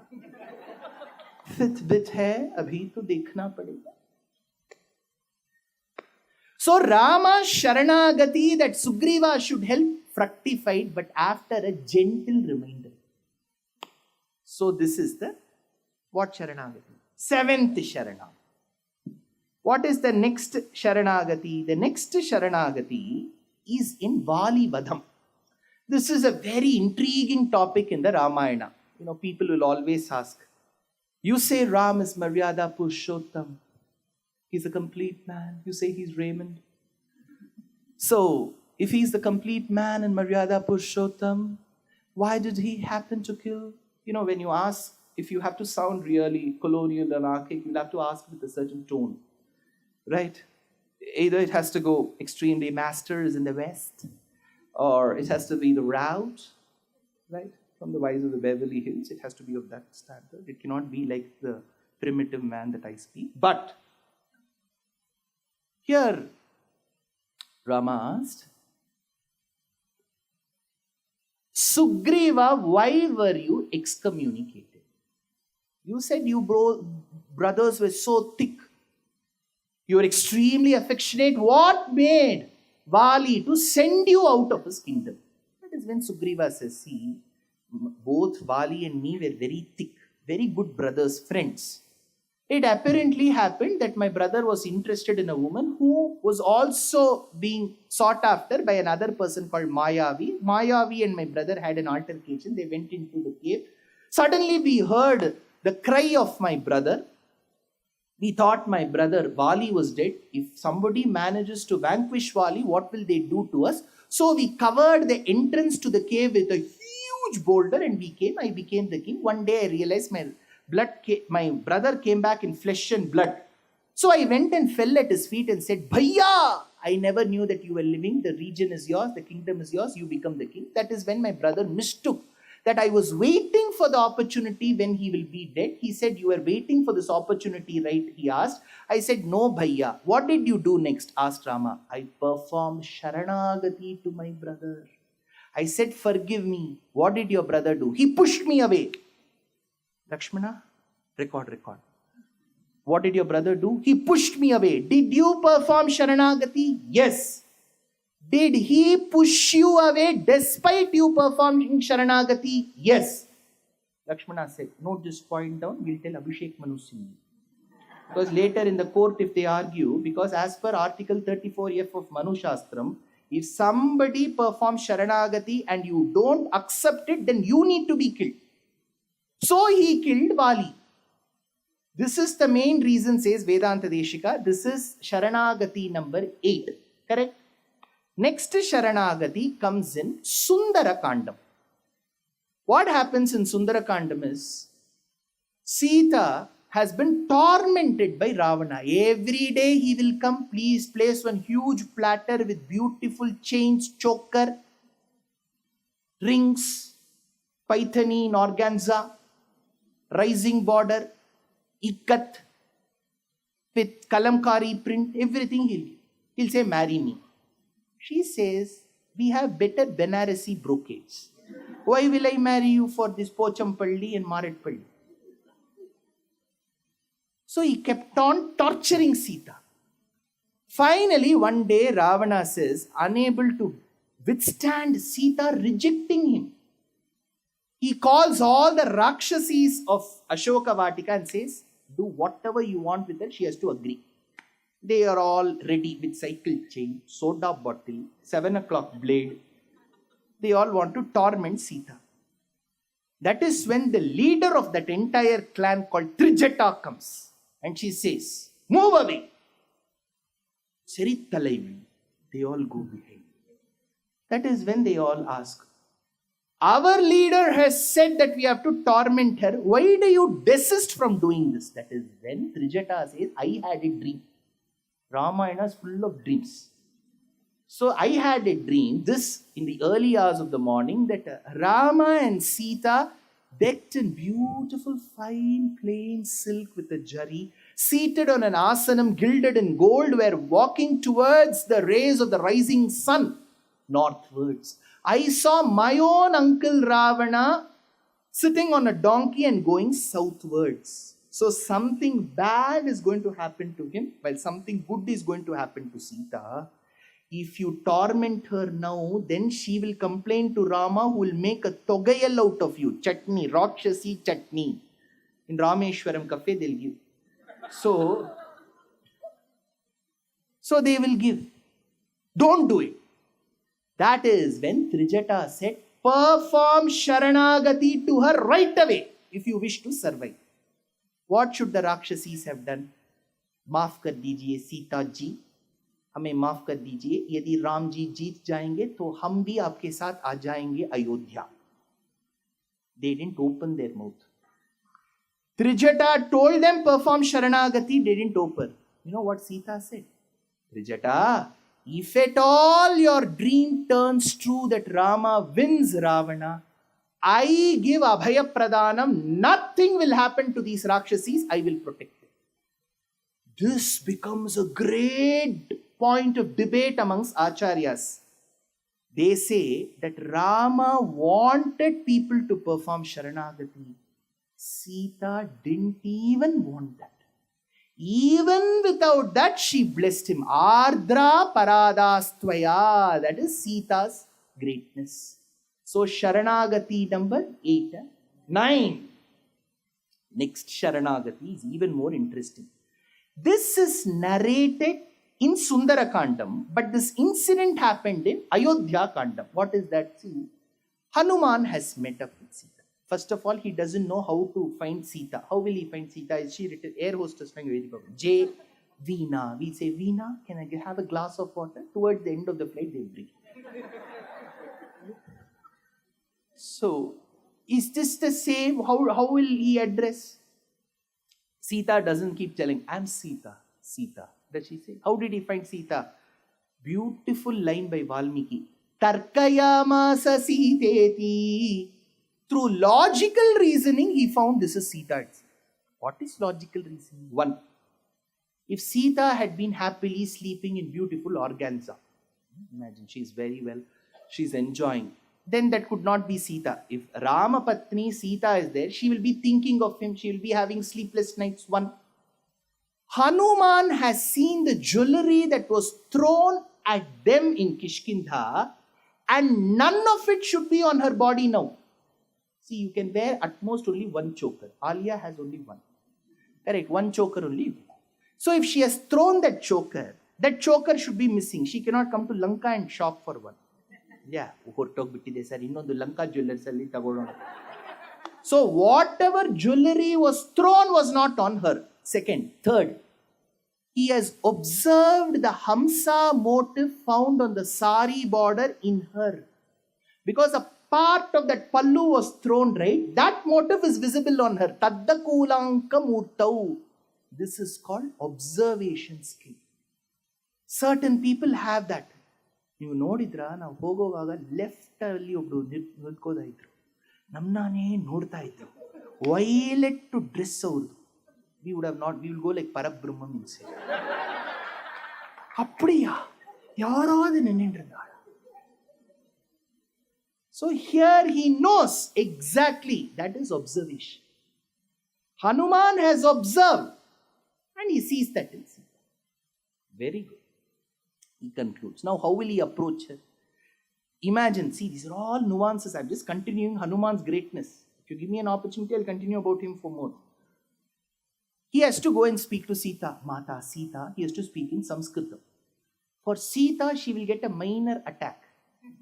Imagine some animal coming and talking to you in front of you in Sanskrit. She will get an attack. How will he even convey? That is the greatness of Hanuman. He never ever introduced himself and spoke to her. He narrated the Ramayanam from the top. So for her, it was as if she was listening to 93.4 FM. Saguna Brahma Parat Pararam. Sita searches. Where is this Nama Ramayanam coming from? Kalatmaka Parameshwara Ram. She looks left and right. Finally, she gets to understand this is Hanuman. Then that question of how a Vanara could speak Sanskritam doesn't come. Because she's already enjoying and engrossed in Ramanamam. Hanuman's every dealing has been intelligent. Now he meets up with her, gives that ring. Grihitva prekshamanasa bhartukkara vibhushanam bhartaramiva samprapta. Fine, that is over. Then he is intelligent. He says, Mata, like how you asked for an insignia, an abhijnanam, Rama too will ask, do you have something? Then she had preserved her gem-studded hair clip. So she gave that Pondi Bazaar hair clip to him. Leke jao. Again, there is a point. Rama would be confused because for Rama, he knew very well Hanuman was never used to the female gender, boys only school. He could have met some Gita mommy and come instead of Sita mommy. So how will he check? That is why Hanuman says, tell me one incident that is known only to you and Rama and not known to anybody else. That is when Sita narrates Kakasura Vrittantam in Sundarakandam. She says, one afternoon after Lakshmana had made lavish food for us, nachos, cheese dip. So, exquisite food we all had. a great siesta. See, I'm sure working people, however hard you work, after that lunch, that first half an hour will be a great struggle. In school days, generally they will keep history class during that period.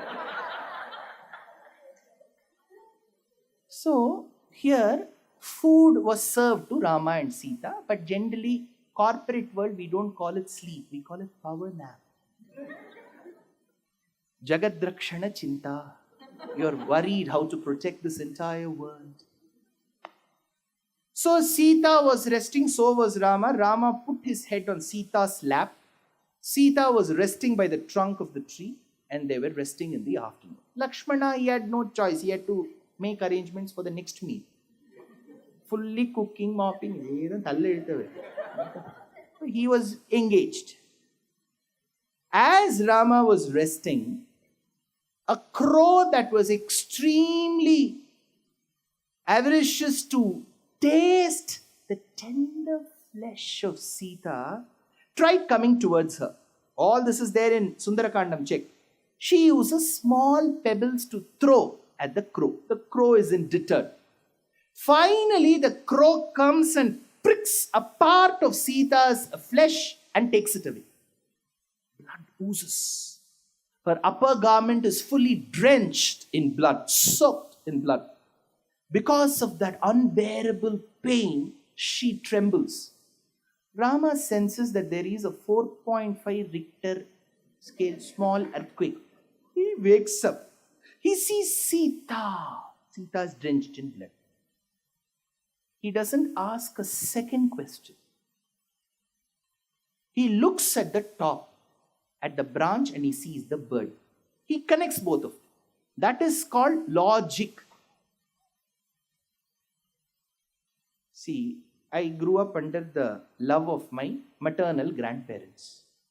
My grandfather was extremely loving towards me, very caring about me. But in our household, if I fall, I get hurt somewhere, I will get a beating for that. ஏன் விழுந்தேன்னு அடிப்பா. விழுந்ததே தேவையில்லைங்கிற மாதிரி எதுக்கு விழுந்தேன்? So, here, Rama did not ask a single question. Sita, my beloved wife, I just can't see you soaked in blood. How did this really happen? She's already in pain. What will she answer? Immediately, Kshatriya Buddhi, he connected the bird whose beaks and mandibles were dripping with blood with Sita's bosom. Simple. Then ideally, what will be step 2? Now he knows who is the cause, what is the effect. Second, he has to, as a Kshatriya, protect his wife. So he should ideally ask, Lakshman, echo. Mere bo और arrow को लेके आना. By the time he comes, the bird will go to Tasmania. That is when chapter 4 of Dhanurvidya comes into picture.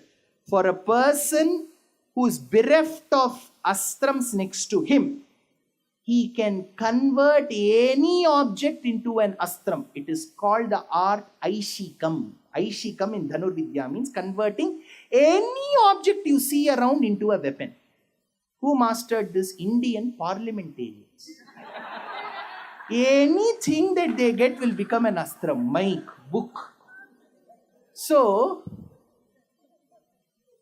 what did Rama do? He took a blade of grass, uttered the Brahmastra mantram, and made that into an astram. In colloquial Tamil, it is said, Vallavanukku Pullum Ayudham. For the adept one, talented one, even a blade of grass is an astram. Every saying in the Tamil language will have a Ramayana connection or a Mahabharata connection. Arudun savu, Noorodu savu. Even if you are meant to die, even if you are a part of the 100 Kauravas, you will die. Even if you are a part of the Pancha Pandavas and Karna, you will die. Arudan savu, Noorodum savu. Kura yeri koli pidikadavan vanam yeri vaikundam povana. There also Vaikuntham has to come. Every proverb in all our languages will be soaked in Sanatana Dharma. So here, that astram was released. This astram was programmed to go behind the crow. Now remember, this Sharanagati of the crow that it is going to do, prior to which the crow went to different places, this episode has been commented for 40 pages by a great commentator called Periyavachan Pillai. 40 pages just on this. This bird went and knocked the door of his father. Who is his father? Indra. It said, Papa, mujhe bachao. Astram is coming. Indra did not answer. Wow. How did you do this, Kaka? He said. Now you may wonder why I am not using his original name. Jayanta, correct? Remember, Vedanta Deshika says in Stotra Ratna Bhashyam, na ayamapi Jayantaha. This is not Jayanta. So he says, crow went and knocked his father's door, Indra, and said, Indra, protect me, my dear Papa. Indra refused to answer. Then the son said, have I done something that you have not done? You have also got 4-5 FIRs against you. First is Ahalya. मैं आप ही के जैसा हूं, रक्षा करना आप ही की बनती है, मुझे रक्षा करना पप्पा. That is when Indra said, even while committing crime, you should make note whose relative they are. This is Rama Patni Sita. I don't wish to lose my power and position. I was initially told 2.5 years, but now for 5 years I won't get. So I don't wish to lose this any further. I'm just telling you from Ramayanam. Enti Ramaya idi. So that astram went behind and father disowned his son. Then he went to his mother Shachi Devi's Sannidhanam. He knocked at Shachi Devi's door. Mama, Raksha Karna. She said, see, I can't protect you, my son, because you have offended Jagannatha. And Jagannatha, Bhuma Devi, Parvati, Saraswati, we are all in the same WhatsApp group. If I protect you, then they will block me. I can't do anything. Then he went towards Rishis. Rishi Log, Meri Raksha Karna, because all Rishis towards the end of their Yagna Karma, even in most of the households, you will have the habit of keeping some morsel of food for the crows because they are representative of our forefathers. So Rishis protect me. Rishis said, कुछ नहीं बनता. अभी अभी हमने शरणागति किया भगवान राम से. पता है 610 we did शरणागति. We cannot protect it. Then this crow went towards the birds association. Yanga Sadi karanga sir. Yanga Sadi uduama nanga. They went to Sadi. So they went, birds! हमारे caste को ऐसा हो गया अभी हम क्या करें? Then the office bearer said, let the president come. Garuda was the president. He said, just because you belong to our caste, we will not protect you. If you are a criminal, you need to be punished. Don't go under the garb of being a certain caste. If you have committed a crime, crime is a crime. Sapitra cha parityaktaha sarvaischa paramarshibhihi treen lokan samparikramya. He went to all the world seeking asylum. Tameva sharanam gataha. Finally, he came and fell at the feet of Rama. Who sent that astram? See, Ravana only abducted Sita. He didn't do anything more. He lost his life. This bird has physically assaulted Sita. But nothing happened to him. Acharyas ask how. Because during Ravana Vadham, Sita was not next to Rama. Had she been on the same chariot as Rama, she wouldn't have let Rama kill Ravana. Here, despite having physically assaulted Sita, Sita was next to Rama. She said, Maaf kar. Small mistake. I will put TT. Something I'll put. That is when Rama said, if a person has committed a mistake, some punishment has to be given. What punishment will you give, Rama? One of its eyes was taken. That is why it is a belief in the Samskrita Sahityam, literature, that crows possess only one eye. It is a belief. Now don't tell me, no sir, I know ornithology. They have got two eyes. It's a belief. That is why we call it Kakakshi Golakanyayam. There are two sockets and one eye. That is why the crow never looks at you like this. It will either look like this or like this. It is believed that the eye keeps changing the sockets.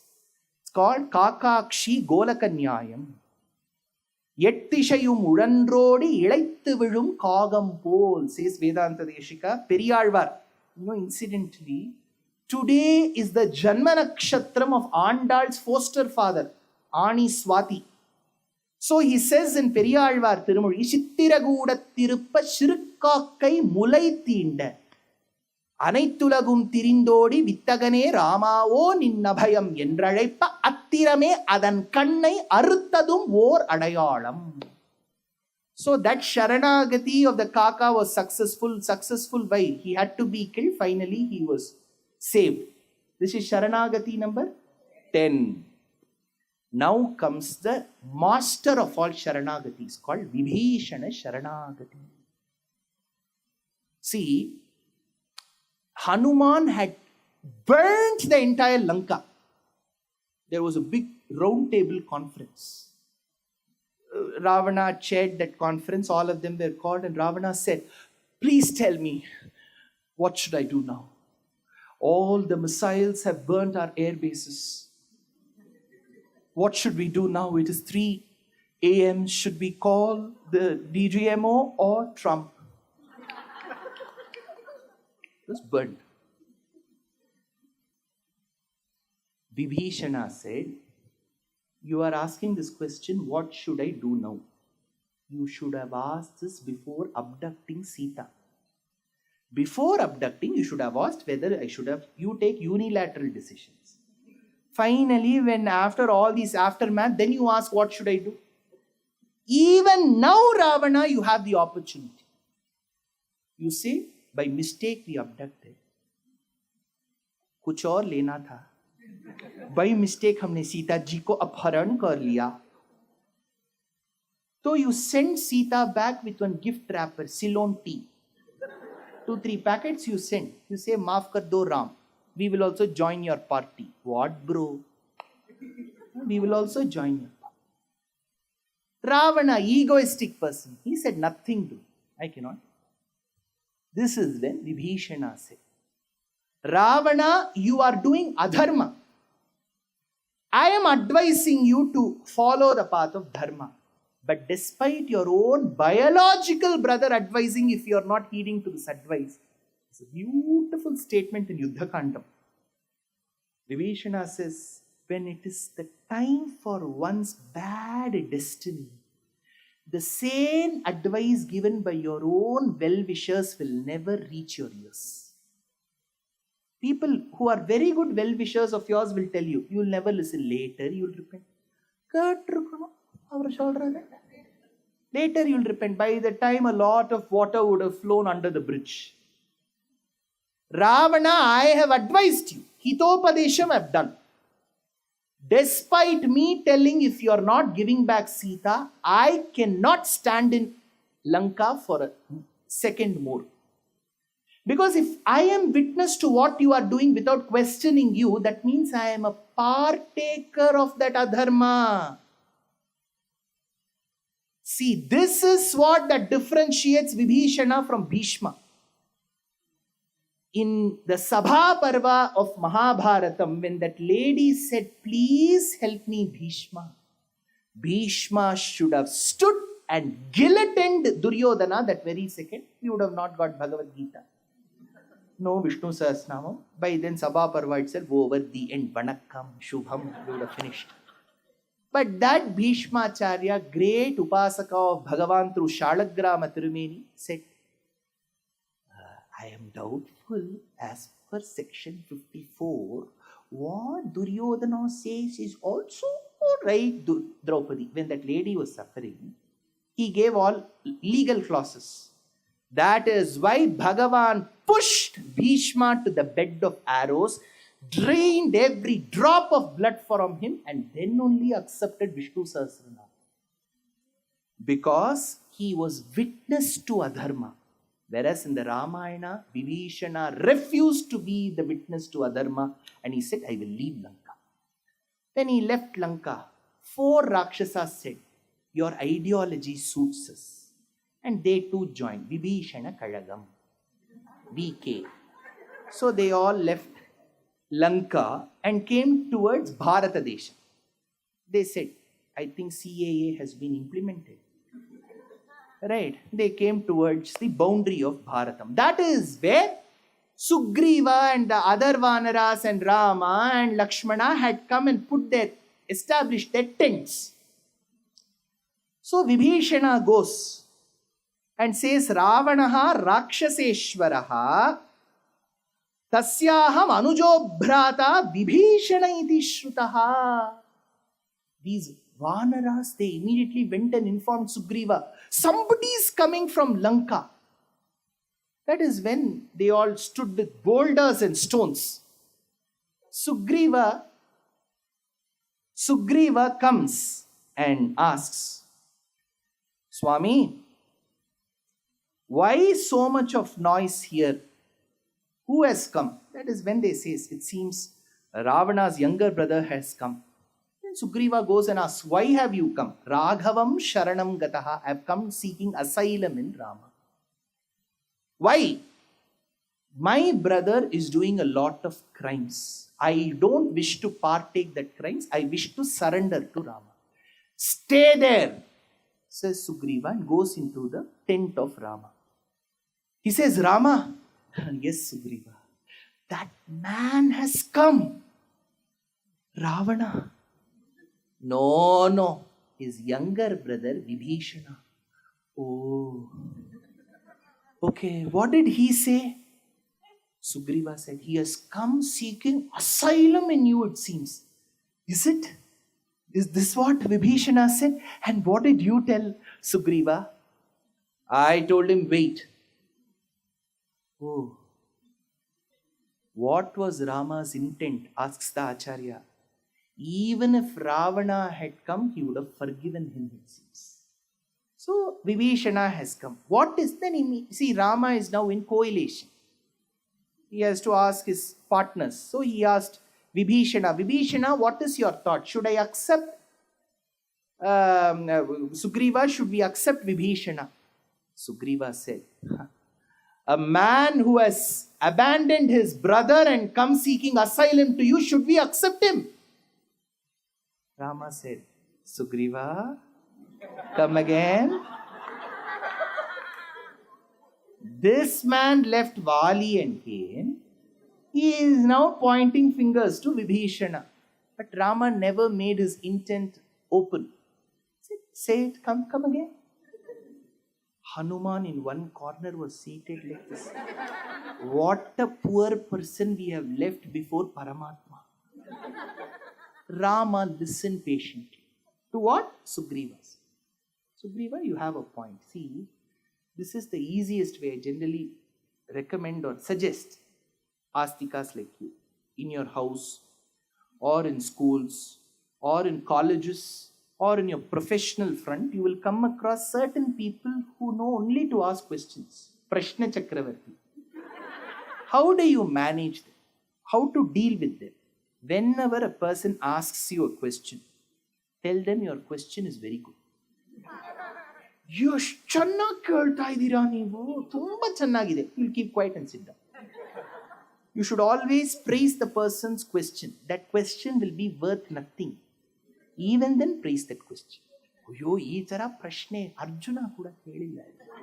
Vaishampayana atra janame jaya kuda kelilla. Eshtu jnana nilli. Some waste question it will be.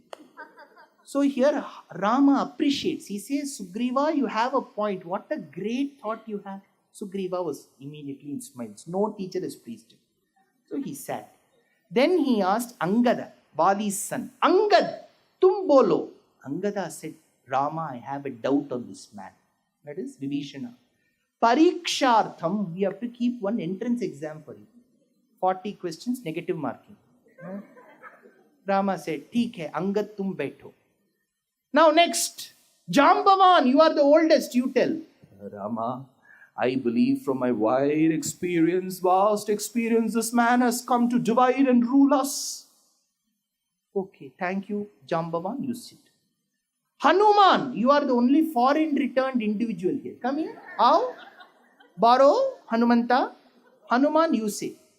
Hanuman said, Swami, you have given me an opportunity. Look at Hanuman's Vinayam. That is what makes him class. You have given me a golden opportunity to speak. I do not know if I am worthy of it. Shakuneriva bhashitam. All great educated people have spoken before me. Sugriva and Jambava. Number 8th standard pass, 10th standard fail. Ennatha educated. This is how Hanuman will praise, overpraise. You should not fall for him. He is a very good speaker.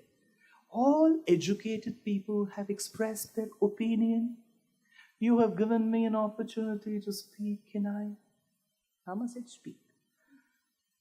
Rama, with my first-hand experience of having been to Lanka and having heard Vibhishana speaking in the middle of Ravana Sabha, I can vouch that Vibhishana is a good man. He has to be given asylum. The others, that's all. Half an hour they have been fighting not to give asylum to him. Finally comes Hanuman's statement. So they said, Rama was very intelligent. In corporate world, when there is a brainstorming session, you, however good or bad or impossible the ideas are, you should let people express. You know what Rama said? See, from all the opinions that you've expressed, Sugriva comes from one school of thought where he says that Vibhishana is bad. He should not be given asylum. On the other hand is the other school from which Hanuman comes, who says that Vibhishana is good. He has to be given asylum. I will borrow the best of both the worlds. Even if Vibhishana is bad, I will give him asylum. Sakrideva prapannaya tavasmiti chayachate abhayam sarvabhutebhyaha dadamye tadvratam mama. So Vibhishana, his Sharanagati was accepted, and till date all our Purvacharyas call Vibhishana Sharanagati as the tiara in the rigmarole of Sharanagatis that were performed in the Ramayanam. After this, is there a Sharanagati? Yes. Vibhishana said, can your Vanara swim? They said, no sir, they have not learned swimming. Do we have enough number of boats? Amazon had no stock. So how will we take them? That is when Vibhishana said, there is an oceanic ridge, which is an inflamed oceanic bed that connects Bharatadesham with Lanka, just that it has been submerged in the waters. So if we manage to construct a bridge over the existing ridge, we can take all these Padbhyam Yantuf Plavangama, we can take all these Vanaras by that bridge. What should I do? Asked Rama. Get the clearance of Eco Tribunal, because waterways and eco-ways have to clear. Because tomorrow if you construct the bridge, immediately there will be a dharna by Meda. She will say fishes are being killed and there will be a stay order. So you get permission from waterways. Nitin. So for waterways, what should I do? He said, you have to do prayopavesham, fasting unto death. Shastram says you can never blackmail Paramatma with fasting. See, you cannot fast the day you want. Sir, ivattu prathame nan tumba eno chennagilla otte. So na fasting madbirtini. No. Fasting, if at all you do, should be done only on Ekadashi. Harivasaram is the agreed upon Ekadashi Vrata. The days you like, you cannot fast. That is another concept, intermittent fasting. 3 days you won't eat, 4th day you will eat for the 3 days. So, now, Rama had to do prayopavesham, but Shastram says you cannot fast like this for 3 days. So, as per Dharmakuta, a great commentary on the Ramayana, it is a small error on Rama. He did that prayopavesham. True fasting, I am telling you, that is why for 3 days he did not go behind the screen, have a Musambi juice and come. True fasting. He reclined on the bed of Darbha grass for 3 days, he didn't move. because it was mentioned in the Ministry of Waterways website, 3 days was the sanctioning period. That Samudra Raja did not come. Rama got angry. He said 3 days have gone by. For Rama in his life, it is like that. Vanaras had to help, they didn't come at the end of 4 months. For him, it is like that. Krishna, before the deadline, they'll come. That is his karma. Now, Rama got angry and he said, Saumitre, you son of Sumitra, the obedient one, go fetch my bow and the quiver of arrows. By then, Samudra Raja came. He said, Pahimam, Rama. For meeting you for the first time, I thought I could collect some of the exquisite gems, the blemishless ones from the oceanic bed, string them together as beautiful malas and present them to you. By the time I could give you a beautiful gift, you seem to show so much anger on me. Rama said, who told you I'm angry at you? Lakshmana, Bhaiya, you are angry at him? No, Samudra Raja, I knew you would come. I knew you would come and I wanted to ask you if you have people who trouble you so that I can shoot the arrow at them. Tyagaraja looks at this Rama. I thought this attitude was with Krishna. It is with you as well. Hare Ramachandra Raghukulesha Mrudu Subhasha Sesha Shayana Paranari Roda Raja Viraja Duraka Raja Rajanuda Niramaya Parana Sarasi Samaya Nikita Gumataladene Sadhinchane O Manasa Sadhinchane. So Rama now says, what should I do? Samudra Raja said, you construct. Use Nala as the project manager, architect, Neela as the executor, all the Vanaras as the coding engineers. Now they had to throw rocks. Ramanathapuram is the name of the district. If you know the Tamil Nadu map, it is called Ramanathapuram. It doesn't have any rocks today because all of it was used for bridge construction. Now there is a beautiful Pasuram. Pasuram, henge ನಾವು ದೇವರನಾಮ ಅಂತ ಕನ್ನಡ ಭಾಷೆಯಲ್ಲಿ ದಾಸರು ರಚನೆ ಮಾಡಿರೋದು ಹೇಳ್ತೀವೋ, హెంగే తెలుగు భాషలో ఎలాగా క్షేత్రయ్య రచించిన పదాలు జావళి ఉన్నాయో ఆ రీతిగా తమిళ్లో ఉన్న ఆ సాహిత్యం అది పేరు పాసురం. సో పాసురంను చొల్లుம்போது there is one beautiful occasion. Valmiki Ramayanam, the commentaries to Valmiki Ramayanam, Kalidasa's Raghuvamsham, the detailing of Ramayana in the Puranas like Bhagavatam, Vishnu Puranam, others, Bhavabhutis, Uttara Ramacharitra, Mahavira Vaibhavam, Bhasa's plays, none of them talk about squirrels assisting the bridge construction. None of them. But we have heard this famous thing, Indian squirrels have 3 lines, Rama gave those 3 lines. Somebody asked, why you say Indian squirrels? See, when I go to the US, I see the US squirrels. They are this big. So they are too big. Anything in the US is big. Starbucks first cup itself is called tall. There is no Vamana avataram, beginning with Trivikrama avataram. So, surely not that squirrel. See, we should not get panic from squirrels. Squirrels should be panicked from us. US squirrels, they will cause the fear in us. None of these acharyas talk about squirrels. But my great acharya, Tondaradi Pudiyalva. If you wish to call your grandson by a unique name, useful name, call him Tondaradi Pudi. No sir, namge Samskritadalli heli. Bhaktangri Renu. Bhaktangri Renu means Tondar Adi Podi. Bhakta Angri Renu. So Tondaradi Podiyalvan in his beautiful compendium called Thirumalai says, this is in Tamil. I told you in my lectures, all languages will come. Some of them write, sir, you just give it in English. Completely in English. It is very tough to translate these Tamil lines. I am telling you seriously. It is better I recite those Tamil lines. குரங்குகள் மலையை நூக்க குளித்து தாம் புரண்டு இட்டு ஓடி தடங்க நீர் அடைக்கலுற்ற சலமிலா அணிலும் போலேன். It's Tondaradi Podiyalva's Vasu.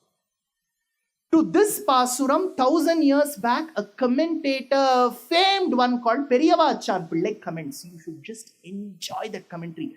You will realize what rich sampradayam Ramanuja has given. Kurangugal malayai nukka. Look at this description. It seems there was a big boulder. All the Vanaras had vowed to assist Rama. They wanted to do Rama Kainkaryam, servitude. But there was one big rock. This rock could be carried by 2 Vanaras. But 15 Vanaras went to carry one rock. Why? See, at least during my school days, I remember it used to be a moment of pride when the teacher would say, Dushyanth, go get the books from the staff room. It was a big moment.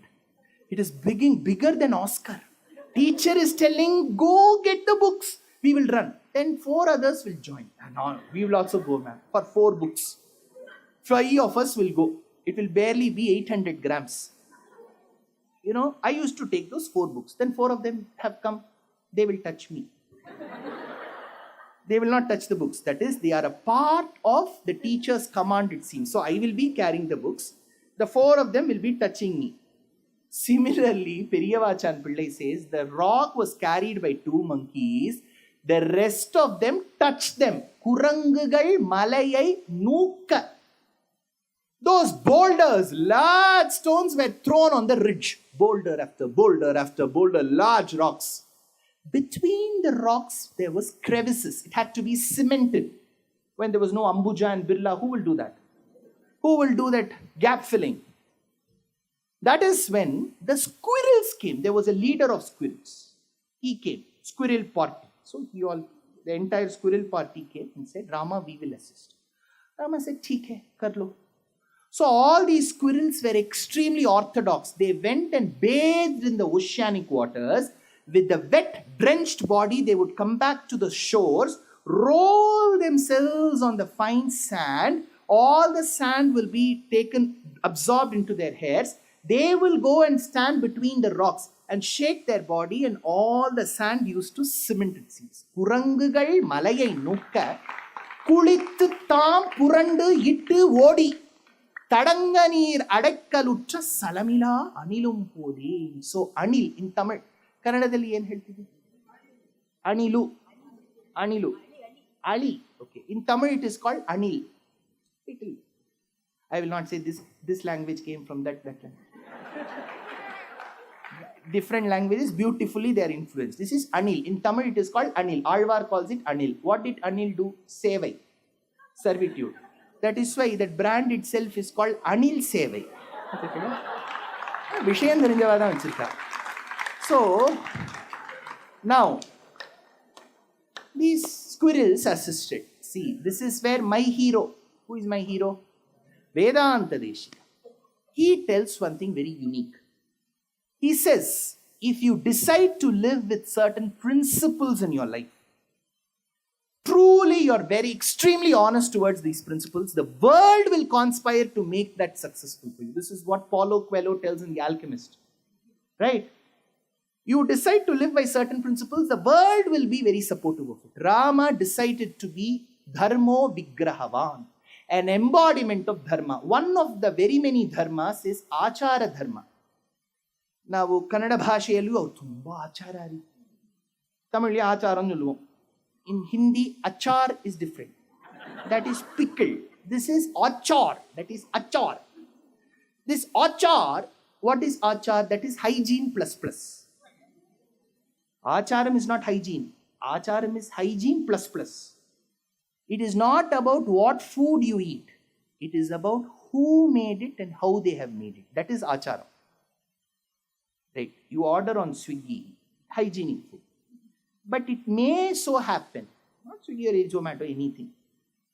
If he is hungry, the person who is carrying it, he may be hungry, he may eat and give the rest to you. It's called Bhagavata Uchishtam. Nanna jaatuttu nanna irukku sir, neenga baaki saatrumbodhu acid mari ulla vaanga vendidha. So that is acharam. In acharam, one of the very many rules, see, if you get into acharam, that is a ocean. You will end up not eating anything in your life. Because it says you should not boil milk the second time. One of the rules of acharam is you should not boil milk for the second time. You cannot consume water that is stored in a vessel for more than 24 hours, barring the exception Ganga water. No other water can be in a container for more than 24 hours. Whatever food you have cooked, you should eat it less than 3 hours. By the time you feel, we have February 2023 chutney in the fridge. 3 hours, what will we do? So acharam is a different ball game. Leave that. One of the very many rules of acharam is whatever food you have, you should use hands. We may not like Mamdani, New York, Mayor Post, but he had with his hands. Okay? We'll not notice. So you should eat with your hands. So what is not allowed? Food directly going into the mouth is not allowed. Cone ice cream is anacharam. Nakaron, yeah. That is, because it is said in Shastram that animals will eat directly from their mouth. If you have realized acharam, you should use your hands and use the hand to feed that in. That is the basic. I am not commenting. This is what is acharam. You have to use your hands. So cone ice cream is anacharam. Cup ice cream, acharam. You can use spoon. See? You got the point. Now, even amongst animals, there are a few exceptions that use hands. One is elephant. Elephant uses an extra projection of its called the trunk. In Tamil it is called tumbikai. And that fills the food in. So Rama is acharam because he uses hands. He walks like the gait of an elephant. Matta matangagaminam. No other animal is compared. Rama is compared to an elephant, which is also acharam. This elephant gait possessing Rama was assisted by the vanaras. How do vanaras eat? Hands. Have you noticed? They don't eat food directly like cats and dogs. They will use their hands. Who assisted the vanaras? Squirrels. What do they eat with? Hands. So if you aspire to be an achara shila, even the animals will remain acharam, says Vedanta Deshika. Setupatha Sima Simantita Samudra. So Rama did Sharanagati towards Samudra Raja. Did that fructify? No. How do we know? Because Samudra Raja came only after Rama got angry. Why didn't it fructify? Because Rama did it for the right cause, but to the wrong person, like how Dasharatha did it too. Very good. So these are the Sharanagatis in the Ramayana. Now, Sita was in Mithila. Rama had gone along with Vishwamitra and Lakshmana. Vishwamitra went away.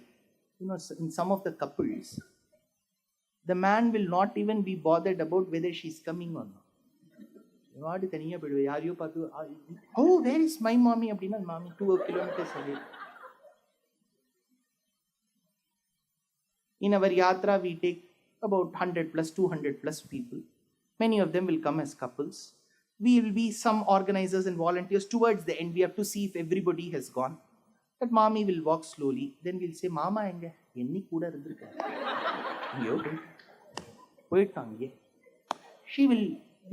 She'll be internally happy that she's away from him.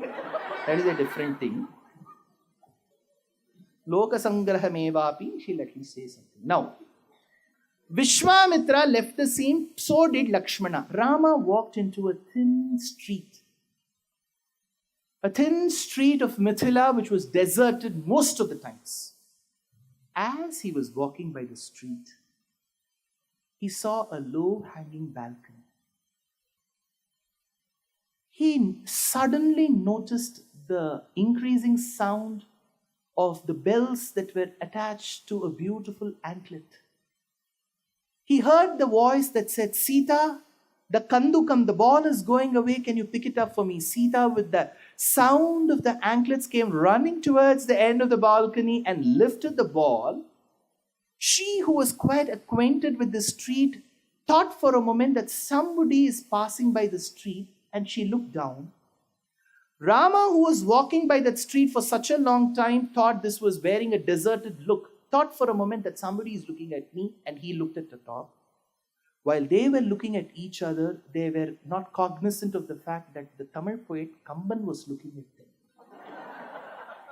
எண்ணலும் நலத்தினாய் இணையள் நின்றொழி கண்ணொடு கண்ணினை கவ்வி ஒன்றை ஒன்று உண்ணவும் நிலை பெறாது உணர்வும் ஒன்றிட அண்ணரும் நோக்கினார் அவரும் நோக்கினாள்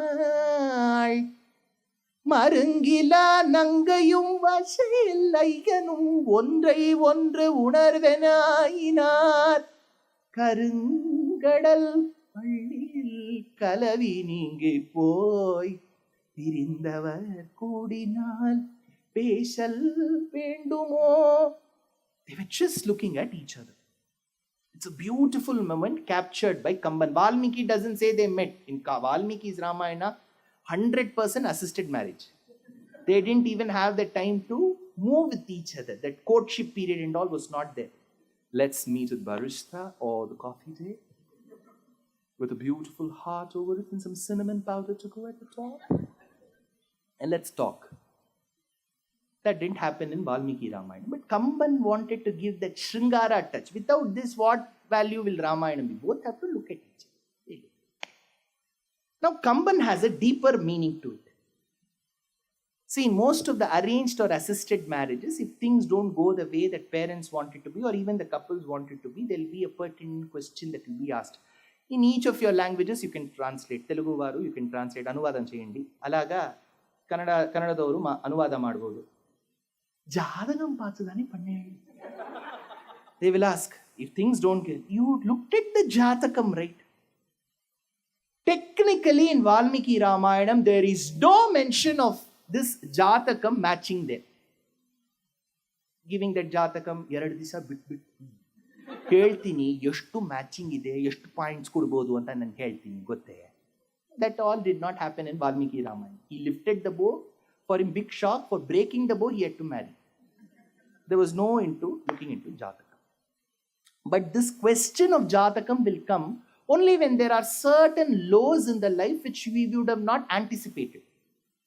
Rama had to become the heir apparent, natural. But he was sent to the forest for 14 years, unexpected. In the 14 years, he had to return. 14th year, she was abducted. When she was brought back 2 years later, sent back to the forest again during the first trimester. Lots of laws. So people will go ask Valmiki, they will ask Janak, apni kundli to dekha na? That is why Kamban answers this in the Tamil language. Why? Because in Jyotishya Shastram, it is said, if it's an arranged or an assisted marriages, look at the Jatakam. But there will be some rare occasions where the girl will like the boy will like the girl's side will like the boy's side side will like the girl's side will like the boy's side will like the girl. 6 combinations, NCR, 3C2. In arranged marriage, all the 6 have to match. Everything goes well. Both of them are earning well. Their courtship is also successful. Everything is well. When they look at the Jatakam, there is a mismatch. What to do? Everything goes well. Jatakam doesn't match. What to do? There is a great Maharshi called Apastamba Maharshi. He has said in his Dharma Sutras, in case the Jatakam doesn't match, when everything is fine, then bring the boy and the prospect girl together. If their eyes can communicate, then don't worry about the Jatakam mismatch, because the greatest of the communication happens with eyes. See, we often think communication means oral. Oral communication is a adhama communication, a very inferior communication. You will communicate through your words only when your gestures have failed. See, imagine there is a beautiful exhibition down. Did you see that? Imagine the couple have discussed that towards the end of the lecture, we have to go to that exhibition.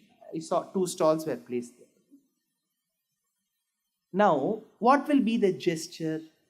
At about 7:10, ನಾನು ಹೇಳ್ತೀನಿ, ನೀವು ಮೆತ್ತಿಗೆ ಅವರು ದುಷ್ಯಂತ್ ಆ ಕಡೆ ನೋಡುವ, ನೀವು ಈ ಕಡೆ ಹೋಗ್ತೀರಿ, ನಾನು 2 ನಿಮಿಷ ಬಿಟ್ಟು ಮೆತ್ತಿಗೆ ಬರ್ತೀನಿ. That is the understanding. But if the man is not smart, or he's like me,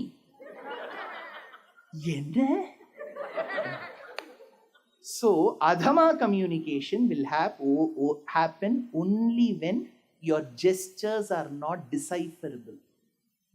Greatest communication will happen through eyes. Avratra helda, that ma'am will say.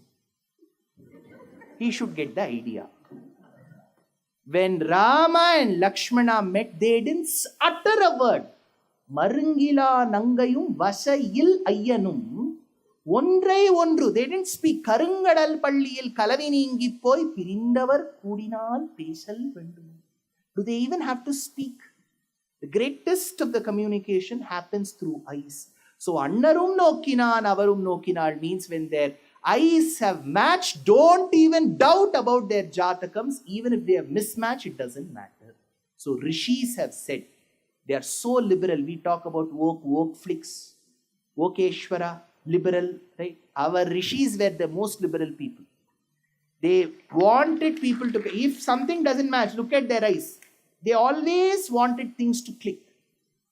They will always give alternate solutions. Oh, Ekadashina, Nirjala irbeku sir. Metformin sir belage. Yang sir, diabetologist ಹೇಳಿದ, okay you take fruits. Sir ಬರೀ fruits ತಗೊಂಡ್ರೆ ತುಂಬಾ ಹಸು ಆಗ್ತಾರೆ, ಇಡ್ಲಿ ತಗೊಳ್ಳಿ. ಬರೀ ಇಡ್ಲಿ ತಗೊಂಡ್ರೆ ಚೆನ್ನಾಗಿರುತ್ತೆ, ಚಟ್ನಿ ಜೊತೆ ತಗೊಳ್ಳಿ. ಬರೀ ಇಡ್ಲಿ ಚಟ್ನಿ ಇದ್ರೆ ಚೆನ್ನಾಗಿಲ್ಲ, ಕೇಸರಿ ಜೊತೆ ತಗೊಳ್ಳಿ. ಸರ್ ಕೇಸರಿ ಮಾತ್ರ ತಿಂದಿದ್ರೆ ಒಂಥರ ಆಗುತ್ತೆ, ಊಟನೇ ಮಾಡಬೇಕು. So our rishis have been very liberal. There was a great poet called Arunachala Kavi. If you're all Carnatic musicians, you would have learned. Karulavum shirulavum nithilayil kanni madam tanir munne nindravar yaro ivar yaro enna pero. Now Sita, who was engaged to Rama, she was brought to the sabha. I will read the Vivaha Patrika Churnika. It's a beautiful Churnika that describes how that mandapam was.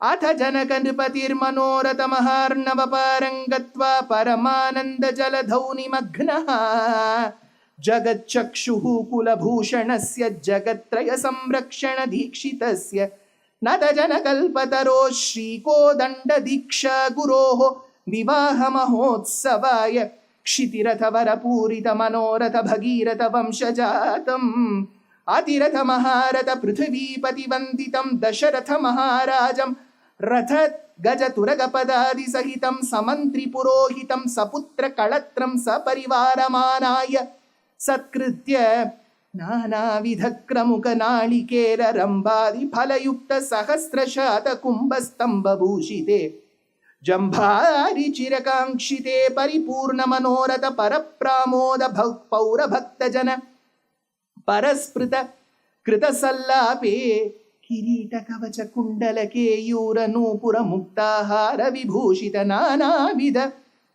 मृदुल चित्रासनस्थ नाना देशागत राजवर्य बृंदे लोचनानन्दे नानाविध स्वर्ण पुष्पस्तबक कोटि दे दीप्यमालय चन्दना गुरु गुग्गुळु घोघृतादि परिमळ वस्तु घुमु घुमायमान सभान्तरे निरन्तर मणिकचित मुकुर परम्परे वीणा वेणु मुर मड्डुक डिण्डिम डमरुक झञ्झरि झल्लरि धवळ पणक शणक शङ्ख पणव पटहाद्य अष्टादश वाद्य घोष सन्तत शब्दायमान सकल दिगंतरे नारद तुम्बुरु वीणागान मनोहरे सवत्स गो सहस्र अनेक कोटि वारण वस्त्राभरण भूदान बहुमान संतोषित पात्र भूतो भय संबंधी राजश्रेष्ठ वंशावली नाम गोत्र प्रवरोच्चारण निपुण वसिष्ठ वामदेव विश्वामित्र शतानंदादि सकल मुनिगण संकीर्ण विवाह वेदिका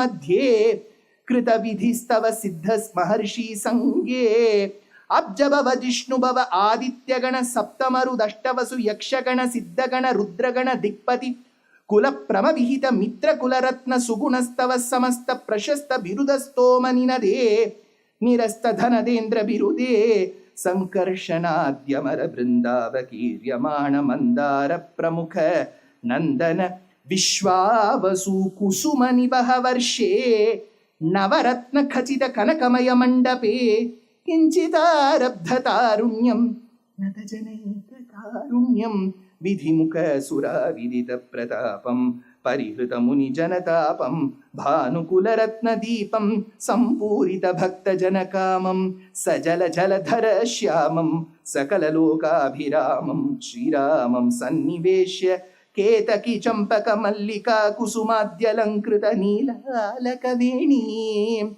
Kalaham sagaminim Karunavalokinim Anaghamani khachita hemanishka kanthim Swarajita kalakanthim Hatakamani mayatatakalankೃತ kapolam Aganita kalyana gunashilam Aravinda sundara mandahasa mukhim Shri Raghunandanabhimukhim Sitam cha sanniveshya Vivaha mahotsavaya Mahasankalpa purvakam Lagnashtakam marabhantaha Yam Sita mama suta Sahadharmacharitava Pratichachainam Bhadram te Panim Grinhishva Panina Pativrata Mahabhaga Chayeva Nugata Sada. Beautiful shloka of Srimad Ramayanam. Janaka brings his little daughter Sita, Vaidehi, Maithili, Janaki, Avanija to the Sabha Madhyam.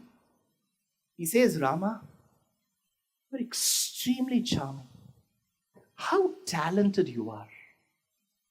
How well read and educated you are. Rama said, I know. Rama, yes, you know, and I too know that you know. But even before you take pride in your charm, in your skills, once look at my daughter, Yam Sita. Oh, what's so special about your daughter? Rama, the earth is mined for gold. I mined the earth for my daughter. She is gold to me. Pon pirandadum bhumiyil, yen pen pirandadum bhumiyil, hiranyavarnam harinim. She is called Sita. People say you're charming. So is my daughter. People say you're educated. So is my daughter. Yam Sita. Janaka, so what do you wish to do with your daughter? Mama Suta. Your daughter, you're saying she's my daughter. What is so special? You, the mother or the father says, she is my daughter. What is so special? Rama, if anybody else had said, she is my daughter, you can just treat it as a relative pronoun. Know about me, Rama. Later in Bhagavad Gita, you will invoke my name. Karmanyaiva hi samsiddhim asthita janakadayaha. My name will feature in your Gita. Rama, no. Though I am the monarch of this region, I believe nothing belongs to me. You, Rama, if you do not know my antecedent, remember, while I used to be learning under my Acharya Yagnavalkya, the other classmates of mine used to wonder why the teacher shows immense love and concentration on me. And one day, to prove my education right, my Acharya Yagnavalkya set the entire Mithila on fire. When things were burning left and right, that time my Acharya Yagnavalkya asked me, Janakaraja, Siradhvaja, Mithila is burning. Your cars and your vehicles are burning. Go protect your vehicles. You know what I said, Rama? Pratiptayam, Mithilayam, name kinchit pradakyate. Acharya, burning may be Mithila, burning may be its accessories, but nothing that burns belongs to me. I am bereft of this I and me. I have never said I am this or this is mine. I have been bereft. I've been a Vairagyashali, but Rama, trust me. My daughter is so precious that she has made even Janaka like me say, Mama Suta, she's my daughter. Then how great she will be. Yam Sita, Mama Suta, Saha Dharma Charitava. If you walk on the path of Dharma, don't think she will just follow you. If you take to Adharma, she will correct you and bring you to the path. Sahadharma Charitava. Praticha Chainam Bhadramte. Hold her hands tightly in such a way, not like how your father held your mother's hand. If in case in your life she is lost, you will have to walk for miles and miles to bring her back. You should prove your love that way. Praticha chainam bhadram te panim grinhishva panina pativrata mahabhaga chayeva anugata sada. This is called kanyaka danam or panigrahanam.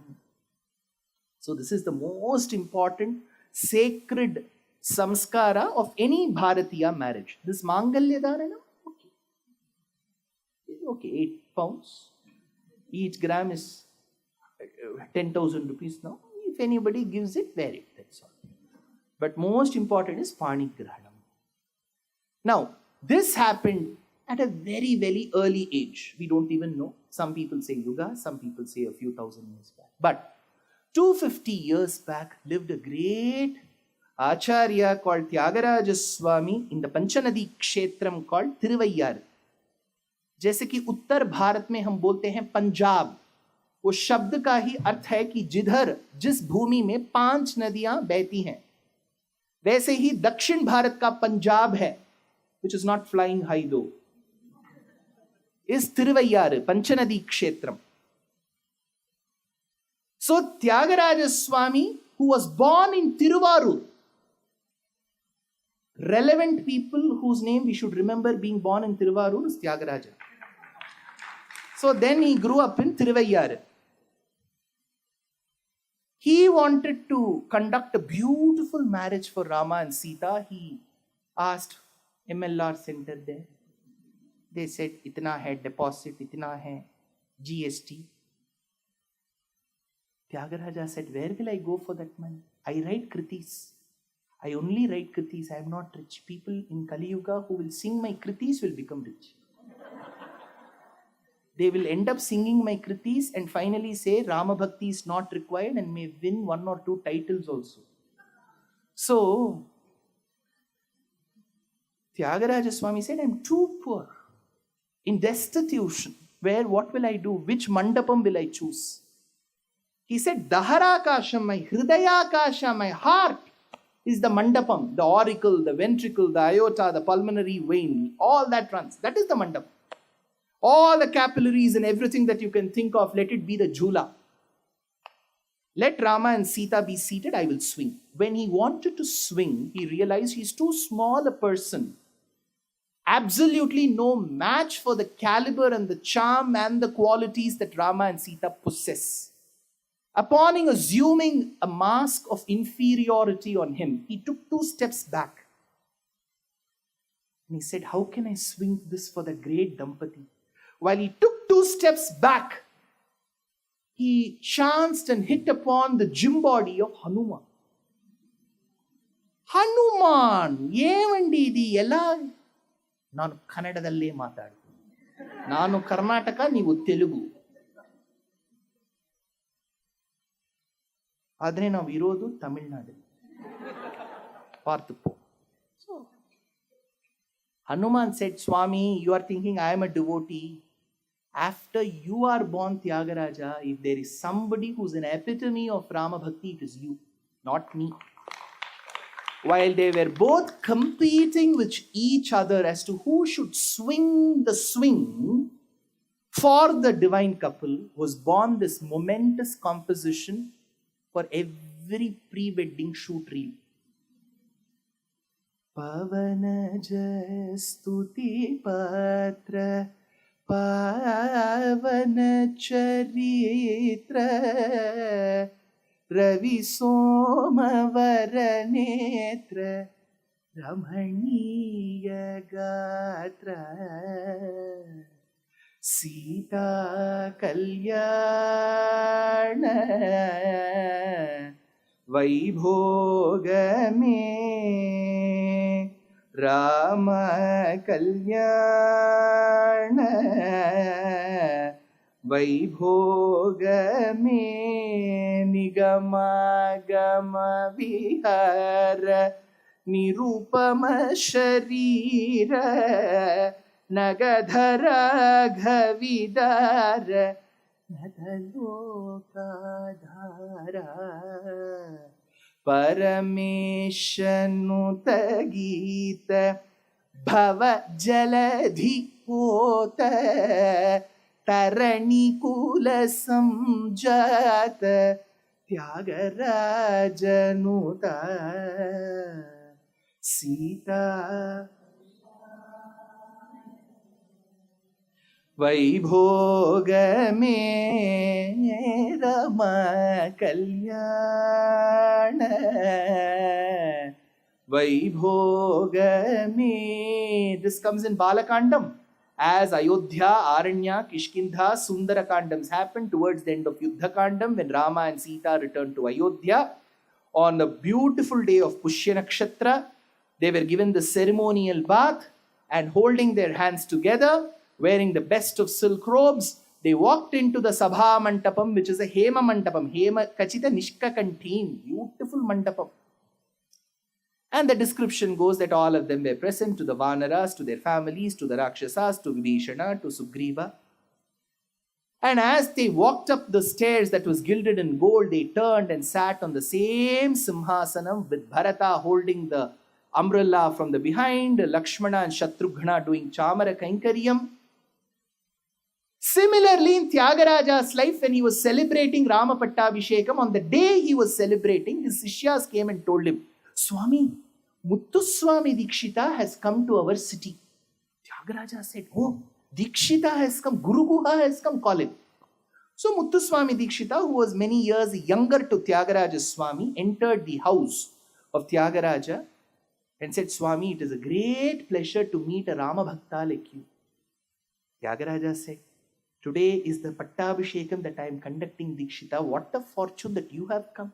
Mahatmanam darshanam uttamam syat, Mahatma Vakyam Shravanambaram syat, Sreshto bhavet sadhugunanuvadaha, Shlagyo bhavet sadhu samagamopi. Mahatma, you have come. It is a pleasure for me to house you. Can you sing one kriti for my Rama? It is Pattabhishekam today.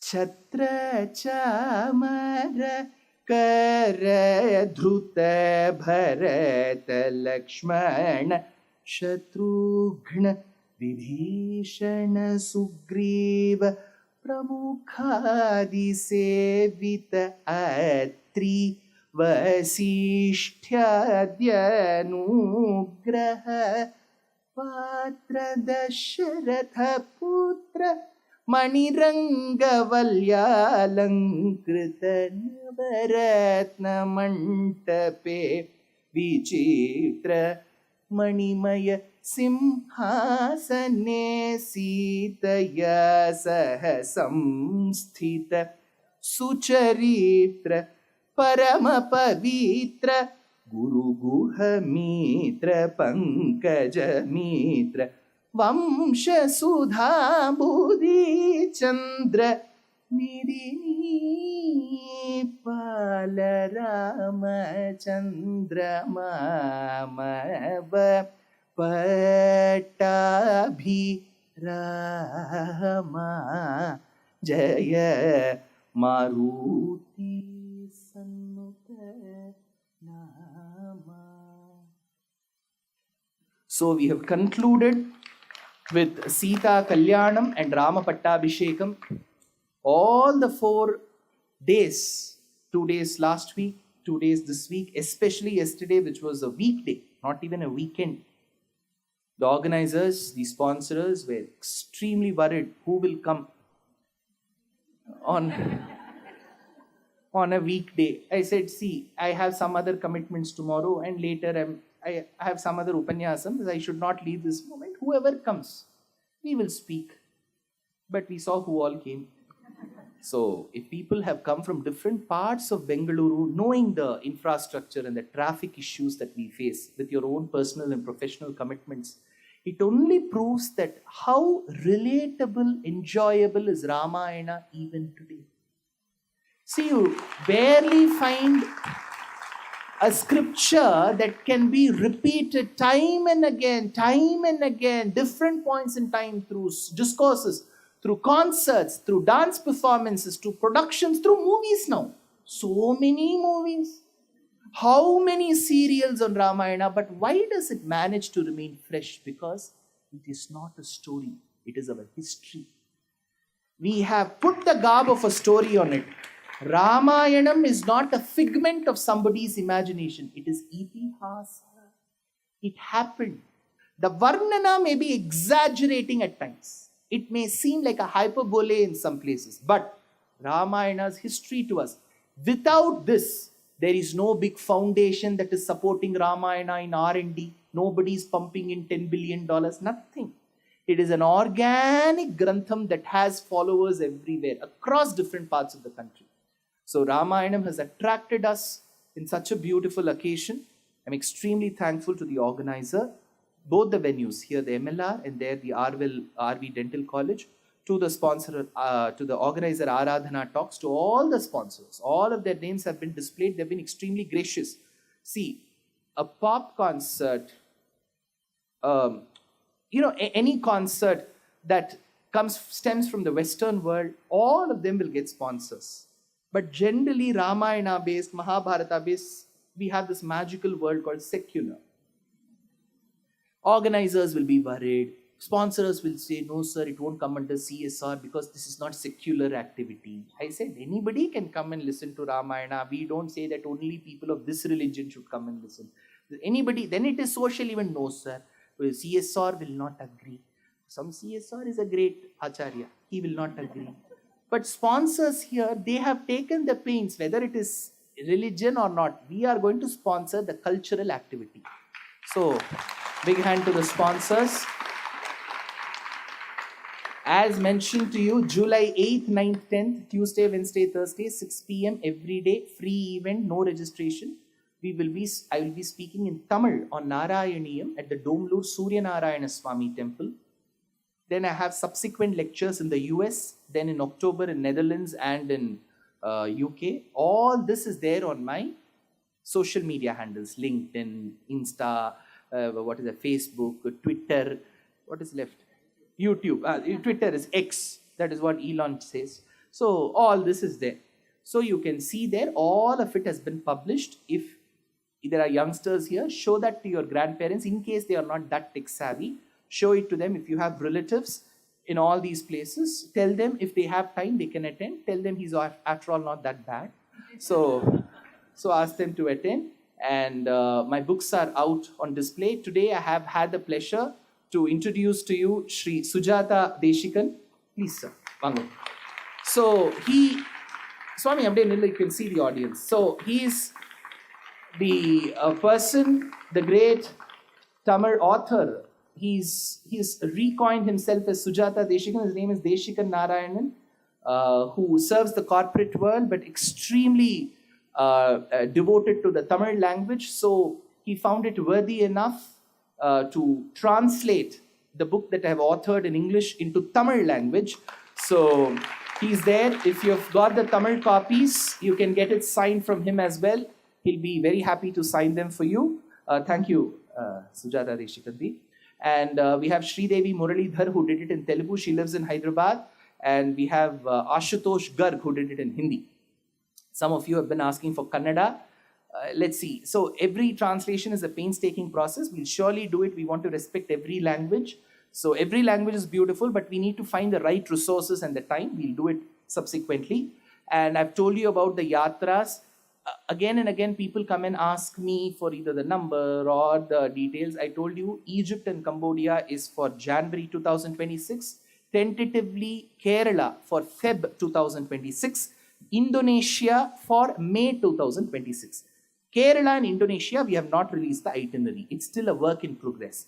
But some of you who are extremely sure that you want to be a part of Kerala Divireshams or Indonesia to the Hindu temples there, you will have to get in touch with the number that I mentioned the last 3 days. If you don't have the number, please note it down. I'll just tell you that I'm pretty sure that I'm quite clear in what I'm communicating. Nevertheless, I'll tell you again, 81378. It's a 10-digit Indian mobile number. 81378 98571. 81378 98571. The person whom you will be speaking to is a part of our team. Her name is Lata. Express your interest. Once you evince your interest, she will note it down. And when the itinerary is finalized, she'll be able to mail you. And you can that will be sent for your perusal. You can check if you would like to be a part of the yatra. Thank you so much. Pavamana sutudu patu padara vindamulaku neenama rupamulaku nitya jaya mangalam rajiva nayana tyagarajaadi vinudamaina neenama రూపములకు నిత్య జయ మంగళం మంగళం కోసలేంద్రాయ మహనీయ గుణాత్మనే చక్రవర్తి తనూజాయ సార్వభౌమాయ మంగళం కవితార్కిక సింహాయ కళ్యాణ గుణశాలినే శ్రీమతే వెంకటేశాయ వేదాంత గురవే నమః. जानकीकान्तस्मरणं गोपिका जीवनस्मरणं